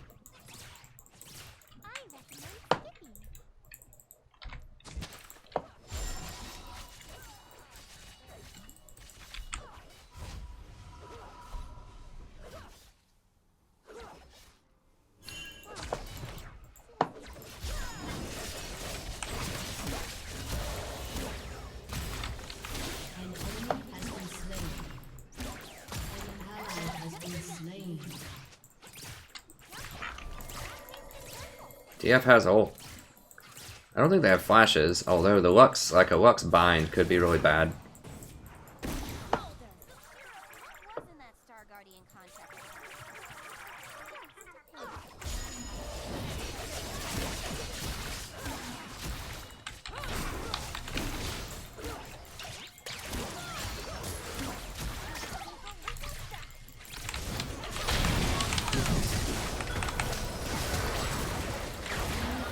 Got him. The baits.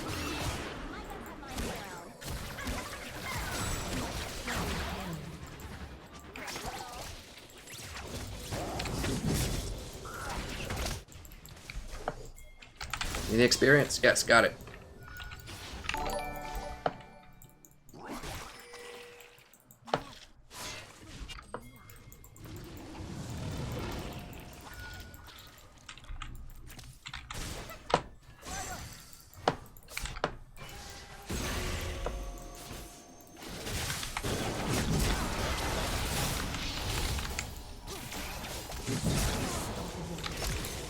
That was really smart of Rengar to wait on me so that I could put that shield on him, because that lets me stun him a little bit longer.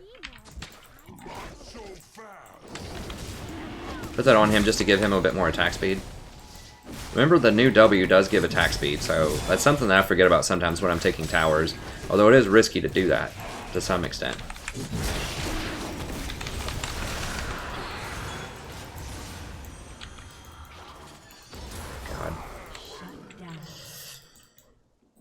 I should have pinged back. I didn't see that his, I know he pinged Smite there, I just wasn't paying attention to it.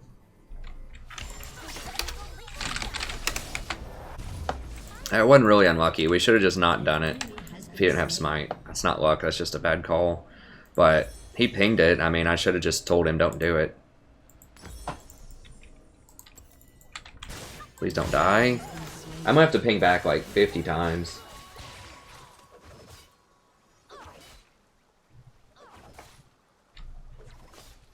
Hey, thanks Mark, Timothy, and Wow for subbing. I appreciate it. I mean, it's definitely still possible to lose this.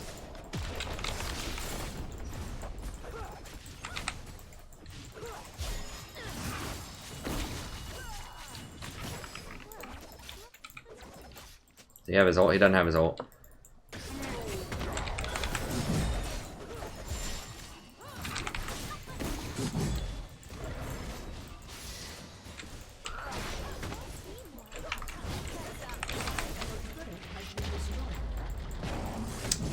So Jinx not backing up. Gave him first tower gold, so they're definitely getting back into this game. I mean, we have good like scaling champions, but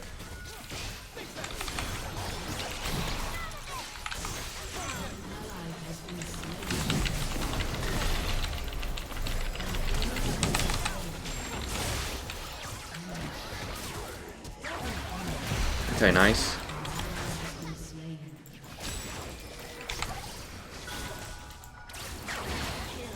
There we go. Quadra kill?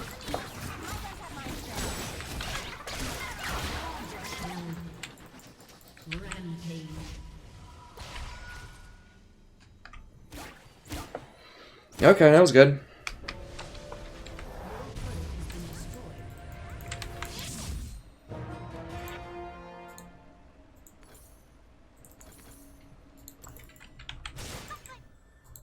You can go get more wards. I should have just dropped a bunch of wards everywhere there.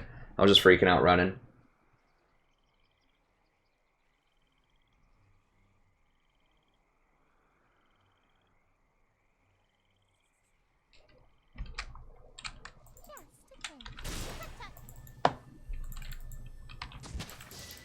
Looks like we've had a little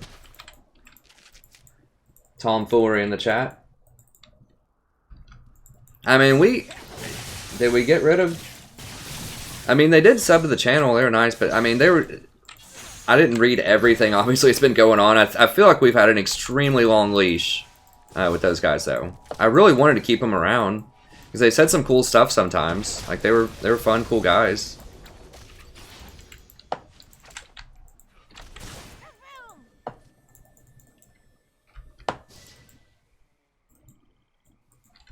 There's always a couple of people that dislike. I mean, they'll just, you know, people just come in and they're like, oh, dude's old, or dude has a beard, or dude doesn't play my favorite champion, or, you know, whatever. There's always reasons. Now, there's nobody here to help me. I can't beat them by myself. An enemy has been slain. An ally has been slain.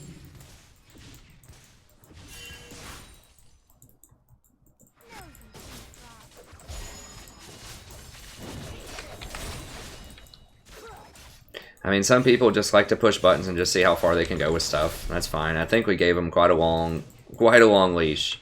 I didn't even read half of what they said because I'm in the middle of games usually.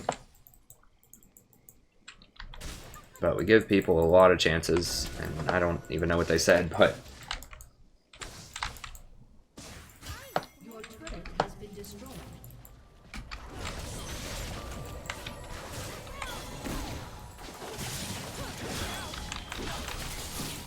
Oh, that multi-slow on the Q, though. That would have been nice.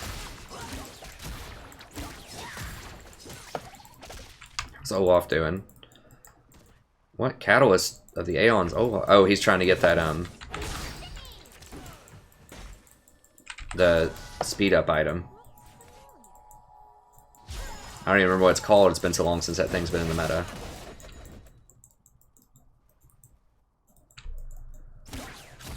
Okay.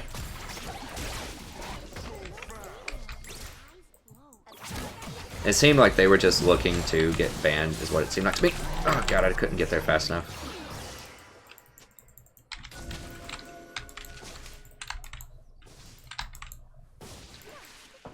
Hey, thanks for joining.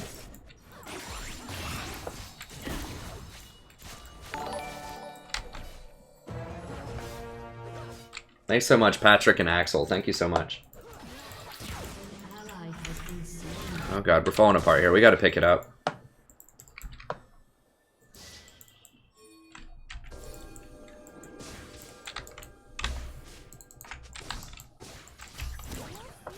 Who's doing well on our team? Pretty much everybody.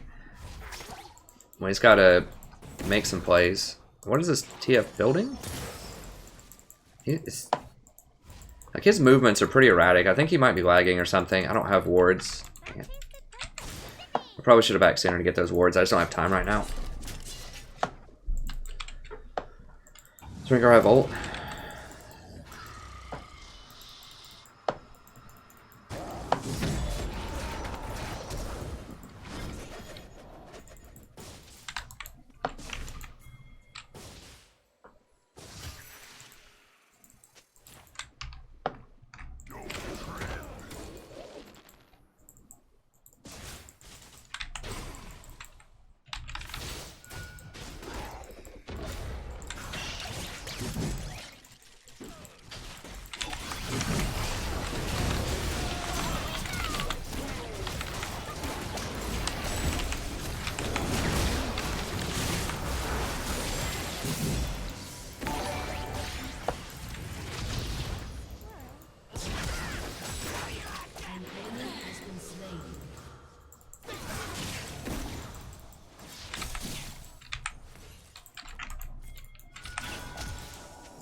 Is Eve dead? Yeah, Eve's dead. So we just tried to kite him back, speed people up as much as we could.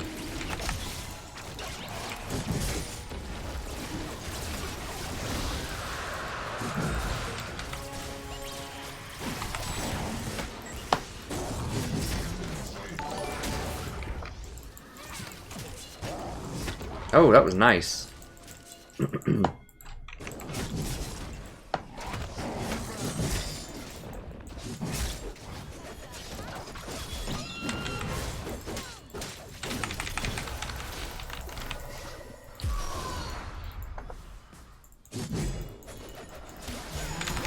Oh my god.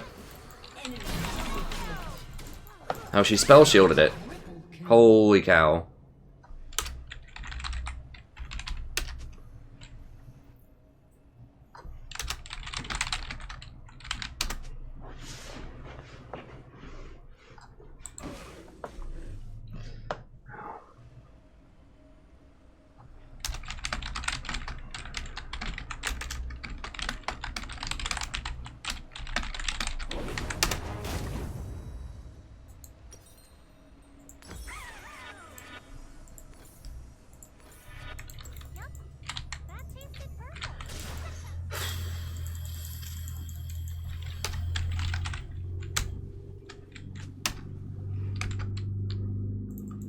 I'm not even gonna respond. I don't need to.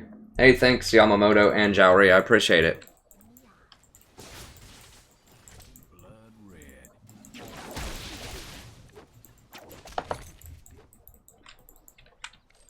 I did follow, and I used everything on him.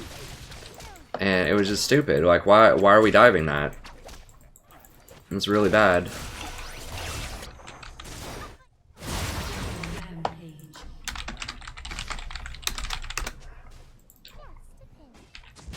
Yeah, people are just kind of just walking around getting farm right now. We gotta stop that. We gotta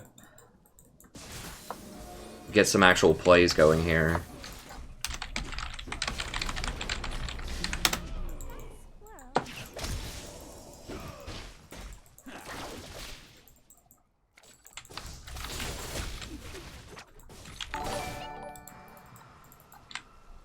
Hey, thanks Aluna for the sub. I appreciate it.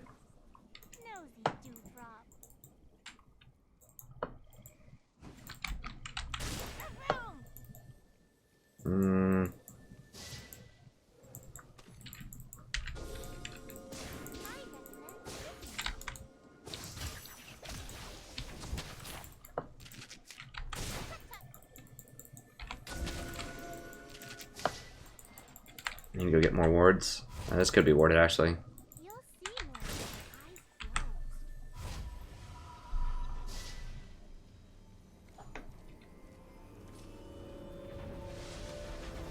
Hey, thanks so much, Rabble. I appreciate it.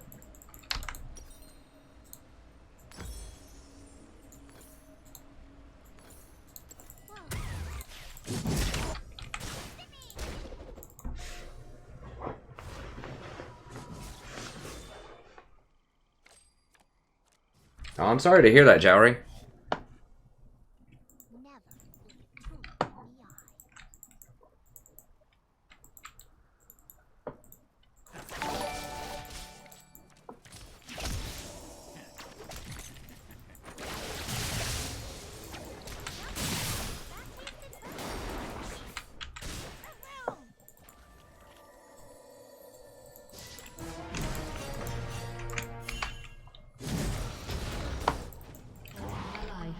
I could redemption him and he maybe lives there. Cled's getting pretty big though. I mean, we have really good scaling with Cled. I mean, everyone on our team scales pretty well. Their Eve's gonna fall off. Olaf will be good later, sort of. I think if I can keep Cled up though, he's gonna be our ticket.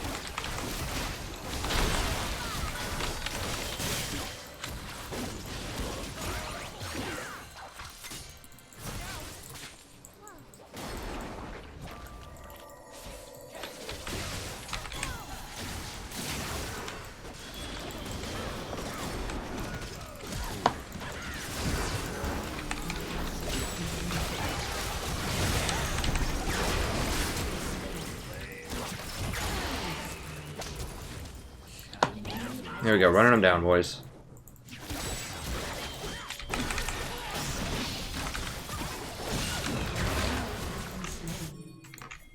Rampage.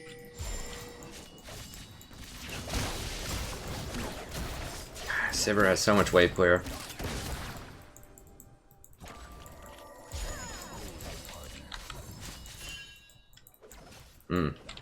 Really annoying.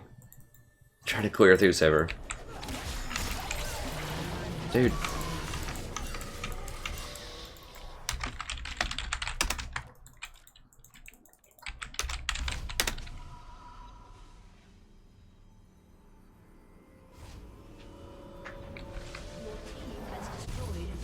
Okay, good. We got top tower. Yeah, we just don't want to give Sivir another triple kill for free. Like, we're doing well. We could probably handle it, spotting her a triple, but I'd really rather not.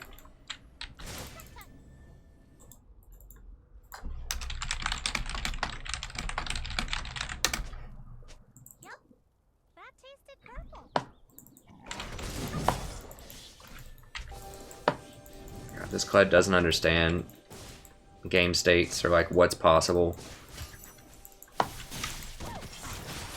It's fine. As long as he doesn't AFK, cool. We have enough like ways to hunt people down.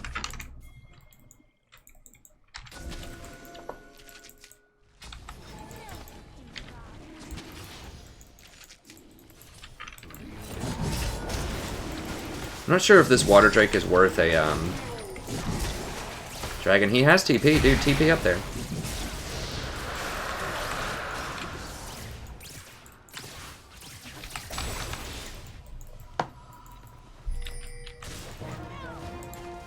Okay, he's not gonna get it. That's fine. Thanks so much for the subs. I have to switch over here in a second. Alright, let me put this on TF here. He gets extra AP off of the W too, which is nice. Yeah, we need to watch out for this flank.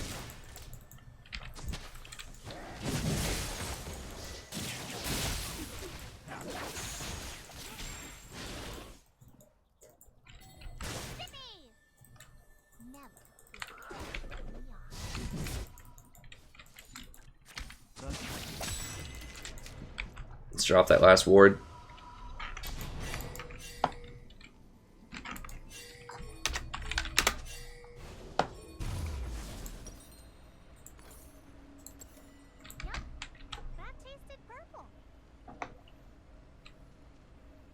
Thanks, Mohamed. I appreciate it, friend. Like, I know everybody can see it go across the screen. I can't see it, though, unless I look on my side laptop here, and I have to switch between whether I want to see the chat or whether I want to see the subs. And so I try to switch back over whenever I go back to base to keep up. Okay, so who's strong? Just about everybody. Just need to catch some people out. Actually, they didn't ward any of this. Oh, they warded it.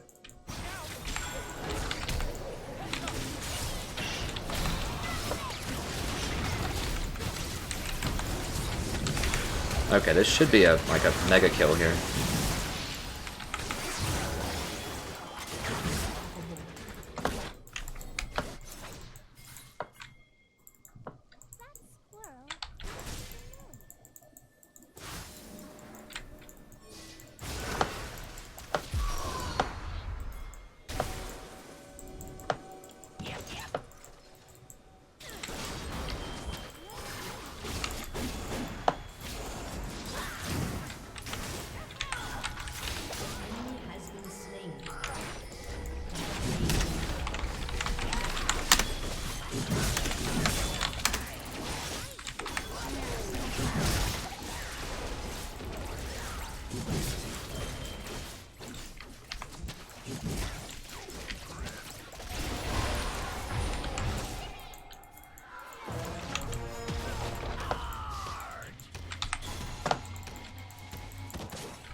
Got him.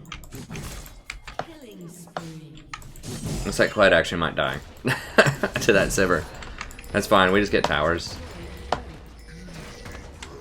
He's like, guys, why didn't you chase more? Get out, get out, get out.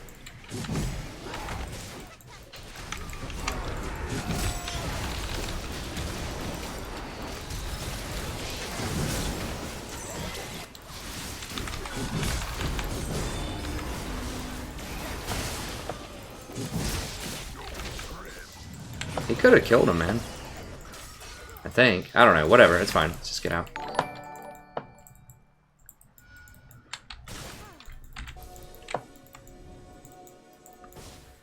Dude, they see you're like you're on a pink, man.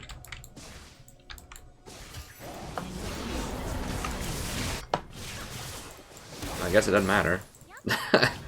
Sure.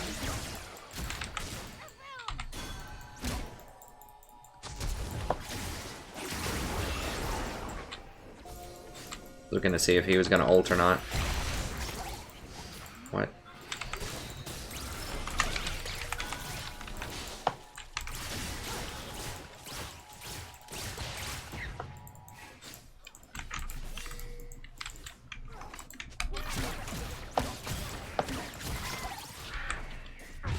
Hey, thanks so much for the sub, Rondason. I appreciate it.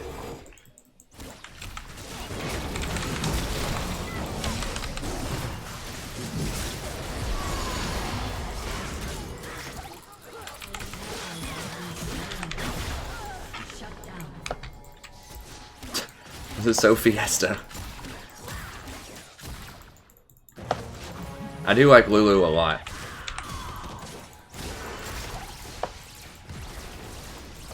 In a lot of matchups, she just seems really strong, and she's got so many different things she can do. She takes a lot of practice, though.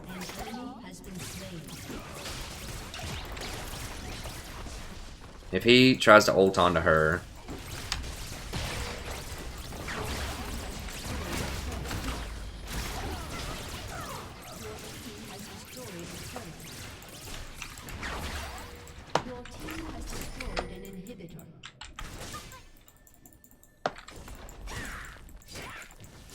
come up here, help him get that, get a bit of gold off of it.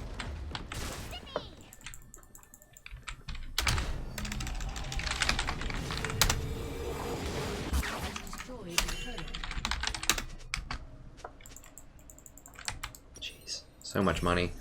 I'll just give the news easy rod a whirl. Why not, ladies and gentlemen? Let's see what this is all about.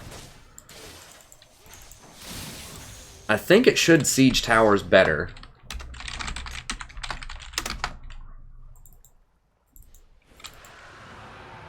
Oh, nice. I got a little ocean drake. Now they need to still buy. I thought that was my cat over there scratching. It was like something in the closet blowing in the fan.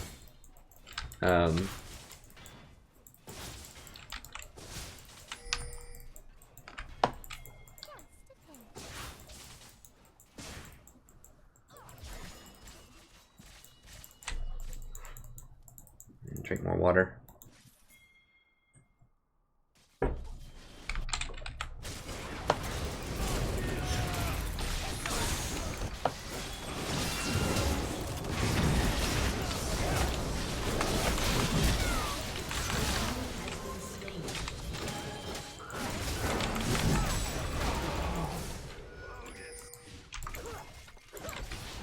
Your turret has been destroyed.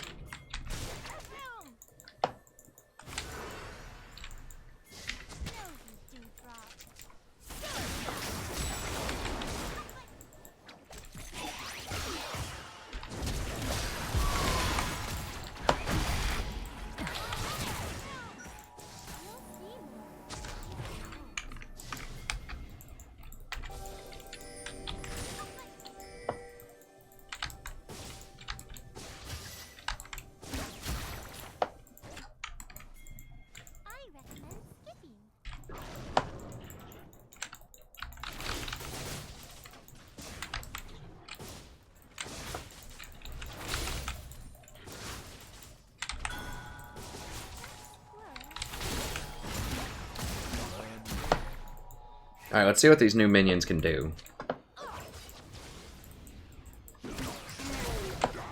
Oh wow, for real? They start running out of steam before they even get from here to here? Do you have to put it like right on top of it, the tower basically? Ooh. Okay, that's not that's not that great.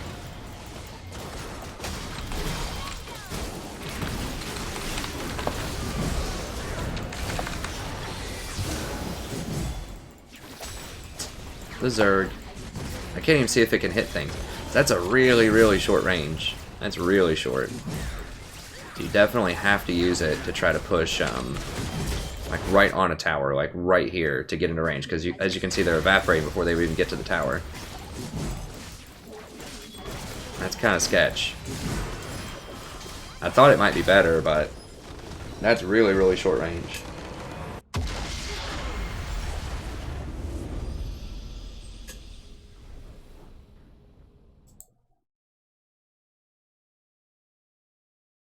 I don't know. We'll have to try putting it closer to a tower or something in another game.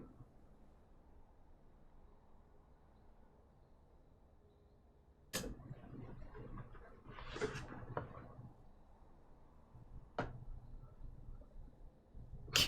don't even know what's edited out there. Alright. Sure, we'll go again.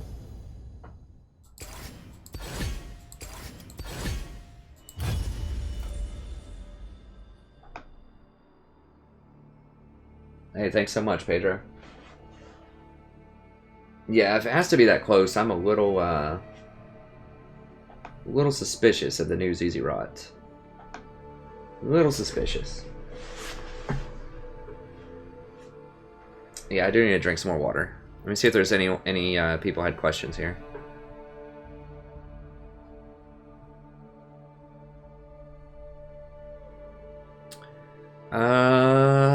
I'm not sure. I don't know the math off my head. I think she gets down to 12 seconds, so it's probably like sub 7 seconds or so is probably the CD on her shield. It's very similar to Janna's. Or no, that's her W. Well, let me just look and see. I can tell you. Oh, did I VOD that one? Okay, I did VOD it. Alright. Well, thank you very much if you're just here for the Lulu VOD. Lulu, awesome champion. I think she's going to get a lot of currency this patch, especially if people start playing Malzahar support a lot more. She's very, very good against Malzahar support because one auto attack kills a minion because the Pix hits it 2 times and Lulu hits it once, and it only has 3 bars of health.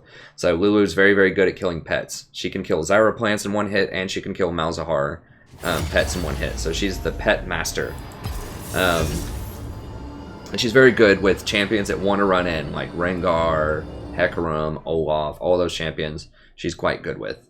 So I do like her into... I'm starting to like her more and more. I've always liked her. I just wasn't quite sure if it was the time for her. But I think it might be her time to shine now. Anyways, thank you very much. Have a wonderful evening, and I'll see you next time. Okay, so the stream's going to continue, of course. But that was just it for the individual Lulu VOD.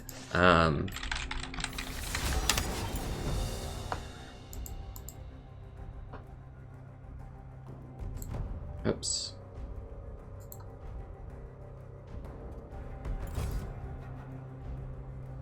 Okay, so it's the same cooldown, so 45% CDR would give you like 5.5 seconds on her shield.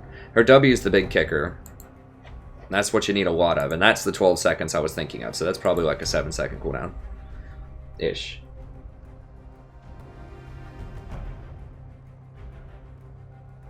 Thanks so much, Lo. I appreciate it, friend. Hey, be sure to check out the guides, too. If you like the stream, we have a lot of in-depth guides, too, on the channel. I know there's a bunch of people new here tonight. Someone was gracious enough to promote me on a Reddit, I hear. So, if you want more guides, some in-depth how to carry support, we've got a ton of guides here. I'm going to be adding more, as well as individual guides for individual supports, for poor phrasing there, but I'm going to have like a Malzahar guide, a Janna guide, Nautilus, Sona, just a lot of the top tier supports I'm going to make individual guides for in the coming weeks. So in the next couple of weeks or so, I'll try to come up with one every few days or so. But I have been doing these kind of tactical guides, so you know, how to carry laning guide, how to carry in solo queue, tier list, and patch analysis. Learning about metagames, how to understand metagames, so thinking about, well, why does bot lane get dogpiled every game? I explain all of it in there. Why is Zig so popular right now as an AD carry, substitute. I talk about all of that in the metagame analysis, and each video has a Google Doc with it, so you can see the notes to it. So if we just click on it, opens up the notes. There's always Let me go ahead and mute that. Oh, there it goes.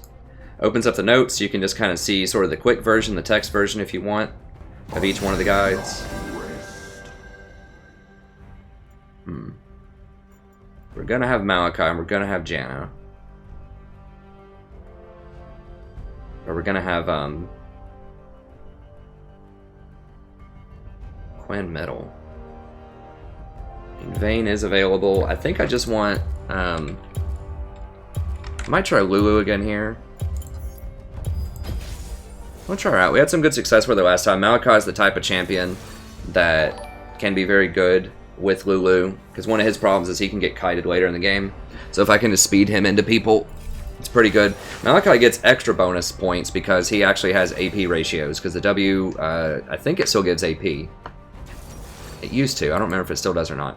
But anyways, you can see the Google Doc on all the guides, and then I have really detailed in the description. You can see timestamps for different parts of the episode. So if you just want to skip around, if you just want to know, well, you know, how does scaling actually work? If you've always wondered about scaling, I don't talk about that in the meta video. That's in a different video. That's in the compositions video. But if you want to think about different synergies between champions, psychology, like what's influencing the current meta, all that kind of stuff, I have timestamps right here for you in all of the guides. So be sure to check those out. It should help you gain a lot of elo. We have all the past streams as well, and then we have individual champion playlists. So if you want to know how to play Malzahar, kind of the new hotness for support, I've got 7 videos there. I think I've recorded 15 total, so I'm releasing about 1 a day of Malzahar and other supports as well. And that seems to be really popular, so you can just start with the newest game, work your way back all the way to the oldest, and I'm constantly updating the playlist. You can come in and find new stuff as well. So lots and lots of great content here if you're trying to learn how to become a better support. It's really, the channel is themed around trying to help you perform better, gain a lot of elo, and just have a better experience when you're playing. So if I get elo, that's cool. You know, I suspect I'll eventually get back to Diamond this season. I would like to try to get to Master. We'll see if I can get up that high. I got as high as the promotions for Diamond 4 last season. Sometimes it just takes a lot of games. You know, you have a rocky start. Because of the switch from flex queue to solo queue, there's going to be a lot of turbulence early in the season because a lot of people maybe just played with their friends to get up to much higher ranks than they would in solo queue. And now everyone's kind of sorting it back out, learning how to play by themselves. And so, you know, once we hit, you know, Gold 1, Plat 5, we've had a bunch of curious games, but we'll get up there. It just takes time.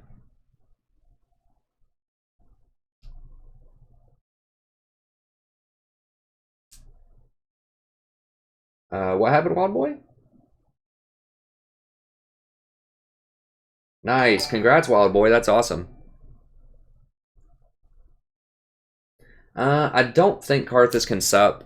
Maybe. I mean, the problem with Karthus is he needs a lot of gold for scaling on his ultimate. And he doesn't have a lot of CC. He does have his wall, but he's very squishy. In general, I like champions that either have a lot of CC or tankiness, and usually both.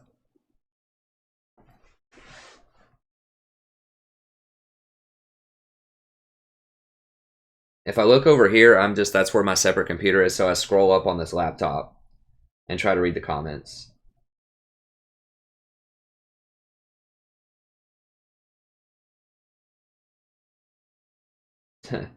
Hey, Mickey. Thresh is not in a great place right now for most normal people in solo queue. If you're a pro player and you're challenger or whatever, Thresh can be really good in my opinion. I talk about this in the newest tier list video. Nautilus is just better, and I should just make an entire video that's Nautilus versus Thresh, and just talk about the relative strengths and weaknesses. For most people, Nautilus is who I recommend as the go-to tanky support.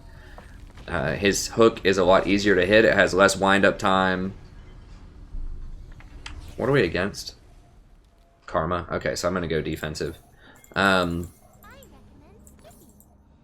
Has less wind-up time, has a much fatter hitbox. And the big thing about Nautilus is he's still very valuable even if you miss your hook. Whereas Thresh, you can still flay if you miss your hook. It's on a much longer cooldown too, I think. The Thresh hook is. And Nautilus just has more CC. His auto attack's a stun. Or not technically a stun, it's a root, but whatever. It's effectively a stun in most situations. He has the hook, and then his ECCs. He has a steroid on his shield, so he gets a lot of tankiness with his W, and his ultimate is a point-click stun that can potentially knock up an entire team for a second and a half. So very, very powerful. And one thing a lot of people don't recognize about Thresh, and I can't look it up right now on League Wikia, but look him up on League Wikia. He starts off with 16 base armor, 16, and he gets no armor per level. And he gets no magic resist per level. So he's actually squishier than something like a Lulu or something like a Janna in early levels. Now, and all of those champions get armor per level. So Janna's going to get armor per level. Now, just to put that into perspective, versus like Nautilus's tankiness, not even including Nautilus's shield, just the base armor that Nautilus gets per level for free with Thresh, you have to get to about 100 souls to get there. So you're not, people think of Thresh as like, oh, you get all this bonus armor for the souls. It's like, no, you're making up for a deficit that you just don't have. Like, that's a deficit that you're working your way out of for the first 40 minutes of the game because Nautilus gets it for free. He doesn't have to risk anything to get extra souls. He just straight up gets it for free just for being a normal champion. That's how a bunch of supports are. They rebalanced Thresh and just completely gutted his base stats. So it's something that seems like it should be a bonus, but it's just making up for stats that you should have normally. It's a penalty. It's one of the only passives in the whole game that's actually a penalty. So that's why is Thresh is, compared to a lot of other supports, Thresh is basically made of paper. He's very dangerous. He has a very high skill cap requirement. He requires a lot of coordination with your team.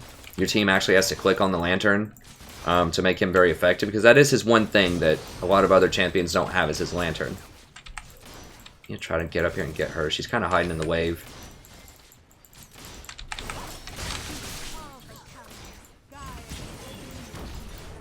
And the wave hits you back pretty hard early on.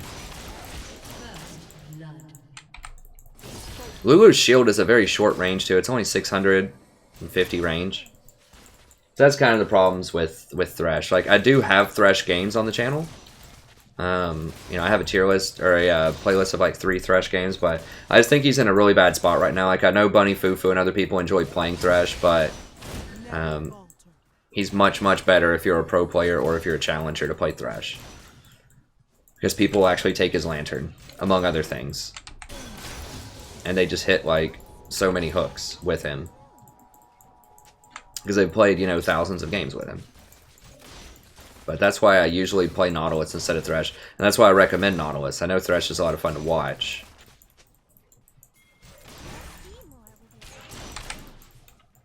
But I need wins also.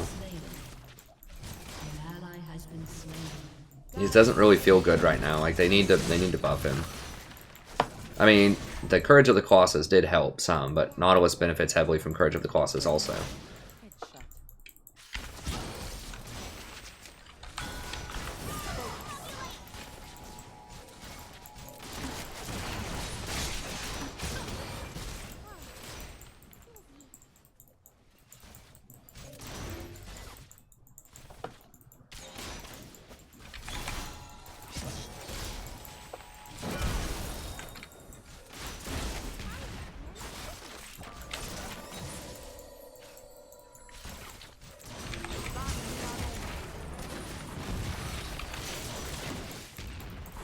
You see how I aimed that down this way so that I hit the Karma and the Caitlyn also? That's what you want to be doing. Alright, I want to go ahead and pop these biscuits. We had too much CS in us. We could have gone on that.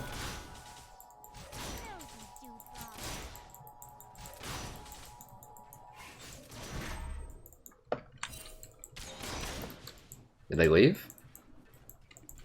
Alright, they're here.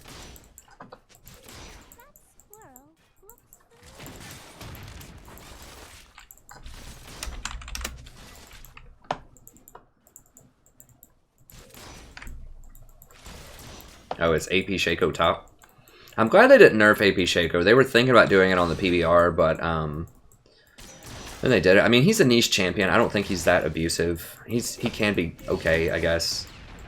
But there's other champions that should definitely be on the chopping block. Hecarim Vi.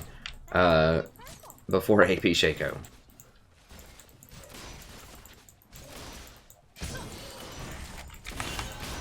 Now, I'm going to scale a lot better than Karma will later into the game.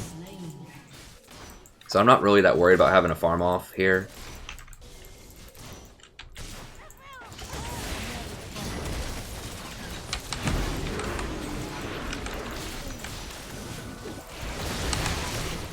Oh god.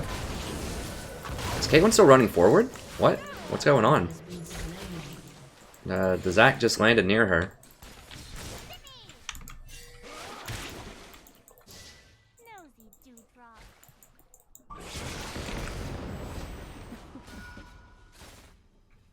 Okay, they're gonna try to push it in, so I need to save for the experience.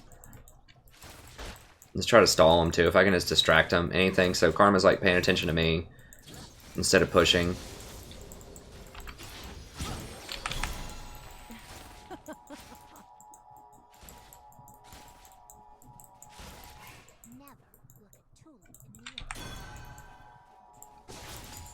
Attacks one of those.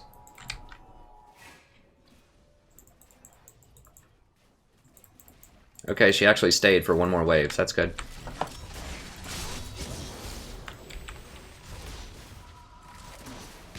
I got biscuits. If they want to stay, we can stay.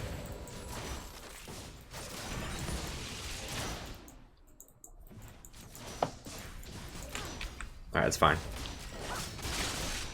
Let's scroll down here.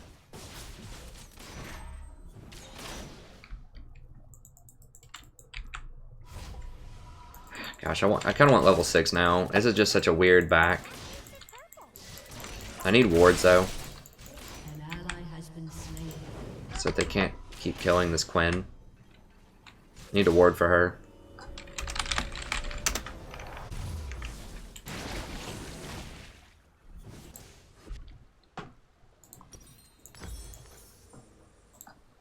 Need a pink.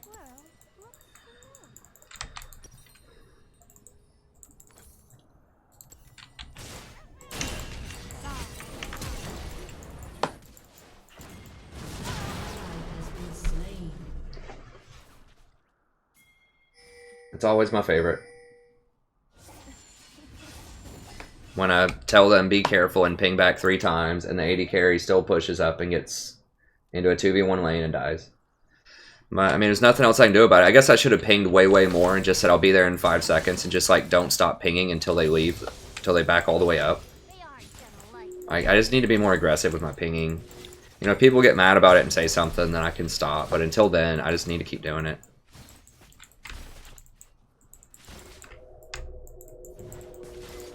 Because she has 2 assists and more farm.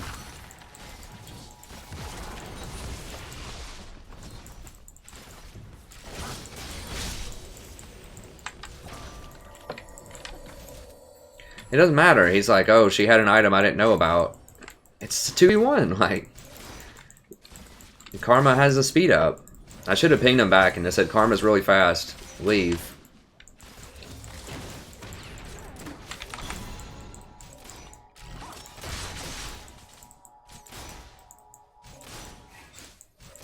Hey Vega, yeah, still going with the stream. I streamed for a little while. Usually I stream, I mean, I'm trying to stream more tonight because I think we have a bunch of new people in here. Apparently, someone was nice enough to promote me again.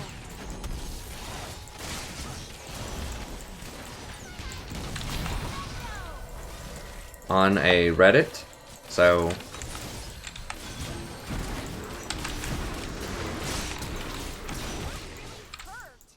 we should have waited on Kha'Zix. I think they're going to try to dive. Dude, don't go right up the front door.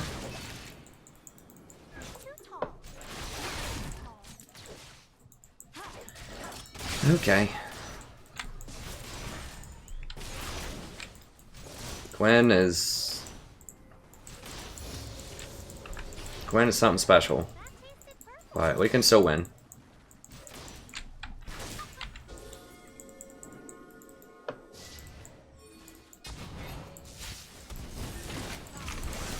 And Caitlyn's probably dead again. An ally has been slain.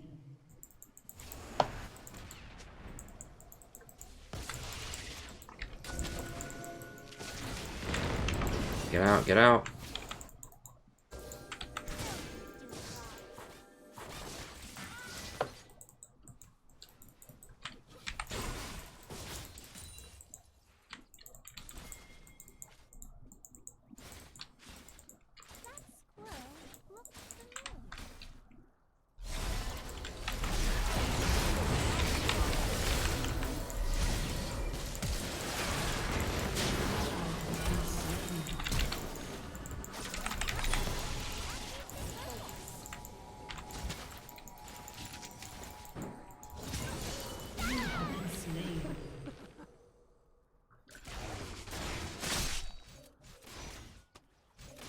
No, it's gonna be a while.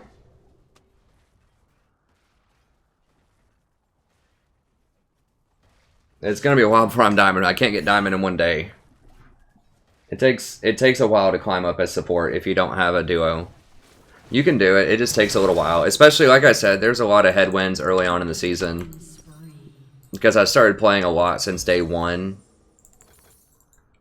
And kind of dug myself a bit into a hole. Because what happens is they switched from dynamic queue over to solo queue. And so what that means is that, you know, a lot of people who maybe played with their friends and stuff like that got a lot higher. Like, elos were inflated a lot by dynamic queue. And now people have to play solo queue, and so basically, you know, I don't, you know, that's obviously I make mistakes in some games too, but I'm just saying that overall, if you've been kind of frustrated with, like, maybe in your games why you're not back to the elo you think you should be back at, that's a big part of it. Is it's very early in the season. There's always a lot of volatility early in the season. You know, people are learning new champs, trying out new stuff. This is a really new weird meta where bot lane just gets camped every time by the junglers. But it also has to do structurally with going back to solo queue from dynamic queue, and people that probably could not be in some elos by themselves who got put there. Gosh.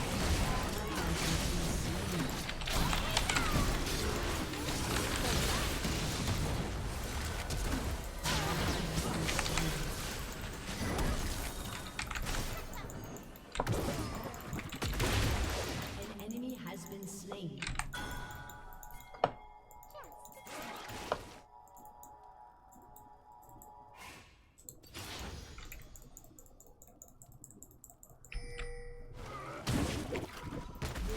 Has been destroyed. I might as well just walk in at this point. Who got there in a different way, to put it politely. So, you know, there's just a lot of volatility early on in the season, and I ended up, you know, having some very lopsided, frustrating games, and I still do. And so it just takes a bit longer to climb up, but that's fine. I mean, I did it. I started in Silver 2 last season. Has been slain. I was Plat 4 at the end of Season 5 and started in Silver 2.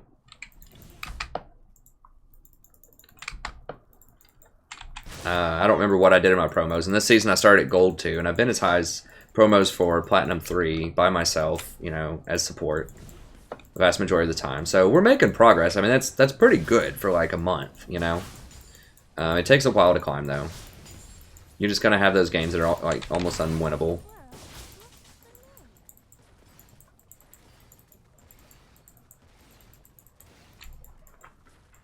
Well, the Yi is okay. I haven't been dealing with anybody lately.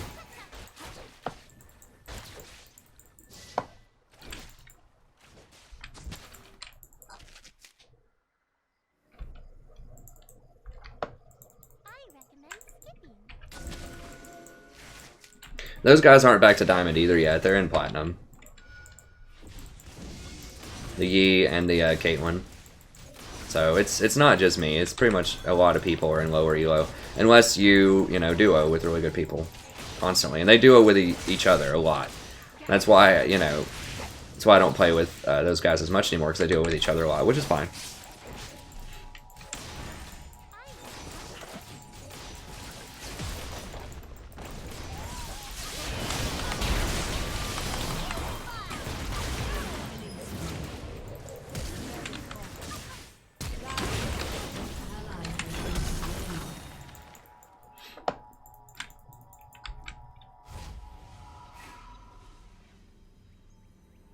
Yeah, the meta has changed a lot.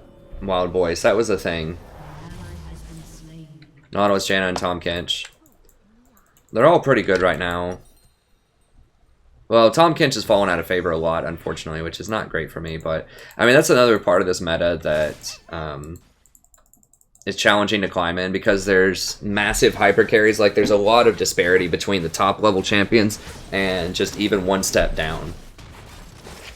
There's a lot of really overpowered champions, and if your team doesn't have them, then it's wildly problematic. Like, Vi and Hecarim are so far above the other junglers. Kha'Zix is okay, but those two are so much better than the other junglers right now that it's ridiculous. And the same thing is true of Vi and Vayne and Twitch for solo queue.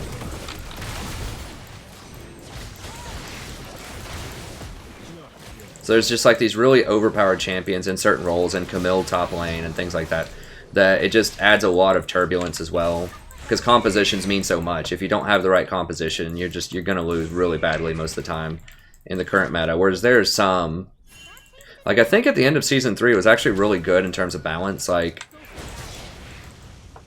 Jhin was in a toned down decent state, but he was still pretty good, pretty playable. There were a lot of very playable champions that had different purposes and roles, but there's been a lot of imbalance in the preseason. Which it just, once again, that just adds more statistical variance to the games. I mean, you will get the Hecarims on your team, you will get the, the Vayne, the Twitches on your team, the Ziggs APCs on your team. You will get the overpowered stuff on your team, but it's just going to take more games, because composition matters so much. So that means if compositions matter so much, then individual players matter a little bit less in the games. Like, once again, I'm not saying that I don't make mistakes, so there's not places to improve. I'm just saying that if you've noticed why you're lower, then this is probably a lot of it, is the things that I'm describing.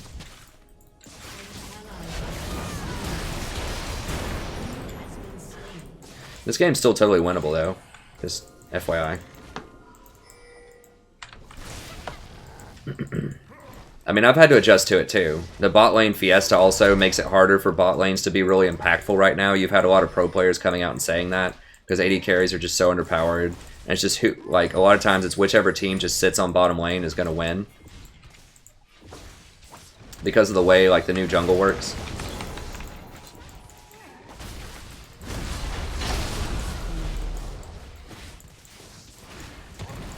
So it's not that, like, you can't win as support now. I just think that it's harder to win as AD carry or as support in the current meta. That's all. But they've said they're going to change that soon. So it's just a lot of things that goes into that. If you put it on an enemy, then it does damage to him, and it puts picks on him. If you do Lulu's E to an enemy. I talk about all that stuff in my metagame video, by the way.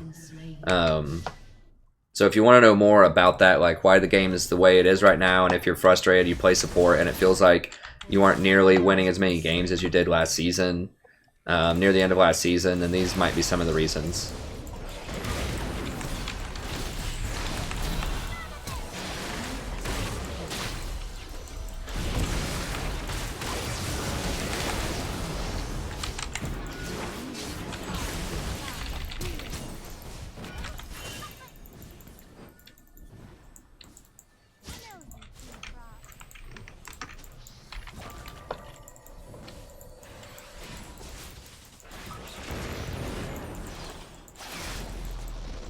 So I'm still playing support. I'm still rocking it, but it just takes a lot of games. I mean, it did take a lot of games last season too. I probably played like 1,000 games or something.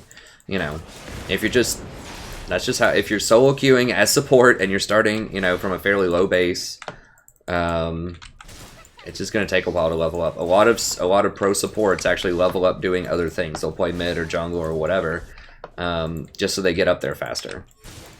But it can be done as support, and I like the challenge of trying to do it as support.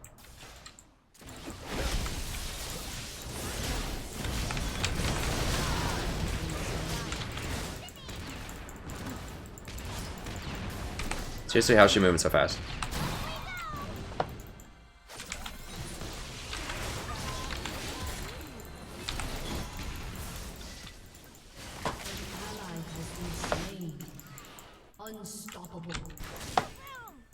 Okay, good. He's cleaning them up.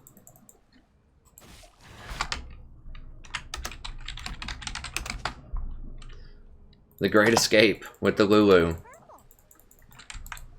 Alright, let's give my second ultimate 20% CDR. Something put a slow on me. What? Well, she had red buff or what? Like, I saw icy stuff on me when she hit me with one of those.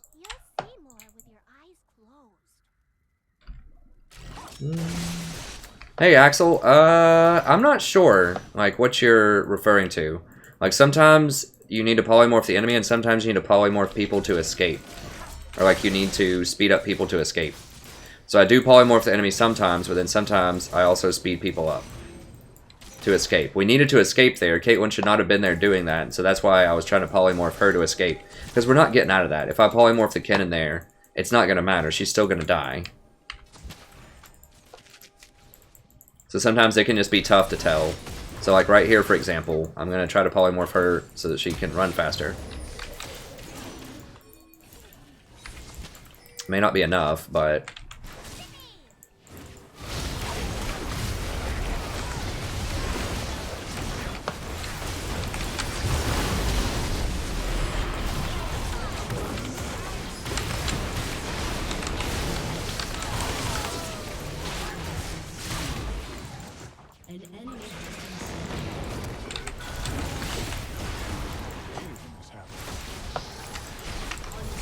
There we go. We're turning around, ladies and gentlemen.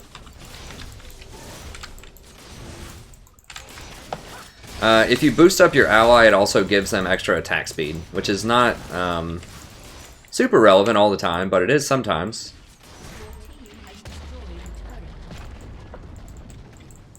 Polymorph also has a really close range, so you have to be very close to the person.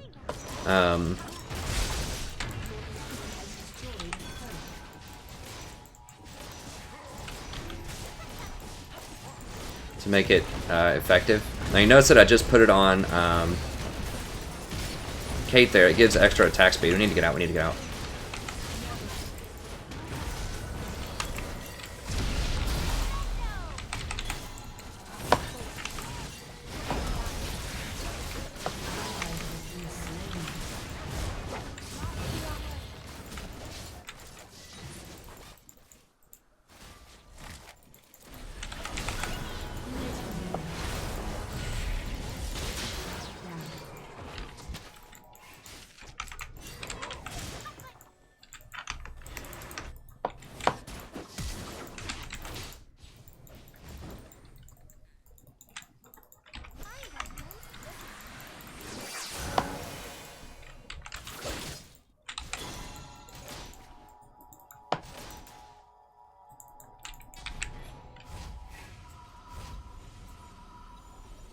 He might try to get cute here. Okay, good. She put a trap on herself. Crap. Okay, good. She killed him. That was a smart trap.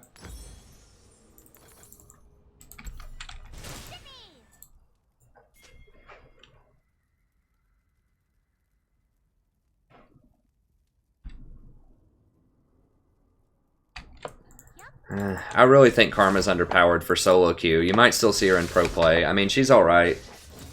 That is, I really think Lulu's better than Karma right now.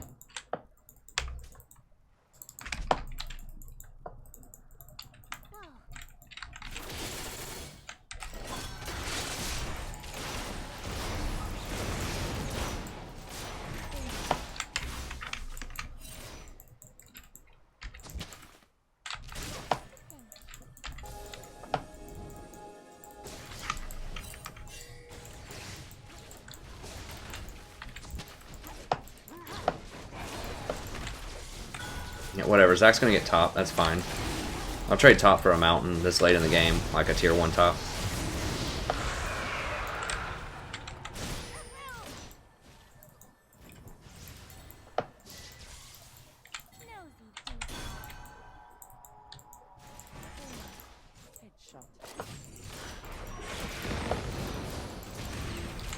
It might give me the assist because I shielded him. I'm not sure.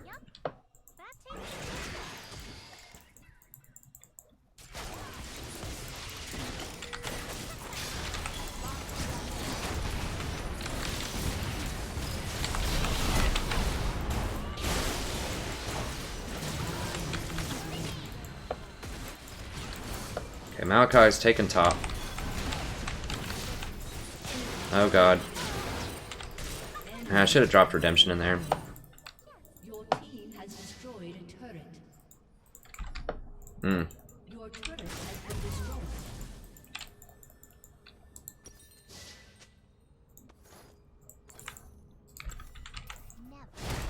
Your turret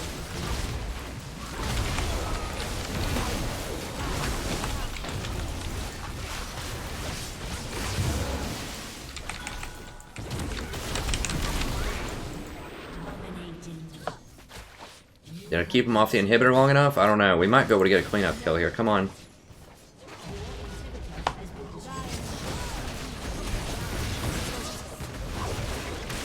Yeah, I think we're going to bait him into getting multiple kills here. At least one.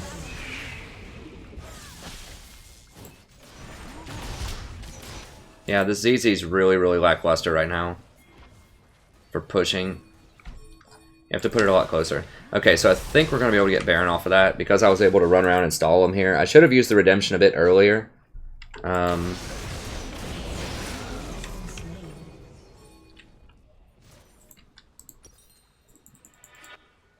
me make sure I complete this. Okay.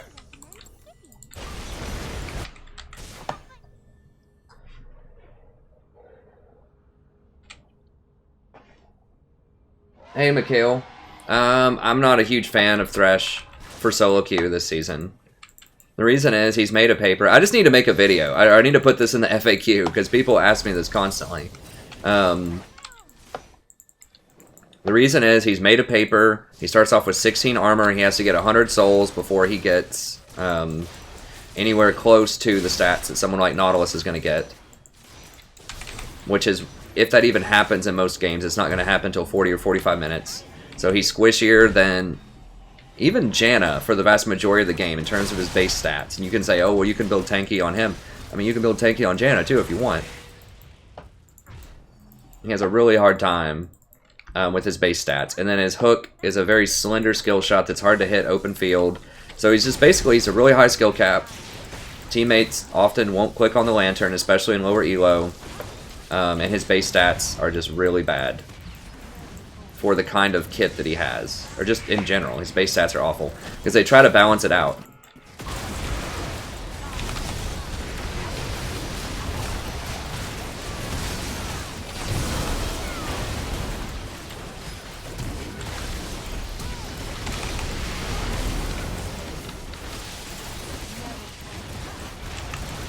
Oh, don't let her get a reset. Don't let her get a reset.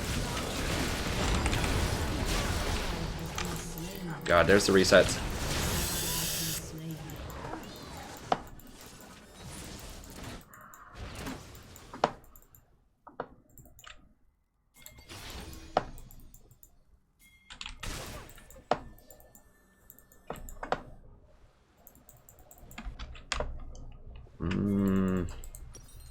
I guess I can get, like, Ardent Sensor. I don't really like that item right now, but it's probably the next best thing. So if you like Thresh, just play Nautilus. That's my best recommendation to you. His hooks are easier to hit. He has more CC. He's much tankier. He has a guaranteed ult. That's something that's so important in the current meta with a lot of assassins, is you need something that can deal with a Twitch, a Katarina, a Vayne, a Riven, all of these things. You need some solution to them. And yeah, if you're just relying on hitting some of these highly mobile things like a Fizz or a Katarina with a hook, That's going to be rough. Now, you know, they might come close enough for you to fillet and knock them out of it, but it's a lot easier to just press R with a Nautilus ult and make sure that you're going to CC the thing that you need to be CCing.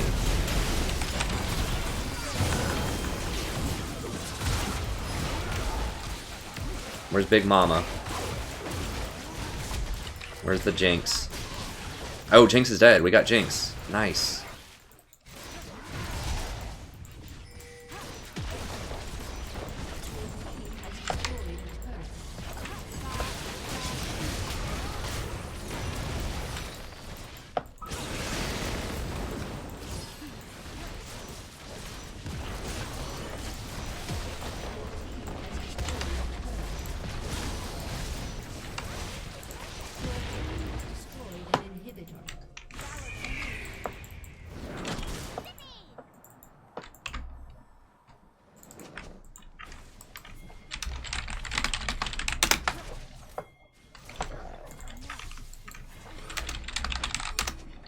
Dude, get out.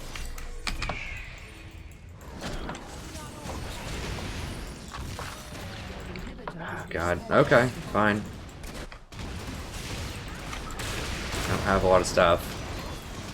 No Shaco's trying to flank around over here. I just need to get some wards on him. Yeah. Just get this.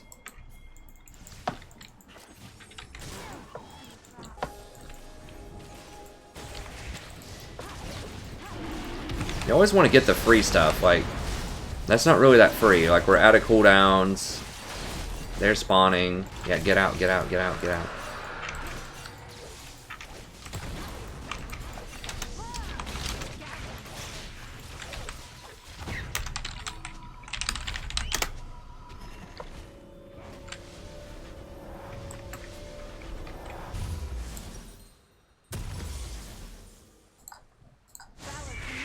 It's 850. I think I would rather have wards than that right now.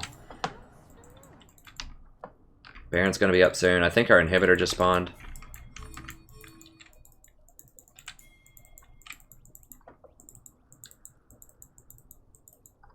Yeah, the ZZ, that range is really bad. I just noticed that last game, so I thought it might be better in my patch analysis. I'll add a comment. I don't think it's really that great anymore.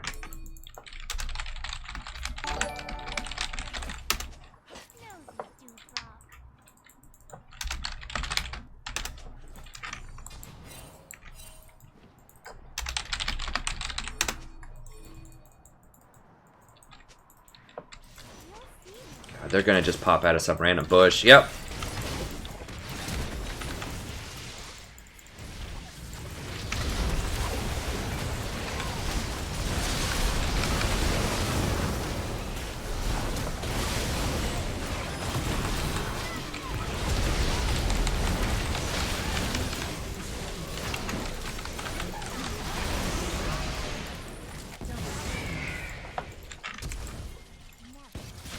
Caitlyn dead?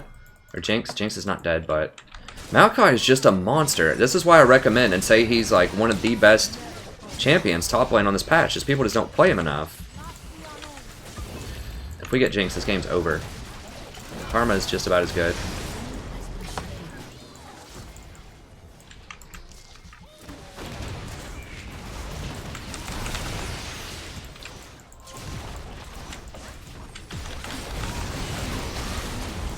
Here we go. Maokai is an absolute beast. This is why I highly recommend champions like Maokai, Poppy, Nautilus top lane, because they're just so unkillable for so many AD carries on this patch, and people were constantly not playing those champions. And they're very, very reliable, strong champions.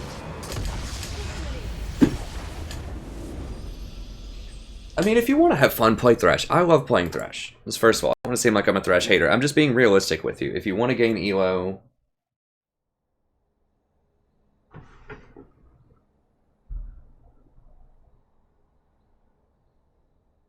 Yeah, that's true. I mean, hey, thanks, Kevin. Like, ZZ Rock can have its uses. It's just very, very limiting. Like, thanks, Kevin, Tom, and Gia. I appreciate it, friends.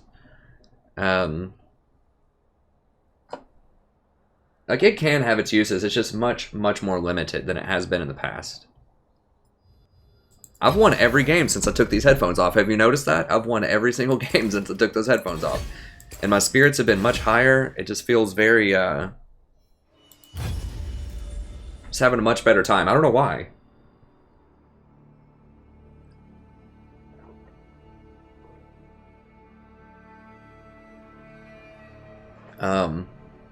So play Thresh if you want to. I'm just telling you my honest opinion for the vast majority of the population is that Thresh will not get you a lot of elo consistently. You know, for anyone that's under Challenger, it's probably not going to... Maybe some Diamond Threshes. And it's not just your fault if you like playing Thresh. I'm not saying that people just aren't good enough, you know, down that low to play it. It's... Your teammates won't take lanterns that are crucial. They won't build compositions that have reliable engage to kill things like Vayne or Twitch or Riven or whatever. They won't build the hard CC engage champions. That's why so many games you see me, I have to build or I have to play Malzahar and Nautilus. I like those. They're fun. I like those champions, but it's because the teams just won't build engage. I mean, how often do you see games where you have like a Graves jungle, a top lane Riven, and I don't know, a mid lane something that doesn't, mid lane Yasuo or something, it doesn't have CC, and then the enemy picks something like, Twitch, and at the end of the game he just melts everybody because you have no way to hard engage him. Like, you don't have a guaranteed way to kill that thing before he melts everybody. And so that's why. So it's not just I'm saying that people were just bad or whatever at lower elos. It's just in the current meta, his kit is not appropriate for solo queue. That's all I'm saying for the vast majority of the population. People won't take your lanterns. You have to practice and play a lot of games with him to hit hooks reliably. He's made a paper in a meta where bot lane's going to get camped. Just count on it. Take that to the bank. You're going to get camped bot lane almost every game for the reasons I described in my metagame video. And if you have really low base stats early, you're a sitting duck. It's very easy to kill a Thresh. In addition to, all the other things that I've just described. So it's not that I don't like Thresh. It's not that I'm saying that people are bad and shouldn't play him. It's all of these reasons combined. He's not the worst support in the world. He just has a lot of problems right now that he hasn't had in seasons past. I mean, he was the dominant support for 3 or 4 years. So Riot decided to give him a break by nerfing him into the ground. There's a reason you didn't see Thresh hardly at all last year, after some of these changes to him.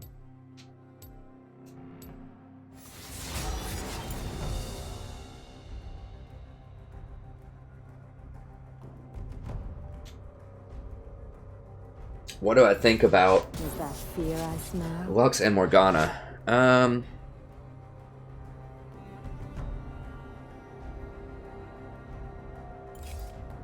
We do what we must.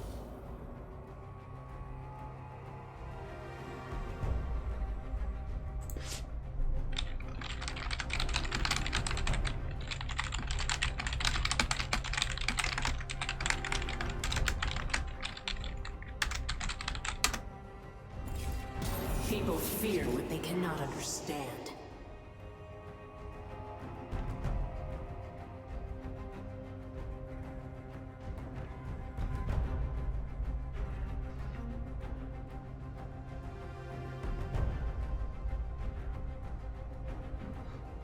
Insane.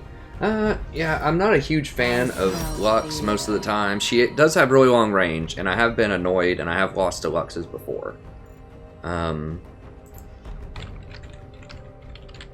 But I'm going.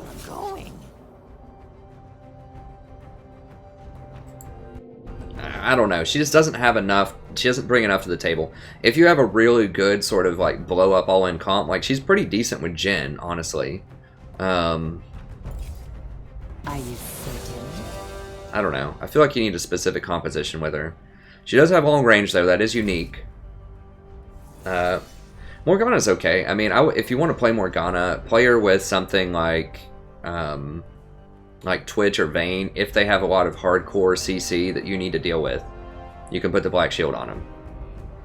So, if they have something like a Vi or something like a Malzahar, something like that, then she can be good. But she's not as great against a bunch of the AD threats that are running around right now, like Riven or, Kha'Zix. I mean, if a Kha'Zix jumps on your 80 carry and you're playing Morgana, you just can't really do anything. Like, maybe if you hit him with a Q fast enough. I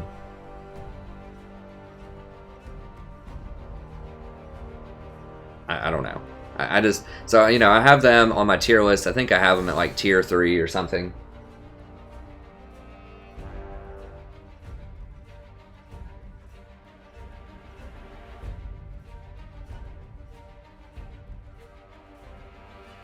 I know, Romeo, but I'm just going to ride it. I'm just going to keep going.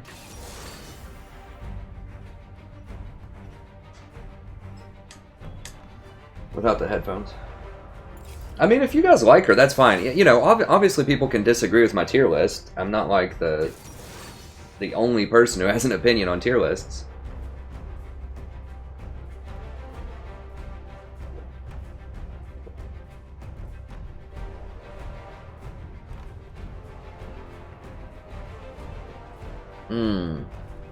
God bless, he picked a moo-moo.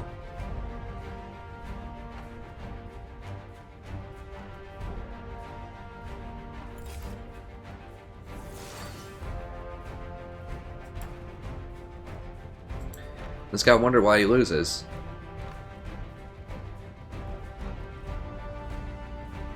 He's like already like losing his mind before the game even starts. I told him to pick Vi or Hecarim. If you get autofill, just pick Vi and Hecarim. They're overpowered. They're very easy to play. You just play R. You just press R on them, get a Trinity Force, and get whatever tank items you want, and you'll win the game. Amumu is a really, really poor pick here, but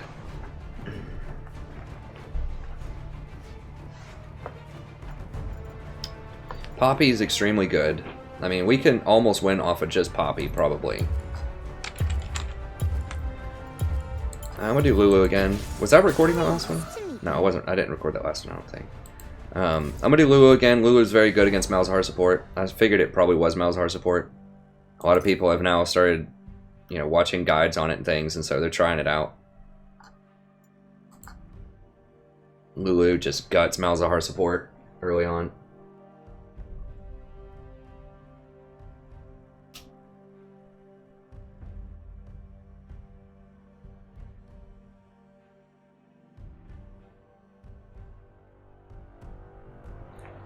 Malzahar is good if you're good with Malzahar. He takes a lot of practice. Okay, Ahmed, thanks for stopping by, friend.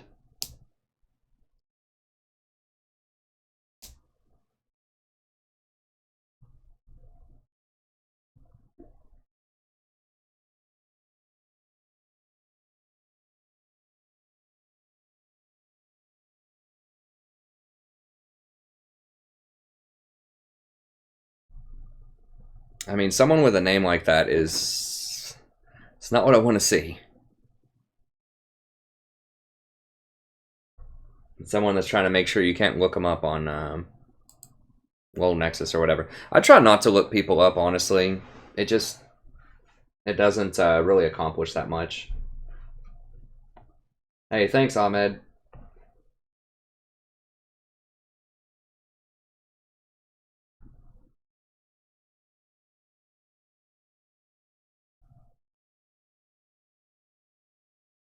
Yeah, I do play Malzahar quite a lot. Okay, so the reason that I picked Lulu here... Number one, Lulu hoses Malzahar really hard early on.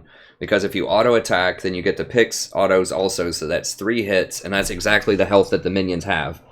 The minions require 3 hits. So anytime he starts spamming his minions, you just auto-attack him, and it kills his minions. Second of all, Lulu's very, very good against Nocturne. When Nocturne tries to dive in, you just ultimate whoever he ultimates, and that takes a lot of his sting out.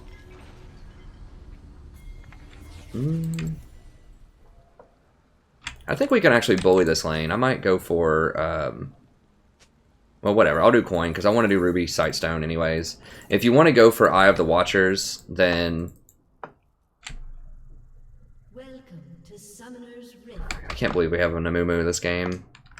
If you want to go Eye of the Watchers, then you can start off with the other item, but if you want to go Ruby Sightstone like I do with Redemption and Locket, then you know, I highly recommend starting with the coin item.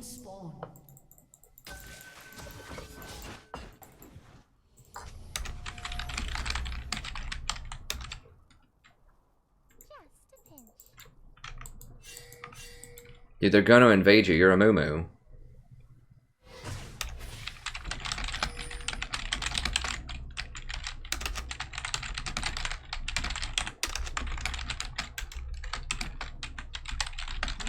have spawned. That squirrel looks familiar.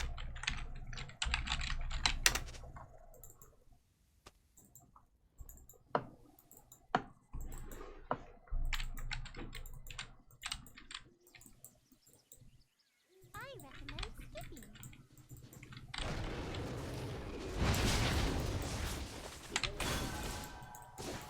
How is Poppy so low?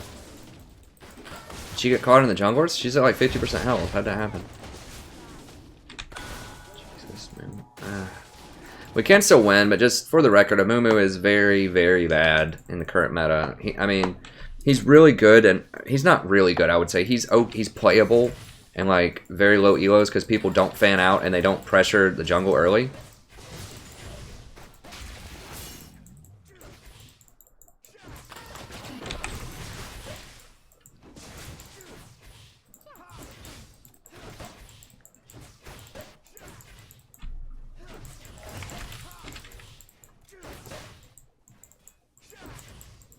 Malzahar can be very susceptible to early game aggression too if you kill the minions.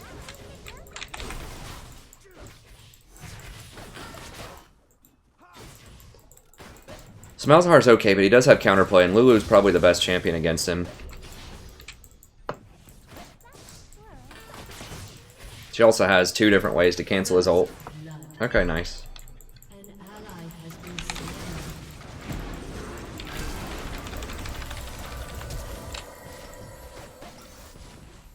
You'll see more with your eyes closed. So I should have saved my auto for the, It's really annoying that I don't have my ward because I had to ward that tri-brush. So he exhausted me, so I couldn't get away as easily. An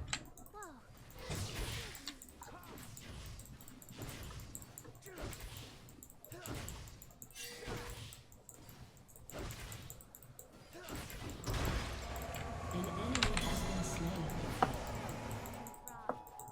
slain. Okay, good. So they're getting some kills. Even though we're missing a lot of CS. I mean, some of this is pushing in, so we're not going to miss it all, but we're going to get chunked out really early too, which is kind of bad. Get that shield off of Malzahar.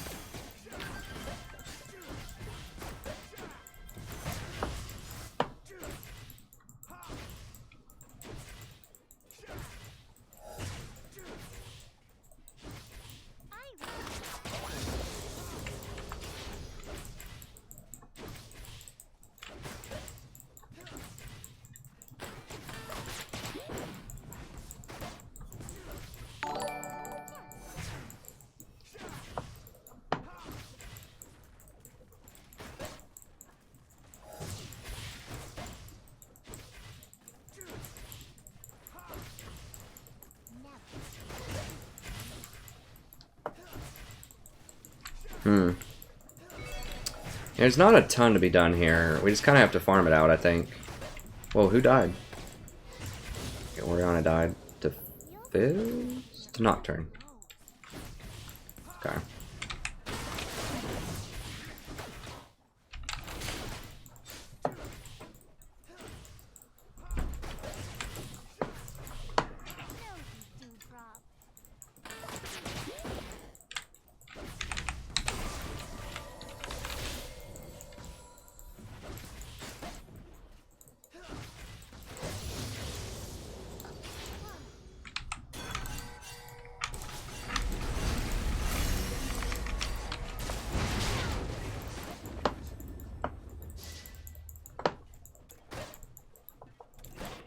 Dude, they know you're there. Like,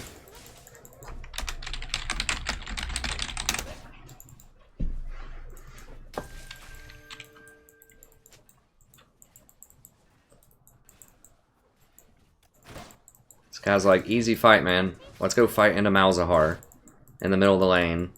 And some Humu at level 4. No, I don't need to say anything to him. It's fine. He doesn't know matchups.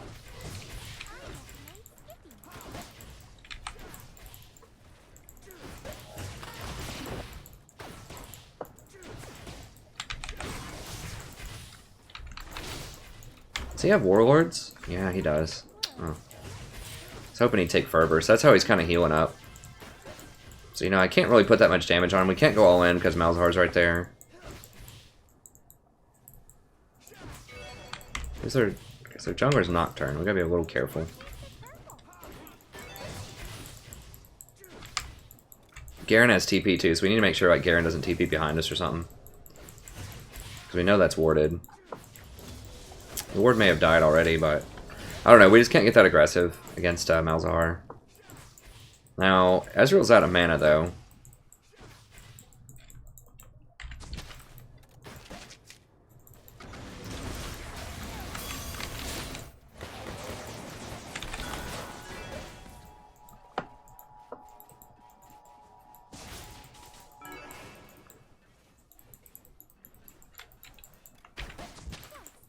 Okay, so they want it back.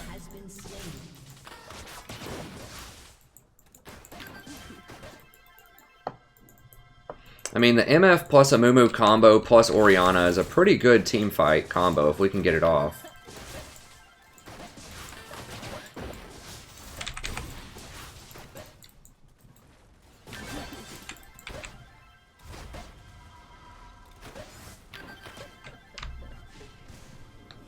He's going to get some of those. We're basically even on farm, which is okay against Malzahar early. Once we start rotating in the mid game, we can probably catch him out. I don't know, like we have a Mumu though. Like if we had a Hecarim or a Vi, we could definitely murder this Malzahar in the mid game, but especially Hecarim. You'll see more with your eyes closed.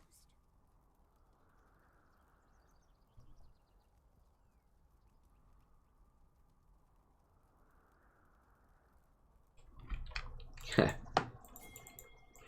squirrel looks familiar.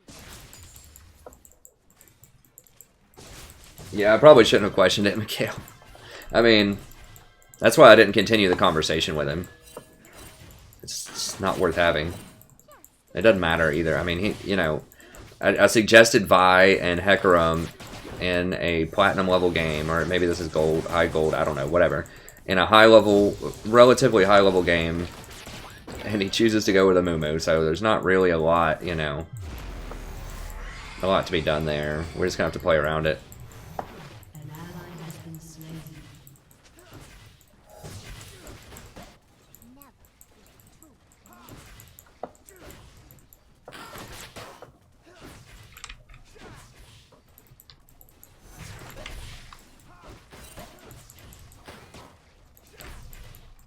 You'll see more with your eyes closed.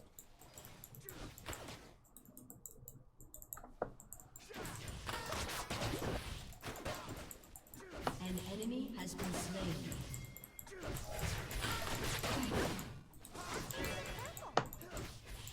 She's used so much mana already. Can't get that close. Malzahar's gonna light me up. She's doing a good job of poking him out. Oh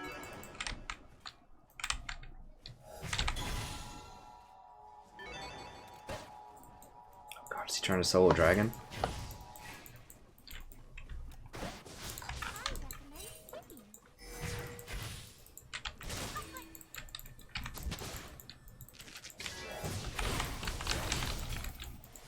That's almost certainly a kill. Yep. You die from the visions? No.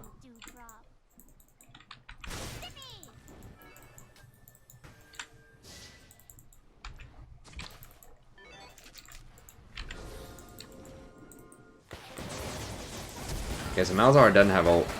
Okay, nice.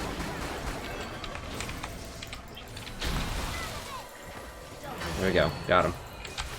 So I was trying to shield her and accidentally hit a minion with it. An enemy has been slain. Nice. Oh, we want this? We want this? Okay.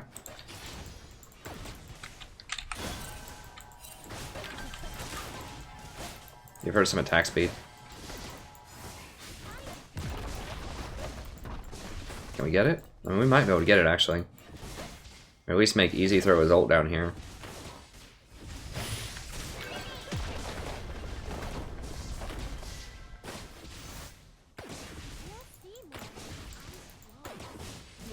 Okay, good. Smart call, smart call.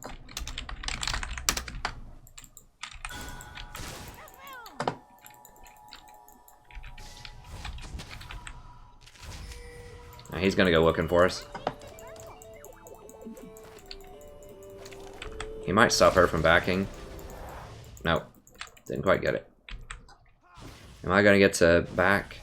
They're pushing in pretty hard. I think this next wave's gonna intercept him. I think we'll have enough time. It's also a cannon minion. Alright, so we'll go for this, and then we'll go for one of those, a couple of these. Alright, let's go.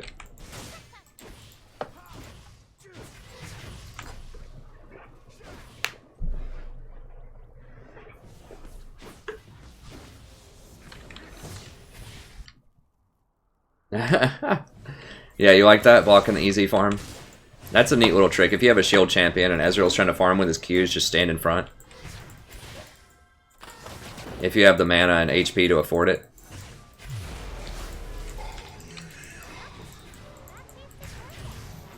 What kind of items do we have? Oh, she's already got a Duskblade, huh?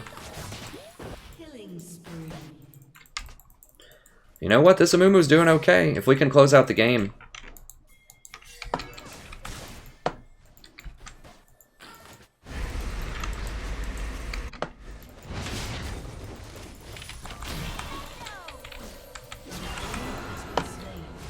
Not on my watch, son.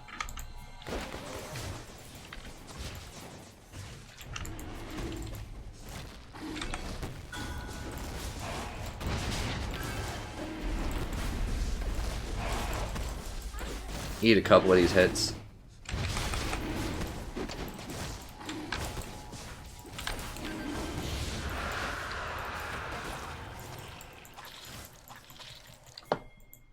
Nosy dewdrop.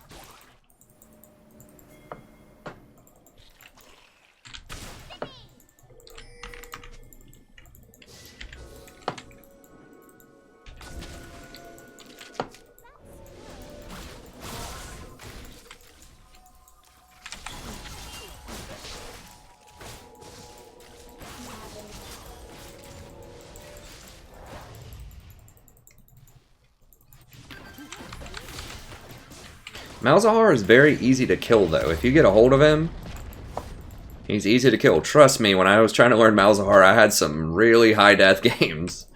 So it's not... I mean, he's really strong, but I'm not sure that he's strong to the point where he's, like, ridiculously overpowered. I think a lot of it is that people don't understand how to play against him. They just sit in his minions right now because people haven't seen it yet enough. That tasted perfect.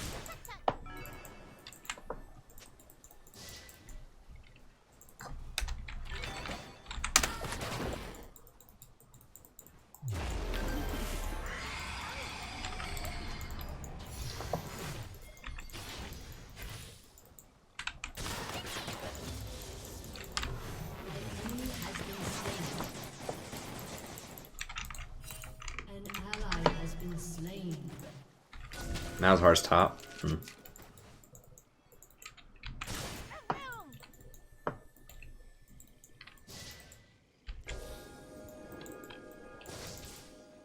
see more with your eyes closed. Nosy dewdrop.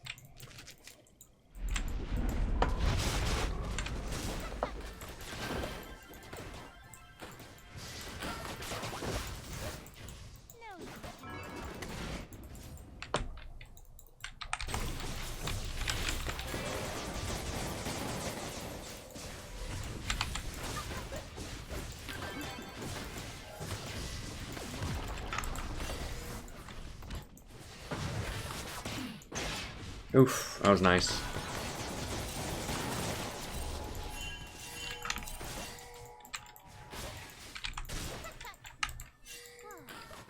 Dizzy.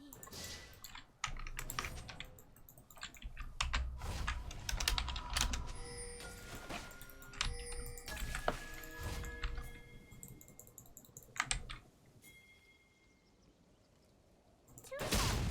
Much too tall.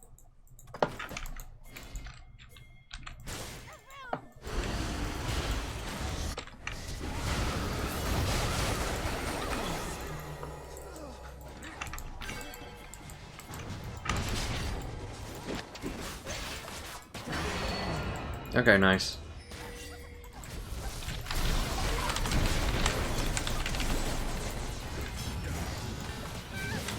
Damn it.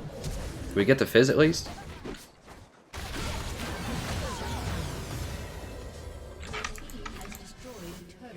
Hmm. I thought they took the burn off of his Sea Stone Trident. Guess not. I thought it like... I guess it still has the burn on it. Yeah, we should have just backed. I had so much gold. Just get out. Just get out.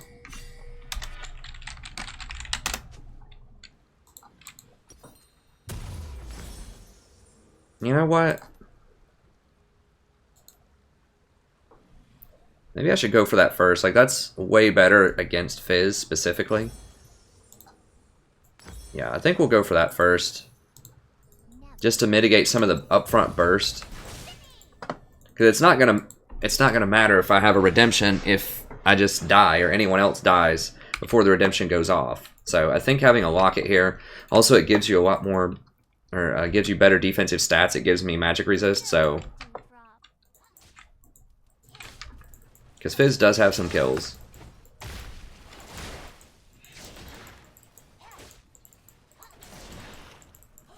It was either Ignite. I think his Chum the Waters might still do damage. I don't know. It was fine. I should have warded over that wall and noticed that Fizz was going to show up.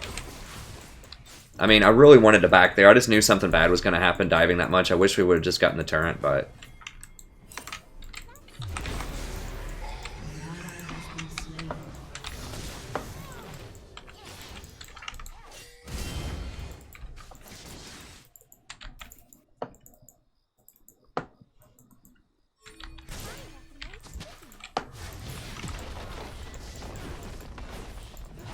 Can't defend it.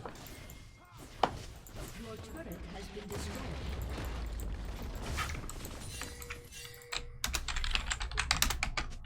You'll see. Eyes closed. I really don't want to go looking for this Fizz.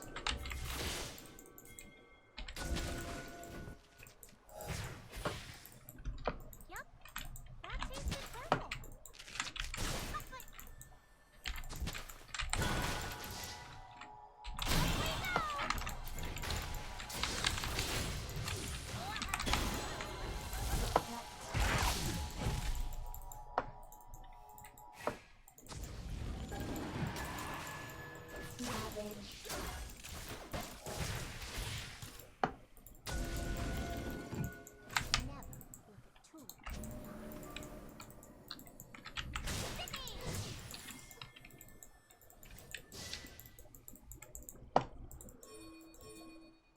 I don't know where Fizz... I mean, Fizz could be anywhere in here. He doesn't have ult, but...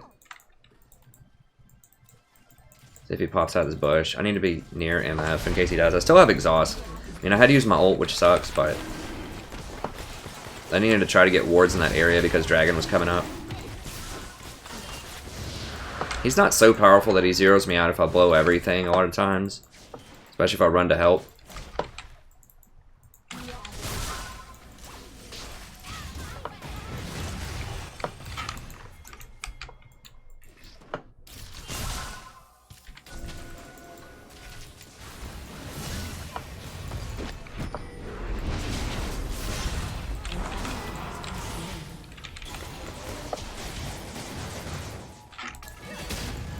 What can we get? How many more wards?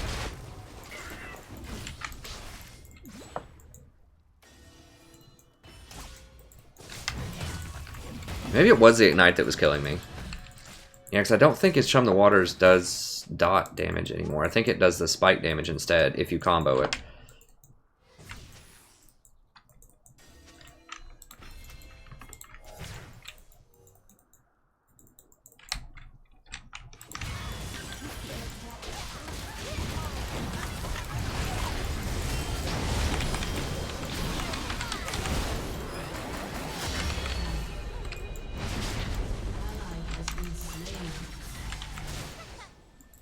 Mumu didn't ult, Orianna didn't ult.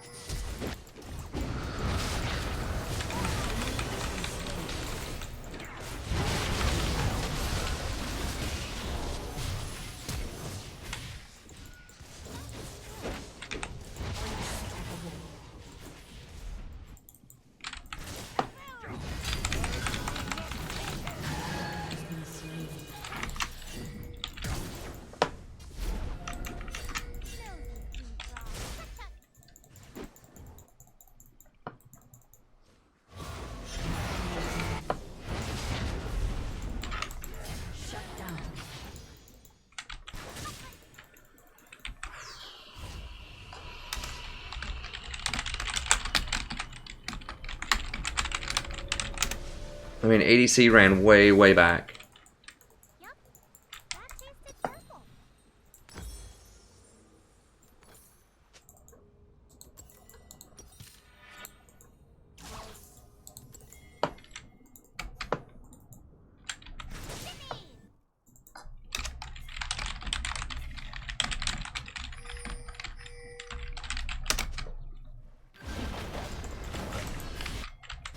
Your team has destroyed a turret.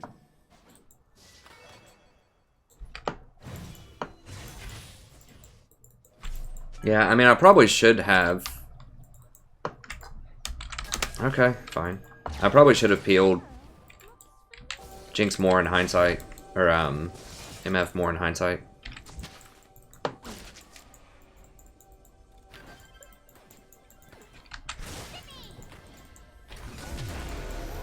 Where is it?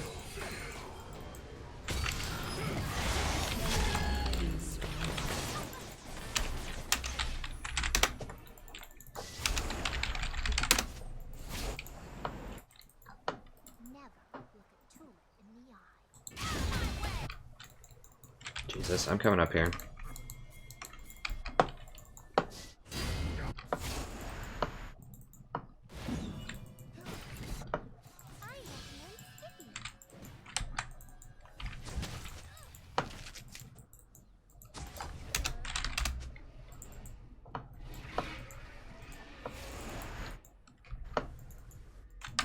Does Nocturne have? Nocturne's mostly tanky, actually. I'm used to these, like, one-hit Nocturnes. So I was, like, overreacting to that Nocturne.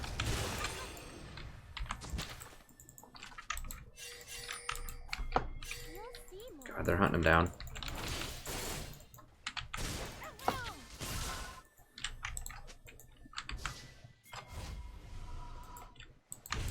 I don't have wards for that, but...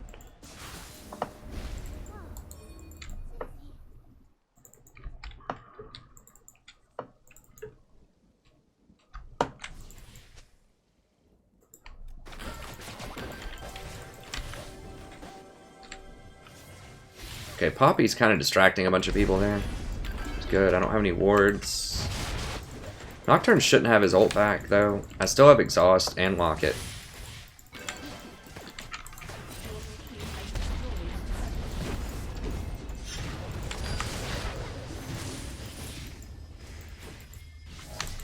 Alright, we got the Garen ult. Or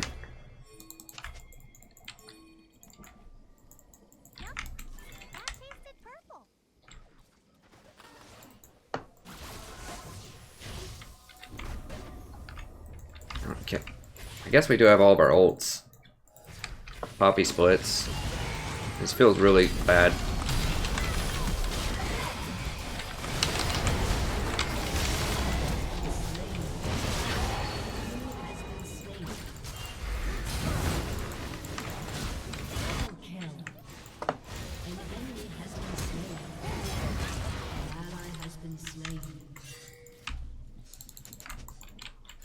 Damn it. This is why we should have just backed up so we could actually get this dragon.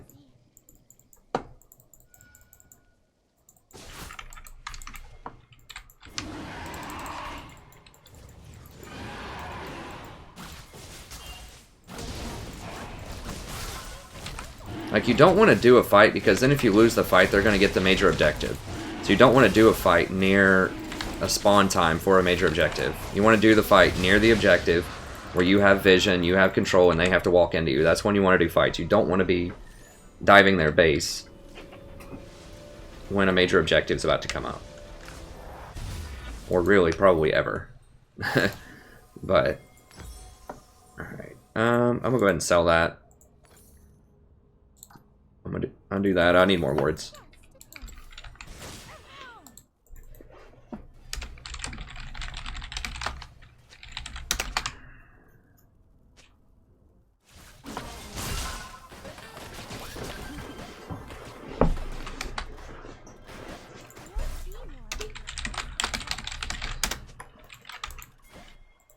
I gotta wait on people to come help me.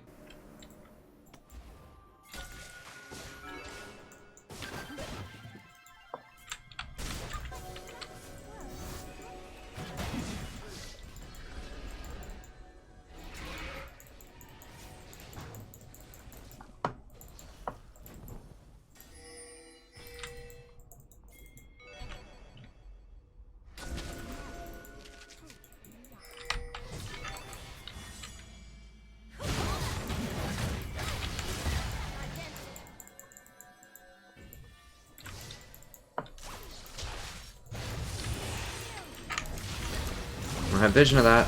Okay, well, they got it. That's good. And he's dead.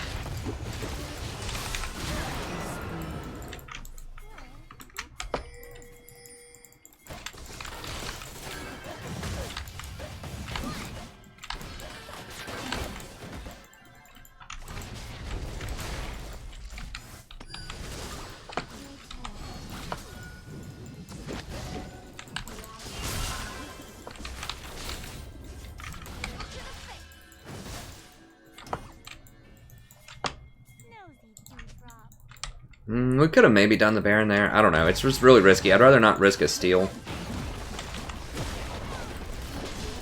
I should have put that on the MF.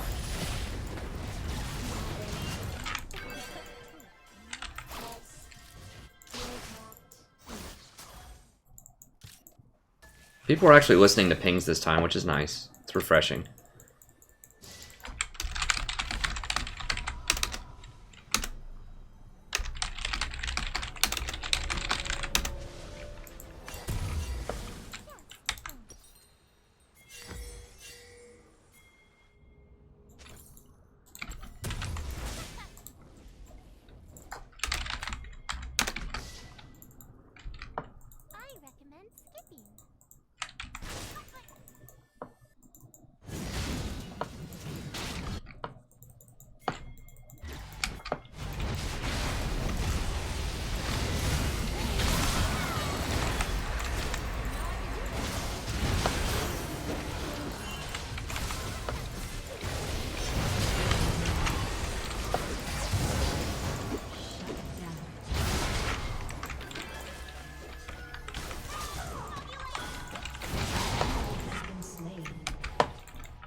Give her that attack speed. Yeah, Lulu's a freaking baller. I don't know. Maybe Lulu deserves to be S-class in my tier list video. I mean, that's always one risk of whenever I make the video, like, right when a patch comes out, I don't have a lot of time to play on it. We'll probably get one tower here. We could maybe get Baron off of it. Baron's just such a risk. Like, we just really don't even need to take it.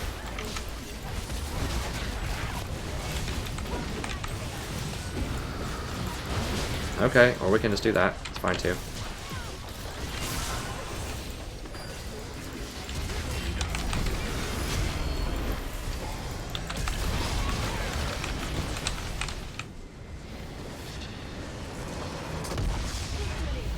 Yeah, I was gonna critter him and shield the person.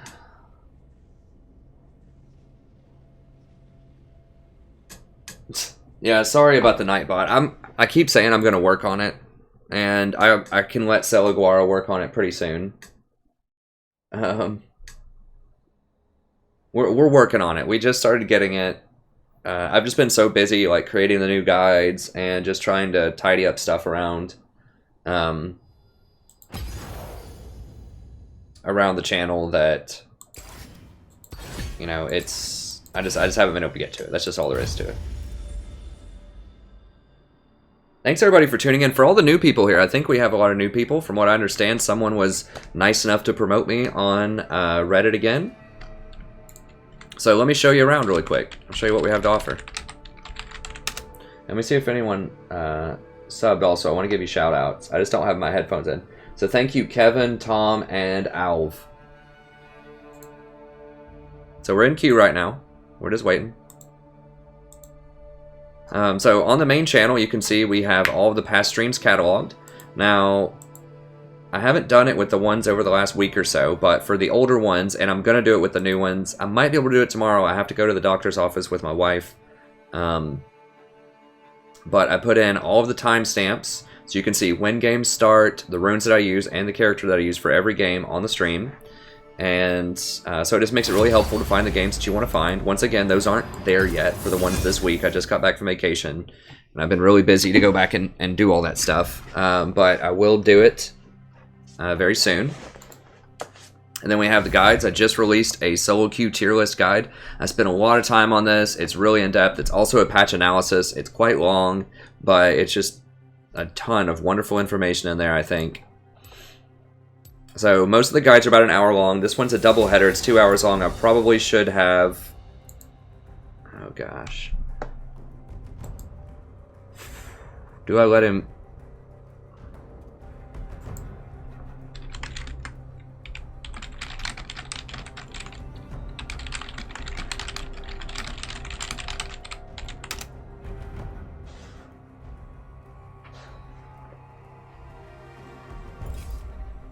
Do not rest.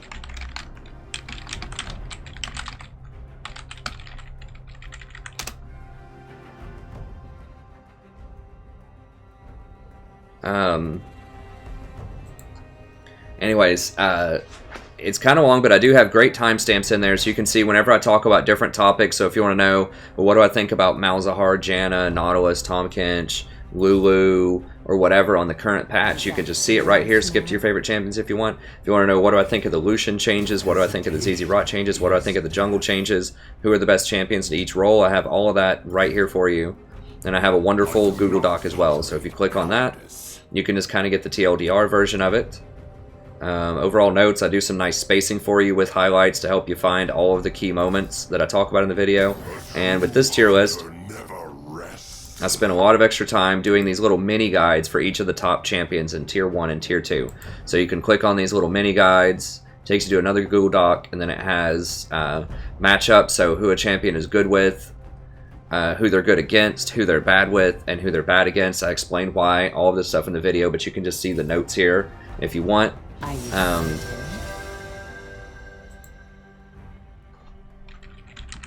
I really am not excited about this guy playing Lee Sin, but if he wants to play it anyways, I'll keep him happy, and it'll give me a much better view of their team composition too. But you can see matchups, recommended items, runes, and masteries for all of the champions in the first couple of tiers. Now, I didn't do it for all of the champions. It would take a very long time to handle every support that I thought of to list on here. I tried to list every single thing I've ever heard of someone using as support. So check it out. I explain it pretty well, but I have a lot of guides that are like that. I have guides about how to rotate, how to ward in my Mastering the Map video.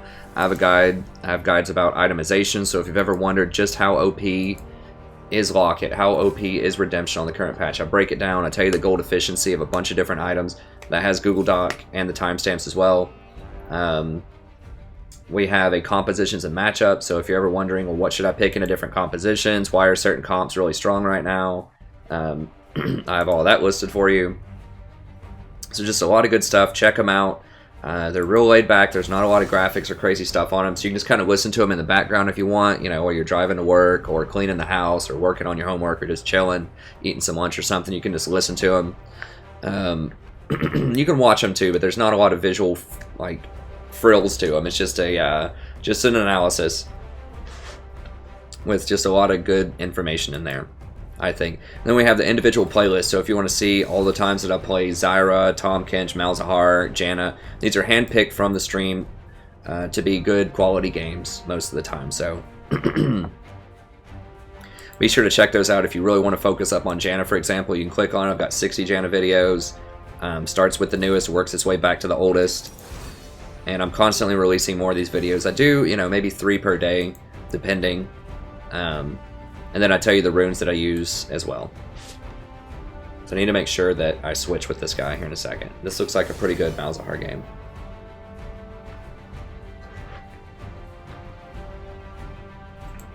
Was I voting that one? I was not voting that one. Okay. I should have been voting that one. That was a pretty good Lulu game. But anyways, yeah, so welcome to the channel. Just showing you around there. Lots of good stuff.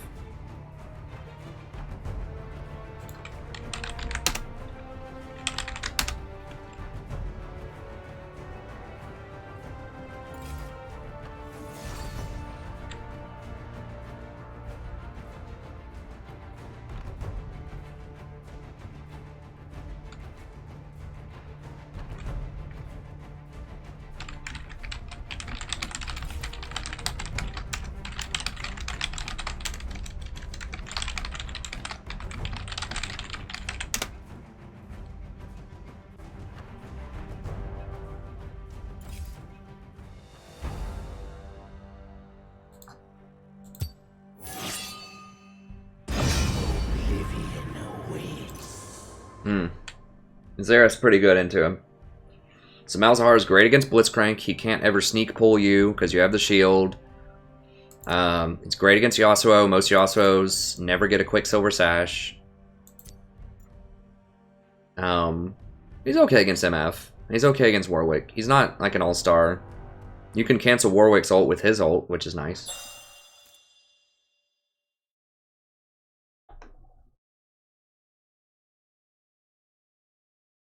We've had a lot of wins lately. I'm not sure if I have 80 games. Let me see. I've got a lot of games with Malzahar. A lot. Let me see.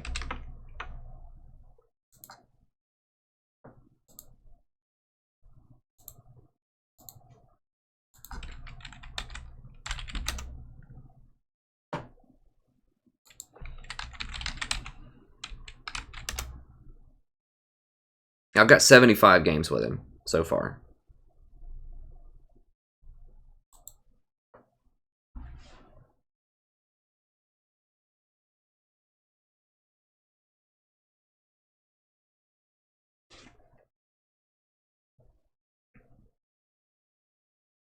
I've been winning a lot of games since I took these headphones off. I've won every game. We have been winning a lot today. We lost a lot early in the stream. We lost like 3 or 4 in a row. But ever since I took these headphones off, I've won every game.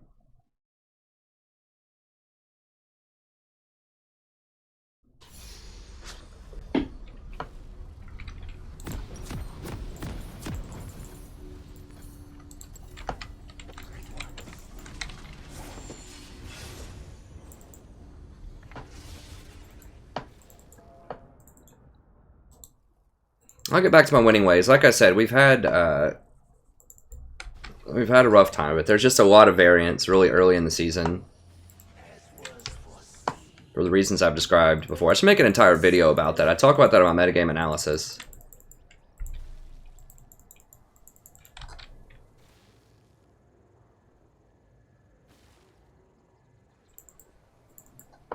Do not challenge me. 30 seconds until minions spawn.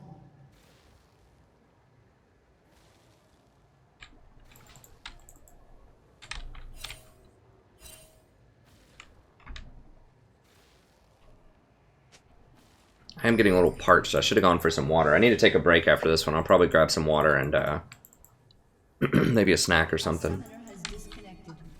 Interesting. A summoner has reconnected. Minions have spawned. Hey, thanks, Davis. I appreciate it. I put a lot of work into it. I mean, that tier list video probably took me somewhere in the neighborhood of, 4 hours to create. Probably even more than that, honestly. It was a long time. To research it, write up the Google Doc, and then record it.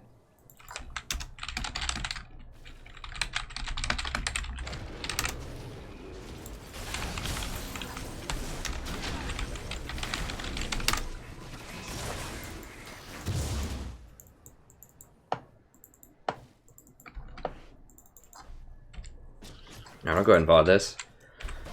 Hello everybody, welcome back. Today we're playing another game of League of Legends. I'm the Strategy Professor. We're doing a little Malzahar action again here today. I'm trying it without my headphones on. This is just something that I tried earlier in the stream.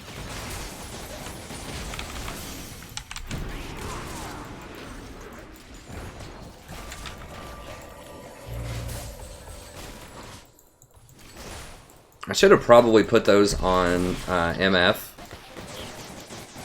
Because she's not going to have that shield and she's not going to have as much armor. So I kind of goofed that up, and she had the exhaust on her, so I should have just let Blitzcrank do his thing. And put those on MF instead. I was hoping Blitz would grow so deep into our minions, though, and keep going, that he wouldn't be able to get away from the minions.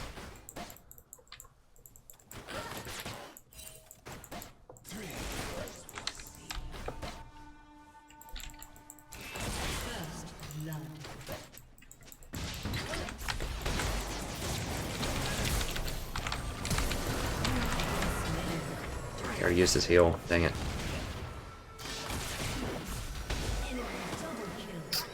That's bad. I should have not gotten hooked. And I should have noticed he had Ignite. If he didn't have Ignite there, I think we could have turned it around. So that's not ideal.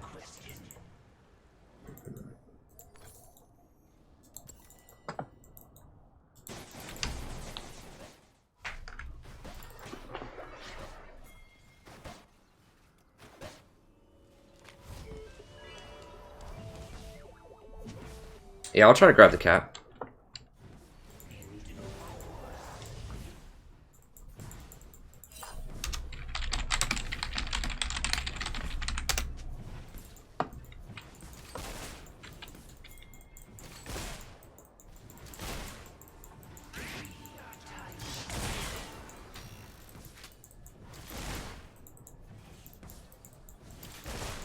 An enemy has been slain. I mean, Fiora's going off top lane, so that's good. We just have to, like, not die anymore bottom. What? Well, so much for jungle nerfs, huh? Level 3 Warwick. Steals the Infernal.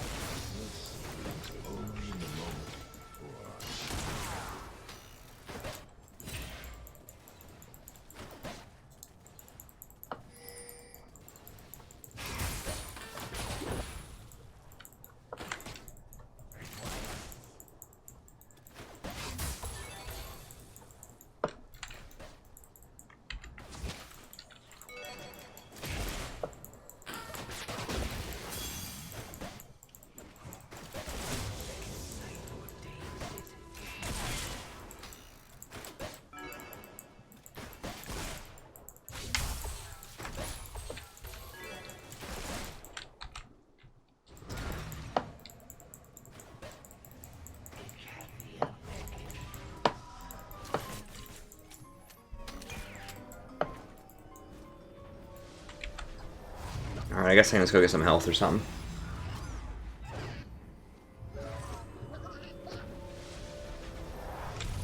Well, I mean, I don't need to tell Jen this, but he got hooked level 1, and that's why we blew our exhaust and our heal, you know. But it's not worth splitting hairs with him. I mean, Blitz just pulls people sometimes. I should have been a little bit more cautious about it. I mean, it's fine.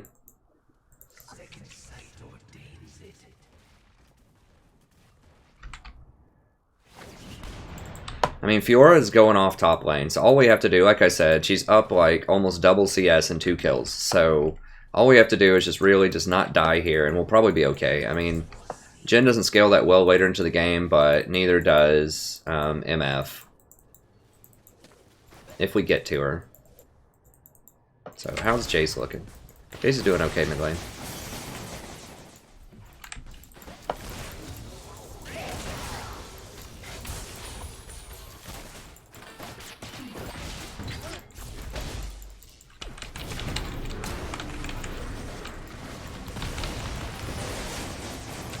We got her, right?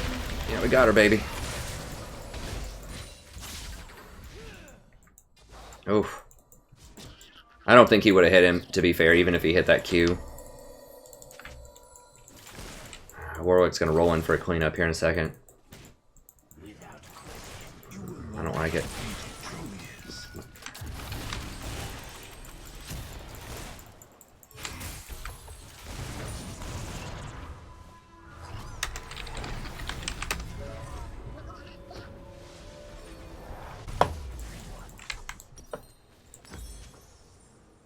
Alright.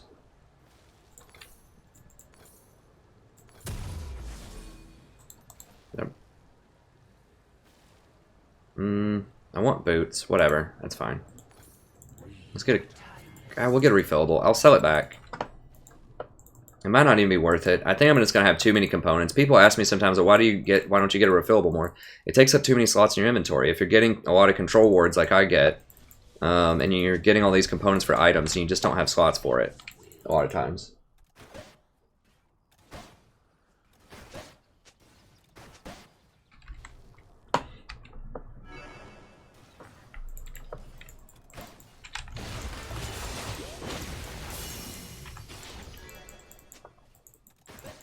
He also teleported and he also flashed. Alright. Like I said, I think our late game's okay. Especially if Fiora's going off. She's really a key to our late game.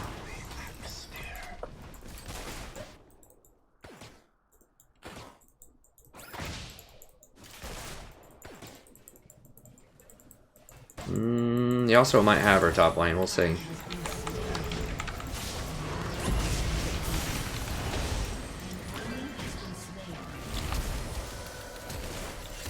Okay, we got the flash on him. Oh, I should have had this ticking too. No, I forgot I can like throw a minion in front of Blitz and like have him hook people too. I need to be trying to do that more.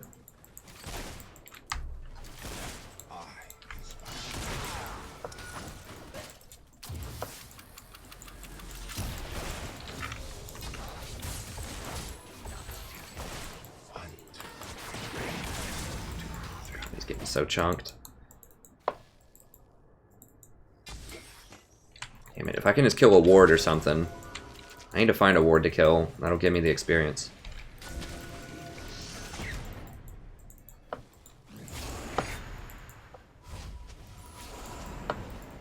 Need level 6. Please don't kill all these yet. Ah, give me one. Ah. God bless.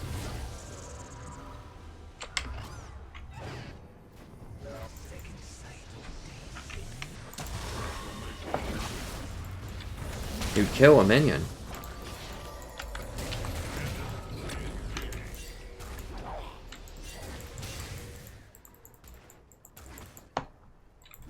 Like if he had killed a minion first and then gone in, I mean I pinged that I was at 99%. If he had pinged a minion or killed a minion first.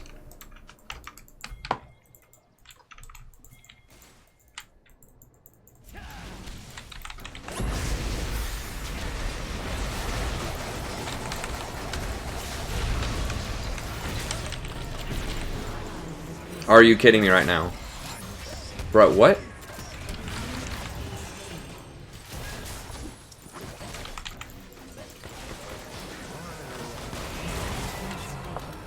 Okay. Well, whatever. We got him some kills. So, I should have waited on Blitzcrank to use his ult there because he cleared my minions.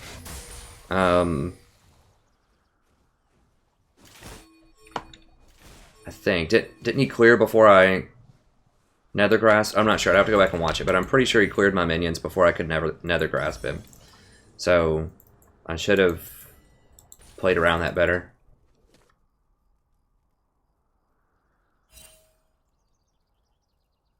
I'm probably going for damage. I think the damage build overall is usually better. We don't have a lot of... Well, we do have late game damage, but we need more. Like, Lee Sin's gonna fall off.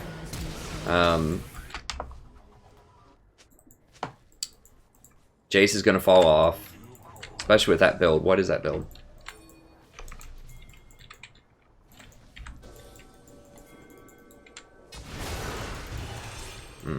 Well, we got his Ghost. God. Ghost Flash is so annoying on mid laners. Mid laners that can abuse that.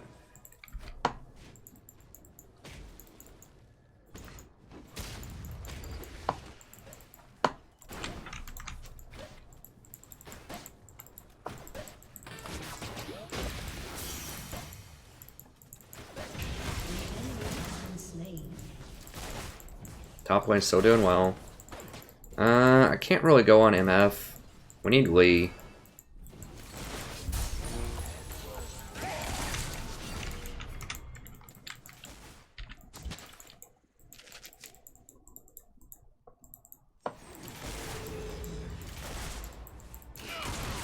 Can we kill him? I think she has a better item. Ghostblade's really bad compared to other alternatives. No. He's dead.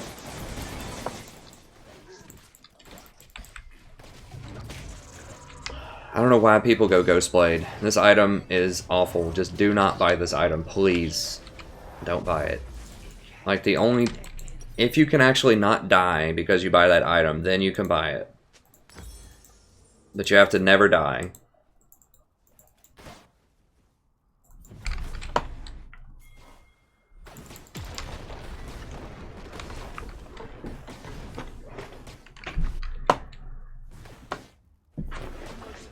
It's like, dude, I'll tell you right now, I've got a secret for you. You would be dying a lot versus any lane. An enemy has been slain. I mean, he's down 50 CS. That's fine, though. We can win. I mean, like I said, top lane's rolling. He's gonna be calling like Xerath cancer now when Xerath kills him. Top lane's rolling.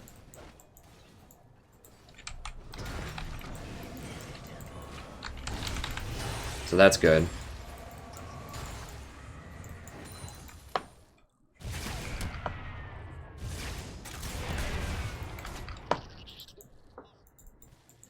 I'll just push this up, I guess. MF's gonna rotate down there, or is he coming back down? I don't know what he's doing. I'm just gonna push it up. I mean, I'll just take the CS. It looks like he's coming for it.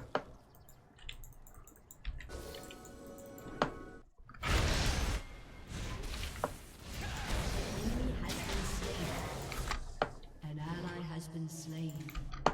This Fiora is lighting people up, man.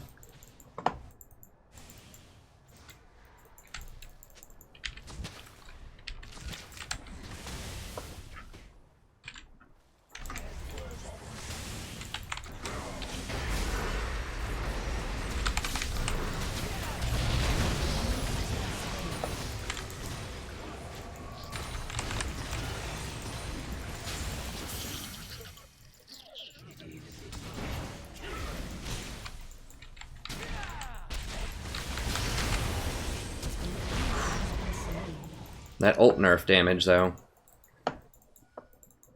Alright. Guess we're getting Lee rolling.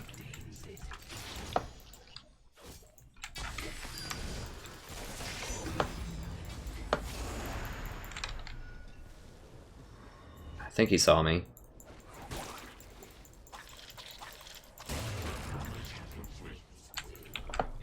That's fine. Warwick's probably gonna go solo this out. That's what I would do if I was him right now.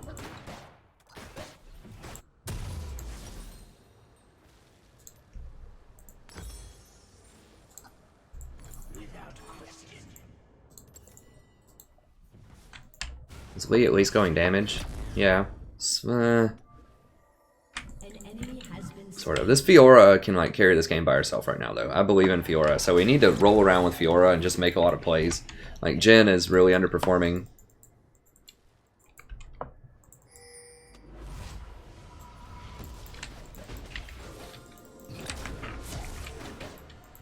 I don't have my ult. I should have waited 8 seconds there. That was stupid.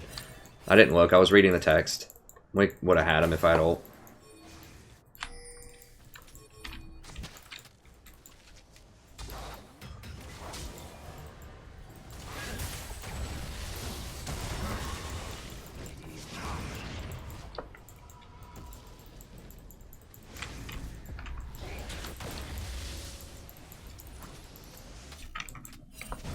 Where is this Warwick going? Is he going for red? I don't know.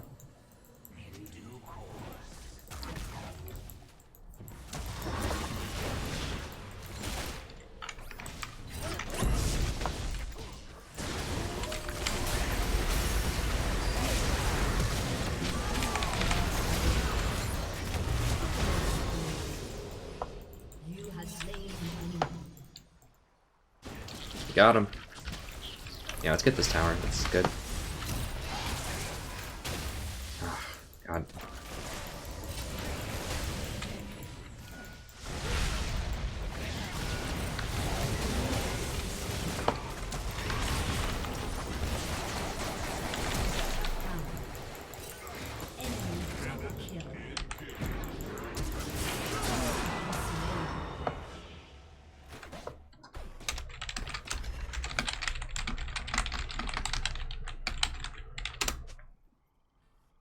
God, don't give this Yasuo kills, please. Okay, good. She's got it, right? Nice. Rampage.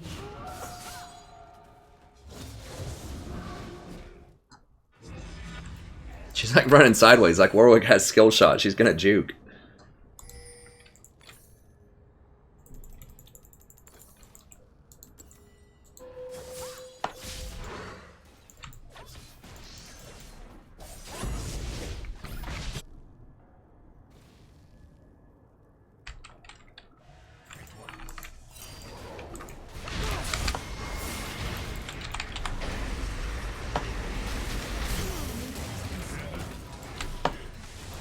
Did I need to ult that? Maybe not. I don't know. Whatever. I just want to make sure he gets shut down. Did they get that? Yeah, they got the other... We should have just probably gone to go do Dragon with Zera sitting there.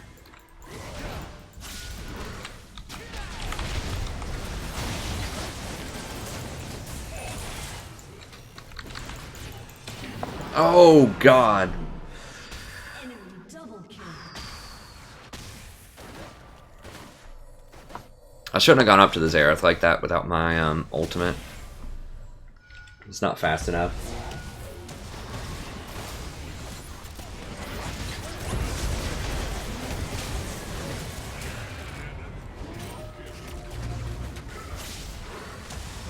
Well, that was a nice dodge. I'll give him that. Please tell me. Okay, good. An ally has been slain.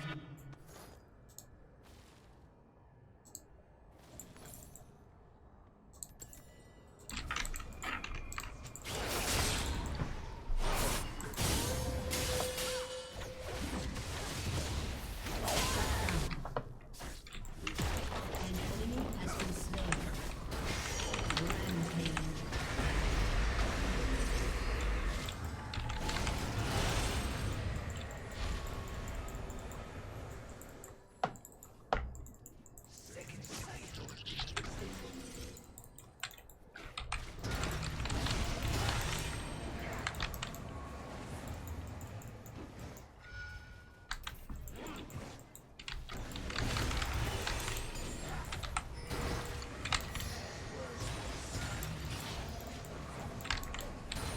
Trying to push this up a little bit, so maybe it'll pressure that tower.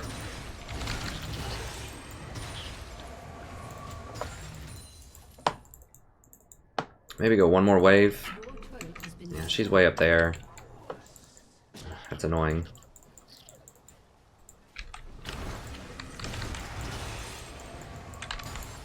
Dang, that's not gonna jump, is it?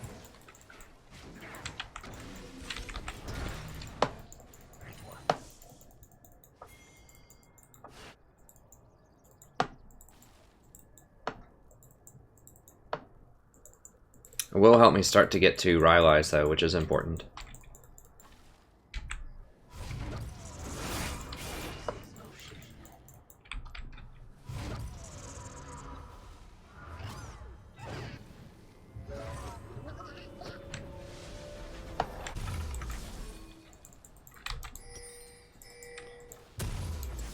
Yeah, that last part that's like 900 gold is rough.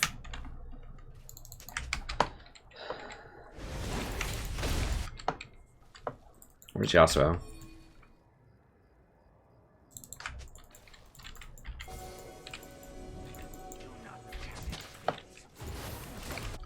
Seems bad. Oh god.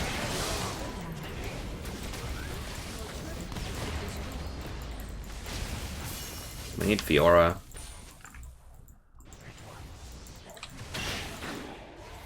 Is that the Jhin? Of course it has to be, right? I can't see his name. Of course it is. Who else would it be?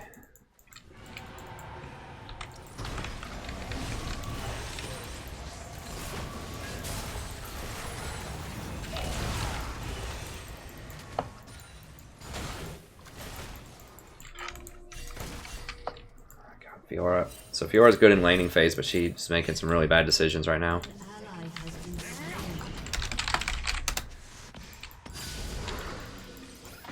Oh! You see that? I stopped his hook with a minion, so I actually did something cool that time. We're dead anyways. Why would he turn around right there?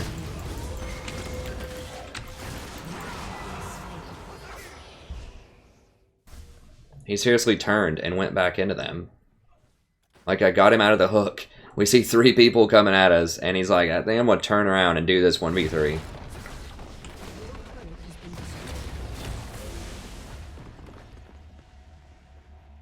Hey, thanks, Rabble. Awesome, that's what I like to hear. I'm glad that you're doing very well in your games. I mean, that's really what the channel's all about. Is helping people perform a lot better.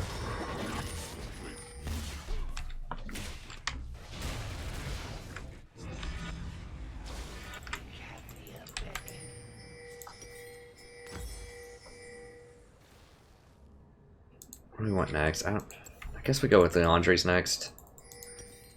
Grab another one of these. I don't know. I think we just need the damage option.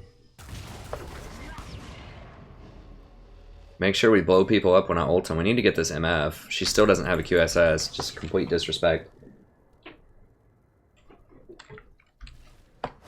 It's actually pretty hard on Tahm Kench to get an S.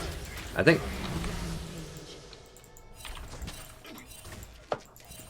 Some of the shield champions, I think, are a little bit more kind with that, because you just pop a shield on somebody, you get it. Okay, we gotta get out of here. An enemy has been slain. I mean, Fiora is wrecking people. If she just gets a couple more tank items, I mean, we might be able to kill her.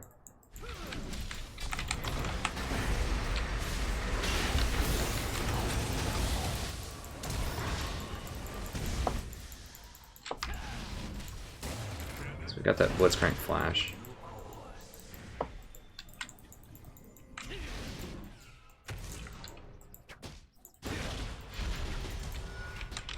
I mean, he was so far out of position. I figured I had to at least give it a try. We just don't have any range to, like, kill them. Unless it's... I mean, if Jace does his Shock Blast or whatever, but he doesn't have a lot of damage. He's got, like, Merc Tread's Hex Drinker, Jace. It's not good. I mean, our big damage is Fiora, so I just need to go around and make plays with Fiora.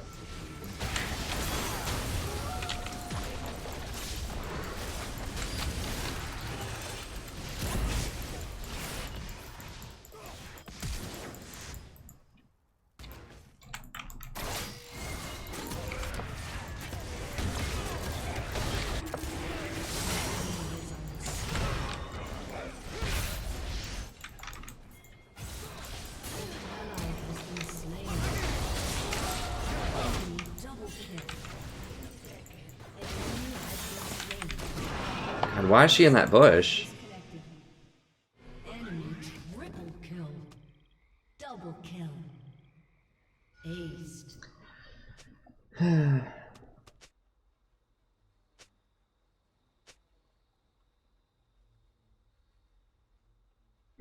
Boris is here. Boris is the man.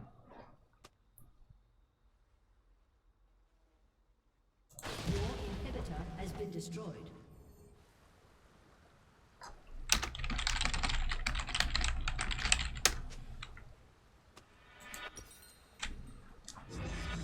Your turret has been destroyed.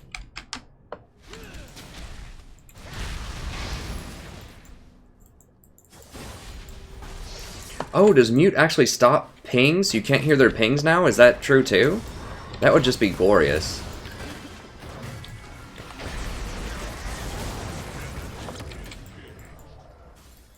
I think it muting someone stops their pings, because apparently they're saying that he pinged like 15 times and then AFK'd.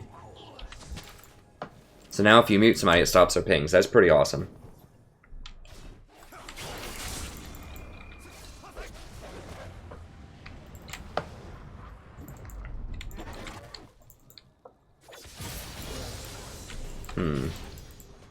Well, it's going to be challenging with our AFK gen.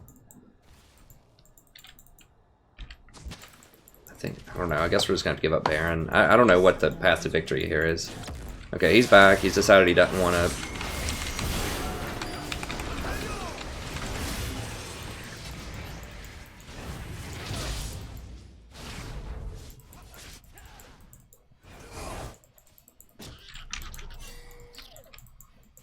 So maybe he just wants to AFK split bosh, or split push bottom, which is fine, I mean, whatever. At least he's in the game doing something. He's like a ZZ Rot portal or something, bottom. It's like a 4v5 with a free ZZ Rot.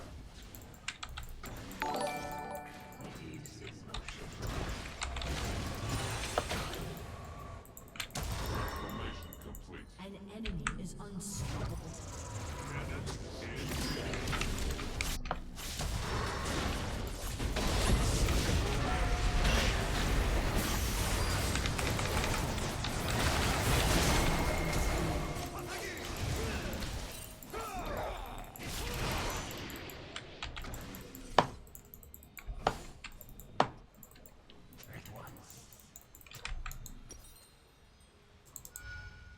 turret has been destroyed.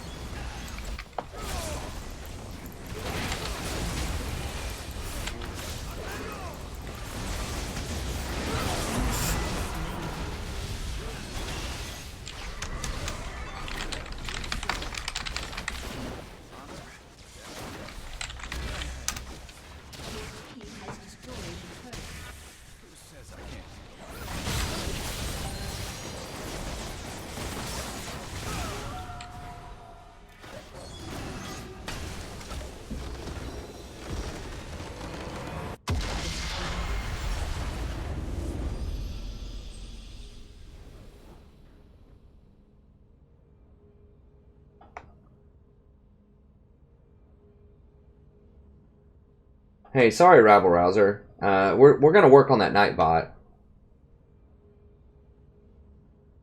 I think anything that has a dot whatever in it gets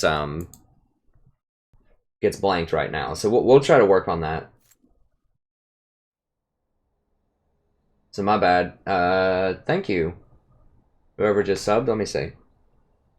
Thank you, Ape.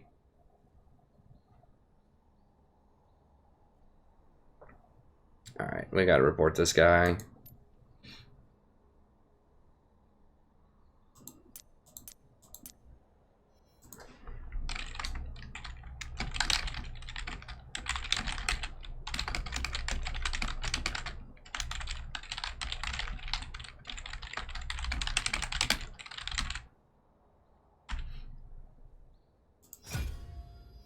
So I don't usually report a lot of people, but that guy was apparently raging a lot. I had to mute him a lot early on. And he obviously AFK'd and then came back and then was split pushing on purpose, bottom to throw the game, so.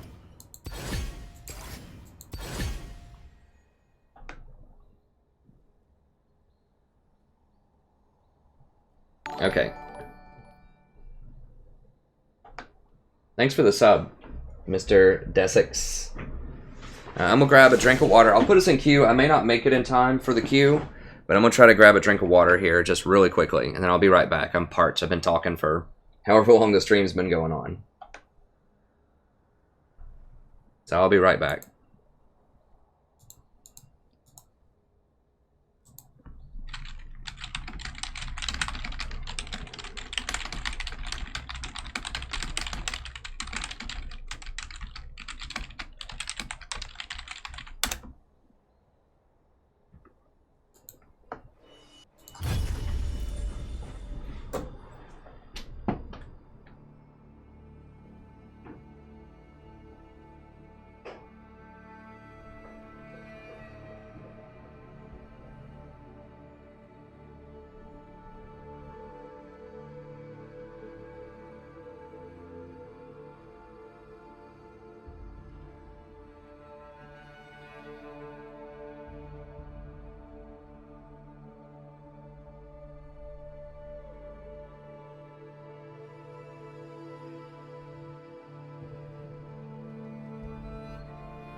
Oh, I didn't even miss the queue. Look at that.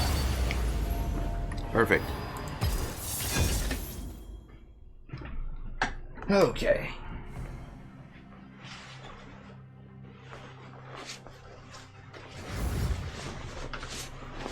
Okay, how do I give you manager status on Nightbot?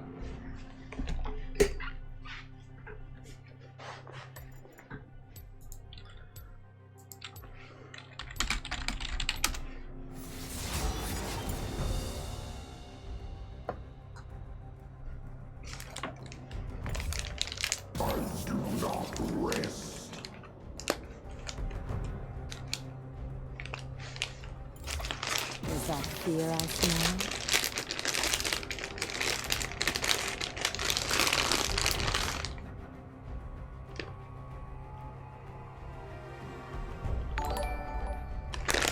Am I banning? Thank you so much for the sub, friend. Oh, what am I doing? taking these headphones off, dude. Never look back.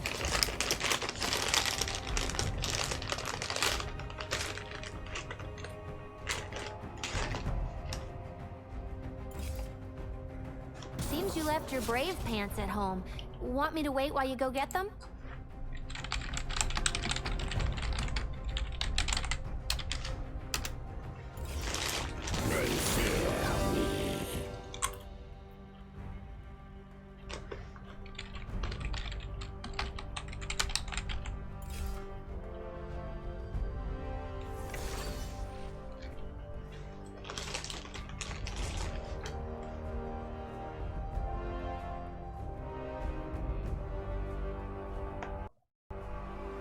Thanks, Diana. Okay, settings and Celaguara, huh? Which settings? This?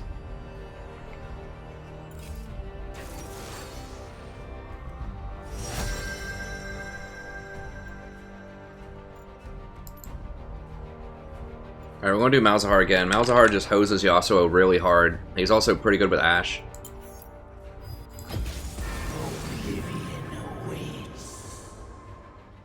He was probably jungle last game. He probably still had his smite, is why.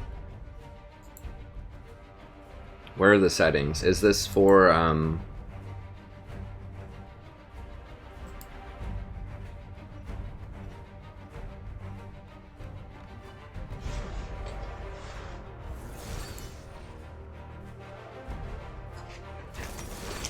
Add manager. Let's see if it's Nightbot here.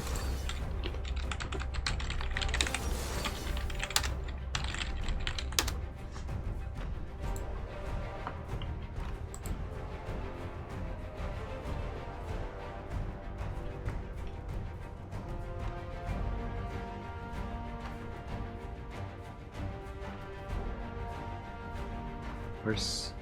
is this settings? No.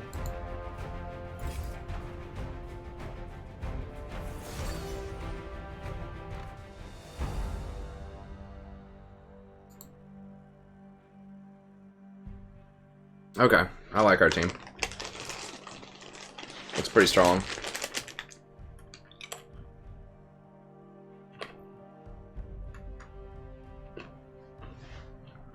Oh, YouTube settings.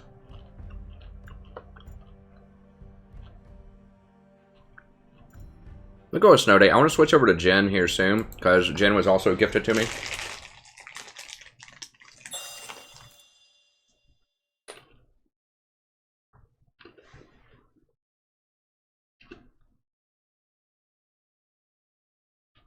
Yeah, Malzahar support's awesome. Like, my win percentage with him isn't nearly as high as Janna, but I've explained before statistically how this works.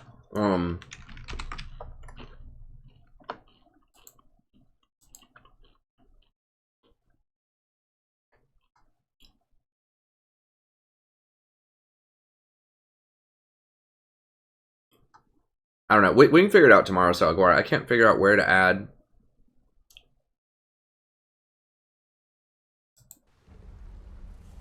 Live stream settings. We'll figure it out. I'm an old fogey. Oh, on the Nightbot site.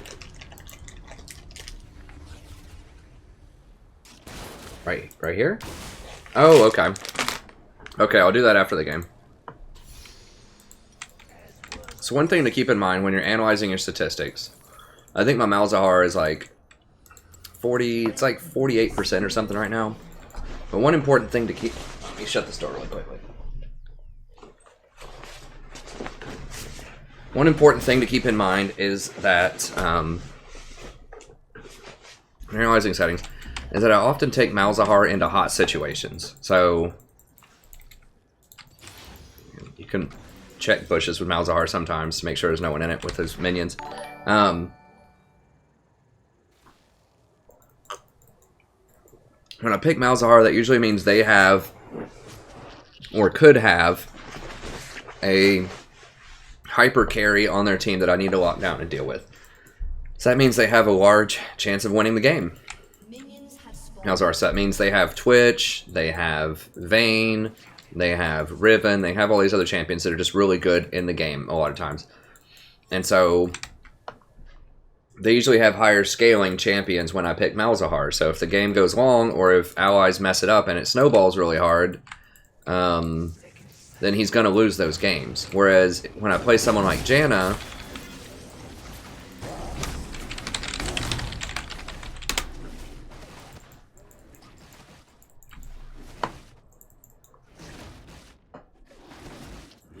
okay, that's cute. So he just let them kill it. So he didn't use the smite. Okay, that's interesting. Whereas with someone like Janna, I'm picking her when I have a high scaling comp, so we have the hyper carries, and that's why I picked Janna. And so that's why Janna's win percentage is so much higher. It's not that she's so much better than Malzahar is, it's that I pick her when my team has a better composition usually. So that's why you get a really high stat. Whereas earlier last year,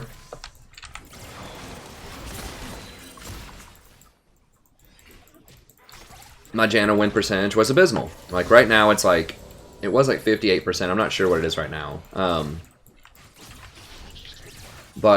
And she's my second most played champion. But last year she was at like 43%.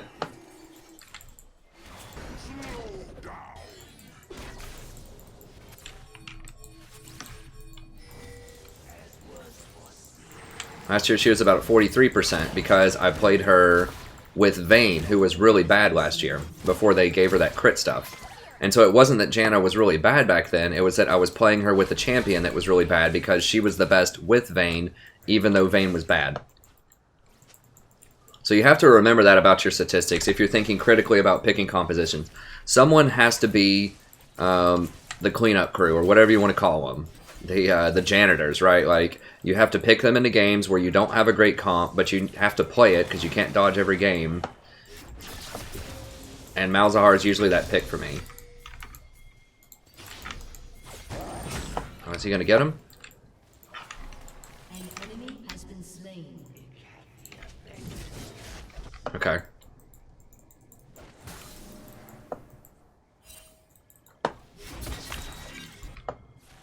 So I just wanted to rotate up there. Just in case.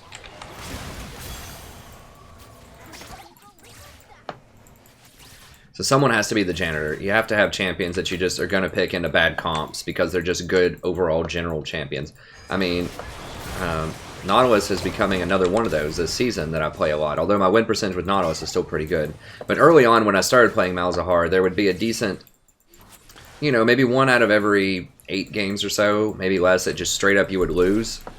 Or maybe it was 1 out of 10 or so, because people would think you were trolling. Like that happened on stream several times, where someone thought I was trolling when I picked Malzahar, and they just threw the game on purpose.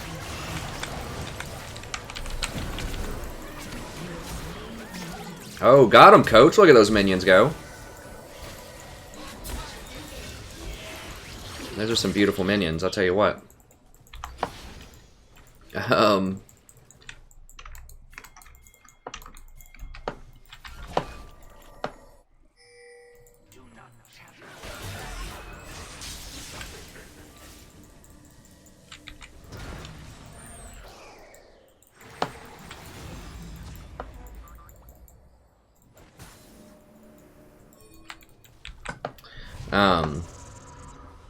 So that's 10% right there. So if you think about, you know, well, I have a 47% with Malzahar. If you take out the 10% games, you know, where people deliberately trolled because they thought I was playing Malzahar and they threw the game on purpose, then all of a sudden his win percentage would jump up to something like,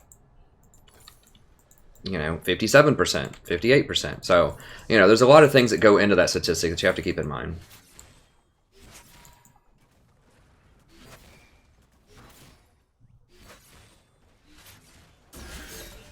So, and anytime you play unorthodox picks, you're going to pay a price for that to some extent if someone thinks that you're trolling. So, you know, if you like to play, Nasa support or something. If someone thinks you're trolling, then you're going to lose a certain percentage of games because people will just AFK, especially in lower games. If anything goes wrong at all, they will blame you, they will flame, and they will AFK. So that's just, you know, you don't always have to play meta picks, but if you play unmeta picks, just keep in mind you're going to be losing some percentage, you know, 3, 4, 5%, maybe even more, depending on your elo and, like, how the champion performs.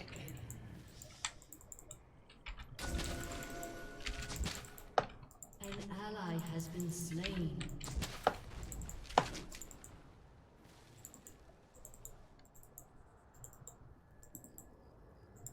So it has to be worth it. It has to be a really powerful pick if you're going to play something that people perceive as a potentially troll pick. I think a lot of people are catching on to the Malzahar now, but that's a major contributor to why he's low for now, win rate. But he's going to go up. I've been winning a lot more lately with him.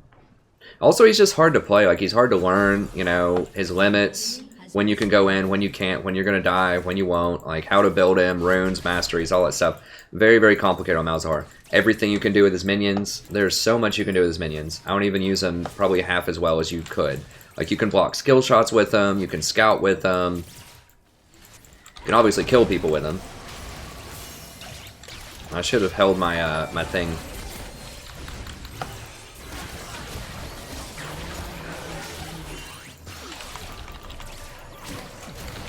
Someone coming? I thought someone else was coming. So when she started running up like that, I should have waited because I should have known that Yi was going to jump over this wall. I also should have killed that blast plant when I was in there, just so he couldn't do that crap. But when she runs forward, I should have known there was a jungle gank and not used my curse on her because she can run away. I should have used it on Yi and dropped the minions, and he certainly would have kept going and died. He would have died. So if I would have just been a bit more patient there, I could have killed him.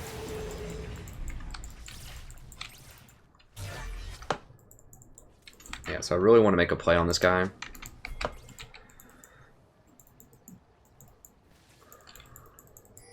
ally has been slain. Yeah. Top lane has to stop doing whatever they're doing. They're going to go hunt and kill this Yi, I think. Or did he leave? Oh, he's up there. How are we looking, CS? 46 to 58. Okay, it's not great. An enemy has been slain.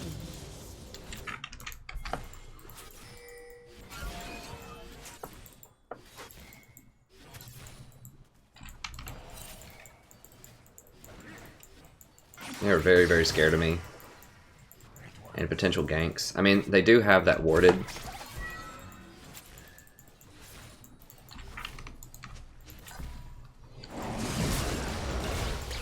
Nice.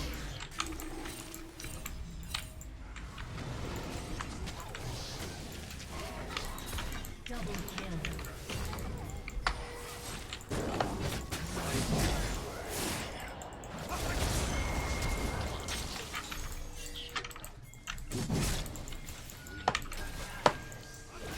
Come on, boys. Oh, Yi's here too. Okay, let's back it up. Let's back it up.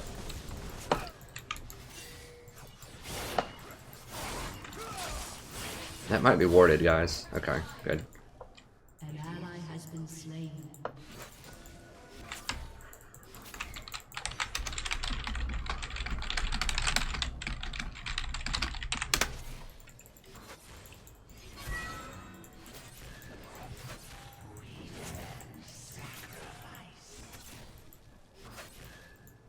This guy's like 0-4 in lane against him. Just stop, dude.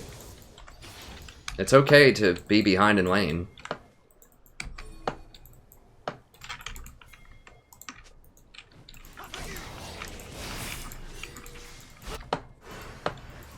Please don't give him kills. Nice bait, nice bait. Okay, they got him.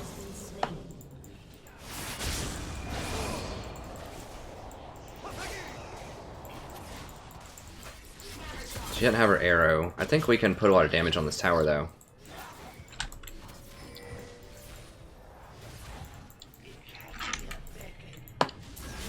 If Nami tries to walk over here, we're definitely killing her.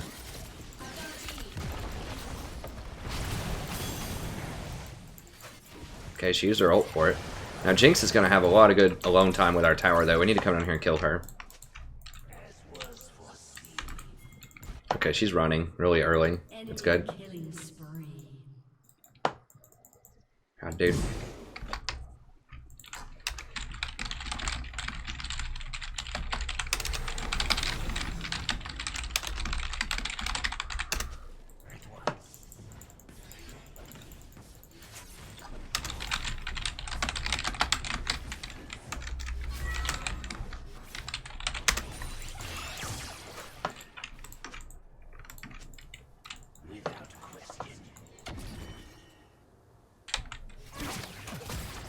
Does she have arrow? She does have arrow.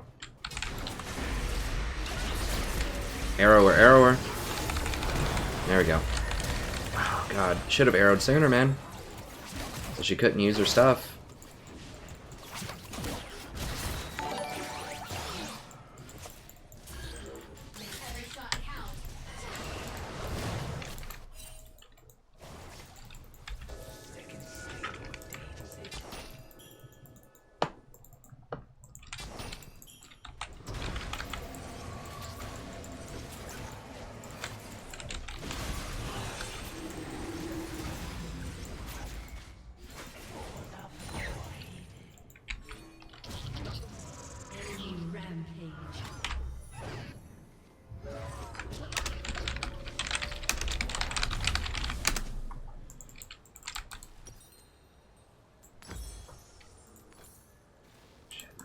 I'm getting tilted off that guy. I need to. How can I get him to not do that?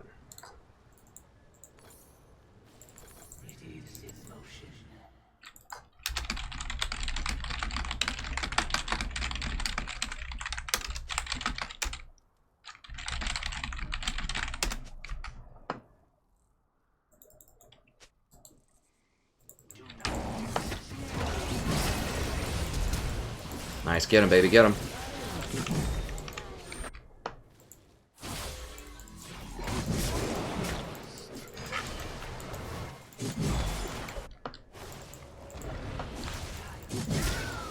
Nice, there we go.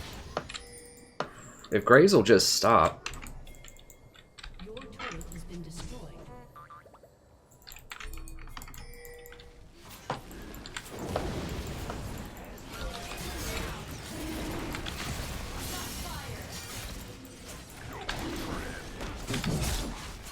Yeah, we do need towers, but, you know, dragon would be nice. Okay, get this tower. I'm not sure if we can get it from her. It's really low, though.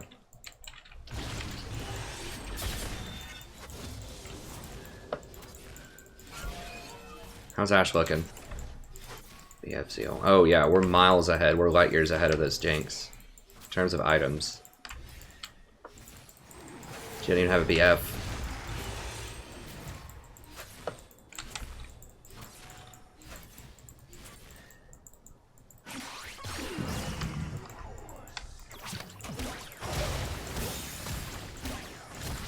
Jinx wave clears so well.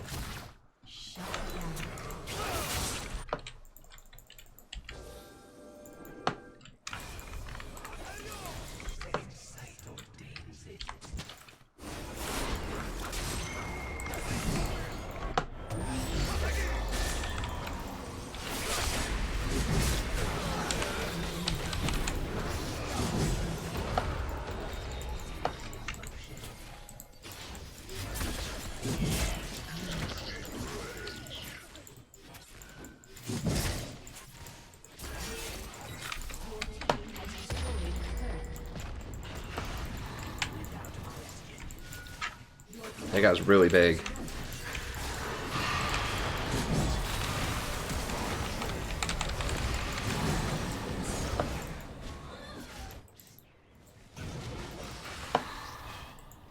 Your team has destroyed a turret.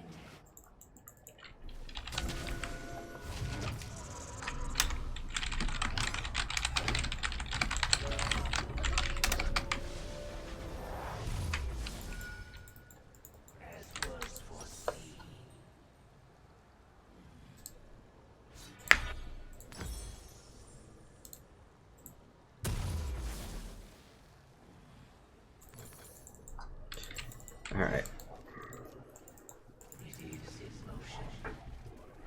Hey everybody, welcome. Your team has destroyed. We get some more friends here. Hey Darren and M3, thank you so much, and James. Thank you so much for joining, friends. I'm playing without the headphones. I've had some really good success with it. It forces me to watch the mini-map a lot more to kind of understand what's going on without having the sounds. So it's just kind of strange, but I've been winning a lot tonight with it.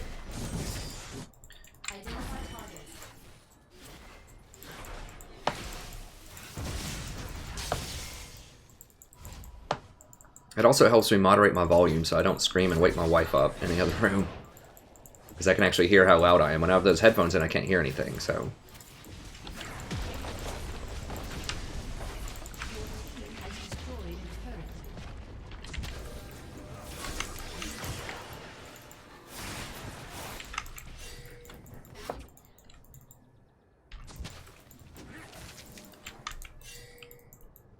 No, no, no, no, no, no, no, you're gonna get flanked, dude.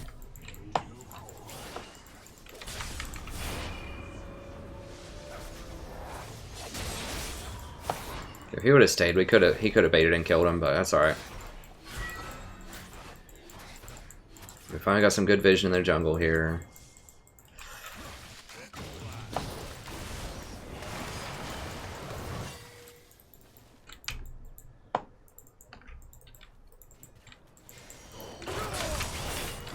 No, he's gone.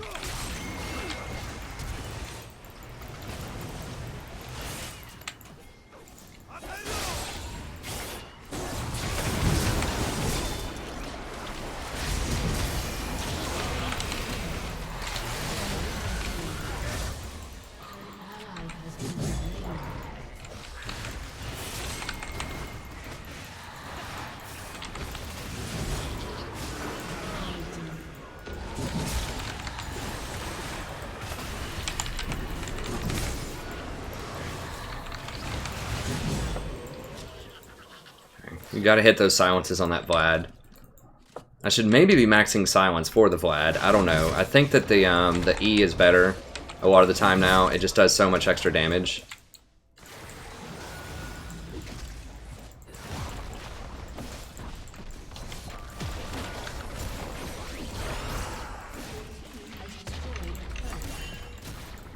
So I used the minion to soak that Jinx Q right there.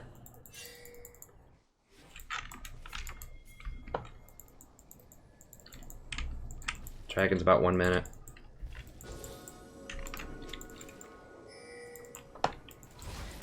How low is it? It's pretty low.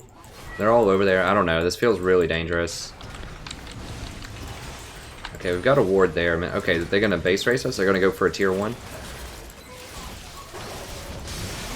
Okay, nice. Got him. Get the tower, get the tower, get the tower.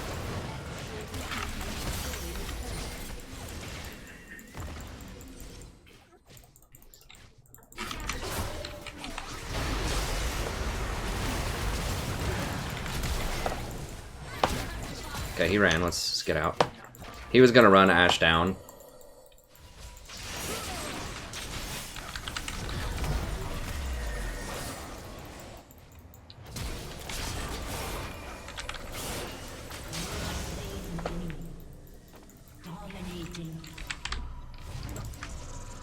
Okay, Rengar's getting top.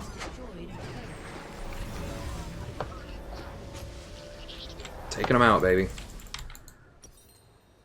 Alright, I'll go for that. That. Upgrade this.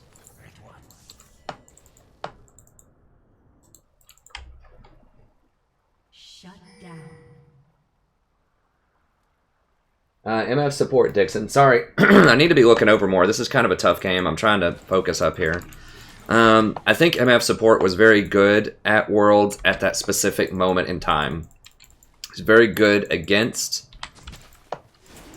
very good against Zyra if you have a world-class Ashe player or a world-class Jhin player on your team and you're playing a very heavily organized comp. The reason for that is she has good pressure in lane.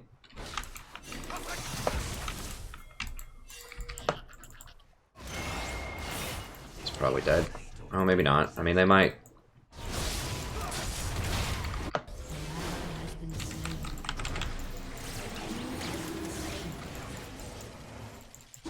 God, am I dead? No. He has good pressure in lane. What? How did it... He can use his E while he's W'd now? What kind of troll was that?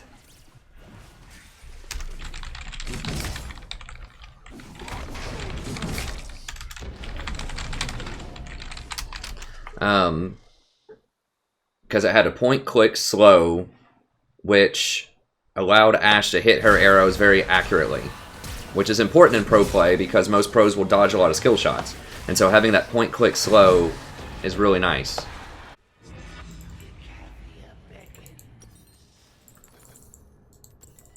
But in solo queue, no, don't play her. She has good early game pressure, but it's not going to be organized. You don't need that level of point-click slow. People will get hit by skill shots in solo queue. There's just a lot better ways that you can set up what they were trying to do in Worlds with it. So it was very good because they had world-class, the Koreans had world-class Ashe and Jhin players, and it was very good against Zyra in lane. And there weren't a lot of other good options because the opposing players would be able to dodge most of the skill shots. So very good in that tournament, very bad for most people in solo queue.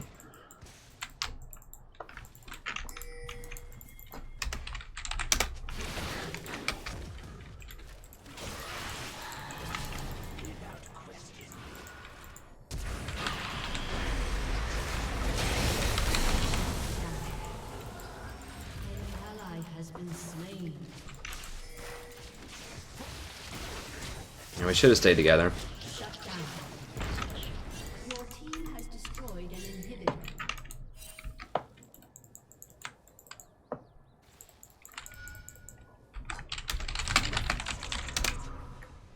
Master Yi is getting fairly big.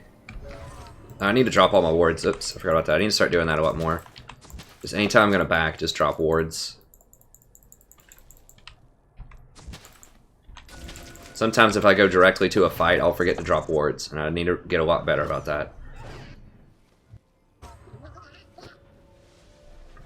Yeah, I mean, you could try her out. You can play her into Zyra, but I just think there's better options out there for most people in solo queue.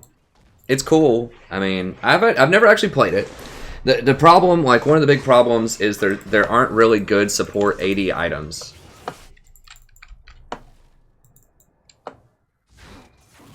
Like, all of the items that are supportish in nature either have AP or no modifier on them. There aren't very many AD items, except for Black Cleaver, which can be good, but it's very expensive. It's not really designed for supports. Supports, in general, it's really hard to afford items that are more than 2,500 gold consistently.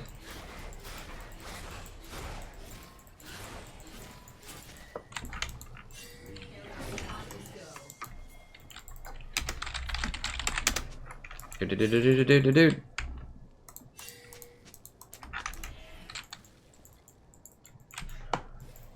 God. Well, maybe I can bait with her. Use her as bait.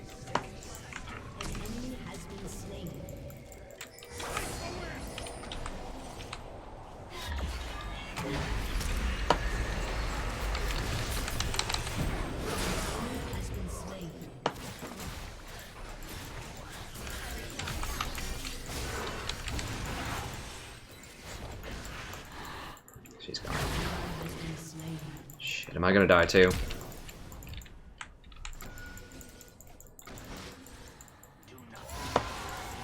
Okay, well, team did get Baron, so that's good. It's really hard to chase Malzahar, because if you drop a minion, whenever they hit somebody, it spawns more minions, and then it just keeps spawning a trail of minions that keep slowing them once you get Rylai's.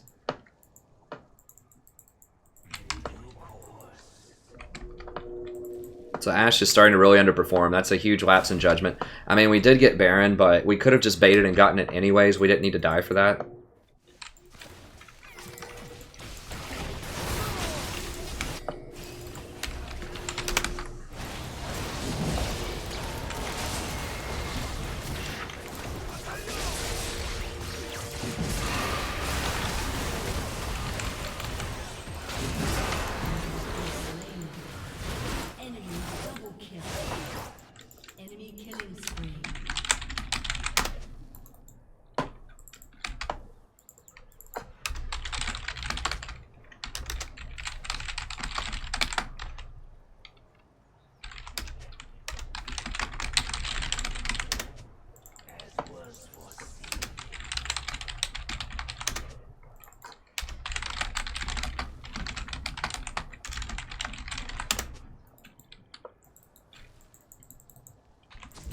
I know it's easy to feel powerful, like, when you're just dominating a game, but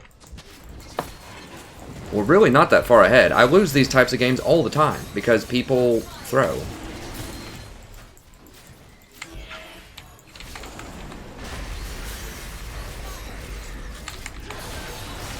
Okay, cool. This Ashe is really... You have been slain. really something special, dude. Get out.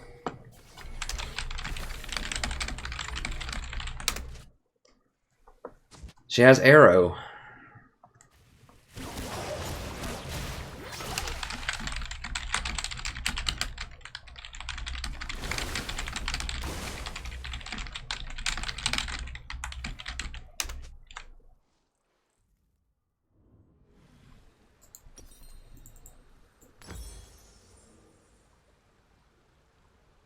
Like, I'm trying not to say too much here, but we need to get people grouped up.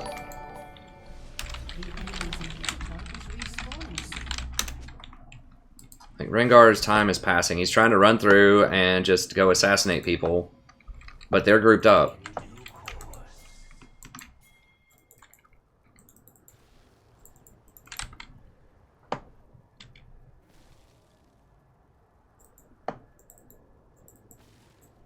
Dude, no! Us.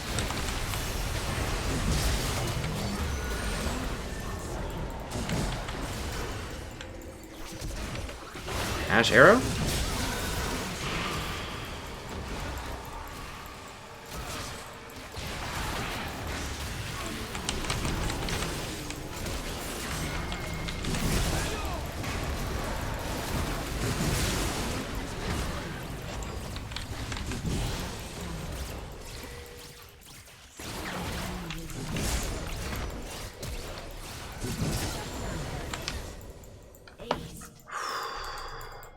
Bless, he just got to walk right up to her.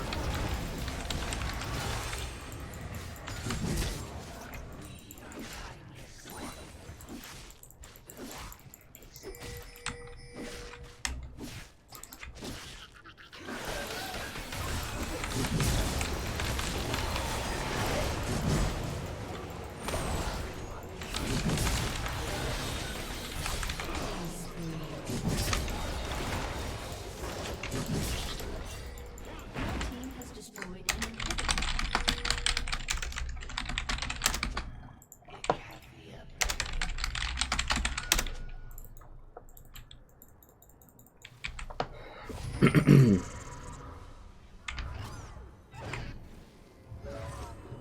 So I had to let him go on Rengar first and use his Alpha Strike, because if he goes on me, I'm dead instantly, but Rengar can actually heal through it. So that's why I wasn't trying to leave him out high and dry there. What do I need to get here? Guess I can go ahead and get redemption stuff as my last item. I could get another damage item, but we don't really need that much. They don't have a ton of tanks, and redemption would be nice here. Hey, thanks Beyond Pancake. I appreciate it.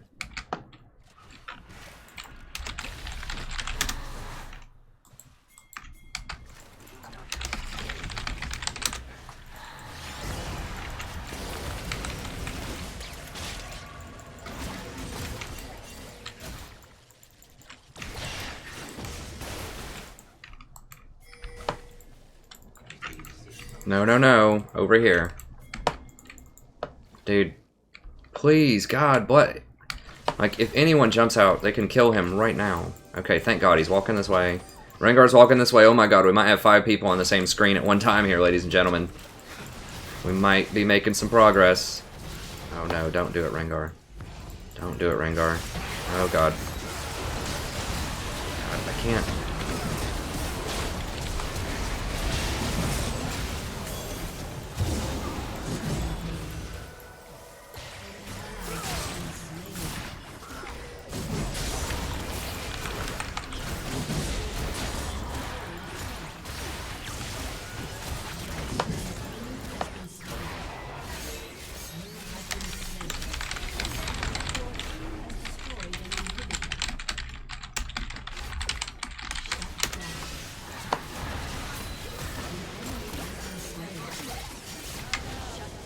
Well, I guess they're probably going to win. This game's so hard. Well, I got him to do like half of what we needed to do to win, so that was good enough. I mean, we had enough of a lead that we could throw a little bit and still win. Graves could dash into their base in 1v5. I mean, that was so risky. Like, I had to flash into their base, like, in the middle of everybody and ult that Master Yi. I'm pretty lucky they didn't just blow me up instantly.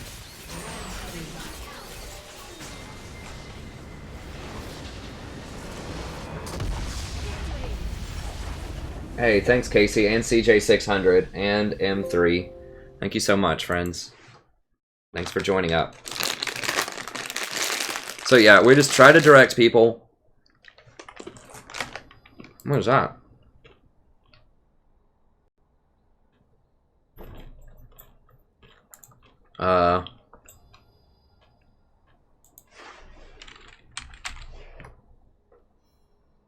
What?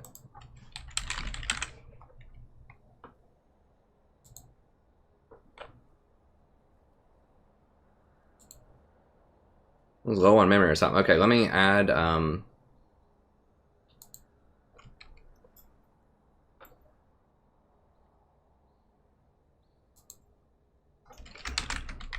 new manager. Wait, is that bad? I don't know. We'll do it later, Celaguara. We're almost at the end of the stream. I'm going to add Celaguara as a manager. Well, we still have a lot of people in here, so I guess I'll keep going. Usually I don't go this late, but we've got a lot of new, fresh faces in here, so I'll keep going. Usually I try to end around, you know, 2 or 3 a.m. Eastern Standard Time, but because we have so many new people, I'll keep going.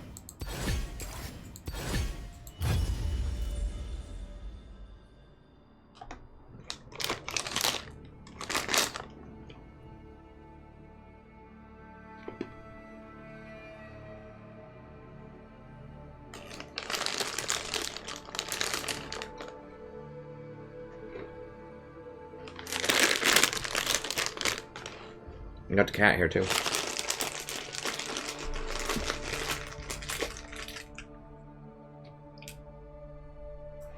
Thanks, Dixon. Thanks for stopping by.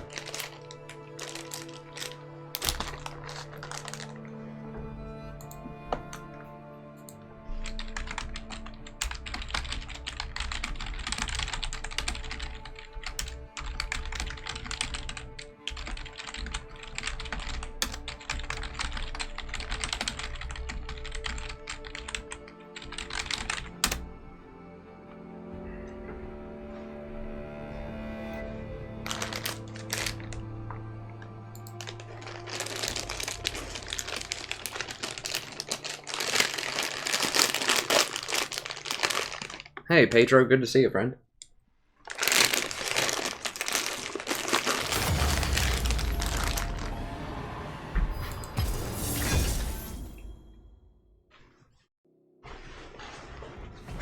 I'll be back in just 1 second when we're queued up. I thought my wife may have said something. Let me see.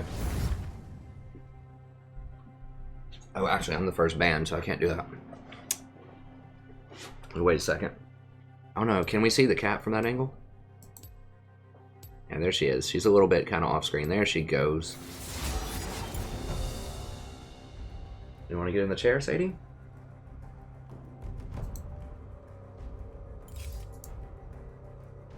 A true hunter never rests.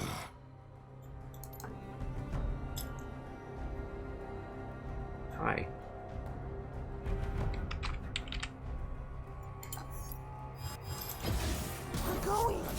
Let me go see if my wife said something really quick.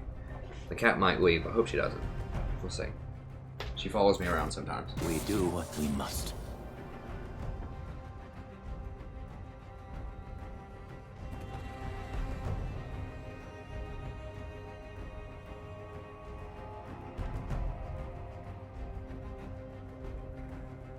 Good kitty.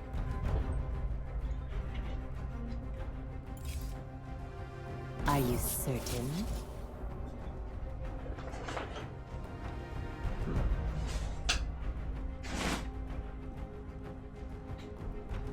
No, she's still awake. Okay, let's see. Impure fools. Alright, Sadie. I gotta get in the chair again.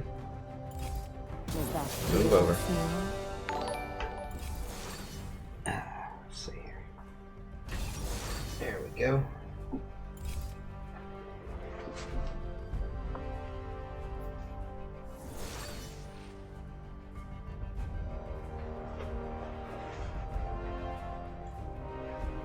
Like you outwake me.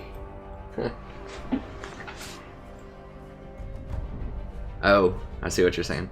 Well, I'm staying up extra late today because we have so many new people in here. I think someone promoted me again graciously on a Reddit forum, so anytime we have a ton of people in, I try to stay up as long as I possibly can just to give all the new people a good show. I have Ari.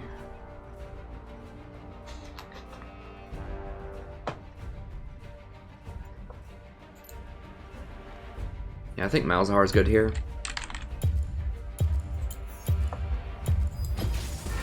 Oblivion awaits.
I play Malzahar a lot lately on this patch. He's very good. So he's very good against Ari because she's highly mobile.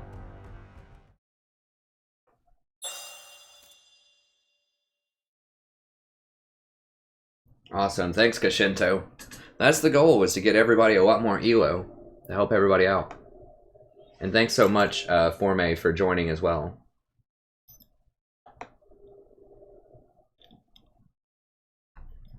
That's the goal.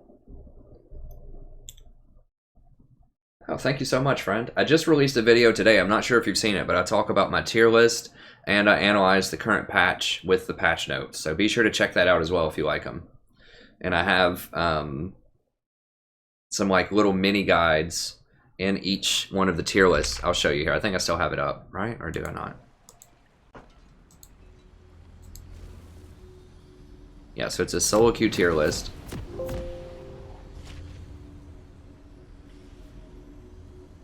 What is runtime broker?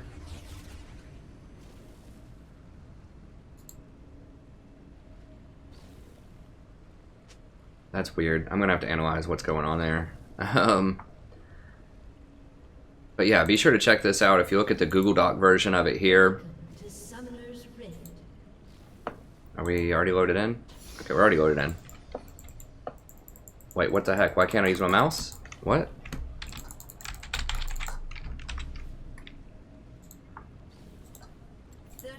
Until minions spawn. Like, what is going on? Okay.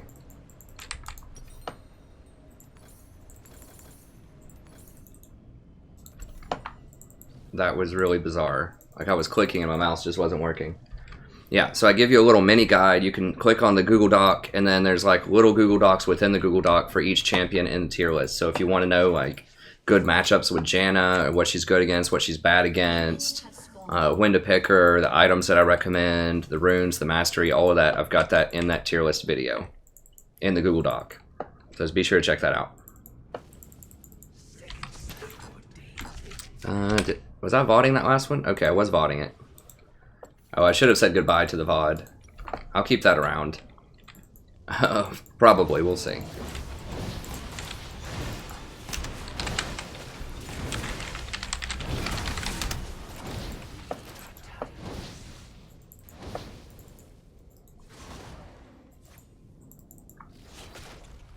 Okay, good. I just used one minion there.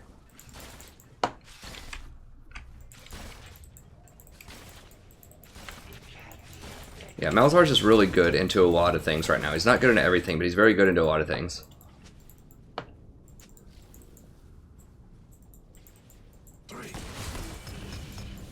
Who is that?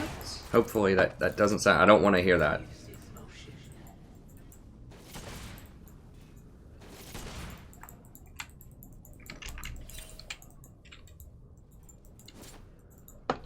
Okay, they're having some problems, bot. You want to go... I think Sadie might be wanting to,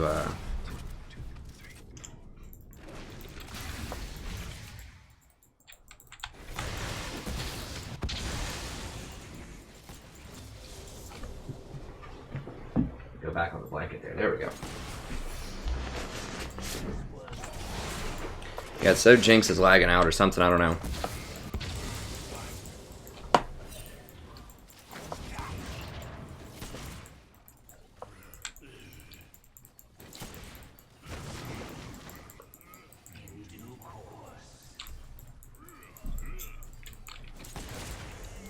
No, Sadie. Yeah, so we just want to zone him out of experience and everything. I mean, I've had so many games thrown, I can't say I feel that bad. I'll take a free win every now and then. I've lost games like this too, so you gotta take it seriously. I've lost almost straight up 4v5s before. So people start raging and someone quits even though it's a 4v5. Okay, maybe that's why I couldn't move my mouse. Maybe he's having a problem too.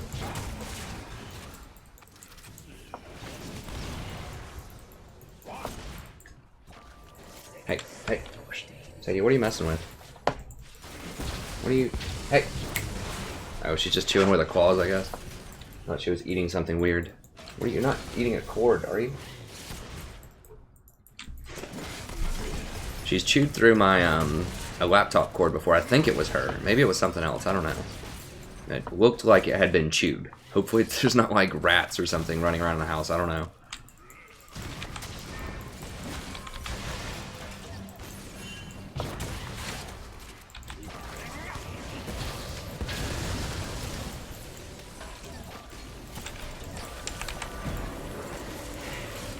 Okay, we got our heal. So heal for heal is fine. Oh god.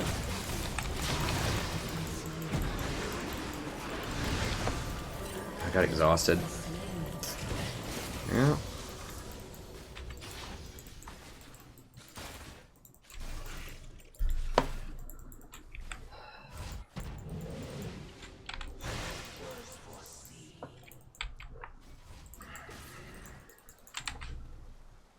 Alright, Flash is back in to die.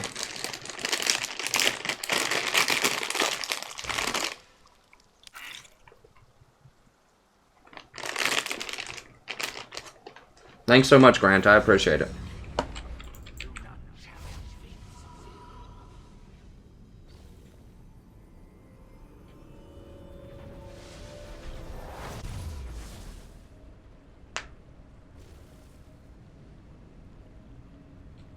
That's true, Grant. Very, very true.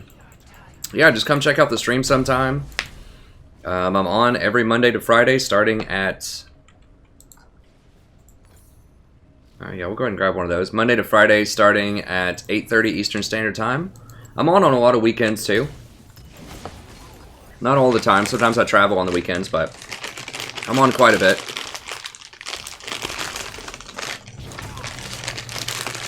And be sure to check out the guides on the channel as well. Those are really the super helpful things.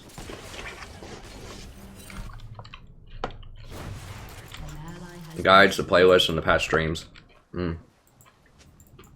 It's looking real rough. Wow, they're pink warding deep in our jungle? That's for real.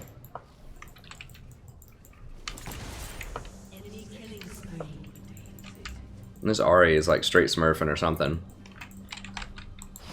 Like, which player in gold pink wards the enemy jungle? Which player in gold even gets pink wards? That's just rough.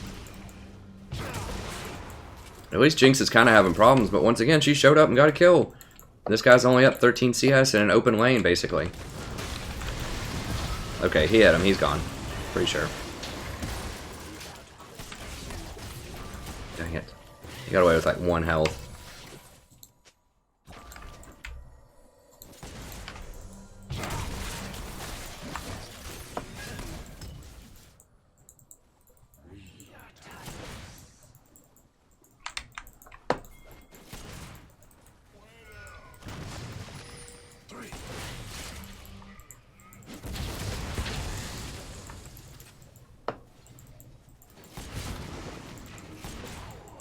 How much AP does he have?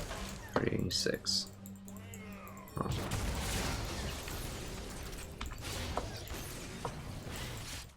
We should be able to evaporate this brand once I turn level 6. Let's see, I'm gonna need to heal up for that though.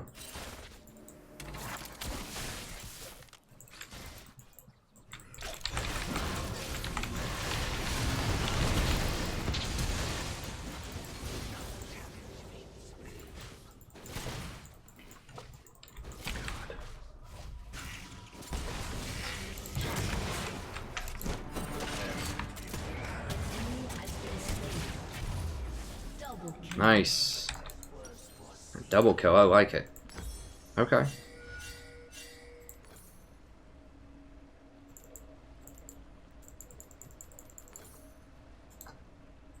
Yeah, I mean, Udir's had like a minute to get down there.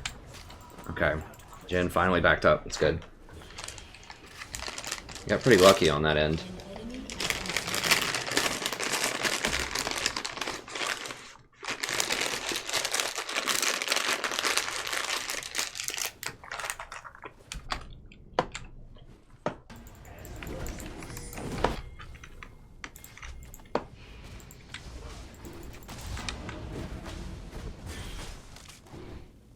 I'm gonna let him get it low.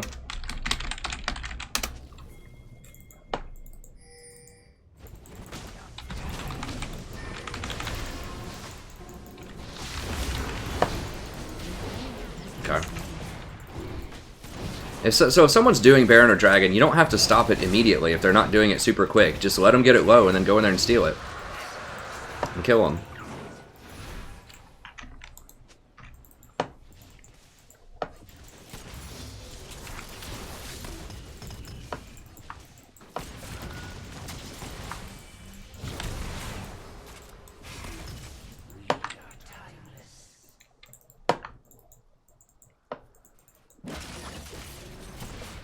Jen doesn't have ult yet. He's almost got it. Now, they aren't level 6 yet.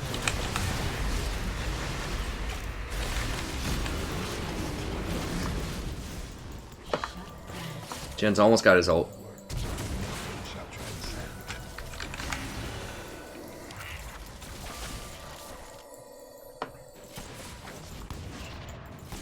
I need to try to give him vision.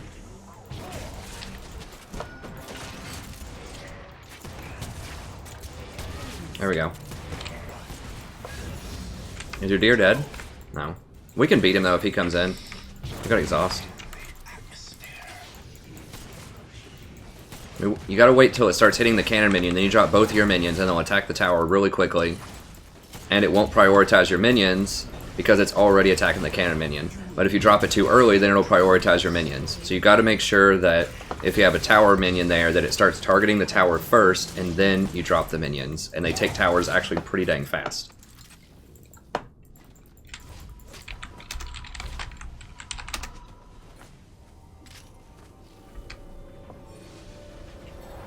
Alright, so we're gonna go ahead and complete our Ionian boots. This, how much? It's 550. Okay, whatever, we'll grab a couple of pots. Scroll down a little bit here. Oh, Jen's the Ash from last game. Okay, okay, gotcha. Thank you. Sorry, I'm trying to scroll down the chat over here. This laptop's ancient. It's like 2005 or something. One of my wife's, like, mom's really old laptops that she just gave us after she upgraded. Okay, once again, we're going to wait till it hits the cannon. I'm gonna drop both minions, and then we're gonna take it. Hopefully. Brand might try to interfere.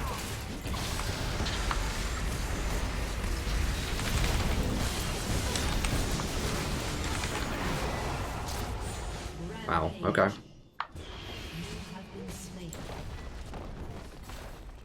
mean, I guess I should have... Oh god, it has like 59 health. If we just would have killed the tower, I should have just autoed the tower some more.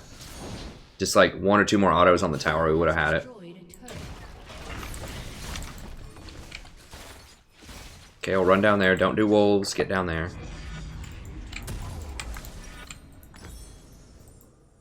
Alright, that's fine.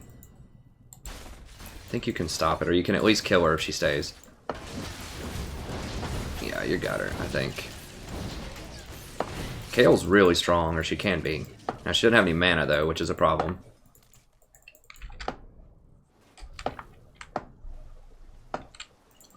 She did save the tower, though. I mean, I guess I should have known if Bran was going that hardcore that he was going to have backup. Like, I thought it was just going to be Brand and Ahri, and that he just had, like, lost his mind.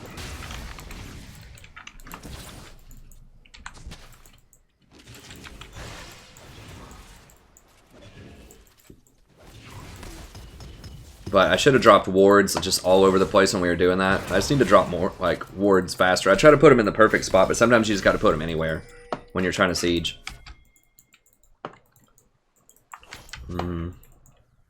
That's a pretty good spot. Okay, Udyr's top.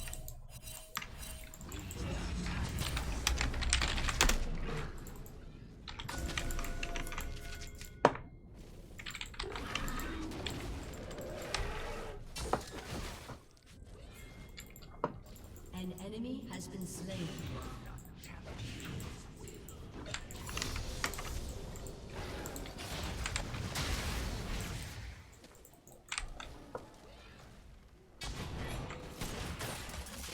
Ah, those sneaky, sneaky little dudes.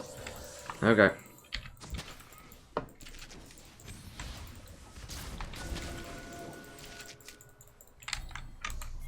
Can I get him, Lux?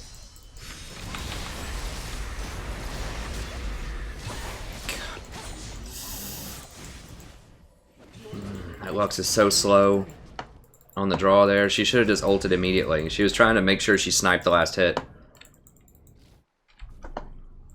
Who cares if I get it? Just get the kill, man. That's fine, whatever. Alright.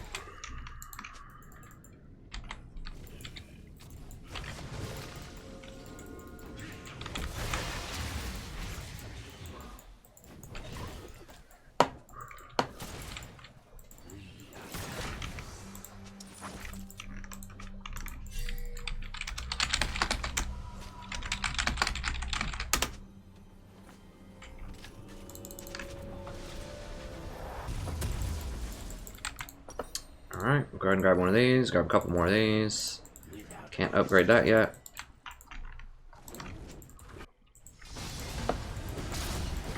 Got him, coach. Oh, he should be zoned out. He's chunked pretty low.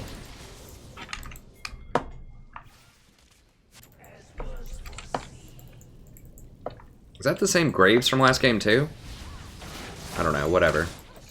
I don't know if he's duoed with the middle or with the ADC or what.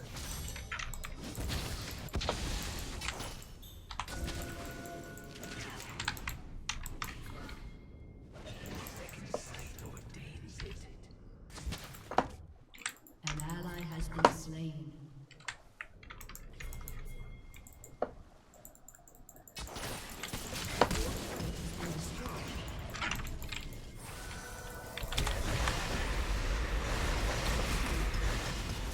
Yeah, that's gonna make sure we get this dragon. So I'll take it. Did she get the tower? Damn it, that's really annoying. Killing spree.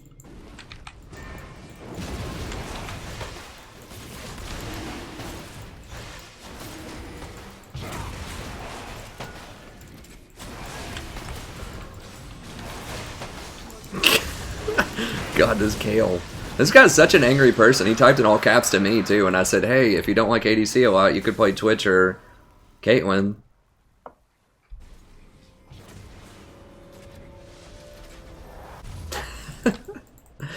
guy just loves caps.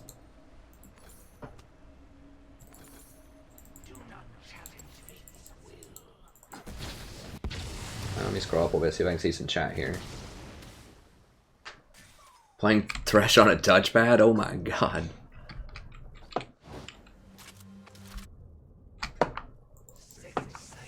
Hey, thanks for coming back. Like I said, we have a lot of people in here, so I'm just gonna, as long as we have a lot of people in here, I'm just gonna keep rolling.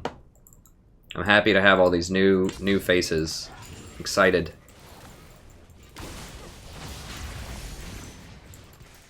Yeah, she wanted to auto and then charm me. Oh, that's not good.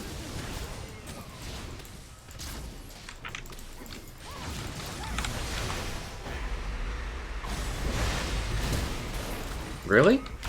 How did he live? Seriously.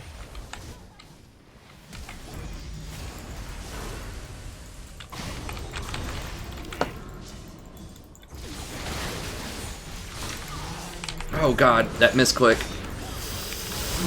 Oh god.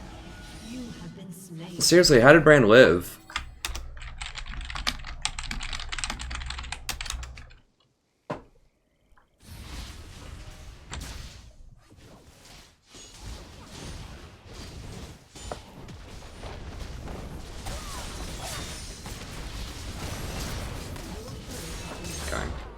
Wow, we're getting slaughtered. What? We're murdering bot lane. Weird things are happening here.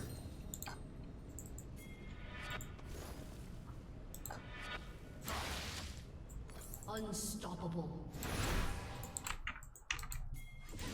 Like, he got hit with a Lux. I thought he got hit with a Lux laser and a Graves ult. There was no one around with a heal. Maybe he flashed it because they were too slow. No, that seemed very suspicious.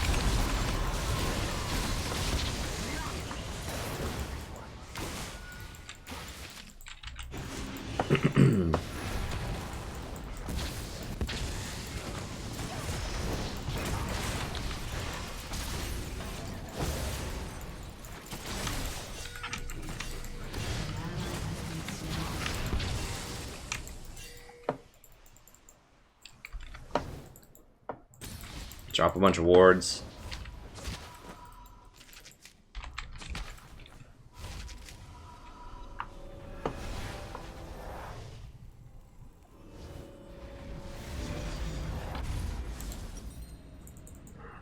Sucks I don't have enough for this. 9:15.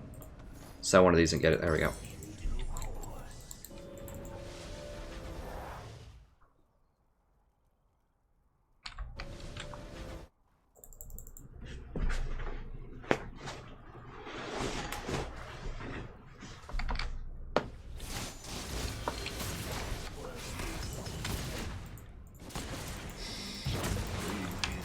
Okay, who's strong? Lux should be melting people. She's just getting a little unlucky with some of these things.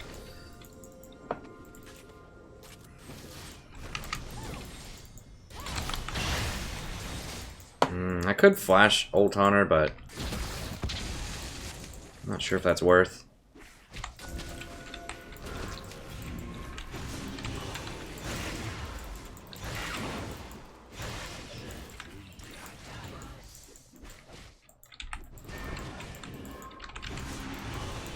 One thing you want to keep in mind is you always want to try to Q a target that already has the stuff on it.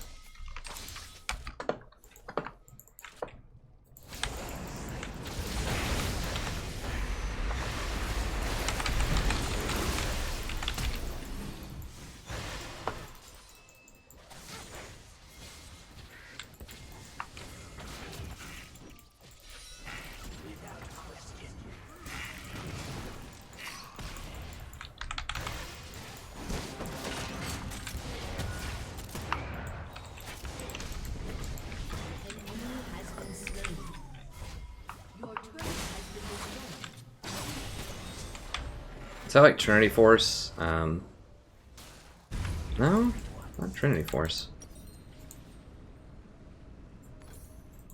Oh, I need to upgrade that. There we go. I have Udyr.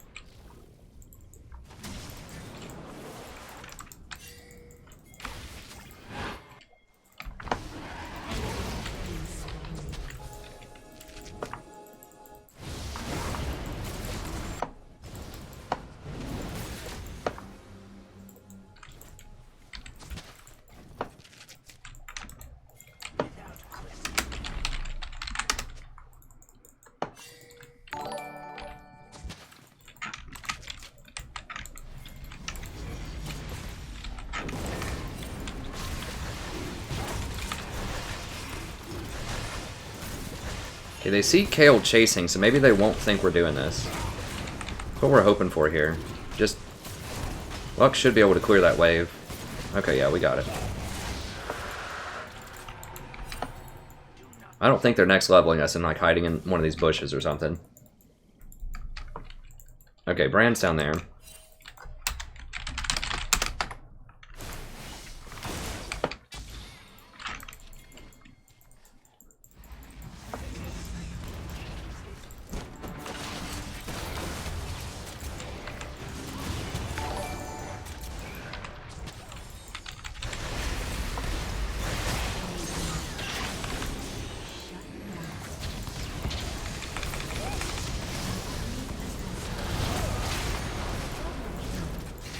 Nice.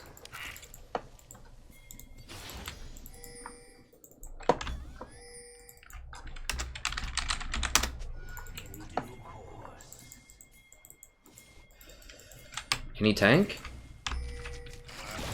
I don't know, this is dicey. Whoa, what? He one-shotted both of my minions.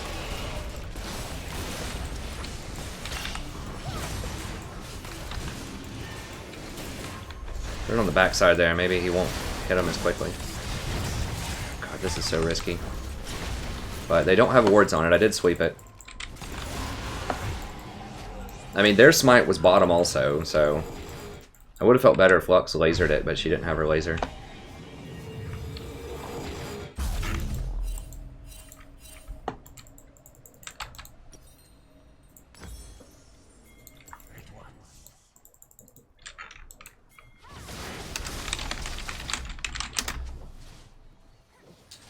Yeah, he doesn't have teleport, so we've got to be careful.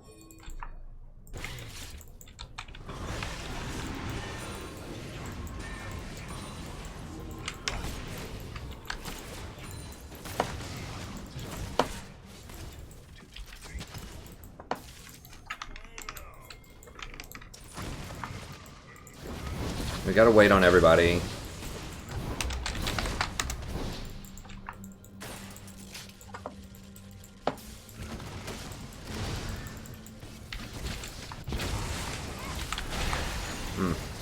Almost got the ult on her.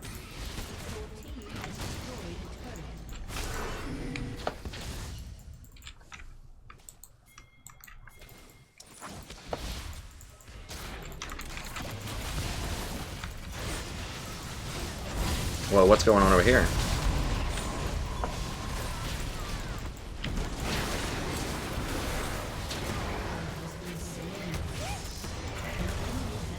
Okay. 1 for 1. That's not a good trade to us. There's our support. How tanky is she? Sort of, kind of. Oh god, what? Nah, let's just get out of here.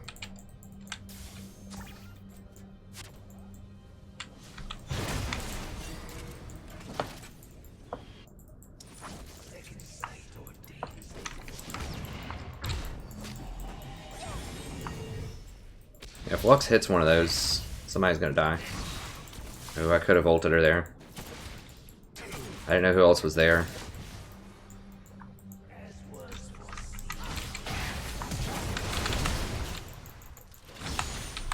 Come here, come here, come here.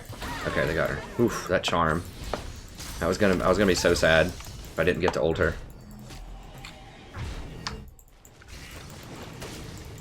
Okay, fine, fine, fine. Let's go by.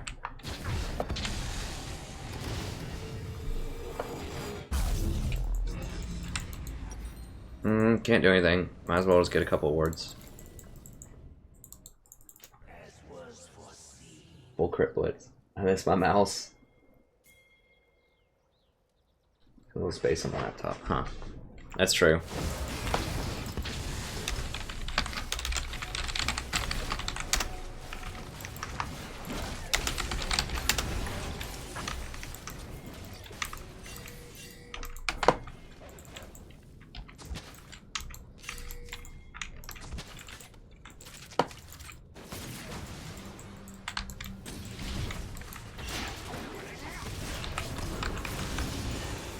Okay, Kale's got that. That should be fine.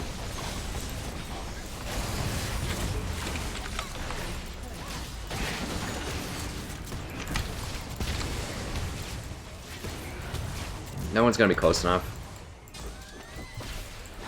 Oof.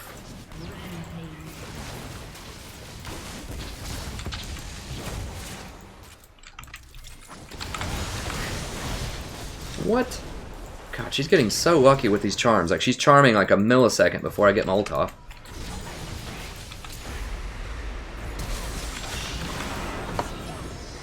Alright, just get out, get out.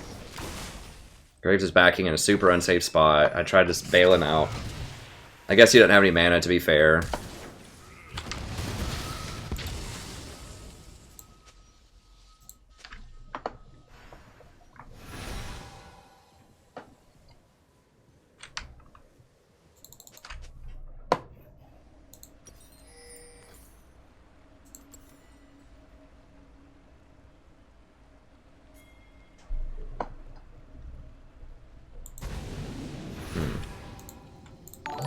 Kale should be able to sub, or to solo him. Thanks so much, Ashley, and Fabrius, and Amin. Thanks so much for subbing, friends. I'm trying it without the headphones on. I've been having a lot of success tonight with that, actually, as weird as it sounds. This helps me focus on the mini-map a little bit more, because I have to rely on it more for information, because I can't hear sounds. Been a lot more peaceful. I was getting tilted. Not really tilted. I never get like super tilted, but I was getting a little annoyed earlier in the stream, and I just was looking for something to, you know, just keep me in the chill zone. And this has been something that's really helped out. I can't hear when it's like an ally has been slain, and I don't know. It just, maybe it keeps it in perspective. I don't really know what it is, but whatever it is, it's working. I've been winning a lot of games after I started doing that, so I think I have just been, it's a lot of it's just focusing on the minimap more. How many are dead? I don't think we have enough. Where's, okay, no.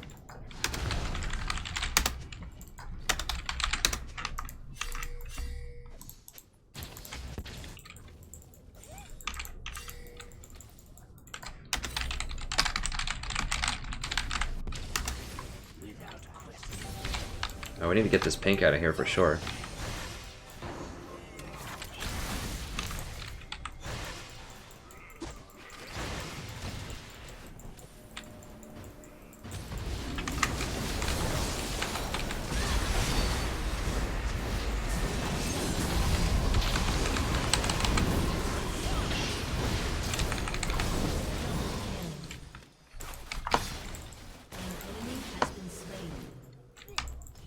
Baron's up in 20 seconds. I think we can... Oh, they surrendered. Okay.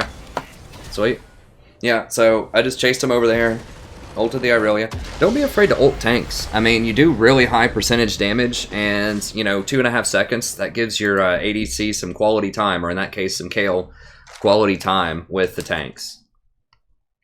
So, don't be afraid to ult tanks that are trying to dive whoever the priority targets are. Sorry if that's really loud on the mic. I could do it off screen a little bit more. Getting some cat hair off this mic here.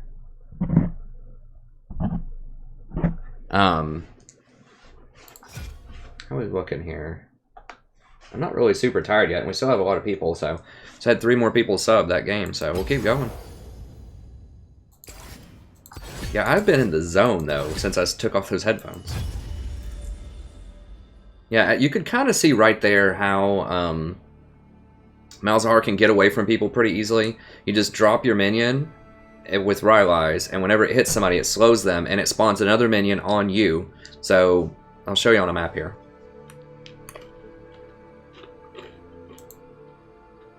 Yeah, I didn't VOD that. Or I can show you on the stream here. Let me pull it up. So how was I able to get away from that?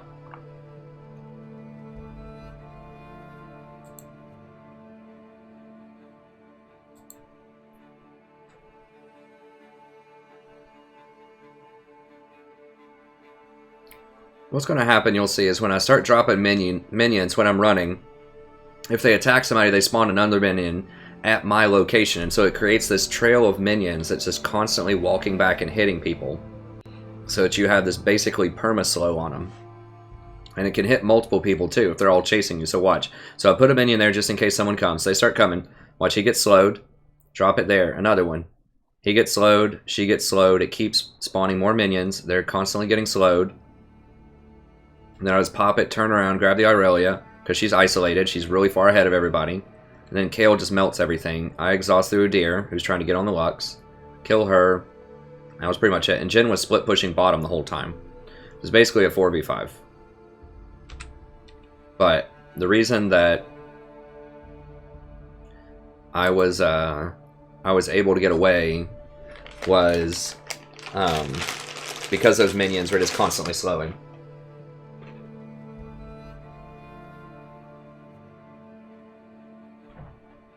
Yeah, I like maxing the E next on Malzahar. It's just more damage. If you're going damage build Malzahar, which is what I usually go now, with Rylai's and Leandri's, then you want to max your E because you're going to have a pretty good chunk of damage. If you're going utility Malzahar, if you have enough damage and you need to go something like Rocket or Locket, Rylai's, the Rocket combo, then you can maybe max your Q just for the longer silence because you're not going to have a lot of AP anyways.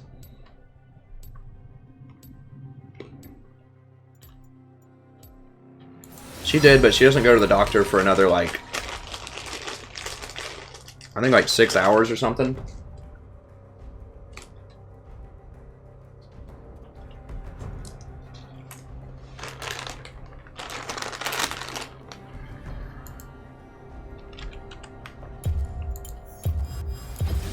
I'm going.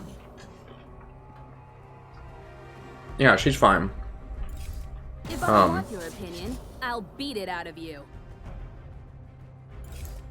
Seems you left your brave pants at home. Want me to wait while you go get them? What's going on? Tolerate cowardice. Oh, that was something in the game. I heard some weird sounds. Yeah, she's pregnant, so we're expecting our first child in May. And so she's just going in for just a routine checkup.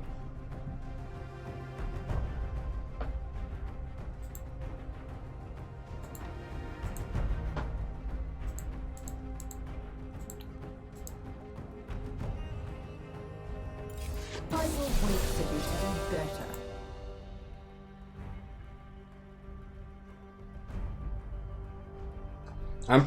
I am from Tennessee, but I currently live in Ohio, Knoxville, Tennessee. So pretty close to the border of Tennessee and North Carolina, and sort of like just right on the edge of the mountains. Like you can get to the Smoky Mountains for about 45 minutes or something.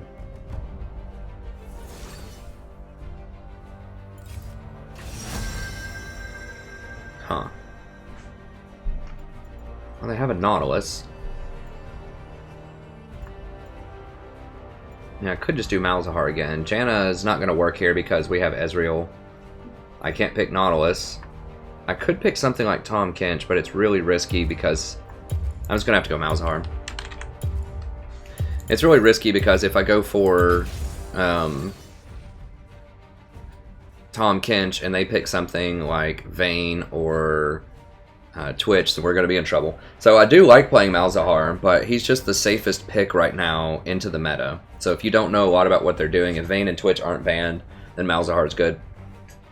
Like, a lot of times, the other champions that I will play, it's because we have a hyper carry. So if we have Vayne or Twitch, then sometimes I'll pick Janna. Or if we have Vayne or Twitch, sometimes I'll pick Sona, depending on what we need to do in the lane. Trundle is very good against Nautilus, but there's just so many assassins running around right now that you just can't really do Trundle. Trundle's really good in a big tank meta where everybody's playing tanks. And nobody's doing that right now, hardly. A lot of people are picking assassin type of champions at all positions, or really heavy damage champions. So, you know, you've got your Graves jungler, your Master Yi jungler, you've got your Riven top, your Camille top, your Fiora top. Like, there's so many hyper damage things that Trundle just doesn't bring enough to the table. Yeah. Thanks.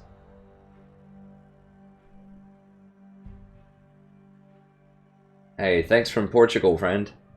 I need to go, like, on a European tour. I'm kind of jealous. My wife... See, like this game, Trundle would be very... Well, not very bad, but pretty bad, because we need a way to contain this Riven.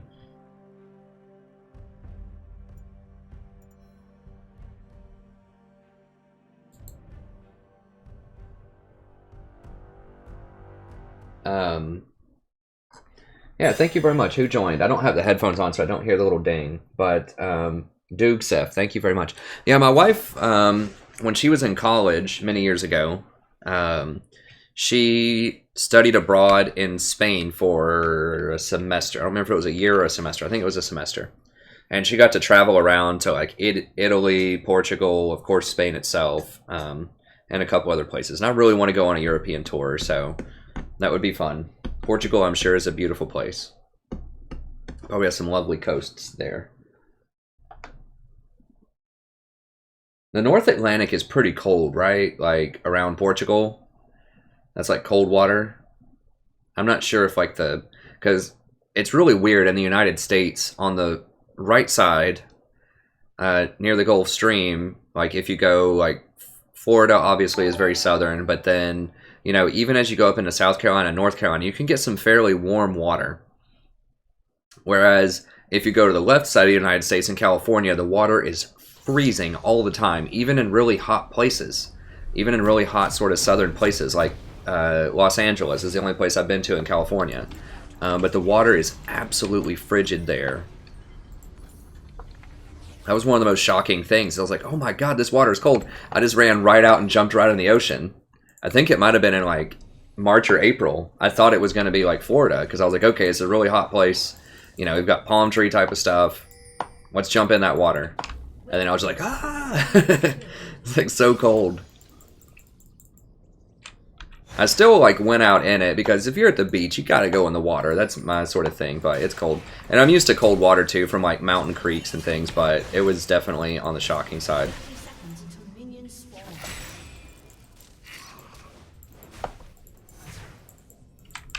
Yeah, they have a pretty good level 1. That's awesome, Ashley.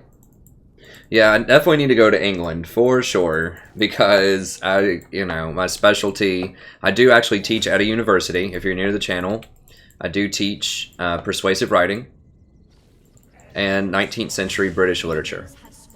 So I should definitely go to England sometime, because I keep, reading novels about all these places, and I've seen, like, pictures on Google of them, but it's just not quite the same.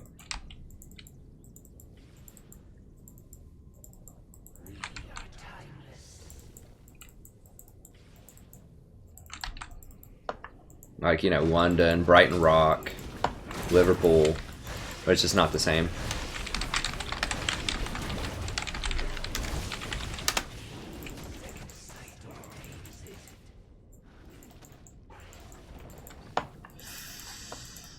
Okay, he didn't smite. I've started just dropping one minion. It kills it. Doesn't kill it as fast, but it's less of a chance that I'm going to steal it. Because some people will just hold their smite. They'll be very stubborn about it. And, you know, these minions can definitely steal buffs. Okay, let me go ahead and VOD this really quick. Hello everybody, welcome back to We're playing another game of League of Legends. I'm the Strategy Professor. We're doing a little Malzahar action here.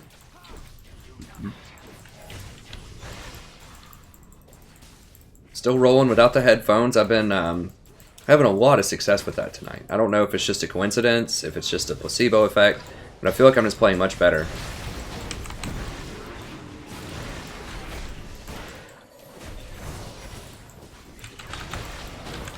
Need to start popping. They were very lucky I was not level 2 to E. If I had potions pop in sooner, I probably could have maybe killed him. Would have been close. Now, he already flashed, so if I run him down with 2 minions, if I put an E on him and do 2 minions, he's probably going to die once this wave resets. I don't have exhaust anymore. I had to blow it. But these minions just murder people if you've never seen a Malzahar support before.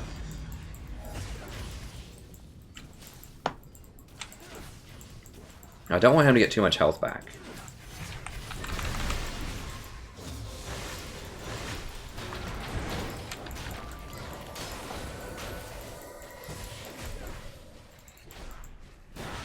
Oh god.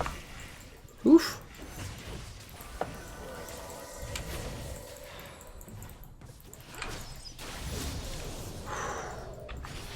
That is scary.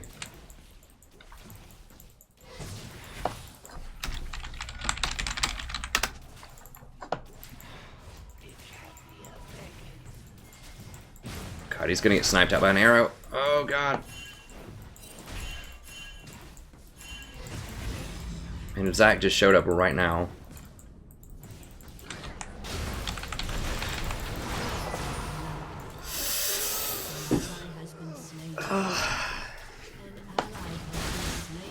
Oh god. No, they're dead too. Okay, well this game might be this game might be a bit rough.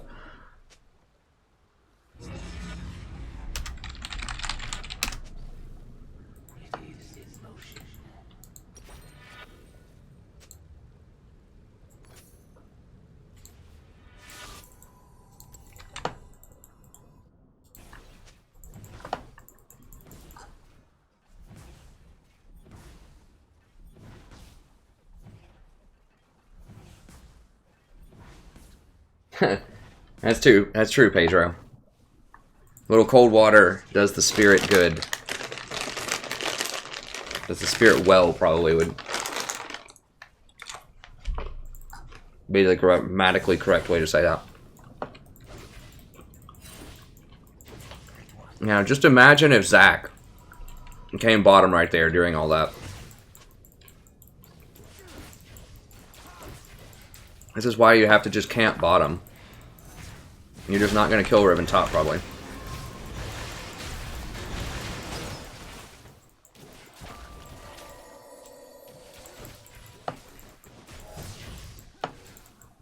Yeah, if Nautilus didn't hook me and kill me right there...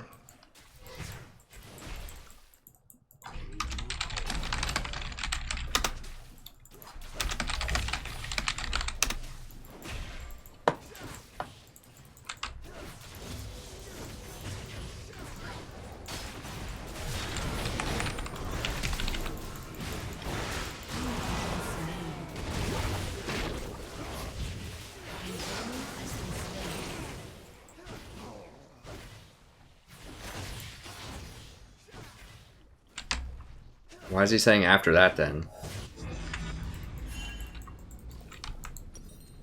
He's like, we're definitely going to need help after that, man. It's like, dude. No. So that's the TF. No, back up, back up, back up. How did I even die? Oh, I got sniped out by the Vera's arrow. It's unfortunate. I might be able to read your novel. I've got to read so much stuff for school, though. Like, after I finish my dissertation, you know, I can probably read a bit more. I'm not doing nearly as much as I need to on it. I'm spending so much time on the channel, which I love doing, but I'm just so busy always with the channel and school and things like that.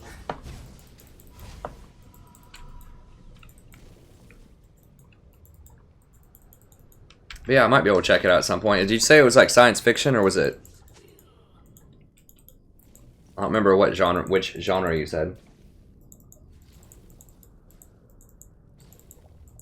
Oh, it's the Jinx from last game?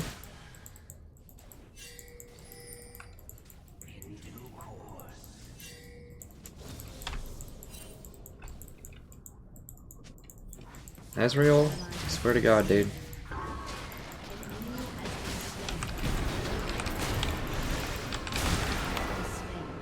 My God, they're level 6? I'm level 4.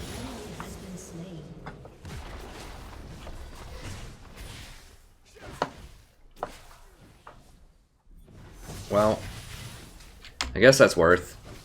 Who got it? Did Nautilus get it? I don't know. Nautilus may have gotten that one. How are they legit that far up? Like, that's... I guess I keep dying and missing a lot of waves here.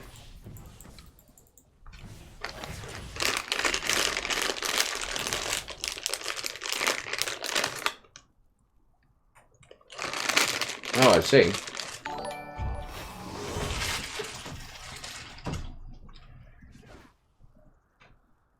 Oh, a crime novel. Okay.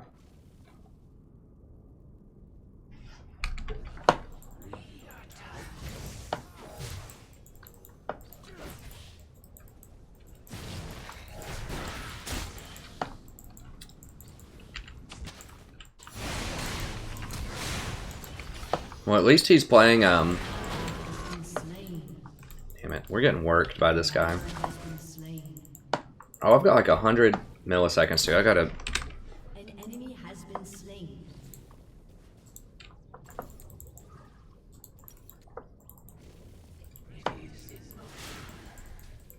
Google Chrome just gives me so many extra milliseconds. That was a good roam by Nautilus. Oh, and they get Dragon. This game's gonna be rough. I mean, we can win. Who's got kills on our team? An enemy has been slain. Okay, so Nautilus.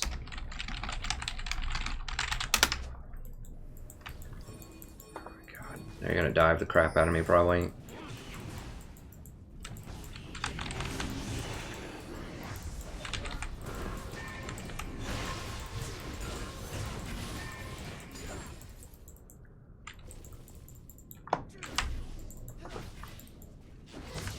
It's got Moby boots too.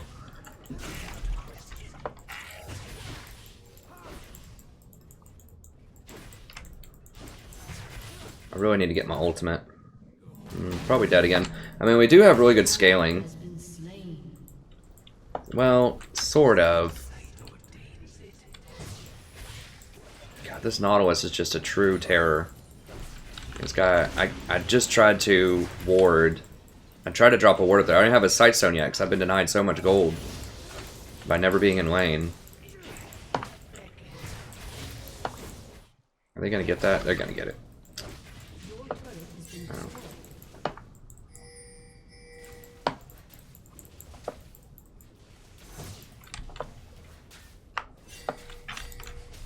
If he walks up, we might be able to get it. If this isn't warded. It's not warded. He's gonna push it though. Oh my God, dude, this is just like straight goon squad. Every lane. It feels like they're a pre-made or something. Like what?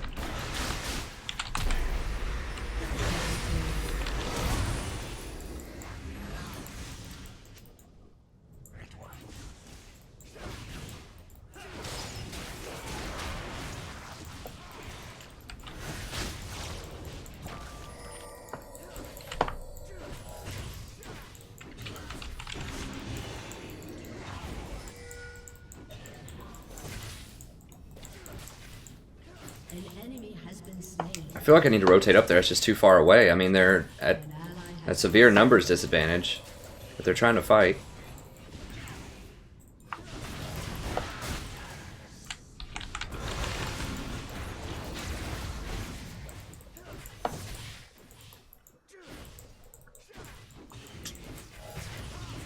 He doesn't have Sheen. God, if he had Sheen instead of Phage, we would have killed him right there, 100%.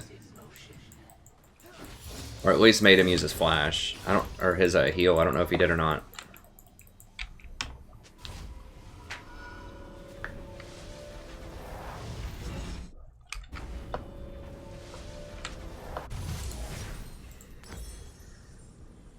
Alright, well, we're finally starting to get some action here.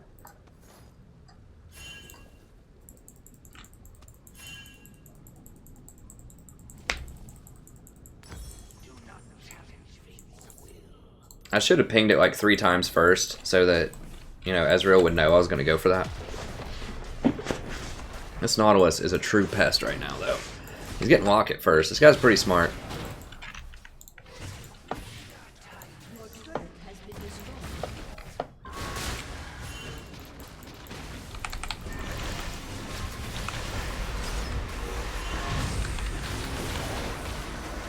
No way. Okay, good. Get him, minions. Get him, minions. An ally has been slain.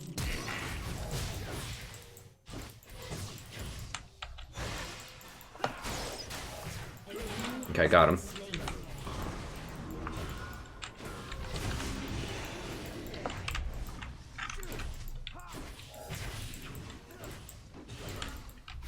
TF's missing from middle.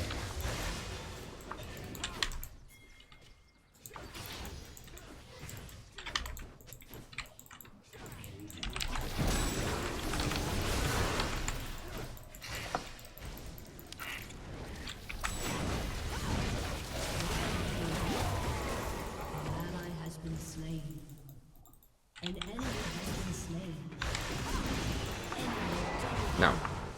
I should have just run to this bush and just backed. And I maybe could have escaped. There wasn't really a lot I was going to do without my ult. Right there.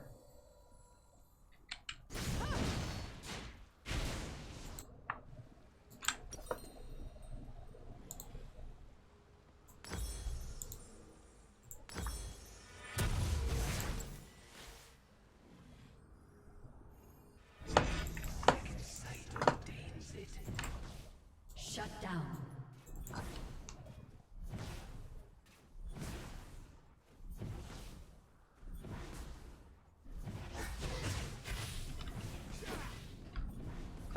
Oh yeah, I'm gonna keep streaming. I would really like to keep the channel going, you know, make it a long-term thing.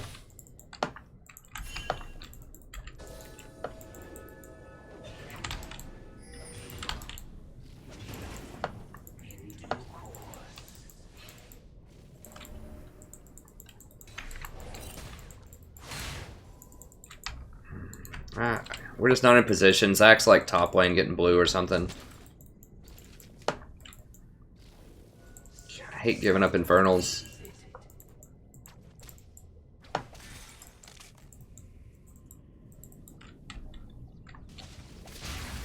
This is for real warded? My god, dude, this guy has everything warded.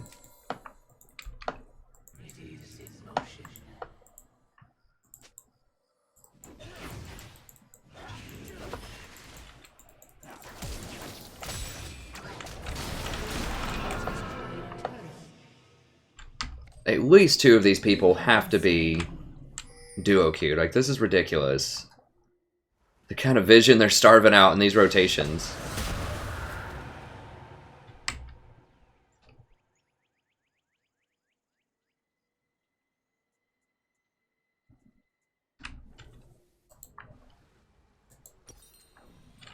Flash Ghost is such a troll combination. I really don't like champions that use Ghost. The cooldown's just so short.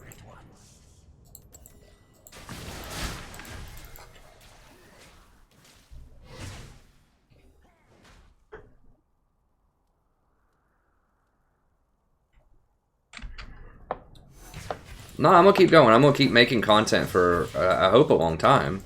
An enemy has been slain. I do other games too.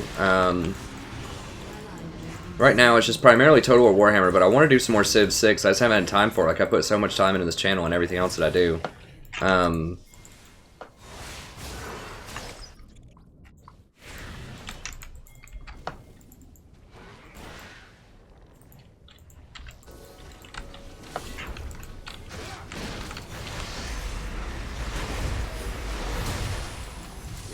We just don't have any damage at all. No, no, no, no, no. What? Okay, get out, dude.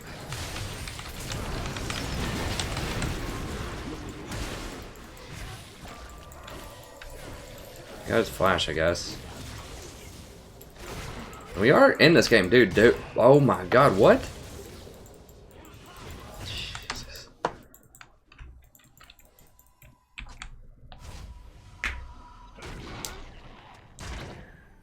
Yeah, this Nautilus watches the channel for sure.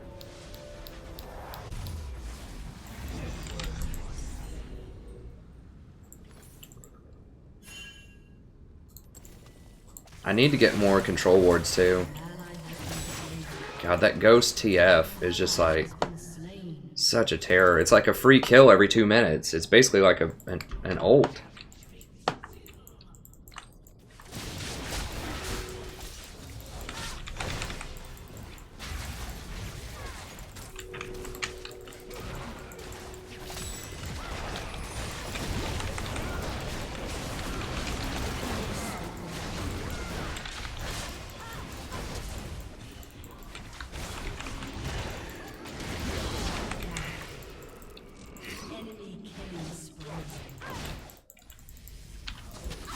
Okay, I got her.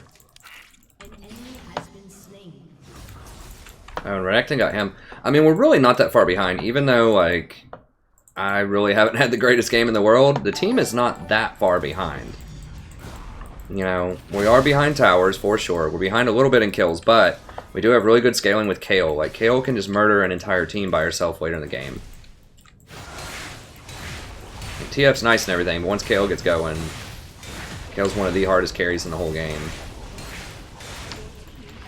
Now, 0-6, I would not call that getting going, but, you know, eventually she will have some gold. Let's back up, let's back up. Back up. Let me get wards down.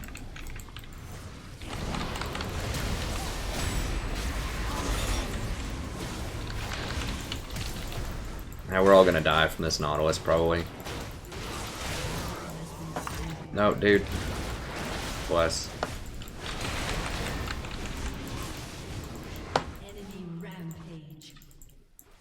Zac keeps going in. Like 1v4. I mean, it can work a couple of times, but... You know, it's... The window is closing.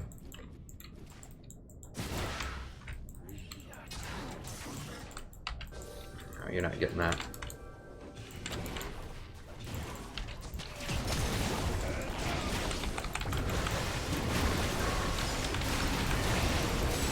Well, I got one of them at least.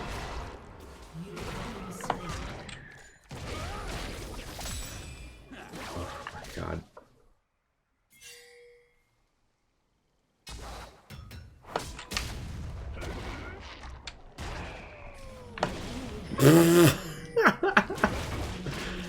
I'll tell you what, Zac is doing very well, but everyone else is just getting murdered.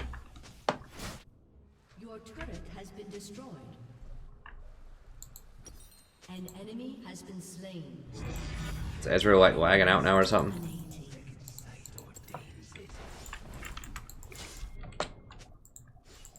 Your turret has been destroyed.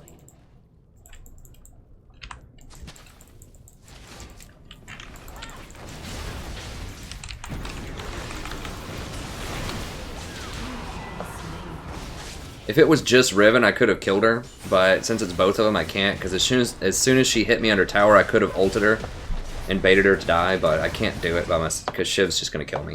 And I don't want to waste my ult. Even though it's on a really short cooldown, they would have just canceled and killed me instantly. I was hoping if I could clear a little bit of distance there, then I might be able to bait them and ult them under tower still, but... Zac, Zac's doing very well. Everyone else is just failing hard, though. Self included. I gotta pick it up here. Not every game can be a perfect game, though. You've gotta try not to let yourself get too rattled if you're a little bit off on a game.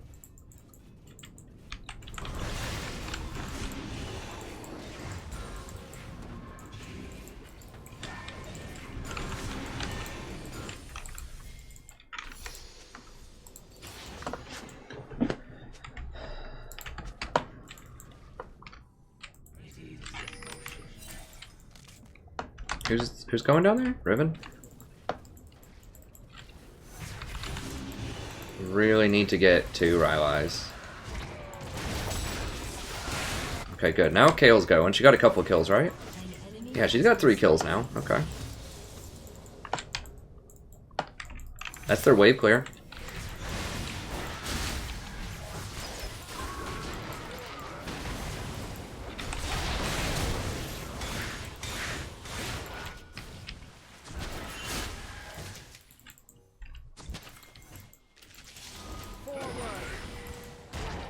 I know Shyvana's on that side of the map.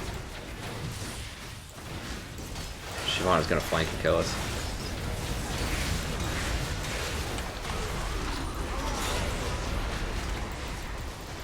Let me out, let me out! Oh god, the stun. Why are we diving like 4 towers?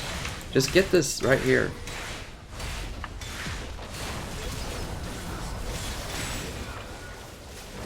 I got sucked into that. So at least kill the tower, man, if you're gonna die. Okay. Yeah, I got sucked into that. That was stupid. I was like, well, maybe if we just kill this Varus, we can get the tower. But I should have just let him die. Because Riven's taking our base. Your team has destroyed a turret.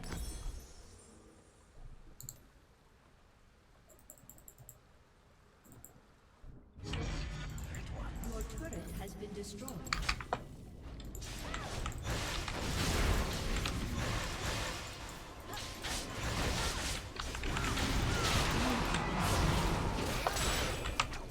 Wall's coming up.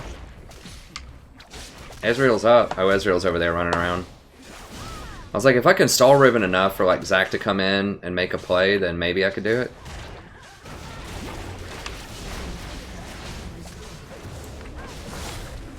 Yeah, we'll just mute him.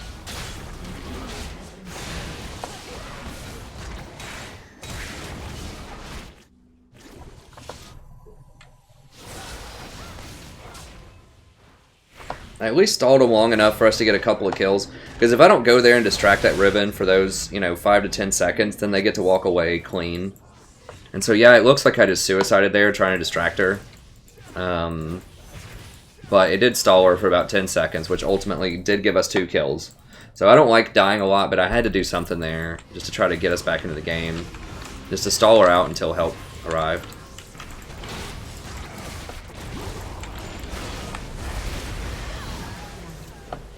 I'm going to ult her so she doesn't ult over this wall and run away.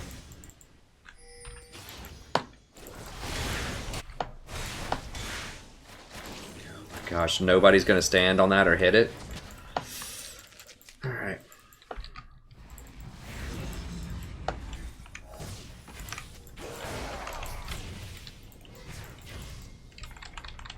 God, he's so fast.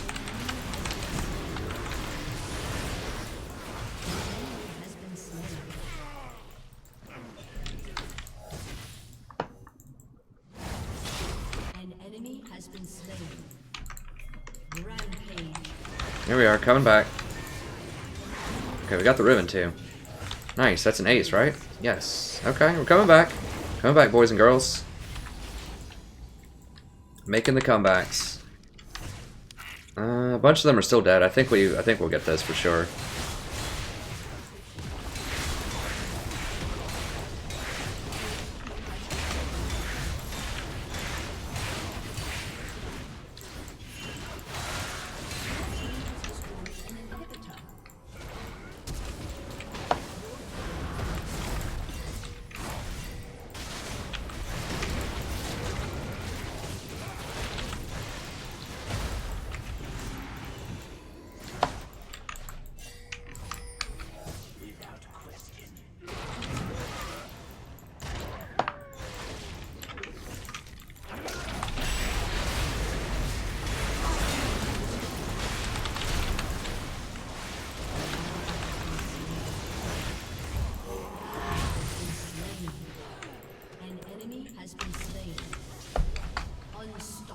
Yeah, so we're gonna lose because no one back.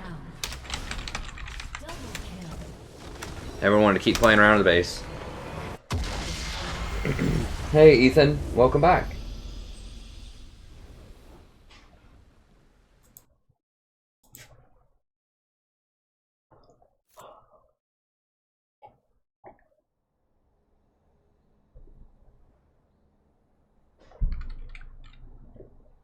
So we get cheesed. Dude, Zach, you're the one that got caught.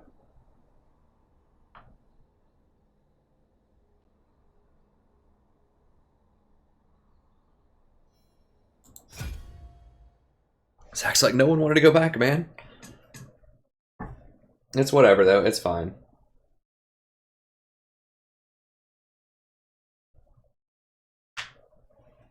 Alright, we'll just wait a second. What is this? Downloading. Is there any patch?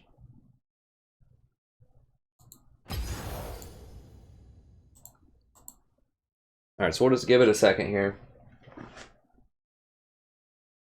Hey, thanks, Ethan. Hey, thanks for tuning in for the live stream. Yeah, the meta video is really good. I just released my tier list video as well and my patch notes analysis. So you can't win them all. We were having a bad, you know, relatively bad game, but we were coming back.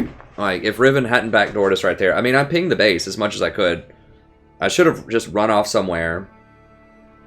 But no one could back, so... Oh, the patch video, okay. So that was just unfortunate. I was pinging back. I was trying to cover people instead of going back to the base. Riven could have 1v1 me anyways. Hey, thanks, MG Erdl, Christian, Jacob, and Pedro. Thanks again.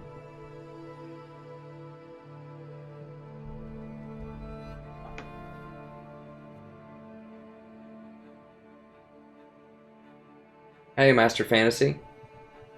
I haven't noticed that much of a difference, no. Sometimes I try to, you know, think that maybe people would be more mature in the middle of the day or something, when a lot of the really young kids that play might be in school or something, but I haven't really found that much of a correlation. Sadly, there are, like, you know, plenty of adults that are just as bad or even worse than some of the kids, so I haven't really found much of a correlation.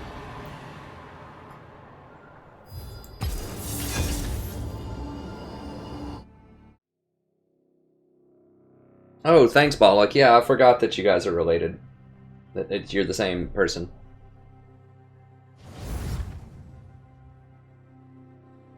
That's fine, man. Thanks. I appreciate you connecting. Joining the chat. I haven't noticed a correlation. It'll be interesting to see, but in my mind, I mean, there are plenty of people that are out of school that are just rage just as hard. You know, have just as many problems as some of the young folk. Is that fear I smell?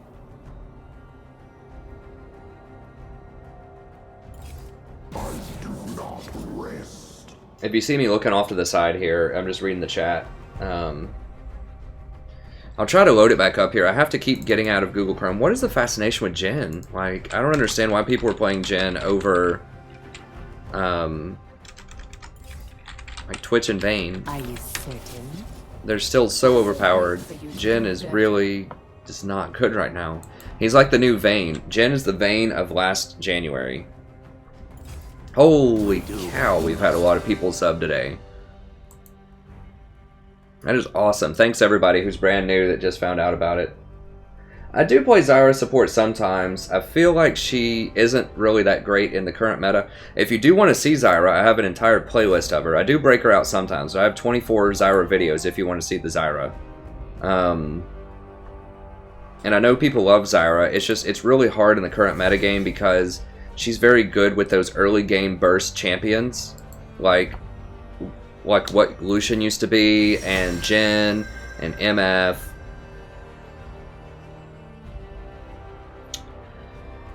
Vayne and Twitch are still up. Okay, this is the Kale God. So this is the guy who was bottom lane last time.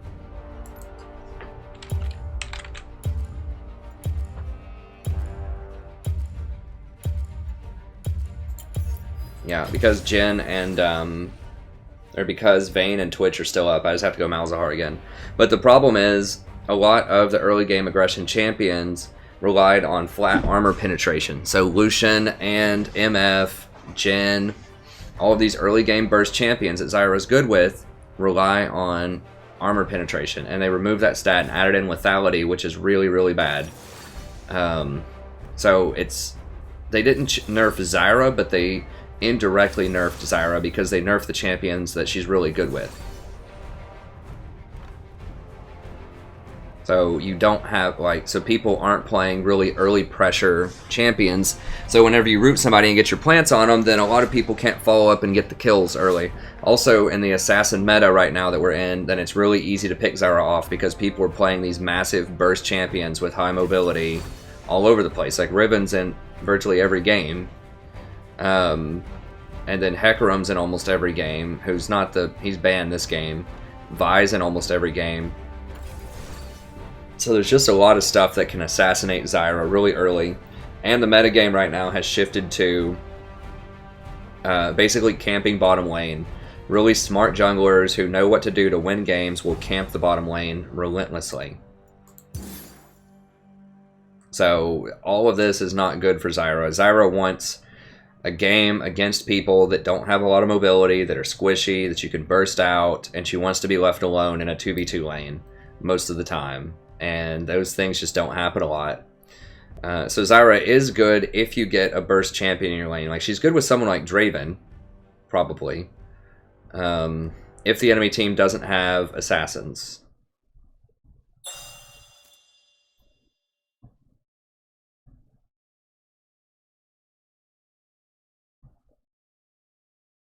So I definitely do play Zyra, and there's a lot on the channel. Just the metagame right now is not very good for her in solo queue, I don't think. I lost to a Zyra earlier in the stream because no one ever came bottom.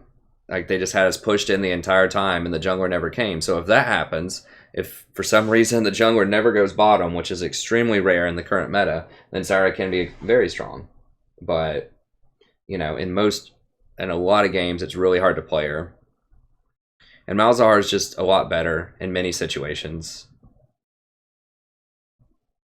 Because he has a guaranteed 2.5 second ult, which is great later in the game for catching people out in rotations and bushes and things like that. So Lulu is good into Malzahar. But I can rotate middle, hopefully, and get some kills. Who's middle? I think it's Jace with Exhaust. He's our jungler. Zach's our jungler. So we may not be able to kill Lulu bottom, we'll see.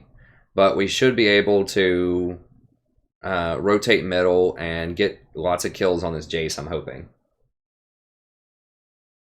I'm from Tennessee. I currently live in Ohio. How to play tank Vayne support? Get Rylai's and Frozen Mallet so your autos and Qs slow. I don't know if I'll be able to break that out. Right. Yeah, I mean, Faker can win with anything. Like, Faker could go AP Urgot and win the game. It's because he knows so much about the game. I mean, you can win playing anything if you are a mastermind and a mechanical, you know, god. Then yeah, you can win playing anything.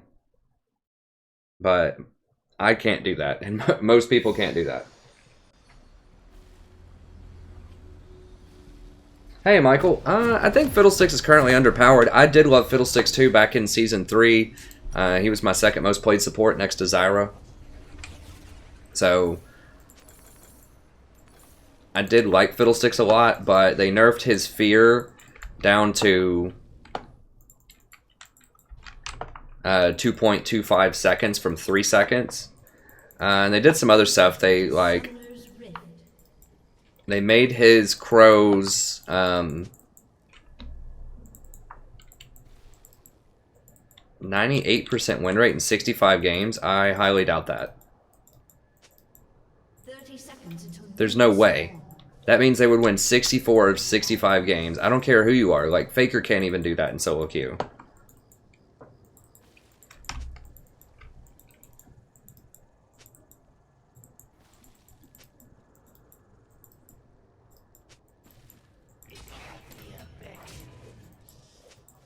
Because you're just going to have someone in 65 games, you're going to have more than 2 games where just someone flat out AFKs or just never shows up for the game or their power goes out or whatever. Like, you're just going to have more than one, like, random game. And anyone that wins 65 games and is still in platinum, like, there's no way that's possible. Because every 5 games that you win is going to bring you up a division, basically. Oh, I don't want this in. Forgot.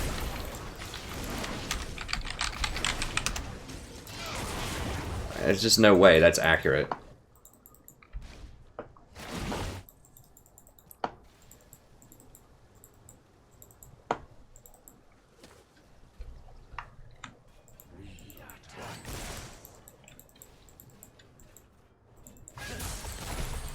I mean, I don't even care. I'll beat him. R still affects him.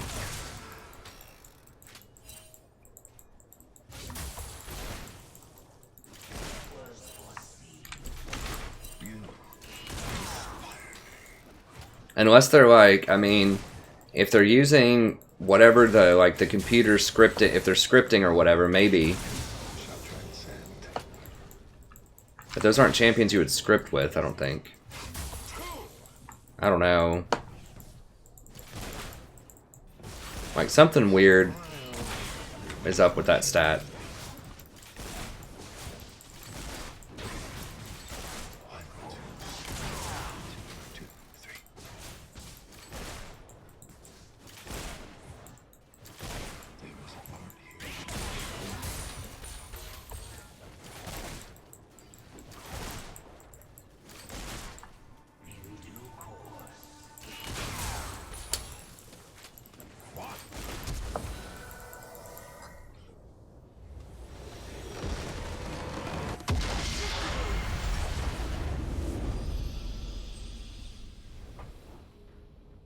Yeah, let me look them up. I don't think there's any way that can be accurate.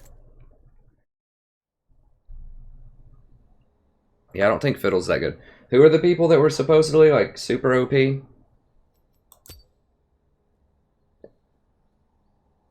ITZ Reigning and the Kale God. I mean, we just played with the... Oh, no, those are people on my team.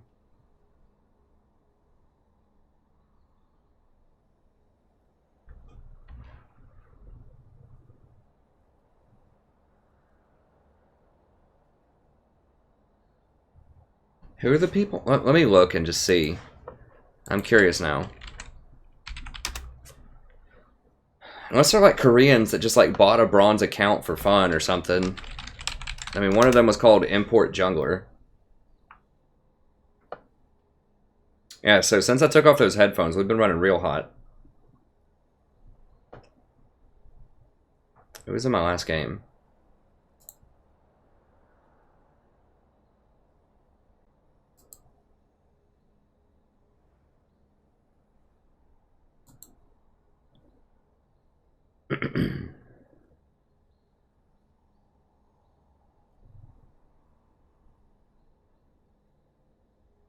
Oh, it's 98% overall. I thought 64-1. What?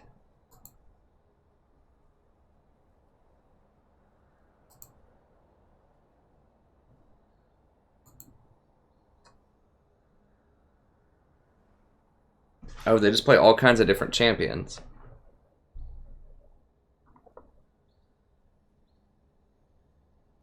There has to be something weird with that.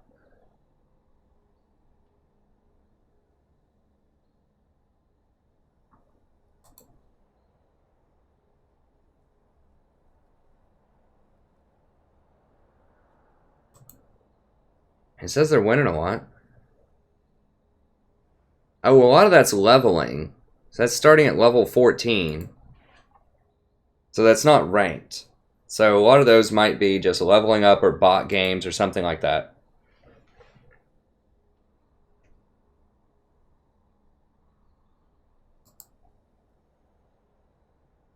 I mean, he's 18-1 in ranked.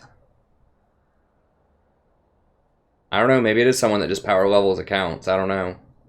But if you went 9-1 on a new account, wouldn't you get placed higher than silver? Or if you went 10-0, wouldn't you get placed higher than silver whatever?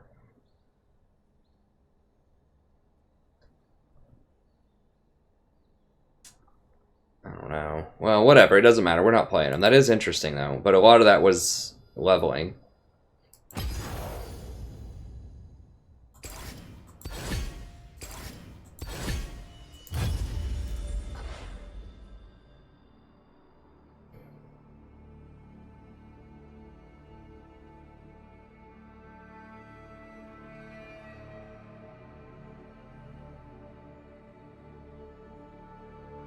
Would I be interested in doing...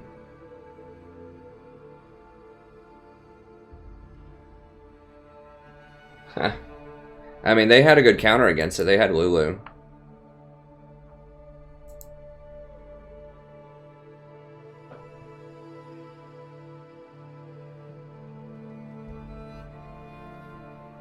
Let me see here. Go back to... See if anyone else has asked any questions on the video really quick while we're loading up.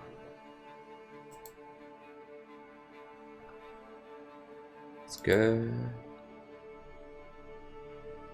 Thanks so much to whoever promoted me on Reddit. I think some people promoted me on Reddit. I don't even remember where I started today. I think we got like 150 subs or something on this stream, which is amazing. I mean, that's almost 10% more subs in a day. It's probably like 8% more subs in a day. So that's really pretty awesome. Let me go back to live streaming and see if there's any questions. I'm trying to load it up on the side here, but this laptop's having a hard time. Okay, right for RotoWire. I mean, maybe. I wouldn't gamble on it or anything, but that could be fun to do a fantasy league, maybe. Just talk to me about it.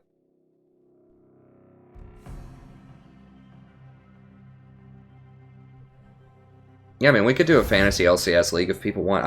I've never read RotoWire, but I'll look it up. I'm interested in collaborating with other sort of news outlets. Anything that can, where I'm joining different communities and letting other people know about my content on the channel, I think would be really cool. Oh, does he really want Graves bottom?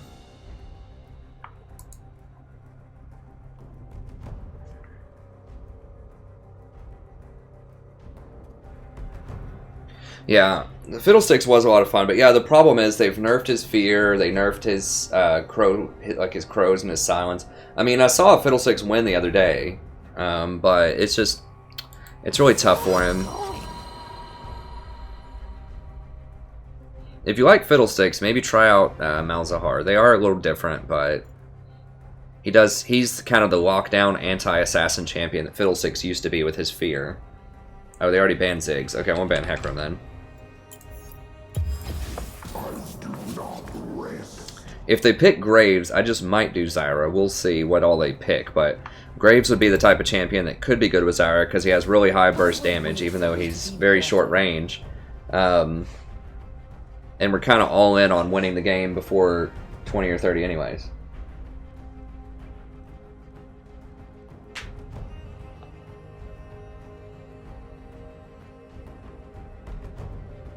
Oh, they duo Q also? Was the other guy part of it? Do they duo everyone? The guy? What's his name? Right.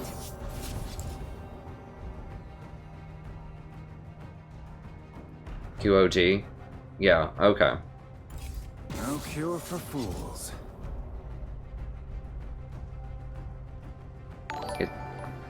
So it's always QOG with import jungler.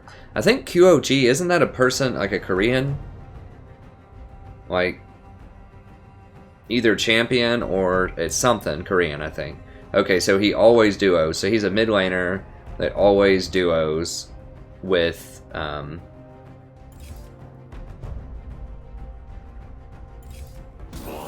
import jungler. Okay, so we probably dodged a bullet there.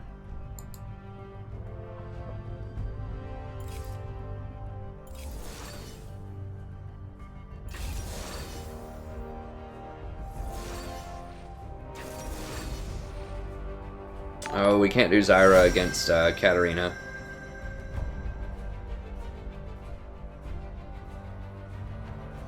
We're probably gonna need Malzahar here.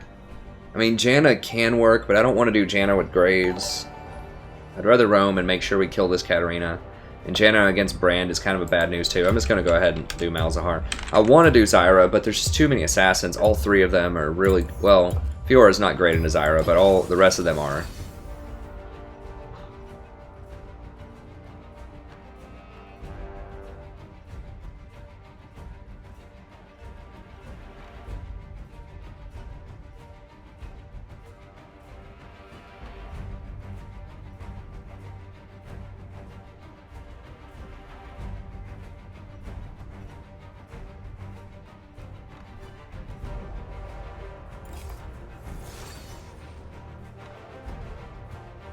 Hey, thanks OP Nope.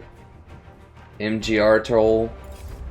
I think I said thanks to Christian, Sajka, and Karaz. Thank you so much. I've got the headphones out. I've been performing pretty well tonight without the headphones.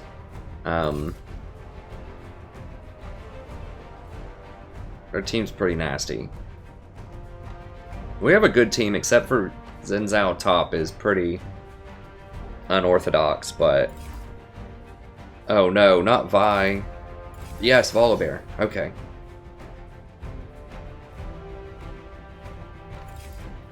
No, no, no, no, no. Oh god, why troll, dude? It's not good. Varus is so bad. Like, there's no way they're gonna let us poke. They have really hard engage. Volibear, like, Ezreal would have been good. I would have liked to see Draven. I mean, Draven can actually kill people. Varus can't kill anybody. Well, whatever. I mean, our Kha'Zix and TF are really strong picks.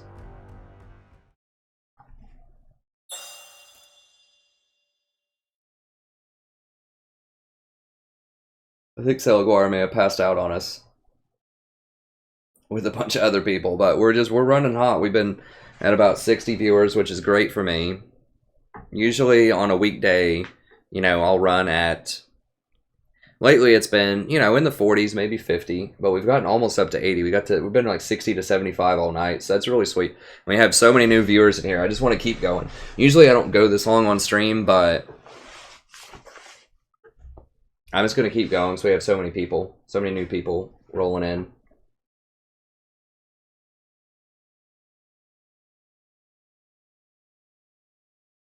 And if you're new to the channel, be sure to check out all that the channel has to offer. We have a lot of guides. So I'll go back to the main channel here really quickly. I just released a tier list guide today, which I think is pretty fantastic, if I do say so myself.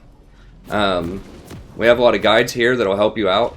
Learn how to do different aspects of solo queue. They're all pretty long. They're about an hour. The tier list is about 2 hours. I probably should have broken up into 2 videos, but I give you really good timestamps if you look in the description to let you know when I talk about different topics in the video, so it's real easy to navigate. And then there's a Google Doc in the description as well, so you can kind of see the notes for what I talk about in there. Just really good, detailed, nice spacing, nice highlighting, real easy to navigate and get the information out of it. So I try to make it super helpful with the guides. And then we have playlists. So if you just want to watch all Janna, for example, you can do that. If you like Malzahar, you want to watch all Malzahar, I've got a playlist for that.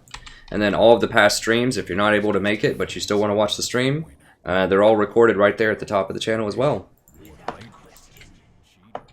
And usually I go through, I need to do it, maybe tomorrow I can pull it off, we'll see. Where I go back through and I tell you when I play which champion at which point during the stream. So if you just want to find where I play Janna or Malzahar or Tom Kench or Sona or whatever,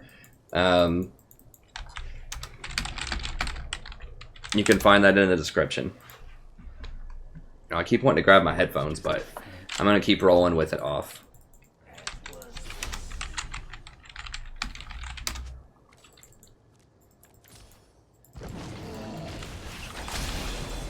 Wow, TF even threw a card in there. You almost never see the mid laner smite it or pull anymore. That's like the ultimate pull there, dude. He's already on Grom. It's like insta-clear. It's pretty sweet. Alright, so we're against... Let me go ahead and VOD this. Hello, buddy. Welcome back to We're Playing Another Game of League of Legends. I'm the Strategy Professor. We're doing a little Malzahar action here. I need to wait till I get to level 2. I don't want to...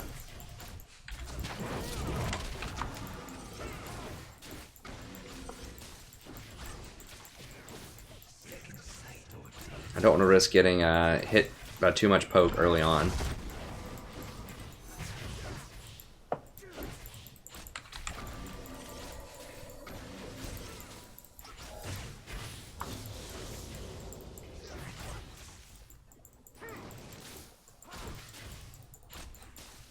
As soon as I hit level 2, we can potentially all-in him. I don't know. We have to make sure we don't get stunned by Brand, so we need a minion wave here.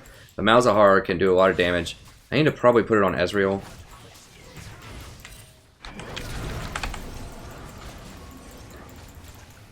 Just run him out of there.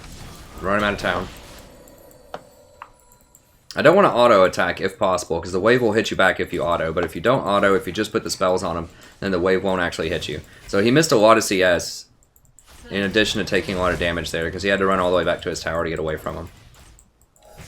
So you just want to put your W on him, chase him a little bit. Well, that's not good. That's 2 solo kills in both lanes, so not thrilled about that.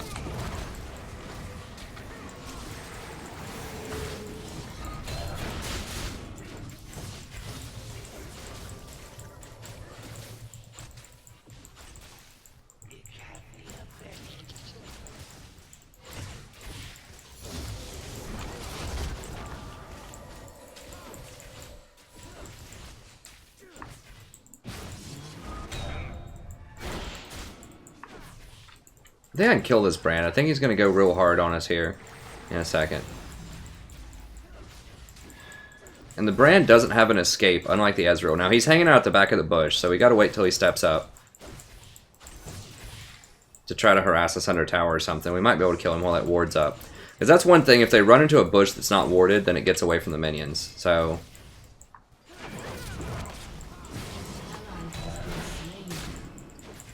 they are really camping that guy. Okay, Kha'Zix is getting some kills.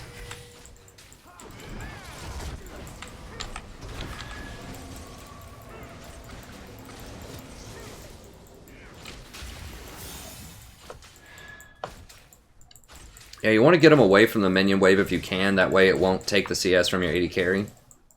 And it has no other target to chase them. Because one thing about the minions is they target whatever's closest to them if something doesn't have Malefic Visions on them. So if there's nothing else close to them, if there's no minions close to them,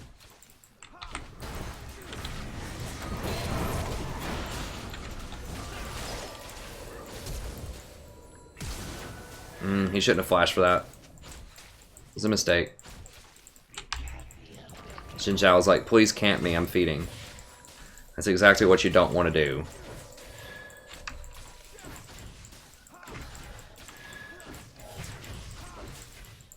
You want to always try to, if you're the jungler, you want to always try to help winning lanes. You don't want to help losing lanes, because then if their jungler shows up,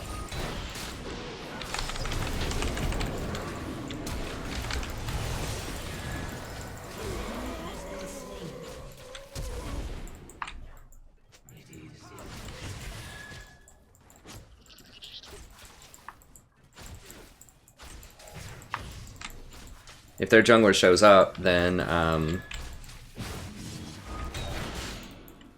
you're going to lose. You're going to lose the 2-on-2. Unfortunately, we know their jungler's not up there, but you always want to sit on bottom lane in this meta. I talk about it in my metagame analysis video.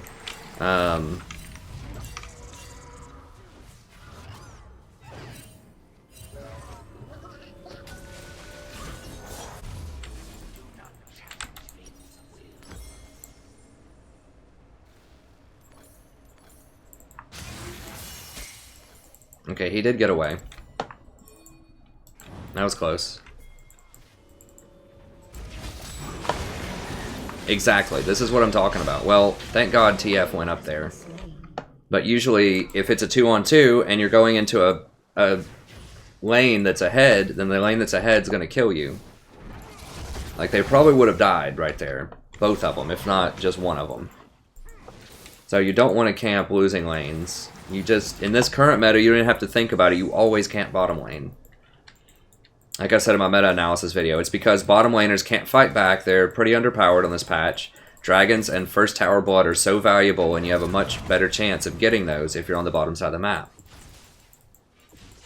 Because if you gank bottom, kill both people in bottom, you have 3 people, and 3 people can push towers faster than 2 people if you gank top, and you get the kill on the top laner.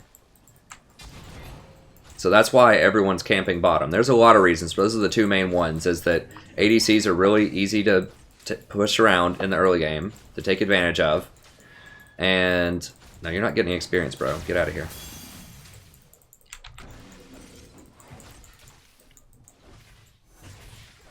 They're real easy to push around. The rewards are super high in bottom lane compared to top lane. So that's why everyone camps bottom right now. in most serious games. Most winning teams can't bottom, we'll put it that way.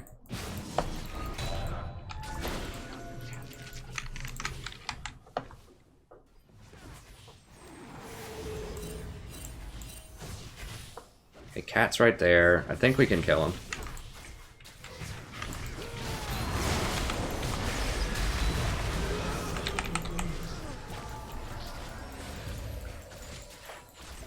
An ally has been slain. He loses 1v1 top again.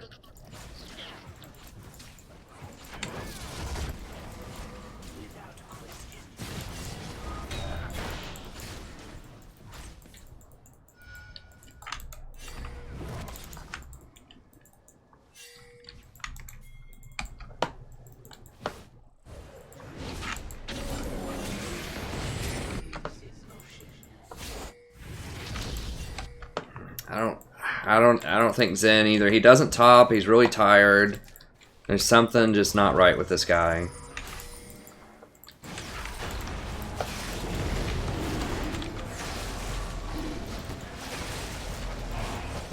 You always want to put it behind the dragon if you can.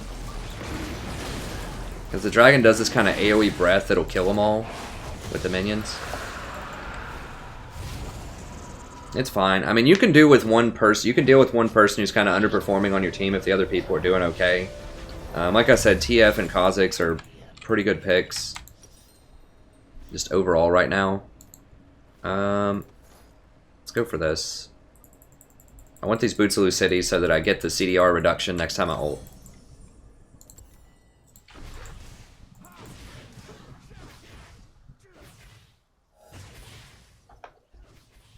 Hey, thanks so much, RSD and Karaz. Thank you so much for joining.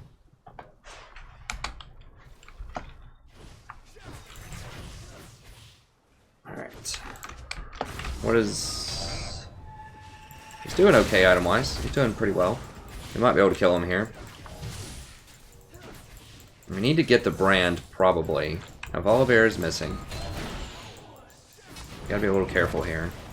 Brand has the higher burst damage. I can exhaust the Ezreal after we get the brand.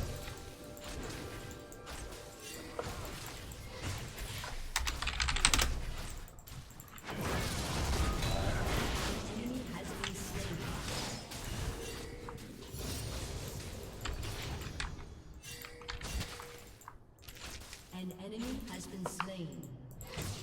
An ally has been Well, now Ezreal's easier. double kill. Okay, Zen's getting some kills. Good.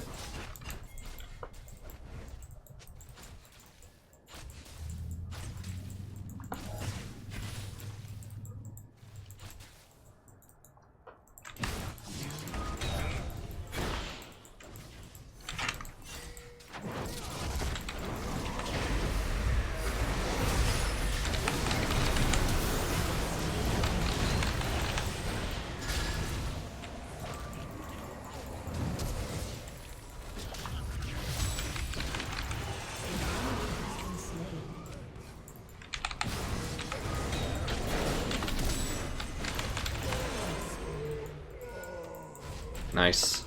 We're turning around, boys and girls. Welcome to Malzahar. You ever wonder why I play Malzahar a lot over the last couple of weeks? This is it.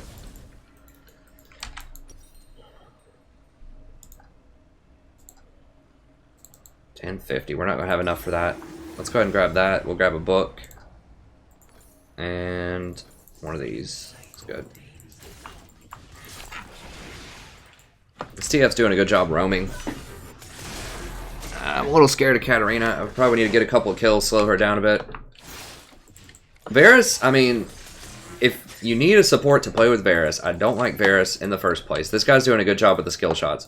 But if you need a support to play with Varus, I'll go ahead and secure this.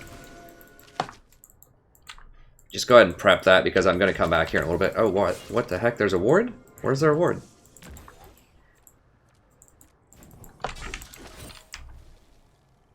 Where is she? Oh, there's a ward. Okay, there is. They just put a ward in there. Okay.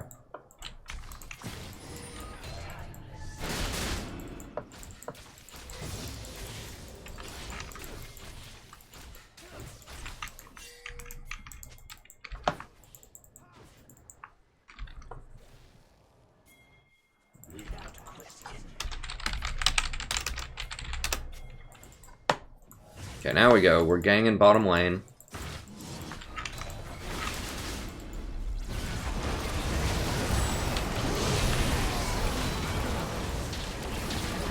We're all gonna die. We're all gonna die. Get out, get out, get out.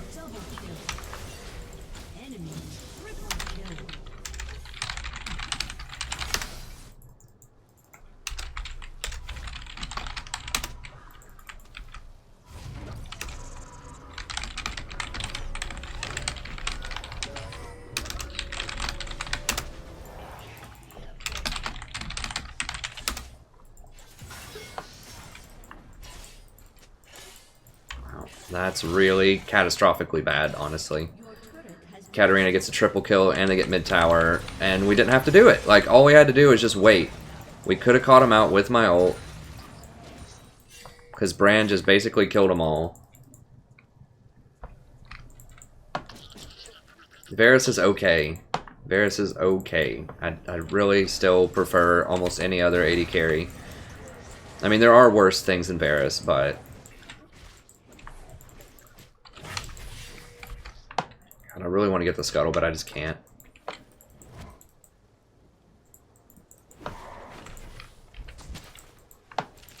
Got that warded.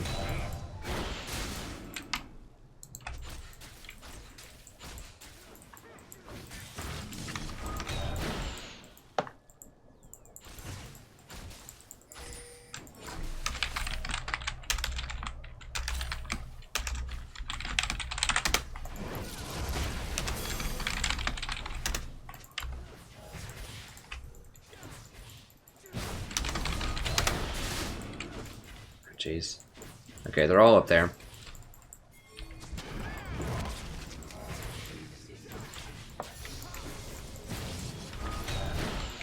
Nice poke, nice poke. What kind of items? Okay, so Bran doesn't have much yet.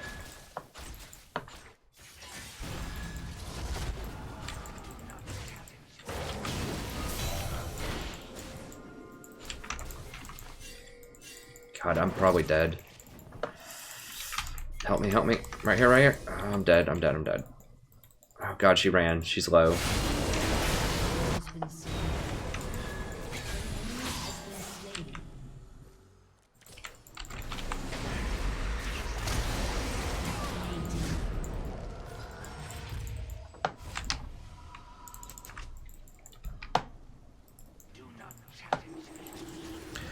I maybe could have killed that Katarina if she went on me, but I think she probably would have killed me.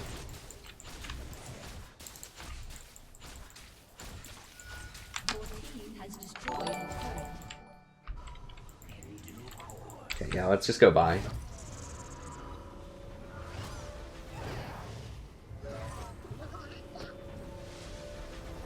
TF is pretty good because he, I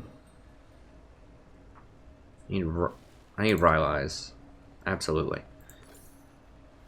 I guess I'll stop and get this forward item. But I need pieces of Rylai's pretty quickly here. So I do like TF in some matchups. He's very good at taking towers, which is very important right now. And he can do okay. He's done a great job of roaming. Well, not a great, but he's done a pretty good job of roaming. I pinged this a while ago, but no one's like setting up for it at all.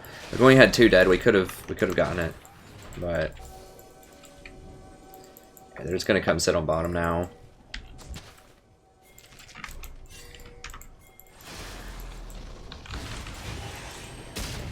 Yeah, we get him out of there. It's fine.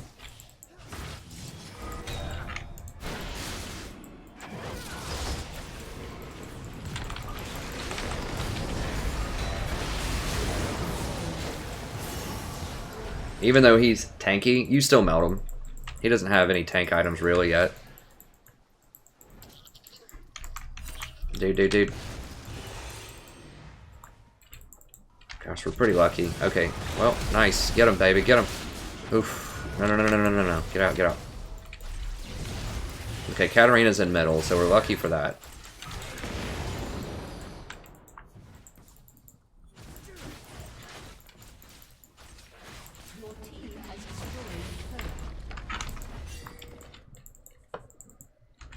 Clear this ward out. Okay, there's no ward. Wow, interesting. Okay, I need to get more wards down. Yeah, Katarina's dead. I do agree, though, that TF is not the greatest into Katarina, who's really popular right now. So TF can be okay, but yeah, he's got a lot of problems against Katarina for sure. So I totally agree with that.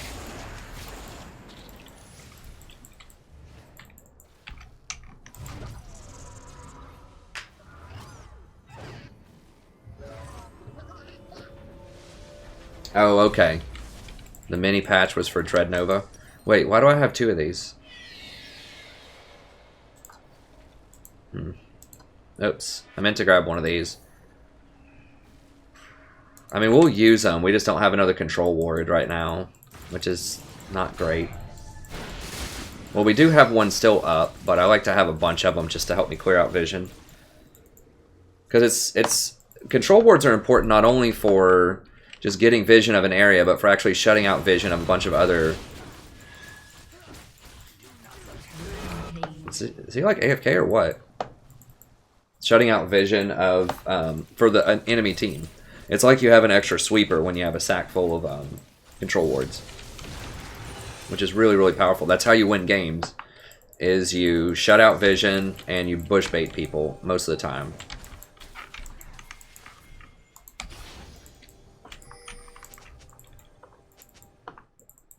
Now, fortunately, I have the solution to Katarina because I am Malzahar.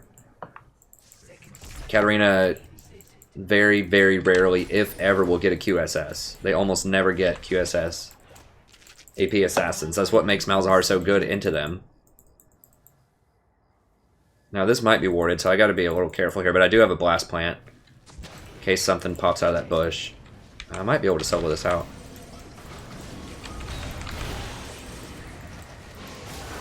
No, whoa, whoa, whoa, whoa. Way too much. Way too much heat. Yeah, he's gone.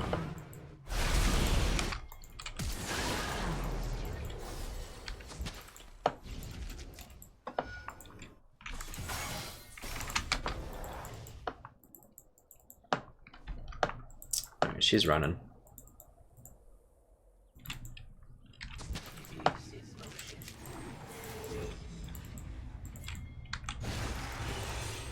Make sure there's no pinks or anything in here.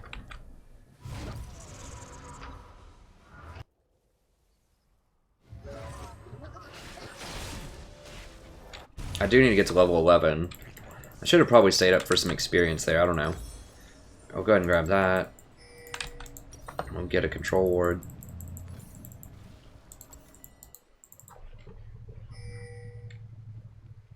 Hey, Beyond Pancake. Yeah, we've had a ton of people in here tonight, so I'm just going... just non-stop. Behair, Niwan, and RSD, thank you so much for subbing, friends. Oh gosh. Oh, that blue card. Blue card too strong.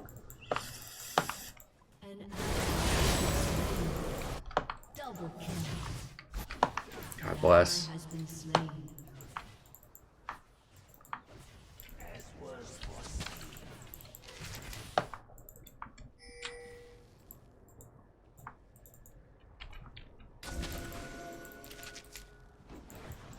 Can I solo this guy? I don't know where other people are, though. I probably could, but...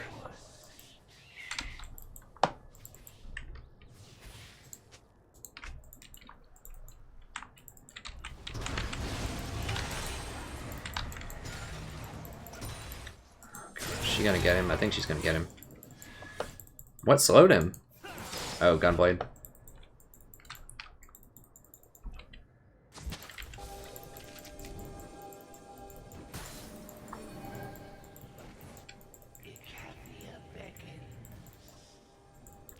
How do they know where I am?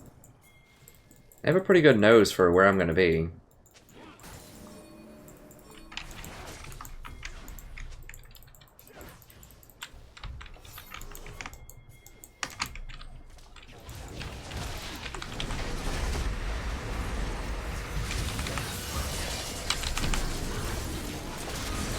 Oh, man.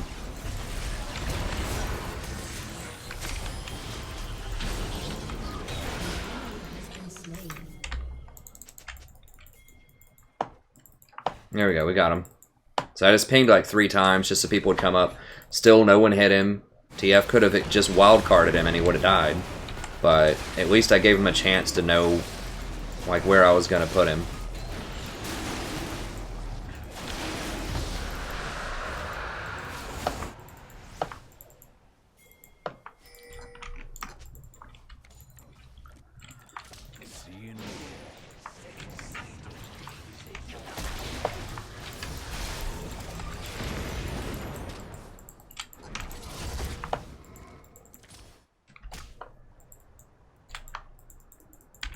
Sweep out some of his vision.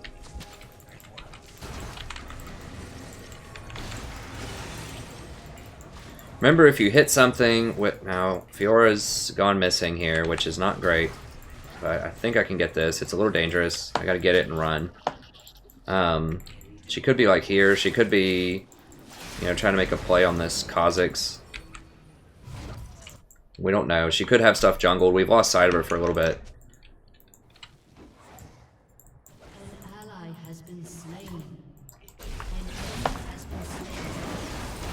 Okay, Kha'Zix and TF are taken off, like I thought they would, or I was hoping they would.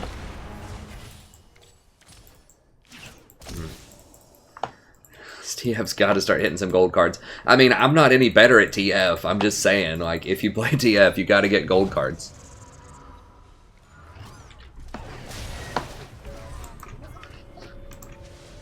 Let me come down here and kill him. I can kill him with Kha'Zix.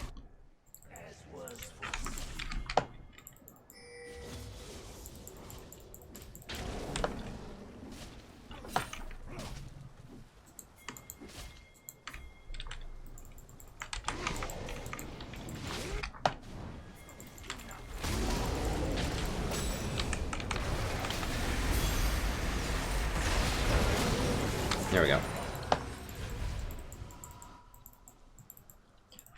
So I wanted to back, but I saw there was an opportunity to make a play on the map, so I just went ahead, made the play, and then I'll grab my back. So yeah, if you have the Malefic Visions on somebody, if you hit them with a Q, it refreshes. That's something that took me quite a few games to notice. If you do Nether Grasp or Malefic Visions, then it refreshes it. Or Q, I mean. So you can actually get double damage. You could, in theory, get triple damage out of it.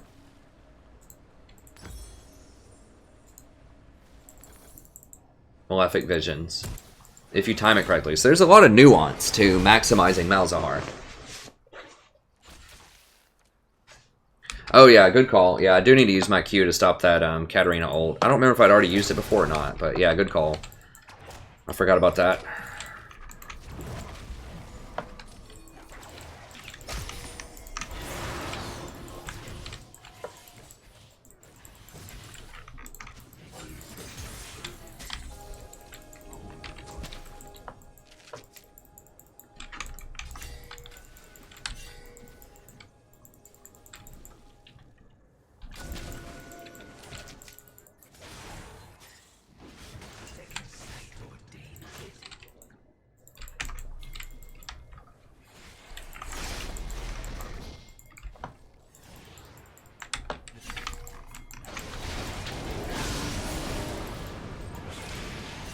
Dang it. If they had moved on that Katarina, we could have taken her out.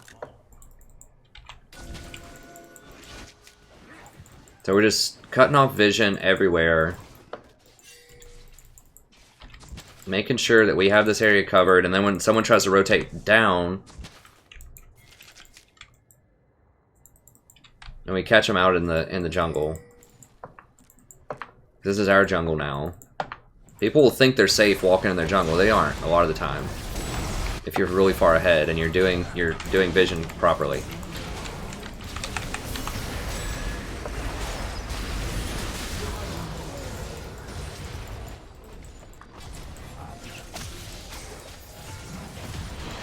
Oh god, what? A Q? How did he hit me through that traffic? It was like right between two people.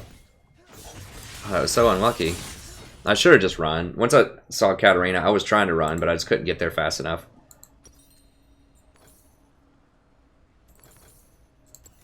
What's going on over here? Okay, cool. Yeah, we just need to keep getting catches in bushes here. So, yeah, I should have left. I was just watching for the Ezreal ult. I didn't think he was going to hit me with a Q, because there were so many people in front of me. I'll probably be streaming tonight also, around 8:30. I'm going to have to chill at some point and go to sleep, but at the same time, we have so many people, like new people here, that, like I said, if we have a lot of new faces, especially, I just like to put on a good show. And we've had like 100 subs or something on this stream, so because someone promoted me on Reddit again, some kind soul.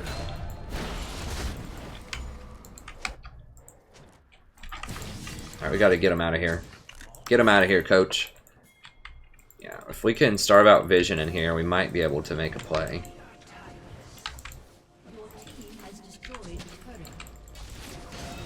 No, no Vision for you. So we know they don't have Vision because I keep, like, denying the Vision. No, no, no, no, I'm getting out. Backing up.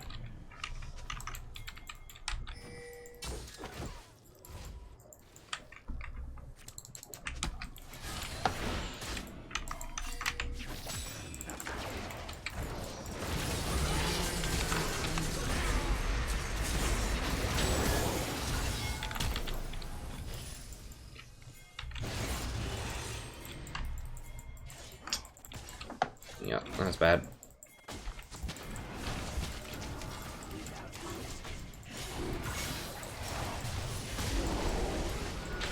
We didn't have Kha'Zix, which is really important. No, no, no, no, no, it's 4v5.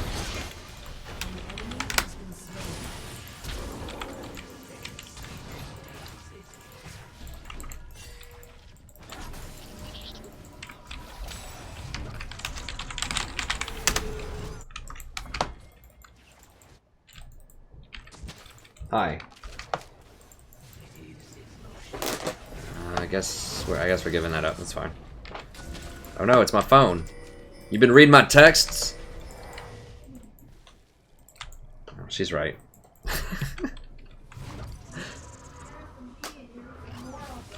She said you don't get any. She's right. No, her iPad, we think it's dead or something, or it needs a new cord. Just something's not right with it. She likes to watch Netflix a lot.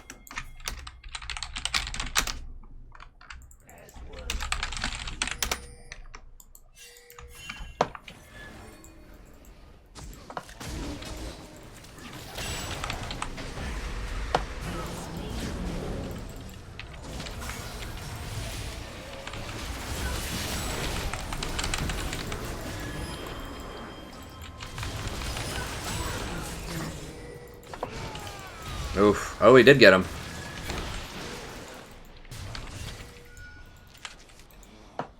Oh, don't walk in that bush. Don't walk in that bush.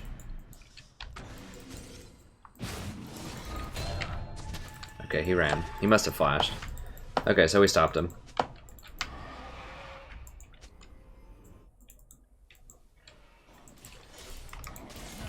Ah. Just wait on my ult. Just chill.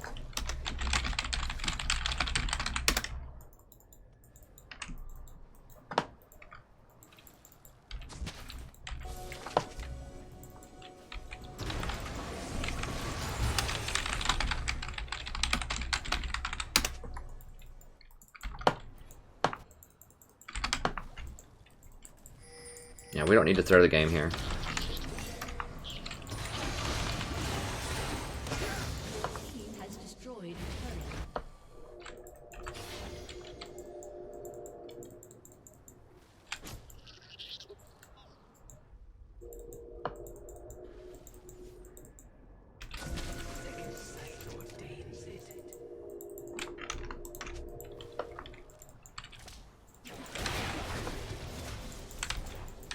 Anyways, her iPad died, so I gave her my phone so she could watch Netflix on my phone while she also tinkered around on her phone. She likes to have the double screen.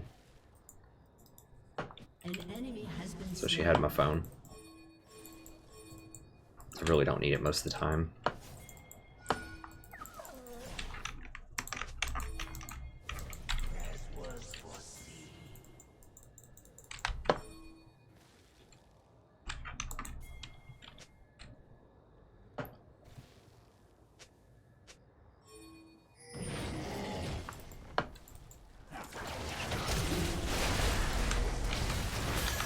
Yeah, they're not coming in here. I don't know. I don't know, it's getting pretty dangerous.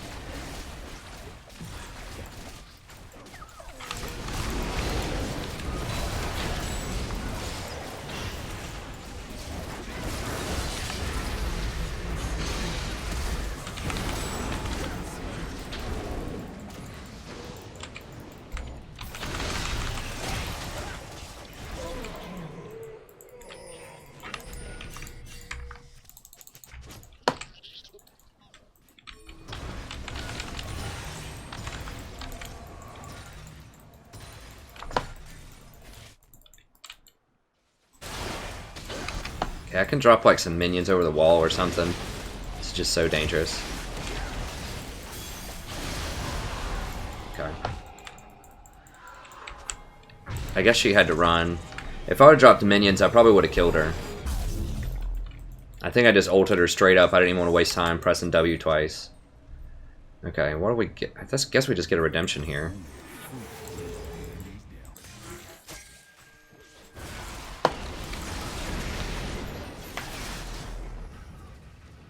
Hey, Caleb.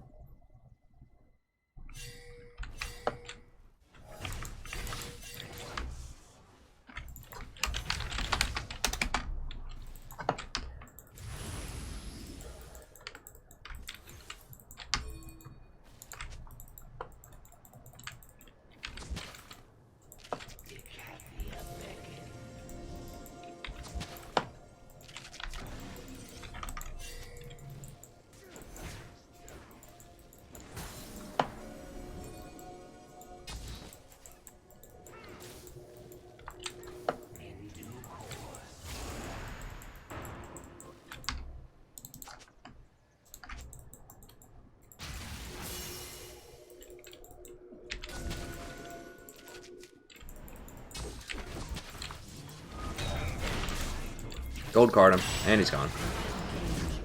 Got him, coach. We could do this. I don't know. Yeah, I guess it looks like Volibear's giving it up.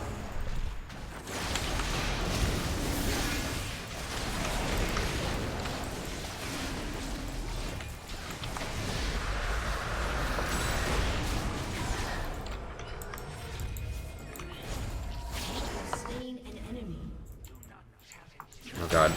We got a hero here. Sniped him.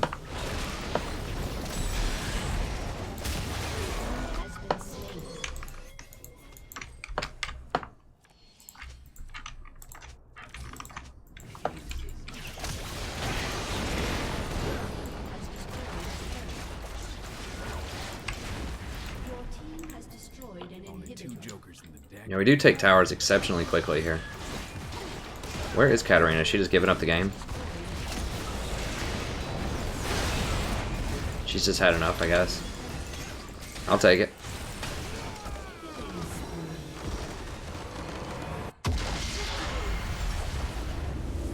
Yeah.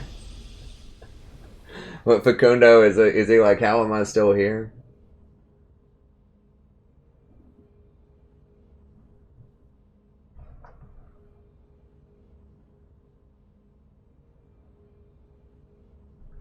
Because he's a machine. I'm in promos right now. I think it's 1-1 in the promos. Is that what Facundo was saying? Let me see.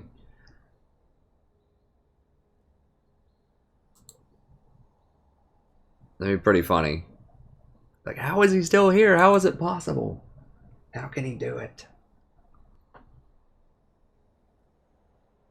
Oh, yeah. Oh, I see now. He's a sophisticated gaming machine.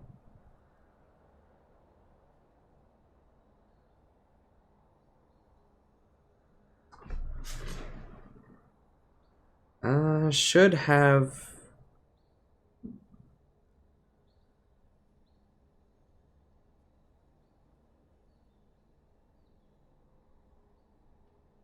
I don't know. I'll have to look it up. I'm so used to seeing it in the vernacular, and I just never use that word in an English essay as run. Should have run away. Should have ran away. I think it might be run.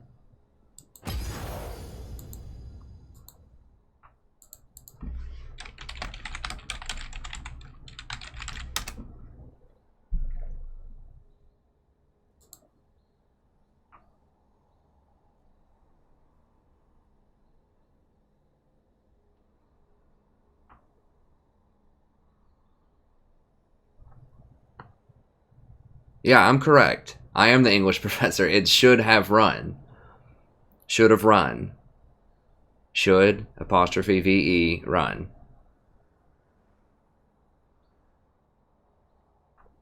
Should have run. Boom. I am the English professor.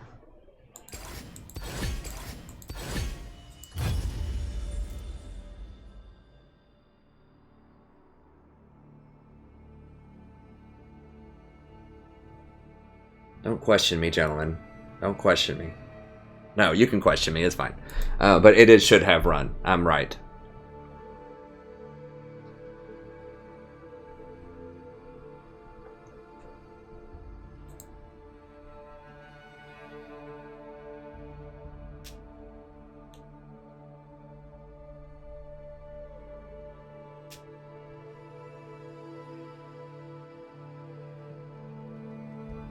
Now, anything that's a would've, coulda, shoulda, whatever. The only time you use ran is just in the past. If it has a helper verb, if it has a have in there anywhere in any of the conjugations, it's run.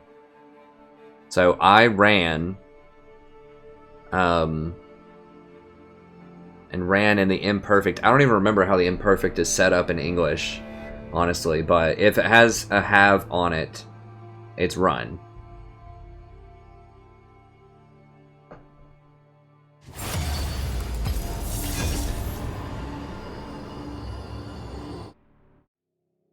That's right, West Coast.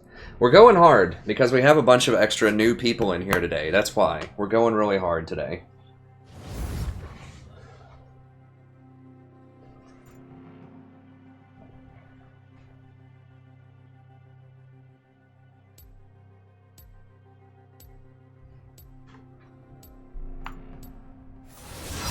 Yeah, so if it's simple past, it's ran, and virtually every other tense, it's run, except for imperfect, which I don't remember. Like, I know that in Spanish, somewhat. They never really taught us, like, hardcore conjugations in my English. At least it was a very, very long time ago. I just usually just kind of know stuff. I don't, like, know the exact, like, subjunctive in English. I know it's, like, a feeling. It's more obvious in other languages, the subjunctive. So I can't, like, I know participles and, you know, things like that. Or I like gerunds and that kind of stuff, but...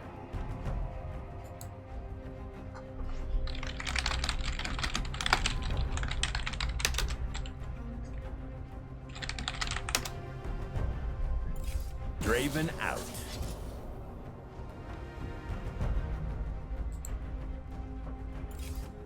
Is that fear I smell?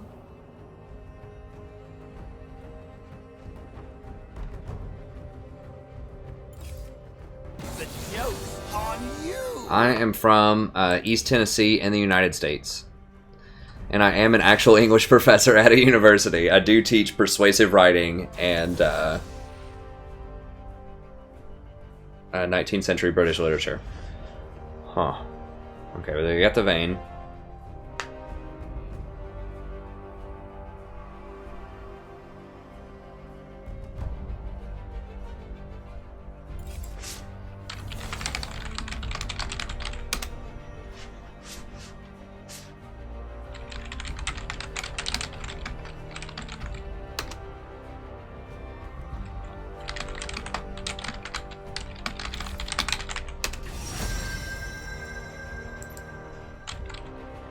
Alright, so they got Vayne, so we're gonna Malzahar.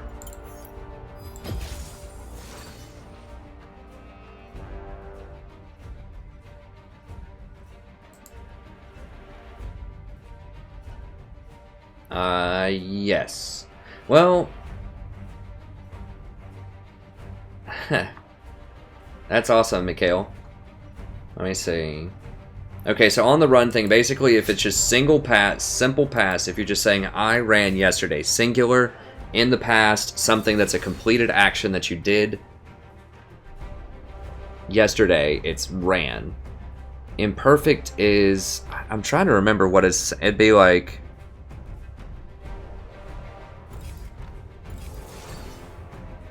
can't even remember because it doesn't have helper verbs. Like would and could are conditional. Will is future. Have is like those other tenses. I thought that the haves were the perfects. Like the future perfect I thought was will have done something. I can't remember. It's easier to conjugate in Spanish than in English, I think. But anyways, if you just say I ran yesterday, she ran yesterday, the dog ran yesterday, a completed action in the past, then that's it. But if you're saying like have, like would have, could have, should have, will run, all of those are run. There's no ran. Ran is only simple past.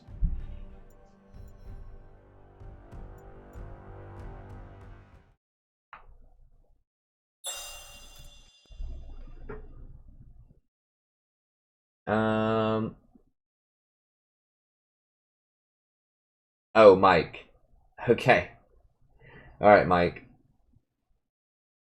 Sorry, my accent is terrible for that language.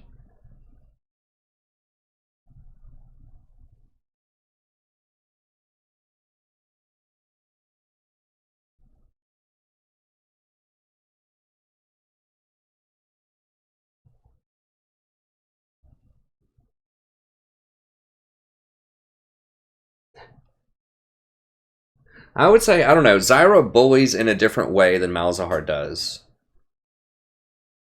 Malzahar can bully unsuspecting people.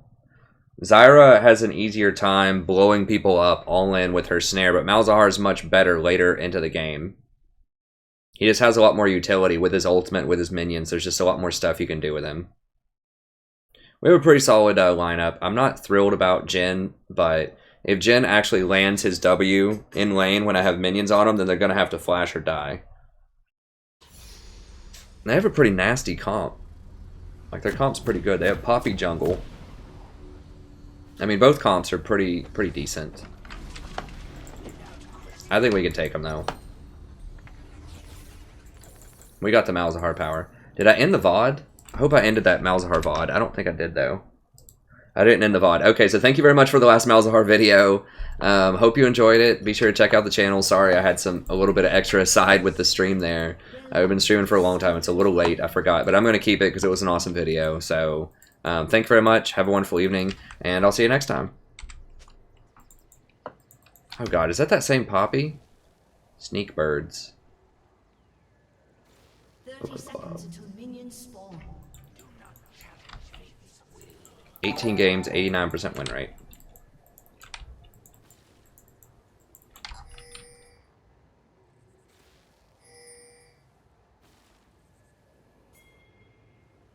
There you go, Ray. That's correct. I have tried Fiddle support. I played him a long time ago, quite a lot in Season 3. I don't think he's that strong. They've nerfed him so much.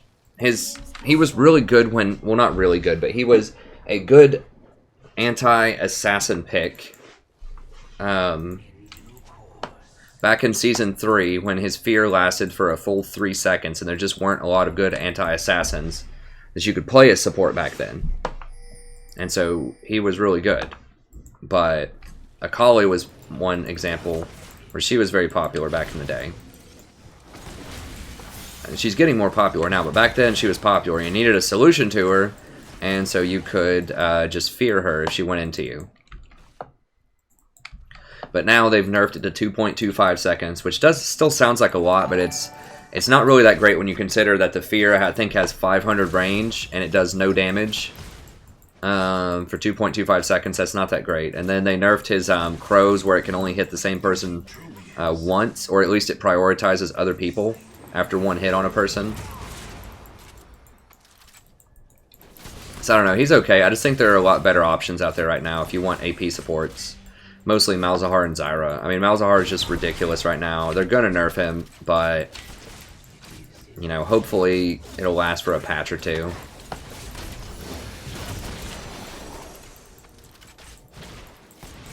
See if she wants to party. Or if she's played against Malzahar support before. If people haven't played against Malzahar support before, you can kill them real easily, because they'll try to all-in you, and they just will completely ignore your minions, and you just kill them. But she looks like she's appropriately afraid.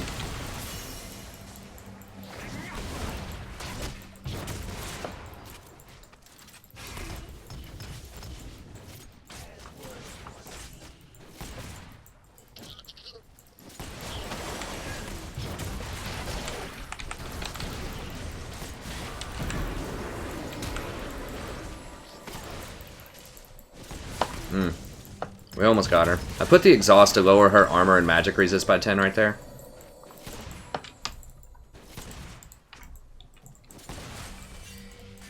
If I'd landed one more... Who is it? It's Poppy? Okay.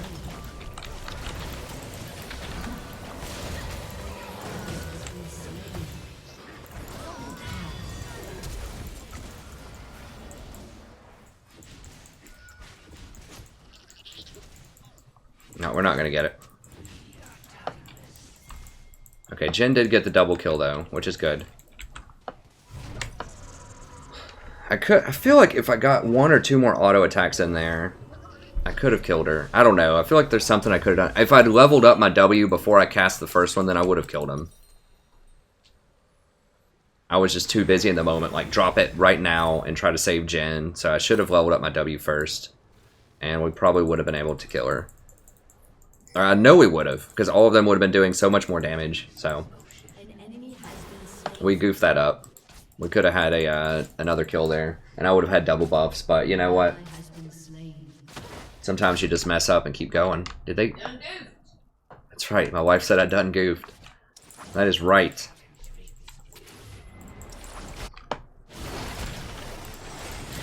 Dude, chill on that. Chill on that. Okay, we got her.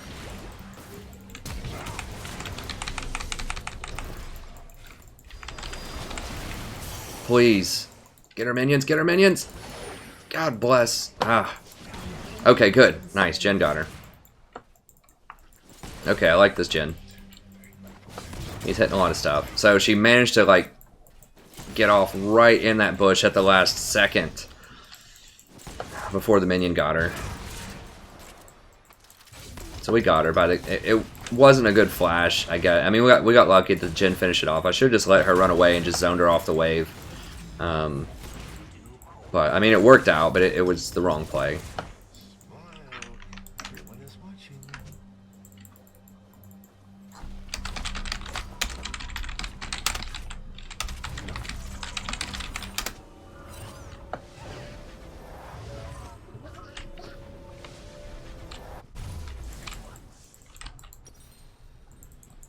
About to hand this Poppy a loss here. Apparently she doesn't like to lose. She's about to lose. Hopefully.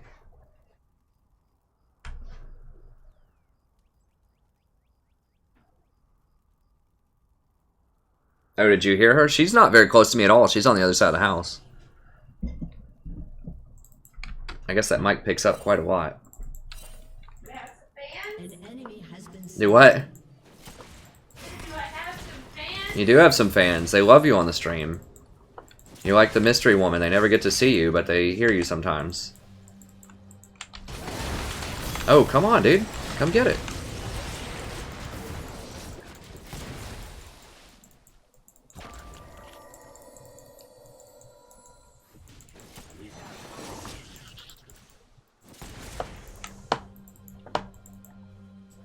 Now we know that Vi is all up in Poppy's jungle right now.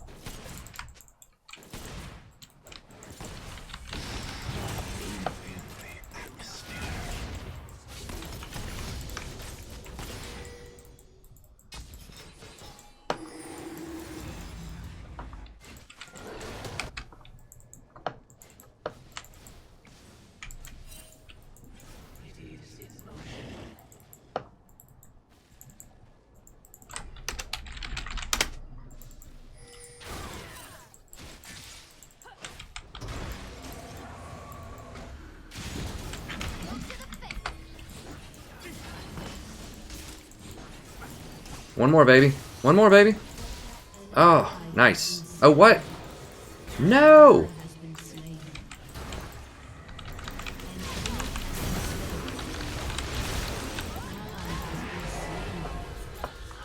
That Poppy outplayed me big time.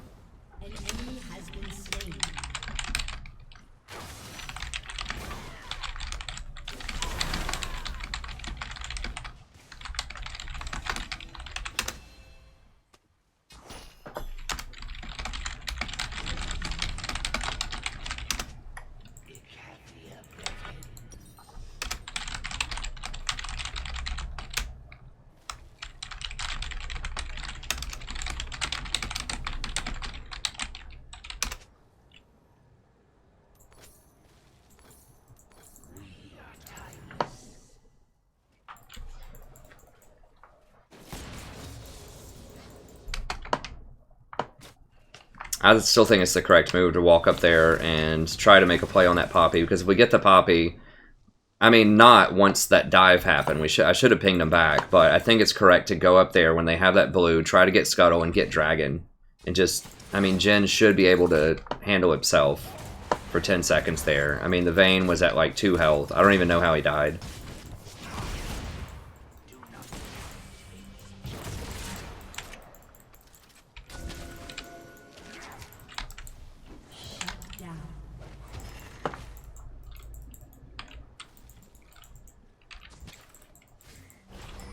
Dude, just get out of there. Oh, I'm warding. He's trying to like harass under tower and he's taking tower shots. He's not even up in CS really, he's only up 5 CS, even though this Vayne has been murdered. Like so many times, because he's just missing wide open CS. This top Camille is causing problems.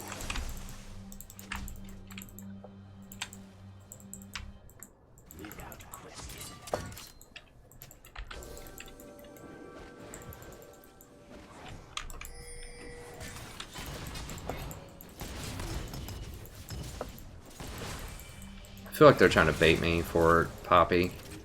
He does have ult, I think. There's something weird going on here.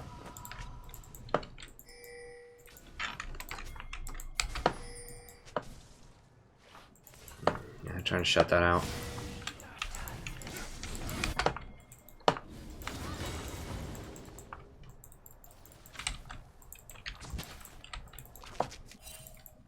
I need to grab this pink over here.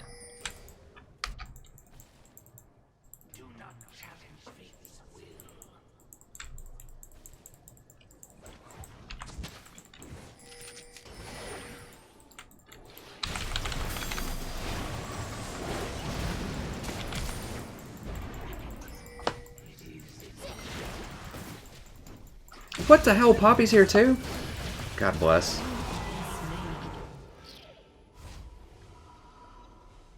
I should have waited on Jen, I guess. I didn't think they'd rotate up here that fast. They're like, here, I got 1 hit on it, and boom. I just shouldn't have gone for that.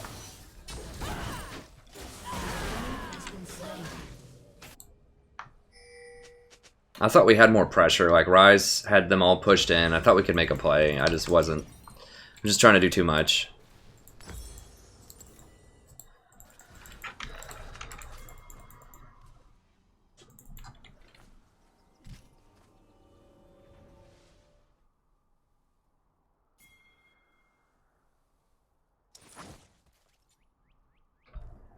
Yeah, I should have let it go.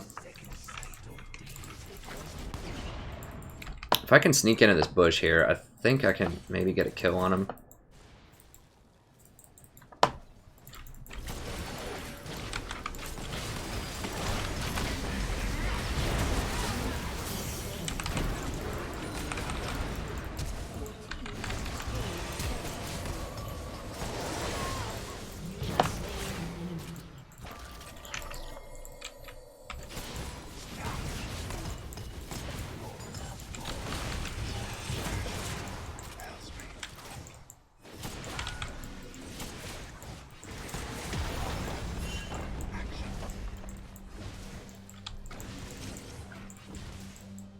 Dude, just get the tower.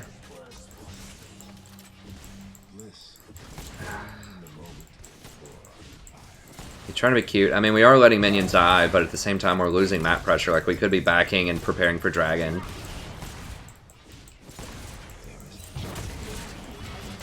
Now they're gonna kill us because we try to get cute. Yep, double kill.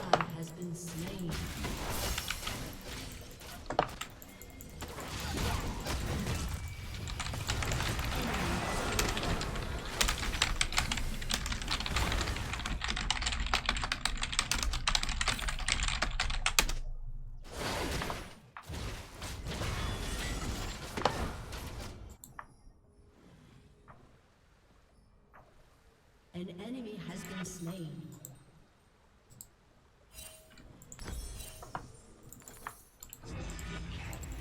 I should have just killed it. The thing is, yeah, like, yeah, okay, we're denying 7 CS, but you're giving up, like, you're sitting there on the map for 20 seconds. You should have expected Vayne to come back. I mean, Poppy didn't even need to be there. It could have just been Vayne Nami and they would have killed us. I didn't have ult.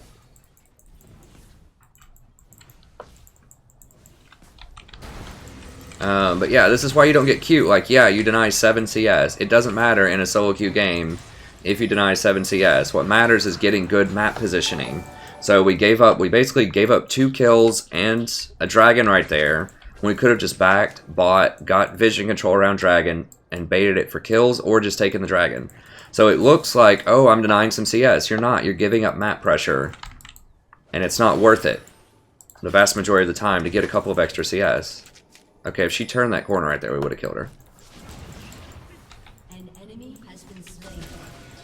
I mean, we're still in a good place in this game, but that just shows you, like, don't do that. Don't sit there and deny CS. Just take the tower and move on to something else so that you keep the map pressure going. Pros do that because it's a different kind of game, and denying 7 CS can matter in pro games.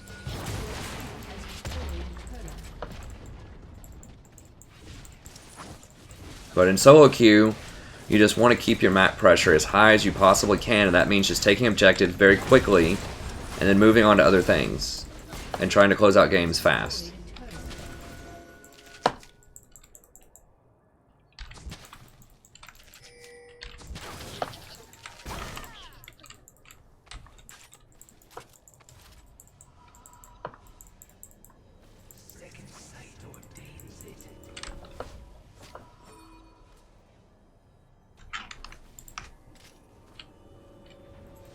Okay, I guess they want to do this.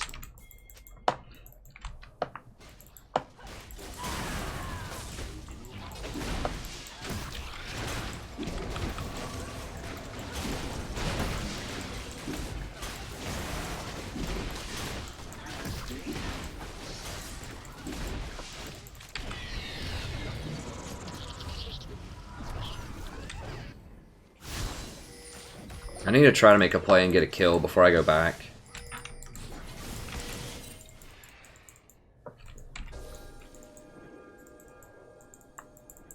I need to see where the wards are here. I feel like there's something in this jungle. It's got to be warded. Yeah, okay, that's warded.